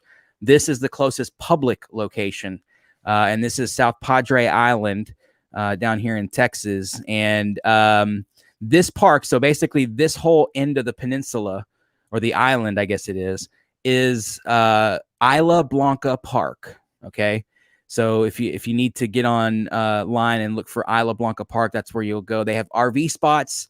I don't think they have tent camping, but they have beachfront stuff you can do. It's a beautiful thing. There's this area out here where you can go on the jetty and things like this. There's an amphitheater off to the left over here. And this is where I was for the launch for SN9. And I was there basically every day at dawn for 2 weeks. It was rough. There were days where we knew they weren't launching, so I didn't go out and set up gear. Because with SpaceX, they can be saying they're going to scrub, and you could be hearing rumors of scrub, and the weather may be bad, and then everything clears up and they go that day. So you really can't put too much credibility in the rumors. You really kind of have to have you can hear it for days, and then Yeah, exactly. I mean, I have sat personally at my computer. I mean, Jake, you've probably done this. Cyan, same thing. I have sat for a day or two waiting for them to do it, so that way I could stream it and talk about it and put it out on our platforms, saying, "Oh, hey, it's Tuesday, boss. I want to be talking about this. Oh, hey, boss, it's this. Oh, hey, boss, it's this." But for good reason. So let's show the video. One of the videos that Will captured while he was down there. I love the sound of Starship. It doesn't sound like any other rocket. There's just this. When I hear it, I'm just like, is that really it? It's just so different, and that's one of the things that I love about it. So let's watch a little bit of this. It's a longer video, so we won't watch the whole thing, but at least a bit of it. And just, it's such a cool capture that this is from Will's camera. Like, Will gets great setups. I know he's taking it even more seriously than he already has for years, but just I love this thing. So let's check it out. Whoop.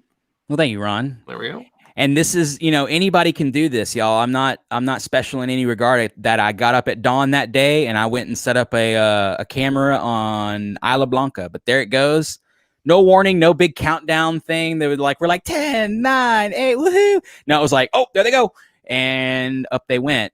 And I don't know, is the sound coming through, Ron? But when the sound finally does reach us, it's quite spectacular. Is it being weird? Hold on a second. Let me back out. I will stop it and I will share it again. Yeah, because there's that little button you have to. It always tricks me too. It's just I've got it. Okay. Well, that's the thing is that I haven't been able to hear the audio on stuff now. They took away audio for the producer on StreamYard now. So I've just been going on what everybody says. Like, oh, I can hear it.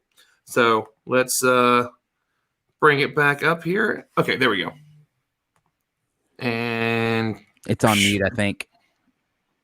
Nope, it's still not. It's not. Well, okay, let's check the actual video itself here. Yeah, the video's on mute. There we go. That's the issue. It's the other mute button.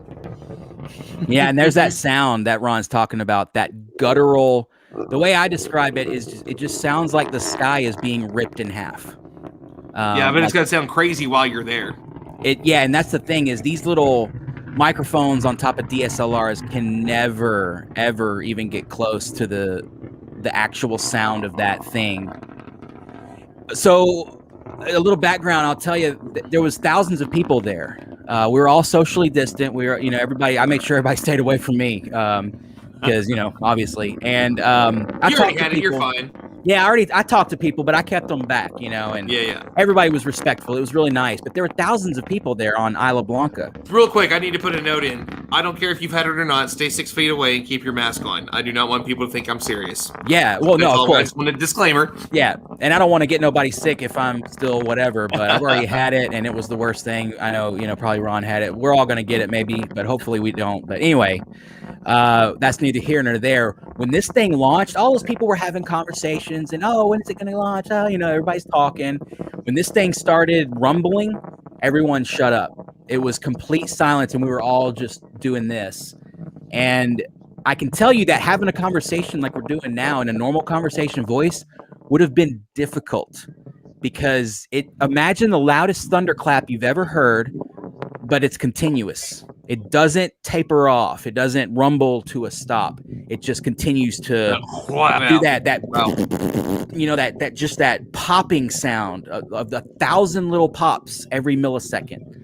I actually so I heard when I my first launch, I had the exact same experience. It's like, what is this sound, right? And when you only come hearing it from like an audio recording like this, your first thought is like, oh, it's clipping the microphone, and that's why it sounds like that. But it's not actually the case. It's literally clipping the atmosphere. It's the same effect as a clipping microphone, but it's doing it in the air because there's so much pressure that like the molecules are hitting each other. It's a bizarre experience that you feel in your chest. Like I totally understand what you're saying. Yeah. And even sorry, I was gonna say I wanted to.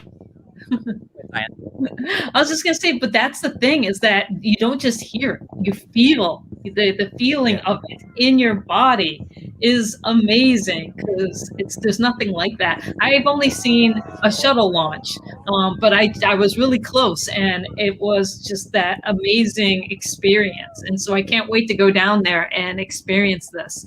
I actually have to drop off in a minute, but I wanted just to say thank you again for having me. And you all have just a fantastic day. Yeah, you too. Nice to see you again. We love to have you, Cyan. You are amazing. Thank you so much for joining us. You are thebomb.com. We love you. Follow Dr. Cyan, y'all. Yeah, for real, right? Actually, let me bring that back up and see if we, okay. But no, I mean, honestly, Will, it was amazing to kind of just check that out, how cool this thing was. And Jake, I know that you've got to head out as well soon too. So we were so happy to have you. Incredible, absolutely incredible. What's going on down there? We've been seeing so many technologies. So many incredible technologies out there throughout the last few weeks, and what we're going to see in the future with JWST. We've had so much with like I said, thank you, Will, for showing the awesome the Starship video. We saw so much today. We saw the Aerojets. We didn't get to actually see it, but a part of getting to Mars today was Aerojet Rocketdyne's amazing propulsion system, landing that baby down there. Lockheed Martin's going to help get us out onto Mars and flying. Absolutely awesome. Like, I can't wait to see that. So we actually got a quick little video we're going to play from Aerojet Rocketdyne talking about some of the cool stuff that they're doing over there. Then we're going to unpack to the conversation. Jake, I know you got to go. Will, you are welcome to stay with us if you'd like to and keep the conversation going, man. Absolutely. Yeah, so let's hop over to this real quick and we'll be right back.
Aerojet's always up to such cool stuff, man. Like, it's just like I love it. I absolutely love it. So next up, we're gonna bring in the one, the only Dr. Tanya Harrison. Tanya, how's it going? And I didn't mean to take you out, but I am mad at you that I don't have one of those shirts that you're wearing. This is from Jake. You gotta bug him. So it's Jake's shirt. So Jake comes on, doesn't even tell me there's a shirt. I knew there was a patch. Doesn't tell me anything about it, man. So he didn't even promote this shirt on his own live stream. I had to promote it for him. I was like, dude, you talked about your patches. You also got cool shirts. This shirt is great. Be right back on to Mars is just absolutely perfect. And for all people, Tanya, exactly. Thank you for showing love. So what's right underneath it? What's the skyline or whatever? Is it just is it any particular skyline, or is that like Jezero Crater from Curiosity? What is it? Oh, it's actually a rocket launching. So it's a rocket launching. Okay, I can't see. It's fair enough. Awesome. Absolutely fantastic. So Tanya, I want to talk. So a few years ago, 2 years ago, we all cried ourselves to sleep because of an awesome thing. We saw the end of its time, and it's something that was very, very close to your heart. So I want to talk about that first before we get to Percy, because now a couple years later, we've got the next big thing there. So how did it feel to be a part of OPI, and then also get to see it for the moment? Be away until we can go and just, take care of it and fix it and get it back to work. It was extremely emotional. I've never worked on a mission until it ended, until I worked on Opportunity. And it held a lot of sentimental significance, I guess, because I remember watching Opportunity and Spirit land on Mars when I was in high school or early college, and thinking that these rovers were so incredible. And I knew I wanted to work on rovers at that point, but I had no idea that I would be working on one of those same rovers, post PhD during a postdoc. It blew my mind that it would still last that long. And then being able to be there with it until the end. I mean, I wasn't even on the mission very long compared to some people that spent their entire careers on it. And so it almost makes you feel like a bit of an imposter because you've only stuck around for a few years or only been around for a few years. But it was very very sad. There were a lot of tears, a lot of hugging. I was in the dark room at JPL like the night that we sent the final commands. And I'm really glad that I was able to be there with other people and share in that moment. I don't think it would have been the same if I had just experienced it remotely from my living room. And didn't some TV show capture it? They did, yeah. If anybody subscribes to Curiosity Stream, there's a series called Secrets of the... Wait, I think it's that one. Oh, shoot. Wait, hold on. She's in so many TV shows now that she can't remember which one she was in. Yeah, I think it's the one on Curiosity Stream called Secrets of the Solar System. There's an episode about Mars, and the very end of it, throughout we talk about Opportunity, but the very end of it talks about the actual end of the mission. And if you want to cry, like all the rest of us cried, I can't even rewatch that bit without tearing up. Like, to this day, it's still really sad to think about. So no tear. Well, good tears today. Obviously, another successful. We're back on landing. Somebody said it earlier. Artemis said it. We're back on Mars again. We love hearing that. That means that we've made it through the trials and tribulations. Congratulations once again to the team, the Perseverance team, everybody that's put in all the blood, sweat, and tears, the sleepless nights. That's something I actually kind of want to talk about a little bit that I didn't even think about is, can you tell us a little bit about the experience being a part of what it is to finally get something to and on Mars? It takes so long to develop and build and test all of these missions that you're wrapping up 10 years worth of anxiety in the 7 minutes of terror as this thing is landing. And you're just hoping that everything is going to be successful and everything goes as planned. Mars doesn't throw any curveballs at you in terms of the atmosphere. There's no errors in your code. And there's not much you can do if there is. Mars is so far away, we can't control anything in real time. But I know for me, like, I worked on the mast cameras on Curiosity at the level of, like, I babysat them in thermal vacuum testing. So I got to actually see them before they were ever even integrated on the rover. And now to think that they're on Mars, like something that I've touched is on Mars, taking pictures, is so cool. I mean, you did a TED Talk about it, if I remember correctly, right? Oh yeah. just real quick. But okay, so let's dive in. Perseverance today. What are you most excited about? You've actually been able to be the person and be like, I took a picture of Mars from a rover. So what? If you were the person and went, I want to take a picture, what would you want to take of Jezero Crater? Ooh. I mean, anything of the Delta, I think, is going to look really exciting. I couldn't really see the maps very well in the live stream when they were saying that they knew where they had landed. But when we actually get to see how close we are to the Delta and get some shots like the ones that we've gotten from Curiosity, where we could see like the layers in the lower portions of Mount Sharp, I'm hoping that we get some really cool images like that, kind of reminiscent of the stuff that we see in places like Utah and northern Arizona, but it'll be totally different because it's Mars. And yeah, it's going to be just absolutely gorgeous. I can't wait to see it. We've already seen the first picture. We talked about it just a little bit ago that it happened that fast. Like, I really couldn't believe it's just. That was crazy. I did not expect that. No, and I mean, that means that they were keeping that from everybody. Like, they knew that they were going to be able to get a picture that quick. They knew that it was coming. And it makes you wonder, honestly, did they give it an extra 10 minutes? Did it actually land somewhere around like maybe 1:30? And then it's like, oh, we'll slowly bring the stuff in. Then we'll be like, oh my God, we got a picture already. I'm like, I don't know. For like the internet generation, they're like, they're not going to wait around for 10 minutes on this live stream. Like, let's just push everything back. Let's just push everything back and get it all together and see. And we've already got the first picture out, and it's all over social media, and it's awesome. So obviously there's some big pieces to this. The search for life on Mars, the first mission since Viking, and now it's there. So what is it you're most excited for? What is it that it's looking for? What's that next first big thing that you expect to see from this mission? It's going to do so many different things that it's hard to pick just one. I'm really excited about the helicopter. I think we all are. So I think the thing I think the most excited I am is to like see video or images of the helicopter, like from the rover as it's flying off in the distance. But from a science standpoint, I think I'm actually really excited for Moxie. I'm really interested to see if that technology works well on Mars, because it is such an important step for us to be able to send humans in the future, to know that we can generate breathable oxygen and oxygen to generate that rocket fuel that we're going to need to get back. And so this is like the first step in actually proving we can send humans to Mars. We have the technology to be able to utilize the resources that are there for us to be able to survive. Yeah, and we actually had a great video earlier from Moxie, where one of the folks on that team talked to us, and that was Janet did that interview. So if you go back beginning of the stream, we've actually had a couple of them today. You go back to the very first, possibly second one. It was right before we went live at 10 o'clock in the morning, my time, with the fantastic Michael Heck. And Mike talked to Janet for 45 minutes about this mission. It's awesome because it was supposed to be a 10-minute spot, and they got so into the conversation, it ended up almost being a whole new webinar. It awesome. really did. It ended up becoming a whole new webinar. Yeah. Well, which is exciting because Wade, one of the amazing folks that's behind the scenes doing awesome stuff, he actually had to edit it. It was at an hour.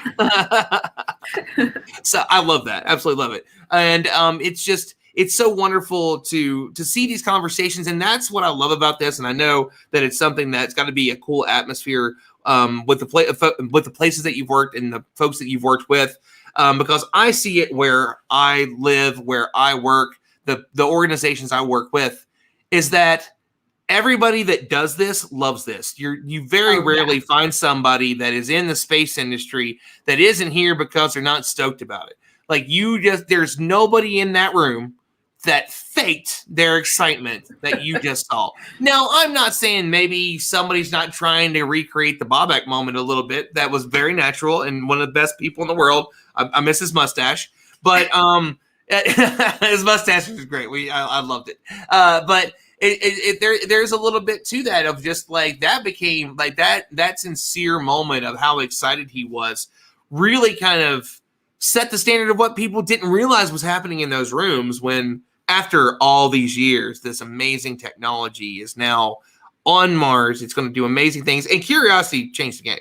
It's just like Curiosity has its own Twitter, and it does quite well.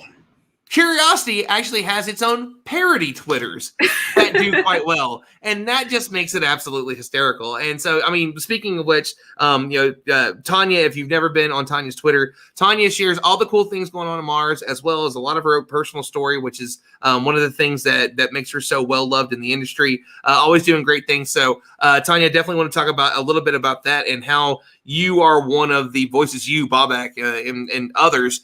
When it comes to Mars, though, you all are kind of the voices of the people that have been there, that have been a part of it, that really got to share it. And that's what's made you, like I said, so well loved. So I definitely want to talk about how you utilize that platform. And was that the plan? Now it's something that I know that I guarantee that you put some thought into every time that you post, and now it's, you got to do the content monster. But was it the plan when you started? Because a lot of us now start a platform to do it on purpose. But yeah, so... When I started on Twitter, I didn't even understand what Twitter was for. I thought it was where celebrities post selfies or something like that.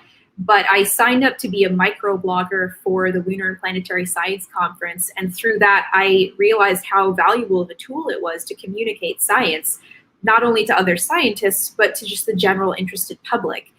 And then slowly over time, I realized this was a way to actually showcase that scientists are humans. And I don't think we get to see a lot of that. There's so many stereotypes of what is a scientist or what is an engineer. And being able to have a platform where you can show that scientists are people, you can share your own story, which might make it easier for people to relate to you and also see themselves in you in a way that says, oh, hey, maybe I can be a scientist. And then also creates a relatively easy way for people to be able to have a dialogue with scientists. Kind of breaks down, I hope, that perception of the ivory tower and thinking of scientists as these like super geniuses that are completely unapproachable and like nobody can talk to them. And I don't want that to be the case at all. A lot of us do this, like you said, not just space, but science in general. We do it because we're passionate about it and we're excited about it. And we're doing research to try to improve human knowledge. And so we're excited to share that with people if they ask about it. And so for me, Twitter has just become a platform where I'm really excited to share my enthusiasm with the universe and just kind of effuse it and hope that it, I shouldn't say infects during a global pandemic. I hope that it influences enough people that a lot of other folks want to come and nerd out about space and Mars. And maybe at least some subset of those people will decide to study space in school or pick it as their career. I mean, that is something that I think that is really fascinating, that as we look back over the last year, you want to talk about the moments that have been cheered really across at least our nation. Has all been space stuff. It was Comet Neo wise. It was the first launch again from U.S. soil of U.S. astronauts. We see this later this year. I'm sure we'll be back to normal, but I still feel like a ton of people will watch James Webb Space Telescope go. Yeah, like I know I will. I would love to be there because isn't it going from like French Guiana? Yeah, that would be really cool to see. Yeah, that'd be super cool to go to. So we're gonna have to knock on Astro Athens' door because she works with Ariane. So see if maybe she can get us in on that one. But it's a wonderful thing that we have happening right now. Mars is going to be the big one. There's so much, and you obviously are one of those voices. So we always love having you come on and talk with us. So Will, you got a question before we let go the aber famous Dr. Tanya Harrison in the movies and books and stuff? I just want to say I love scientists and I love JPL and I love NASA and I love what happened today. And I'm just honored to be chilling right where I'm at. So thank you, Tanya. Thank you, Ron. And yeah, I mean, that's all I got for, I will have to jump off in a bit though, but I did want to say before I go, sure. Ron, that maybe I could throw this up real quick. Guys, tonight, Mars and the moon will be in hanging out together. Yeah. Yep. And at 10 p.m. This is our third conjunction in like 2 months, 3 months, 2.5 months. Yeah, 2 months. They happen a lot. Difference. Yeah. That's one of the things. It's like whenever that happened, a lot of people are like, oh my God, you can see 2 planets at the same time in the same thing. And that's a little more frequent than what most people think. Absolutely. Yeah. Not as close as Saturn and Jupiter got, but then tonight won't be anywhere near that. But if you've ever wondered where Mars is in the sky and your kids are out, maybe it's clear tonight where you're going to be at. This will only happen tonight. Tomorrow night, the moon will be way off to the left. But tonight, right here is what you'll see. You'll see the moon, which we're almost at first quarter. You'll see Mars right above it. And then, of course, everyone's favorite open star cluster, the Pleiades, or Messier 45, just over there chilling. Everybody's in a winter sky tonight, up there chilling together. Literally chilling. Yeah. It's colder. Frozen. It's colder. Frozen, yo. It's colder in Texas than it is on Mars, I think, right now. Tanya, is that correct? I don't know what the average temperature is on Mars, but it's like 35 here in Texas, and we are not built for this down here. So, oh gosh, if you guys are in Texas, hopefully you guys have power or will get power. But yeah, if you don't have power and stuff tonight, you don't really need anything other than maybe some warm clothes, a cup of hot cocoa, and some eyeballs to go outside and check out Mars and the moon just hanging together. It's ridiculously cool that tonight they're that close, so people can kind of go out and find it. You may not know where Mars is, but this should help you. Awesome. Like Joan, Joan, our next guest, is joining us right now. Joan, I think I just saw a book in your hands. What is that there? It looks like the same one that's right behind Tanya. Tanya, do you know what that book is? Joan, you're muted. Yeah, I'm muted. I was just like the entire time, I'm like, okay, we have Dr. Harrison on, so I need to plug the book. If it's just going to be sitting in the back, I'm going to plug it for her. This is amazing. And she also gave me a cool sticker and signed it for me. So like, this is a super keepsake that I have in my bookshelf. So please, everyone, go get it. It's amazing. So yes, I will plug it for you. I was sick. I almost died, and I still don't have an autographed book, Tanya. Send me your address. I was about to say, I have an actual question now for Tanya. Yeah, sure. Go ahead. Can I get one of those books? No, I'm just kidding. Everybody just awesome. message Tanya. Tanya is very well. I mean, not everybody message Tanya because Tanya gets all the questions. And Wade, who is part of the production team, as always, he's the man. He has already sent his address and put it in the private chat that we have. Well, anybody that can't message me in the private chat, it's available on Amazon, or if you go to forallhumankind.space, it will redirect you to the Amazon page. Or if you want to support your local bookseller, it's available in a lot of local bookstores as well. And you can also request that they buy it if you'd rather buy from your local store. And do you do autographed versions from it if you get it from your website? You can do that, or you can't do that because it goes to Amazon? I should set it up so you can order them from me directly. If you send me a DM like on Twitter or something, you can also just PayPal me and I can send you an autograph copy with some stickers like Joan got. Stickers. Yeah, I slid it to her DMs and I asked for a book with the autograph and the sticker. So, you know, it's possible. $10 says is one of the best DMs she's ever got. So awesome stuff, Tanya. You were amazing. Thank you so much for coming on and joining us today. Always a wonderful guest to have. Go have a snack and do all the things. Yeah, I'm gonna finish eating these peanuts that I did. The peanuts. Yes. Peanuts. All right. Love Have a it. good night. So, Joan, NASA engineer, and today NASA did some engineering, landed some stuff on another planet. How are you feeling about that today? Like, I mean, it's just like any other day, right? So I don't understand what the big deal is. I'm just kidding. No, it was freaking amazing. I mean, just seeing the sheer excitement on everybody's face, whether it is, you know, watching it on NASA TV, seeing the internet almost break down. Cause I was working while the feed was going. So while I was in meetings, our internet, you know, on different meetings was like cutting out. And then when I looked at how many people were on NASA TV watching, you know, just people geek out in the mission control room was just outstanding. And so that's what we look for here at NASA. And, you know, doing live streams like this, we want to make sure that we're reaching a lot of people. We want to make sure that people are excited about space exploration, about going to Mars. So, you know, it was really exciting as not just a NASA engineer, but just a human being on this planet, being able to say that we have something on another planet, you know, and it's the 5th one that we've been able to send. So it's really exciting. And so was this your first official like mission event at NASA? Because weren't you somewhere else recently? I thought I was, you know, in another little known rocket company, Blue Origin. And so yeah, this was actually my second. The first one that I was able to be a part of was the Sentinel-6, which is currently orbiting planet Earth right now, collecting weather data for us. Nice. I was able to go to in the mission control room, and it launched on my birthday. So that was a really exciting one because it was on my birthday. But no, this was the second one. I'm also on the Mars sample return team, which is another cool mission because we're going to hopefully being able to grab the samples from Mars and, you know, analyzing it here on Earth. So I'm really excited about that. And then another huge one coming out this year. And, you know, for anybody who's excited about asteroids, I'm also part of the double asteroid redirection test. That one launches sometime this year. And what that is we're sending a spacecraft to an asteroid and we're going to collide the spacecraft against that asteroid. So, you know, long story short, we're trying to save planet Earth if you know, Bruce Willis is not available.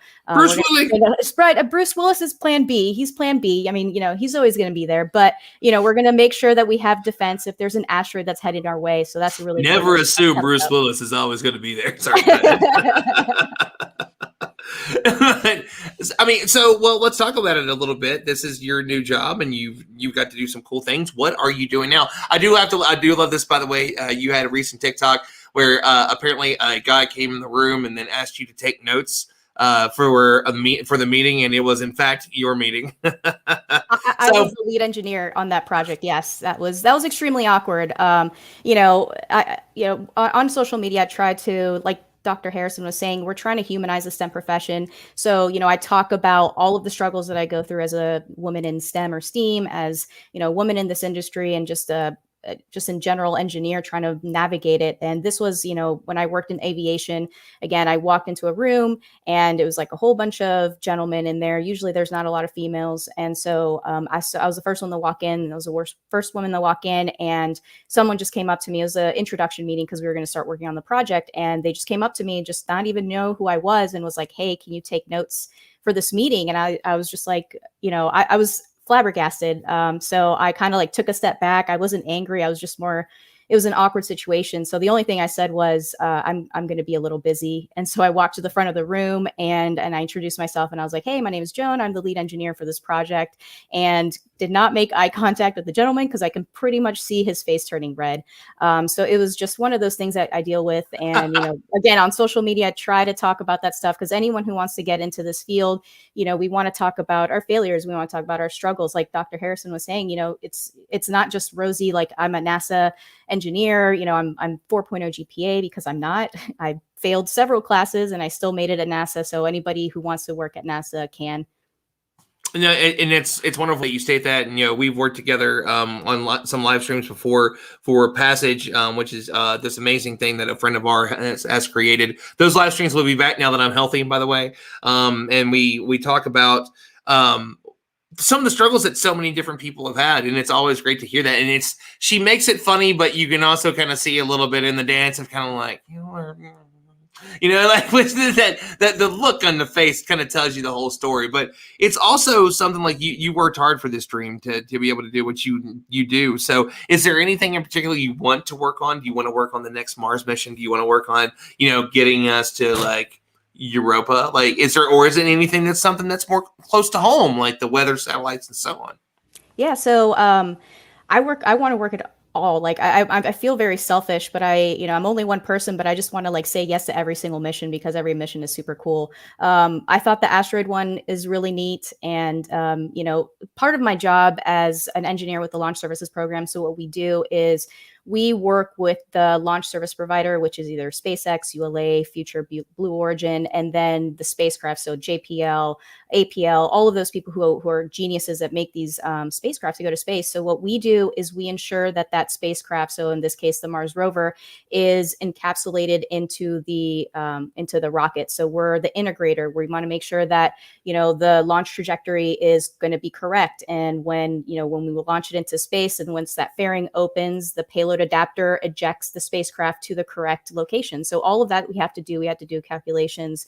It takes several years for a mission to successfully launch. So, I didn't work on this Mars 2020 mission because I came in towards the tail end, which is when it was launching. But in actuality, it takes like 3 to 4 years for all of this to pre-plan, to test. You have to do shock testing, environmental testing. You have to do a whole bunch of stuff. As an integration engineer, you're lucky to be able to, not only do the programmatic side and, do like the meetings and stuff, but you actually get to be involved with the testing and be on site. And, the pictures of the people in the clean room with their full set of gear, that's integration engineers, and that's also the mechanical engineers, everything. So you get to be involved with all of that stuff. You mentioned Europa, and I think it's really exciting because that's one of the missions that I am on. It's not launching for a few years, I know, and I'm really excited about that because Jupiter is like one of my favorites. So Europa. Well, I love that too because one of my friends began working on it when it was still like a newish thing, Kevin DeBruin. Yes. And then so Kevin's left, and now I've got another friend working on it. So that's what I was like, Europa, like, just toss it out there. Toss it out there and let it go. Yeah, no, it's Kevin, Kevin, I know Kat, who's also a JPL engineer. She's an electrical engineer. She's working on it. So, Nice. People that I've met on social media that I've never actually met in real life. And then, we've become friends through social media. We work at NASA, or if we're contractors for NASA or whatever, we work together on same missions. So it's just really exciting to see that, she's working on the JPL side, and then I'm going to be working on actually helping it launch to Europa. And so I'm really excited. But like I said, Europa is one of the ones I'm really looking forward to. The asteroid one is pretty cool just because I get to say that, we're doing like a real life Armageddon movie. So that's another one that I like to toss out there. But, I'm just really excited to be able to work in space, and to say that I work and help launch rockets is a dream come true. What about Dragonfly? Dragonfly is going to be awesome. All right, yeah, that was pretty cool. And Lucy's coming up this year too. That one's pretty awesome. I've been sitting in a couple of meetings of that, and I'm just like, dang, man, that one would have been a pretty cool one to sit in. But honestly, that has not had enough fanfare. It really hasn't. And I don't know why. I don't know either. Like, it's super cool. It's a super cool mission. And so, I think there's like someone on Instagram posted about it, and I just like geeked out and messaged them. And now we're like really good friends because I'm like, oh my gosh, you're the only person talking about Lucy. So, just in general, just being able to work with NASA is just exciting to me. Well, I'll do this as the last question. Can you tell folks that don't know what it's about, what Lucy is about? So that way we can maybe get some more people excited. Whoa. And she's gone. That was weird. Something happened on her end that was not on purpose, I'm sure. She'll probably be back here in just a moment. So hit my job. She's like, haha, boom, I'm out. But we'll talk to you again just for a second, because so we were talking about Mars. Mars is out tonight. We were supposed to, and just for folks that don't know, if you're watching right now, you're watching on our Space Foundation Discovery Center pages. We do want to let you know that our event for tonight has been canceled. We were going to do a virtual, we were going to do a family star party in person, but we had to cancel it because of everything that is going on with all the snows and stuff. So we're going to be posting on that, about that in social media here in just a few minutes. But we'll want to talk a little bit more about Mars. Then we're going to throw a video up just real quick after that and share with you a little bit about what's going on. Oh, Joan is back for our question with Will, and then we'll go to Joan one more time, get some information, get some of her information, where you can follow her, and then we're going to play a little video from Explore Mars. So Will, let's talk a little bit more about tonight, how people can see it. What are they looking for? They're looking for the moon. The moon is out, right? What phase of the moon are we in? So people know, what to look, where to look, the angle from there, all that fun stuff. Yeah, I mean, if you can throw my screen up, Ron, I don't know if it's still out there, but there's what you'll see tonight. This is it. Now, this is Central Time that you see in the upper left-hand corner. But anytime after the sun goes down tonight, the moon will be up. Because we're in first quarter phase. You can see the moon down here, and I'll go ahead and zoom in there. I like to call it taco moon because I like tacos, and when it gets to first quarter, it looks like a taco. It's kind of taco. It's kind of a taco in the sky, and I like tacos. No, I want a taco. Yeah, exactly. I've ruined myself. But the cool thing is we just landed on Mars thanks to awesome scientists like we have here with Joan, doing real incredible work. And that's the planet we just landed on. So tonight, if you want to take the kids, the uncle, the grandma, the grandpa, whoever is out there, that bundle them up because it's cold out there, right? But you can go outside, and I mean, most people can find the moon. It's only the brightest thing in the entire sky, pretty much, besides the sun. And you'll just need to look a little bit north of the moon, and you'll see Mars. And then of beautiful note, the ever famous open cluster known as Messier 45 M45, or the Pleiades. The Japanese call it the Subaru galaxy. I don't know why they call it the galaxy, but it's the Subaru star cluster, if you will. If you've seen the logo for Subaru, that's supposed to be it right there. It is indeed the Pleiades. Like, it was funny because somebody said something about it, and I didn't know what it was. I didn't know it was there, but I got out of my car and I looked at it. I'm like, that's the Pleiades. I knew it as soon as I saw it. I'm like, oh my God, how have I never seen that? I had that realization a few years ago too, man. I'm like, wait, the Subaru, why do they call it? And then I was like, oh man, this is too crazy. It all lines up. But that's how it is. People didn't even catch it. Yep. People that have an interest in space name cars after it. So there's the Taurus, the Ford Taurus. There's there's a bunch of the Astro van, which is hilarious. But yeah, tonight is going to be the night that you'll want to check out Mars, because it will literally be only about 3.5 to 4 degrees away from the moon tonight in what we call a conjunction. It's just when two astronomical bodies appear to get close to each other from our perspective. In reality, the moon and Mars are way far away, but from our perspective, they just sort of pass each other in the sky. And that's something you'll want to look for tonight. Even with a pair of binoculars, you should be able to fit both Mars and the moon in one field of view if you have a wide enough field of view binoculars. So that's something to look forward to. And Ron, with that, I'll jump off if you want. I'll go ahead and say my goodbyes. Joan, thank you for everything you do. I'm now following you on TikTok, which I think is awesome. She's great at it. I'll follow y'all there. And awesome day. And thank you, Ron, for having me on with all these awesome people. I'll leave y'all with a dad joke. If curiosity killed the cat, then perseverance brought it back. Oh, I don't even know that that's a dad joke. It's almost like a dad axiom, I guess. I'm not entirely sure, but wordplay. So here's what I'm super excited about is that for so long we've had to use your setup, and we're this close to being able to do live streaming with that guy that's right behind me, and I'm super stoked about it. I love it.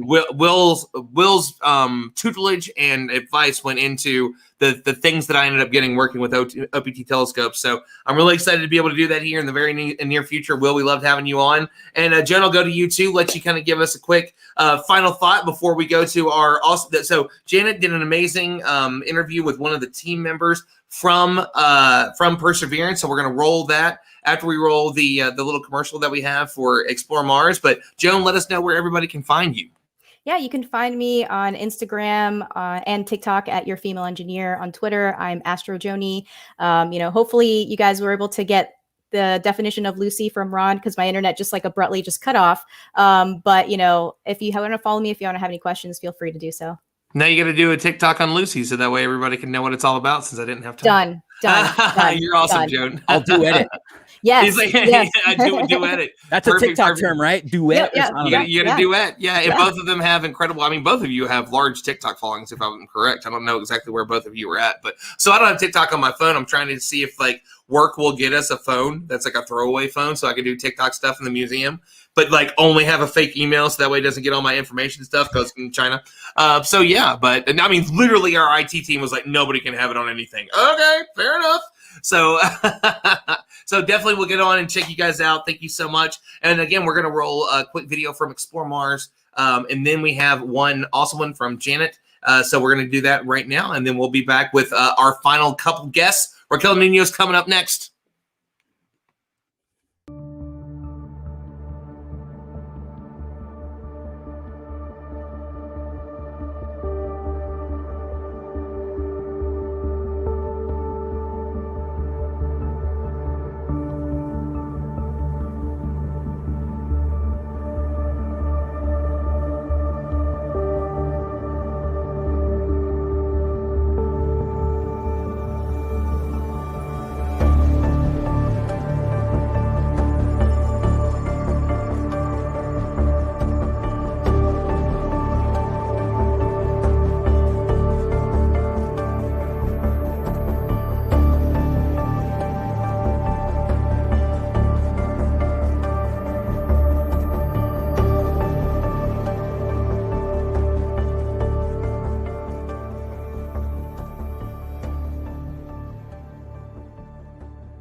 All right. And here we go. We got our video here ready to go from Janet's Planet. Thank you, Janet. This is an incredible interview.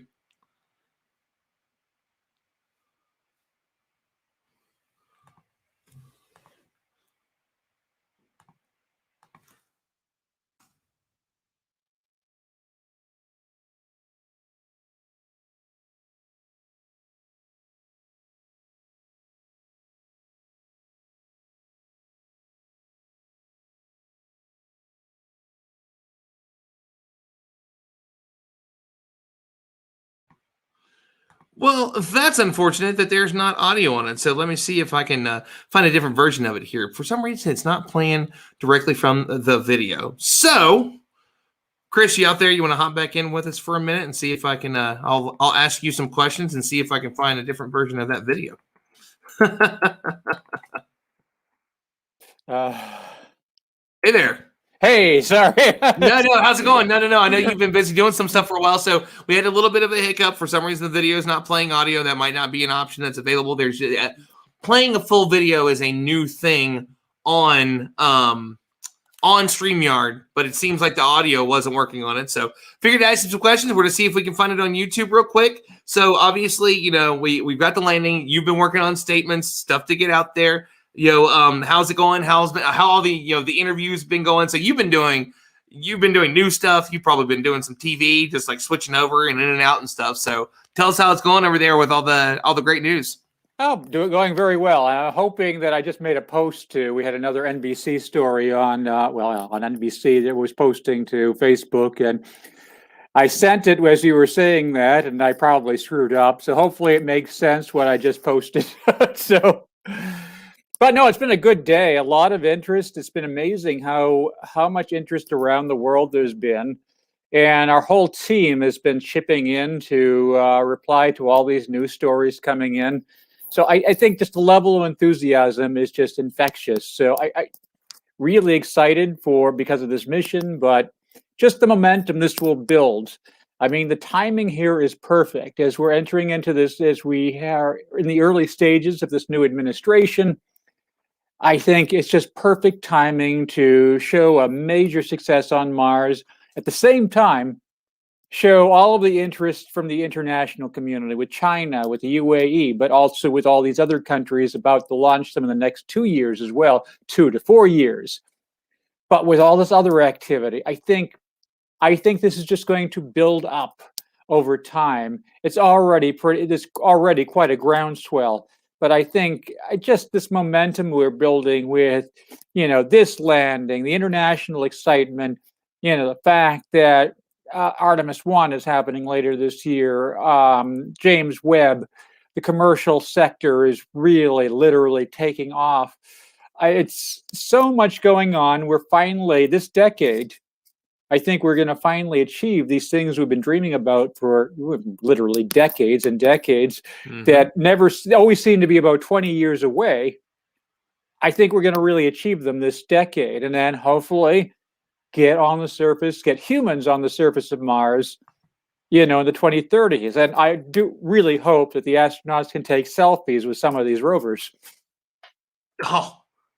No, that would be actually pretty awesome. I would love to see that. I mean, I think we have, and we're going to go back to this in a minute. It looks like we found one of Janet's videos, but just, to put, my own thoughts on that, we're there. Like, it doesn't seem like it's going to go anywhere. It seems like, politically everybody's behind it. You have a new administration in there saying, okay, well, there is going to be some things that we are also going to prioritize, like climate science, because it was actually taken, almost ripped away entirely. That's back because it's important. But that doesn't mean that we're done with going to the moon. Maybe it moves back a little bit. That doesn't change that we're going to get there probably within a general same time frame. Well, probably within a couple of years of when we were supposed to be there. Well, yeah. I mean, this is important because, regardless of whether 2024 was a realistic goal, I thought it was actually, I had no problem with it because it was an ambitious goal. I think we needed ambitious goals to really start accelerating the process.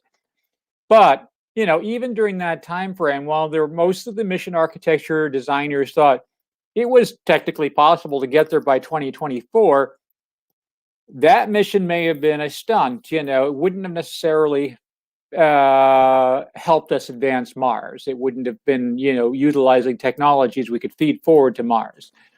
But most people believe that 2026, that was perfectly achievable and in a way that would help us speed forward to Mars. So I hope as the administration begins to consider their space plans, they don't just push off the moon indefinitely. We don't want them to say all of a sudden, oh, and we'll get back to the moon by the end of the decade. No, let's still be ambitious, but you have to push it back to around 2026. And then that still is an ambitious time frame, and then still keep your eye on the ball of getting humans to Mars by the mid-2030s, hopefully earlier, but around the 2030s would be great. And so I think something like this, with this landing today, helps generate that political momentum. It's and as we were mentioning earlier, we've been through a pretty dark period. And so I think there aren't too many things that just really stand out there as positive, as optimistic as this landing. Yeah, and that have full bipartisan support as well. You can probably count on one or two fingers the number of programs that are supported by conservatives, liberals, and centrists. It's everybody. So, it's everybody. It's strong public support, political support, and international support. I mean, as you know, there are just space agencies cropping up all around the world. You don't have to be a superpower anymore. You can be a middle school, like our friends at the Weiss School in Florida, who've sent 2 CubeSats into space. Yep. It's a remarkable age we're living in when middle school students can have their own space program. So it's just, we've democratized space exploration to an extraordinary degree. I've got a friend that owns one of the top weather apps in the world. They're putting CubeSats up. Like, it went from a weather app, and now they're putting things into space. It's incredible what's possible now, what you can do. And there are community colleges and universities all over the country that have these. You can launch something to space, which is just, I think it's fantastic. There's so much going on. So what we want to do is, before we go to Raquel, we want to show this amazing video by Janet, Janet's Planet. Janet Ivy, our president over at Explore Mars. So let's bring that up, Wade, if you want to, and then we will go to our resident astrogeologist to talk about some cool things. And away we go.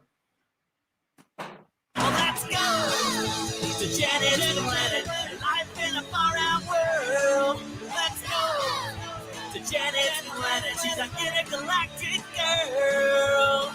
Janet's Planet, let's go. Over the years, we've sent 4 rovers to the Red Planet: Sojourner, Spirit and Opportunity, and Curiosity. The Perseverance rover, which is part of the Mars 2020 mission, will make number 5. It was launched last summer and is set to arrive on February 18, 2021. But I've got a question. Why were all of the people working on Perseverance rover wearing clean suits and masks?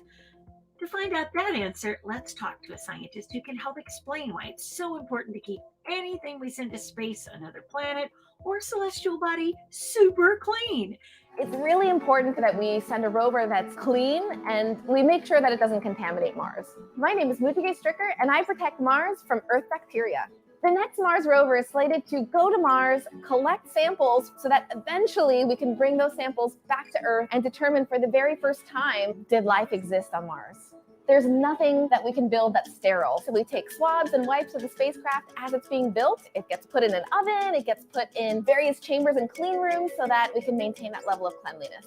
If we do find something on Mars, we have to make sure it's something that actually came from Mars and not something that hitched a ride. This is the place where the magic happens. Oh, it's definitely fun. In this lab, we look specifically at spores. So spores are those hardy microorganisms that can actually survive if it made it on the spacecraft in the journey through space, through the vacuum. It's very humbling to be a part of this big project because there are hundreds of people that have to come together and build a spacecraft. There's no one person that can say, I did this, I made this happen. It's always a we. I owe it all to Carl Sagan and watching the cosmos. I remember being a little kid, going to the public library and renting that VHS. And from that moment, the light bulb turned on. It actually was the start of my passion of science communication. We are citizens of our universe. We have to be good ambassadors when we are exploring other planets, other moons. So it's the right thing to do. So let your minds revolve around this thought.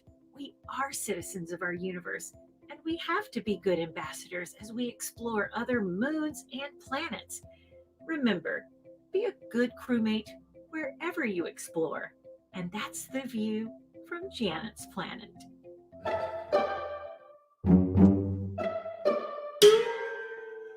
Gotta love Janet's stuff, man. She's awesome. So real quick, want to remind everybody before we hop over to our resident, the space geologist, we have some more awesome stuff coming up. One, tomorrow, I am going to be doing on Space Foundation Discovery Center's pages. I will be talking to Chelsea from space.com, who is actually at JPL right now. We're going to talk all about the experience that she had on a special space for you. That'll be tomorrow afternoon. We'll be putting details out on that tomorrow morning. Also, we're going to be doing a big all-day event called Celebrating Perseverance, where you can come into the Discovery Center, socially distant, all COVID safe, and come in and join us and have a great time. And there's going to be activities all day long, so make sure you're there for that. So we're going to bring on our final official guest, which is going to be Raquel Nuno, before we have a little bit of a powwow with myself, Chris Carberry, Rich Cooper. Chris is the only one not in red, which we're going to blame that on the typo that he just put out there. You're muted, Chris, but you muted me. Did I? No, I didn't mute you. I don't think I muted you. See? So, Chris, we're going to take you out just for a second. We're going to talk a little bit with Raquel, and we'll be right back with you. So, Raquel, how's it going today? You love space geology, and there is, in fact, now a rover on Mars that's going to do space geology. I thought that you were going to roll with it, but you didn't. Another one is doing space geology. What's really exciting about this one is going to be slightly different because this one is going to be more like an astrobiologist. So it's going to be a geologist and an astrobiologist in one rover, exploring Mars, looking for places where, we think potentially life could have been there in where we landed, Jezero Crater. So I am so excited to have another robotic geologist on the surface of Mars. So what are you looking forward to most? I mean, Jezero Crater is, as you mentioned, there's a lot of great pieces to it. And it's, if I remember correctly, I believe it was almost kind of like a citizen scientist project too. Like people were allowed to be a part of choosing that area. So that's kind of cool. Yeah. Oops. The community, anyone can have an input for where NASA sends the rover. So there's, over many years, people, there were meetings I don't remember if it was every 2 years, where people, anybody could come to the meeting, register for the meeting and present and say, I want to go here. I think we should go here, and then present your case.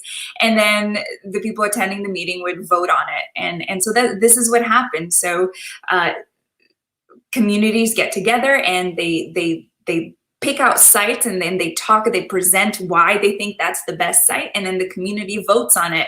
And then so you start out with many sites, and then gets narrowed down into a few, and then finally the community votes on the last one, and then that gets presented to NASA. So it's ultimately up to NASA headquarters to decide whether or not we're going to go to a certain location, but it is the community that puts in, that does the research and makes all these presentations. And so it's really community effort. And it's so few people realize how much they can really be involved if they want to. I mean, there's so much data out there from so many of the missions where you can go and you can take everything from Juno and you can do all the work on it, and then you can share it back out there, and then you constantly see it as picture of day, APODs, famous among the astrophotographers.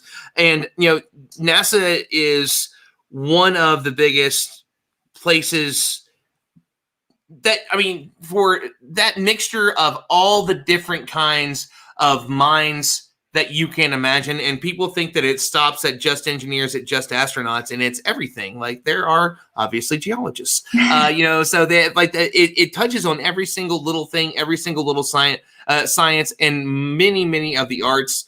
And it's one of my favorite things. I love it. And honestly, for me, art is what made me get into being a science communicator anyway. It was the visuals of a show like Cosmos and seeing as it flies over Mars, and you see Curiosity catches the ship of the imagination flying off.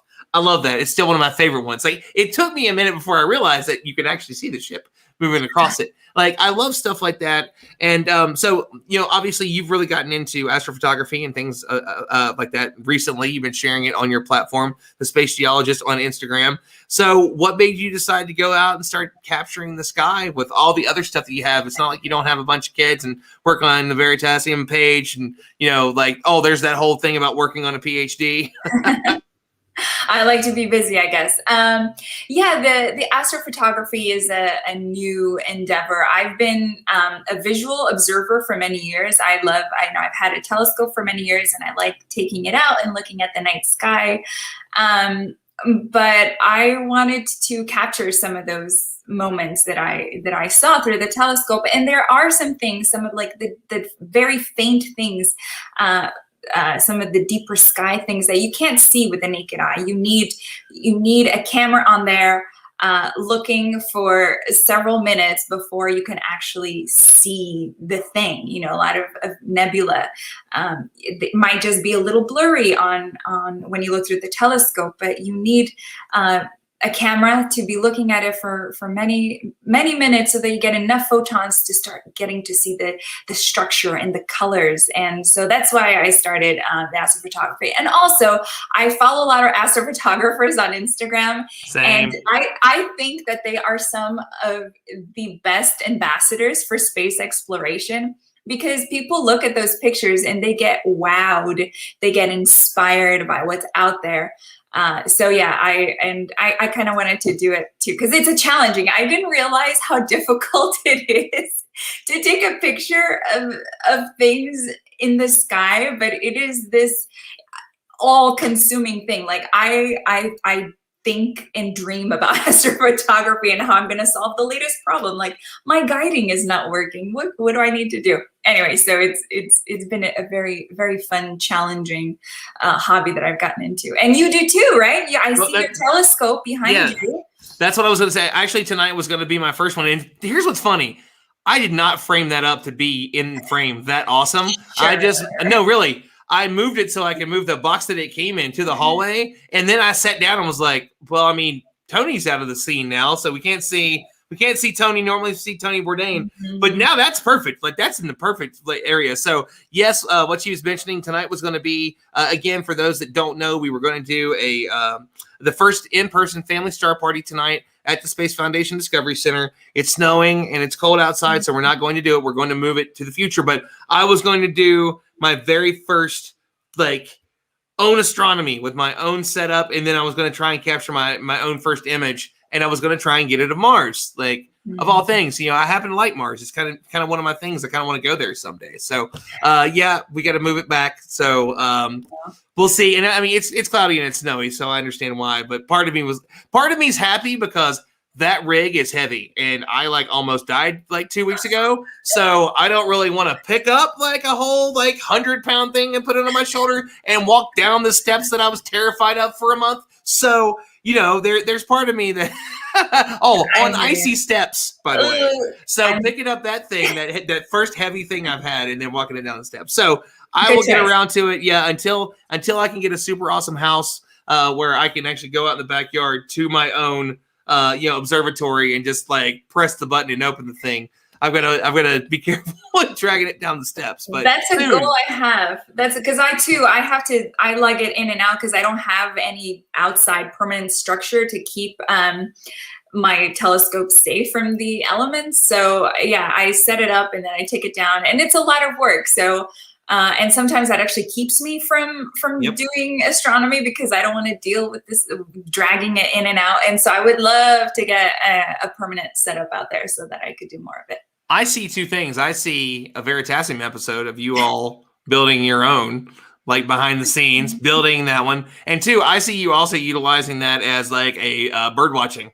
As to do that, to do the bird, the photography, and it's going to be the same thing. It's going to be the raptor scope. I got a bird, and then I also got the blah blah blah nebula. So I think they could be fine. So it's funny you said that because I totally used my telescope before to look at birds that are far away on trees because we get some really beautiful red-tailed hawks. Nice, and we can see them. And there's a tree that they like to land on, kind of nearby, but it's far away, and I see it. So there was one time I had the telescope out, and I was like, "Oh, I know what I'm going to do," and I aimed it at the bird. And so yes, I was bird watching with my telescope. Very, very nice indeed. So I want to talk a little bit about just last couple of things about the mission before we let you go and we go to our final segment where we're just going to talk a little bit about just the day today and how amazing it's been. The search for life, we're going to see that happen with this. It's the first one since Viking, and it's even more serious than it was that time. There's a lot to it. As a geologist, is it something that you're fascinated in? I know you love the rocks, and I know you've been teaching on varsity tutors with your second win, along with Tay Diggs and other famous people, by the way, show up. No, it's so awesome to see the amazing work you've been doing. But let's talk about that a little bit. Are you excited about the possibility of life? Because paleontology is my thing. And I would love to be I was the first astropaleontologist on Mars after Perseverance, blah, blah, blah, blah, blah. Tell me that's not the coolest title ever. I have Chief Curiosity Correspondent currently. That might take it over. So, yeah, what are you thinking? I mean, that's the ultimate question. I think, not just for as a geologist or a scientist, are we alone in the universe is such a fundamental question that we have. And also, where did we come from? There's the idea, I don't know if you've heard of the idea of panspermia, where maybe life started somewhere else. Maybe life started on Mars. And then there was there's a video of me losing my mind at Star Talk Live where I've asked Neil a question about second Genesis. And it's me nerding out and going tardigrades! And Chuck Nice is I've never seen anybody that excited about tardigrades. Yes, I love panspermia. It's one of my favorite topics to talk about, actually. Yeah. So, I mean, for those who don't know, it's the idea that maybe life started somewhere else, and then you might have an impact. So a rock comes in, it hits the surface of this world that has some life, throws up these bacteria up into space, and then they end up elsewhere, like here on Earth. So there's a real possibility because Mars was quite habitable. We think was quite habitable very, very early on in its geologic life, and so it could have held life, and maybe life started there, and maybe Earth wasn't ready for life then. And I love that idea. So the idea, are we alone in the universe? Where do we come from? Are very fundamental questions that I think we all have, and the possibility that we can answer those with these instruments that are on this rover, just so exciting to me as a geologist too, because we are looking at the rock record. So the rocks do tell us so much about the history of a place, and we don't think that we're going to find life currently there. We think that we might find fossilized life. So things that have turned into rocks, life that might have turned into rocks. So yes, it all comes down to the rocks. It's all about the rocks. You have a new, a second series coming out, Varsity Tutors, right? And is it out yet? About space rocks? Let us know. So the first one, the first class that I did was all about space rocks, so all the different like comets and meteorites and asteroids. And then the second class that I did was all about the moons in the solar system, because there's over 200 moons in our solar system, and they're all so cool. And moons are cool because there's so much more of them, and the potential for life just quadruples, and because there's so much more moons. So there's so many more places that we can look for life in the solar system. So I'm so excited about exploring Europa, which is a moon. And we think that there's an ocean, a salty ocean underneath the icy surface. And it has heat, it has chemicals, and it has water. So we think that that's another good place that life could actually potentially exist there as well. Yeah, life's cool. No, I mean, that's my big one is moons. Like, if as much as I want to go to Mars, for me, I don't want the story to stop there. I love that we see some of the different companies that are out there where it's not just, all right, we're going to get to Mars and that's going to be it. What's beyond that? Who's going to go beyond that? We have no idea what it's going to look like once, say Jeff Bezos is leaving Amazon. Pretty much everybody knows he's going to be at Blue Origin full time. What's it look like when he does that? Or is he going to start looking at asteroids, Mars, beyond that? I want to go fishing on Europa and look out at Jupiter and not die of radiation poisoning. I think that would be amazing. And then the other one that I say is, like, there's no way it's not a second Genesis if we find life there, is what is possibly swimming on Titan. I talked about it earlier. It's one of my favorite things to always talk about. So if we had wings, if we put wings on, we could fly on Titan because of, I'm trying to think of what it was. It's the density of the air is so light that if we had like wings, if we built like giant wings, we could flap our wings and fly. So cool. That's the coolest thing ever. So yeah, there's a lot having to do with the moons out there that are exciting. And hey, there's even going to be a mission, I think, to Phobos that Japan is working on right now. So everybody's on the way to Mars. Everybody's on the way to outer space. Actually, not just like the skin of space, back beyond, out past the moon. So it's a very exciting time. Raquel, you're always an amazing guest. Thank you for coming on and talking a little bit about the rocks on another planet and what we're excited about. So you've been great. We're going to roll a real quick commercial here of the PBS commercial that we did for the Space Foundation Discovery Center. Let everybody see what you can come and see with us this weekend. And then we've got our final two gentlemen, Chris Carberry, Rich Cooper, are going to join us. And we're going to talk a little bit about the events of today and what it's like and what's coming next. What's the future? So here we go. The Space Foundation Discovery Center, where engaging interactive exhibits tell the story of space and its importance to everyday life, all in a safe, clean, and fun environment. Make new discoveries together at the Space Foundation Discovery Center, Colorado Springs. At the Space Foundation Discovery Center, Colorado Springs. Gary, you sound great in that, man. One of my coworkers, always doing awesome work. Gentlemen, how's it going? Today has been, woke up at like 2 a.m. It was such a serious day. I had to go to the cardiologist. I had to talk to him about my heart. I'm like, man, it's just like, I don't know if it's going to keep going. We're going to be on Mars today. So it's super exciting. Rich, I want to go to you first. I know you've had a busy day doing some other things. You've had a lot going on in the DC office. You've got the big snowstorm and stuff happening, but I know that you're excited about it. You got the red shirt on. I am excited about it, but it was nice to see, Ron, that after you went to your cardiologist today, you put yourself through the ultimate stress test. 7 minutes of terror, along with the rest of the country. We've all come through it. We've all got a lot of smiles on our faces. Look, there's a lot to be proud of here. But it's not just we in the United States who get to be proud. The UAE gets to be proud.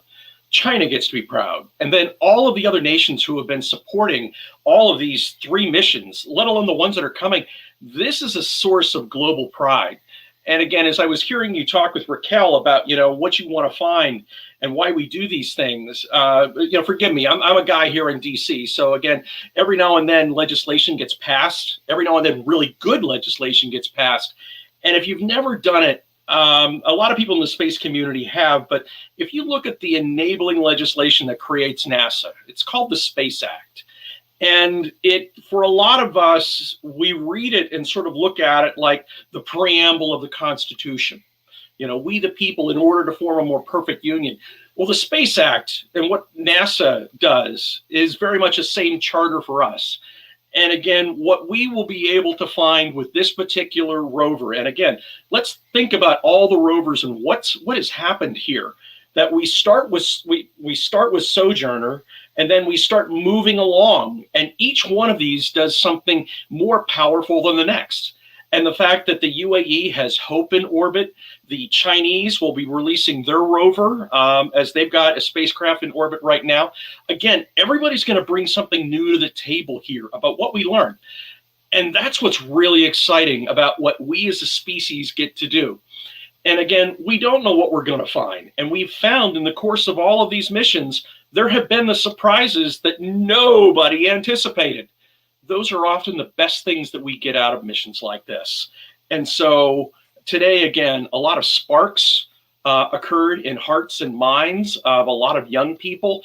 I hope when they looked at that mission control at JPL, they saw themselves sitting in those chairs in the next, 5 to 10 years, because a lot of the men and women that were in those chairs today were students just like those kids who are watching today when Sojourner landed. And as a kid who remembers when Viking landed, hey, that was a big deal. And when you saw that first image of it come back with being planted on Mars, and you could see the little bicentennial emblem that was on the side of the Viking rover, hey, that was a source of national pride. But again, with the global the global space ecosystem today, this is something that everybody's participating in. And we've got over 80 nations participating in space today in some shape or form. More are taking their rightful place in that universe. And that's what's so exciting here. Well, and you just had a really cool conversation for State of Space with Dr. Otara, right? I think I said his name right. Hopefully I did. And that was my, because I got to be in the background and help with that just a little bit, just to make sure everything went okay. But that was an awesome conversation. And then at the end, he's like, hey, you all should come to Ethiopia for like our space week. And I'm like, okay, that sounds good to me. I love Ethiopian food. We're all anxious to travel. But again, when we had Dr. Ouattara on our State of Space program, he is the space minister for the African Union. And again, you've got 50 some odd countries that have come together that have formed an African space agency that is going to be headquartered out of Cairo, Egypt. And again, what they are looking to do and what they want to do with space is sometimes very different than how we may take a look at it. They're looking at space as an infrastructure for not only telecommunications, but also for remote sensing and environmental protection, as well as supply chain, as well as protecting species that are there. Again, every nation is finding their place in space, but this is the creativity of the human, of the human person, being able to experiment and push the boundary there, and being able to take an entirely different look. I know I've had my family even ask a comment, why does their spacecraft look different than ours? Well, because they're different people. And again, they had different engineers who came up with that particular model. Again, there's not just one way of doing these things. There are some certainly shared science and shared knowledge, But when you have different people taking a challenge and accepting the risk to boldly go, as the phrase goes, to where we've never been before, there are more people can get involved. And again, I felt a lot of pride in watching that mission control room. I'd like to know what all of their heart rates were during the 7 minutes of terror. But the minute that they got the green light, that Perseverance was upright and had its eyes opened and was sending back images, you could see the jubilation in that. I think that spirit of jubilation is the thing that people have been so looking for and yearning for literally for the past year. And again, it's apt that the UAE names their probe Hope. It is apt that the Chinese have put their probe also in orbit around Mars, and we look forward to the success of that rover. But again, we're all taking part in this adventure, and that's the best part of it. And I mean, I think that if we look at whenever we started a year ago with some of our digital offerings, what started with the Space Force panel and then, you know, the big one, Rubbing the Red Planet, was the beginning of what we've seen with what we've done with Symposium 365. There's been a lot of great conversations. We had an awesome one. We were going to talk about it a little bit ago, and I definitely want to get back to it because it was such a great one. We got to see Jan Warner, what is one of his final conversations that he's going to have doing the job that he does and has done so well. And ESA's on its way to Mars next year, I believe. They moved it back to next year because there was a couple things going on. But I think that it's exciting to see these conversations that are happening within 365 because we can't get together. And it's something that we're working on and we want to, but there's a lot of digital offerings out there. 365 is one of them. One of the greatest missions that Space Foundation does is the annual symposium where we literally bring the world, the entire world space community together. And again, COVID certainly interrupted that. But there's no reason why, with the technology that this community has created and fostered and improved, why we can't use those same tools to continue the conversations, the meetings, and the relationships that we all need to have. Just because we can't get together doesn't mean that we can't work together. Doesn't mean that we can't have the conversations.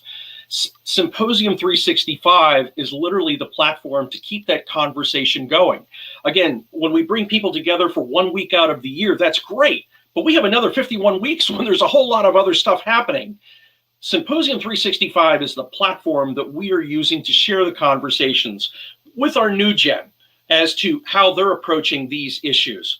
Women in Space was a panel that we just did with a number of senior officers with the Space Force, talking about what's happening there. You mentioned the conversation with Jan Werner, the ESA director. Again, here's a guy who's worked in the space community throughout his entire career, and having Chris Davenport of the Washington Post interview him. Again, here's a guy who's seen a lot. Let's learn from that. But again, it's not just about talking about the big names. And it's great to host the big names, but it's also great to be able to host the next names, the new leaders that are emerging in this. And when we bring those people together, we get to show the diversity of the people, the diversity of the experience, and the diversity of how the world is approaching a lot of these issues. When we think about the state of space, and one of the things we wanted to make sure people understood about this program, there's not just one way of looking at space. We wanted to show the spectrum of different viewpoints, be they from industry, be they from finance, be they from government, be they from international. Again, you have a lot of players there. They're all looking at these things differently. But when you bring those things together, it really offers a quilt of opportunity that we can bring people together for the right reasons to solve big problems. And as we've always seen with the space community, every mission has its dividends. You don't know it from day one, but there are dividends that come from these technologies that will have absolute bandwidth and reward here on Earth, period. I mean, wonderfully stated. And everybody's developing these virtual programs. We've got some great stuff that's out there right now. We're not quite there for in-person events yet. And Chris, I want to jump to you for this in a minute, because this is something that with the friendship and the partnership that can go on between Space Foundation and Explore Mars, we often do ticket swaps where we give away tickets from the Humans to Mars Summit. We've given away stuff with Space Symposium. We get some tickets for that group. Everybody's working together to get out these messages. And I know that, Chris, there is a new thing, brand new coming this May, that's going to be in place of what would be the Humans to Mars Summit for now, which is the Mars Innovation Forum. So let's hear a little bit about that and that program, virtual program. Well, yeah, good segue, because as Richard mentioned, dividends for Earth. And yeah, I mean, it's not replacing the Humans to Mars Summit.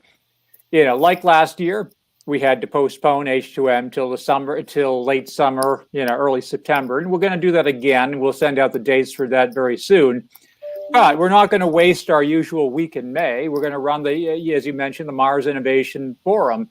And that'll focus almost exactly on what Rich was saying, looking at all these potential innovations.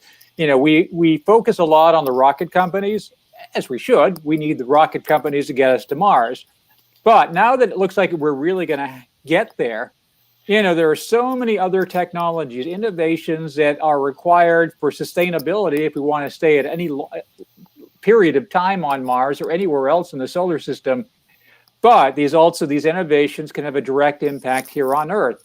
If you're trying to figure out how to feed yourself on Mars, whether it be advanced agriculture or using cell-grown meat or some advanced 3D printing, that could have a direct benefit here on Earth. Trying to extract water from arid areas.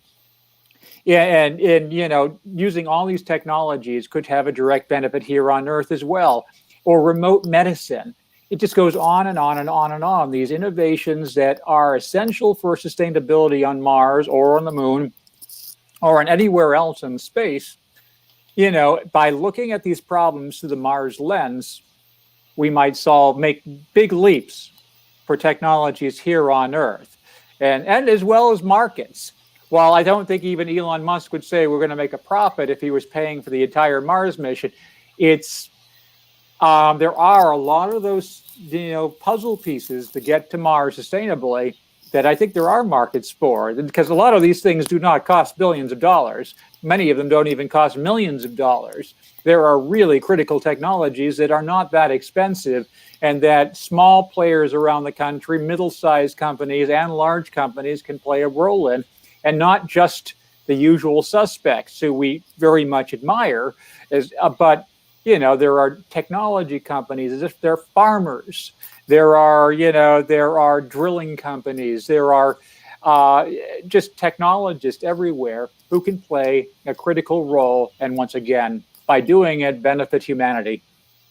Beautifully stated. And Jen, I want to give you the chance for some final words as we wrap up this 13-hour-long marathon streaming. We had a lot of pre-produced content between the two organizations, because this has been such a huge thing for folks for years. I mean, ever since Curiosity landed, we've had so many amazing missions, but the Sky Crane is just this crazy thing. And now we're looking for life, and there's going to be a helicopter. There's so much to this that makes it fascinating. So, Rich, your final thoughts on Perseverance, maybe all the way around. Share a little bit about, what you're most excited about, what you can't wait to see next. And, what do you think this mission could possibly end up meaning for, humanity as a whole? I'm proud to see all the people that came together to make this all happen. This was, it's a long day coming in a lot of ways, because again, it's been pretty dark here on planet Earth for a while. And I remember a conversation with Frank Culbertson, a conversation with Frank Culbertson, who was the only American not on the planet, as he was the commander on the International Space Station on 9/11, and him radioing down and us radioing back and saying it was not a good day on planet Earth. We haven't had a lot of good days on planet Earth lately, but today was a great day for planet Earth. And again, there are 3 countries and even dozens of more partners behind those 3 countries who are all vested in the missions that are happening there. That's enormous. That if you can't extract hope from that, I don't know what to do. But I feel very hopeful. I feel very proud. I feel very proud of the vision that we put forward and the images that were shared with people today to see the people that were in that mission control. They not only look like America, they look like the world, but there are more people that need to be in that room. And the fact that we can take a mission like this and open more of the doors, open more of the windows, knock a few walls down and bring more people in, we want to be able to do that. And I think you will be seeing, I know you're going to be seeing more from Space Foundation in doing those things. And again, working with, the Explore Mars team, working with Planetary Society, working with AIAA and so many other groups, it's a great day to be a part of the space community because there is room for everybody. And that's the fun part of my job. Because again, we at Space Foundation, working with all of those people, we get to tell the story of the next great adventure with space. And I'm not saying in space, I'm saying with space for a reason. Because there's obviously what we do in orbit, there's what we do in exploration, but then there is also what we do back here on Earth that space enables. That's with space. And again, we're making space available for everybody for all the right reasons. And that's what really stands out and what I'm most proud of and seeing on display today. Beautifully stated. Chris, let's go to you for final thoughts on all this. Well, I just wanted to actually thank a lot of the people who help participate, help support these efforts. Obviously, thank you, Rich, and the Space Foundation, and Ron. You guys made this possible. Thank you to Janet's Planet for supporting this effort as well.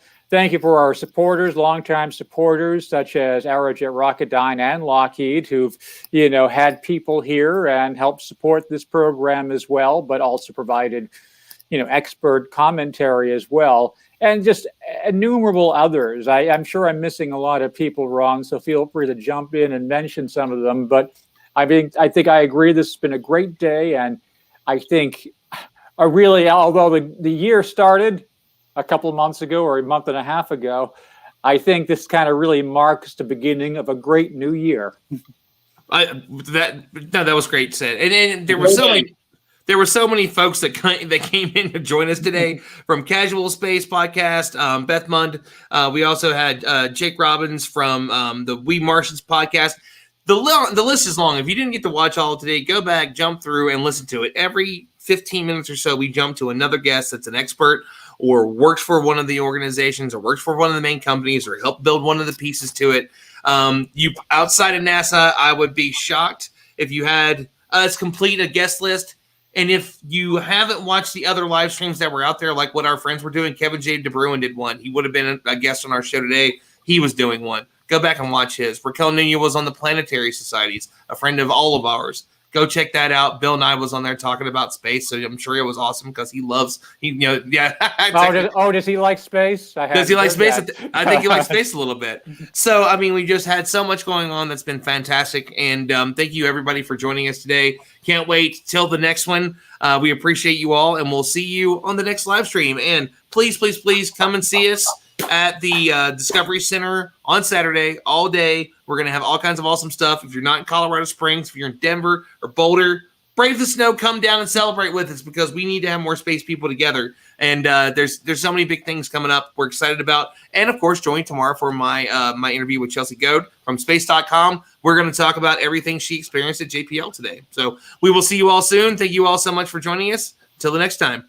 All right. Bye-bye.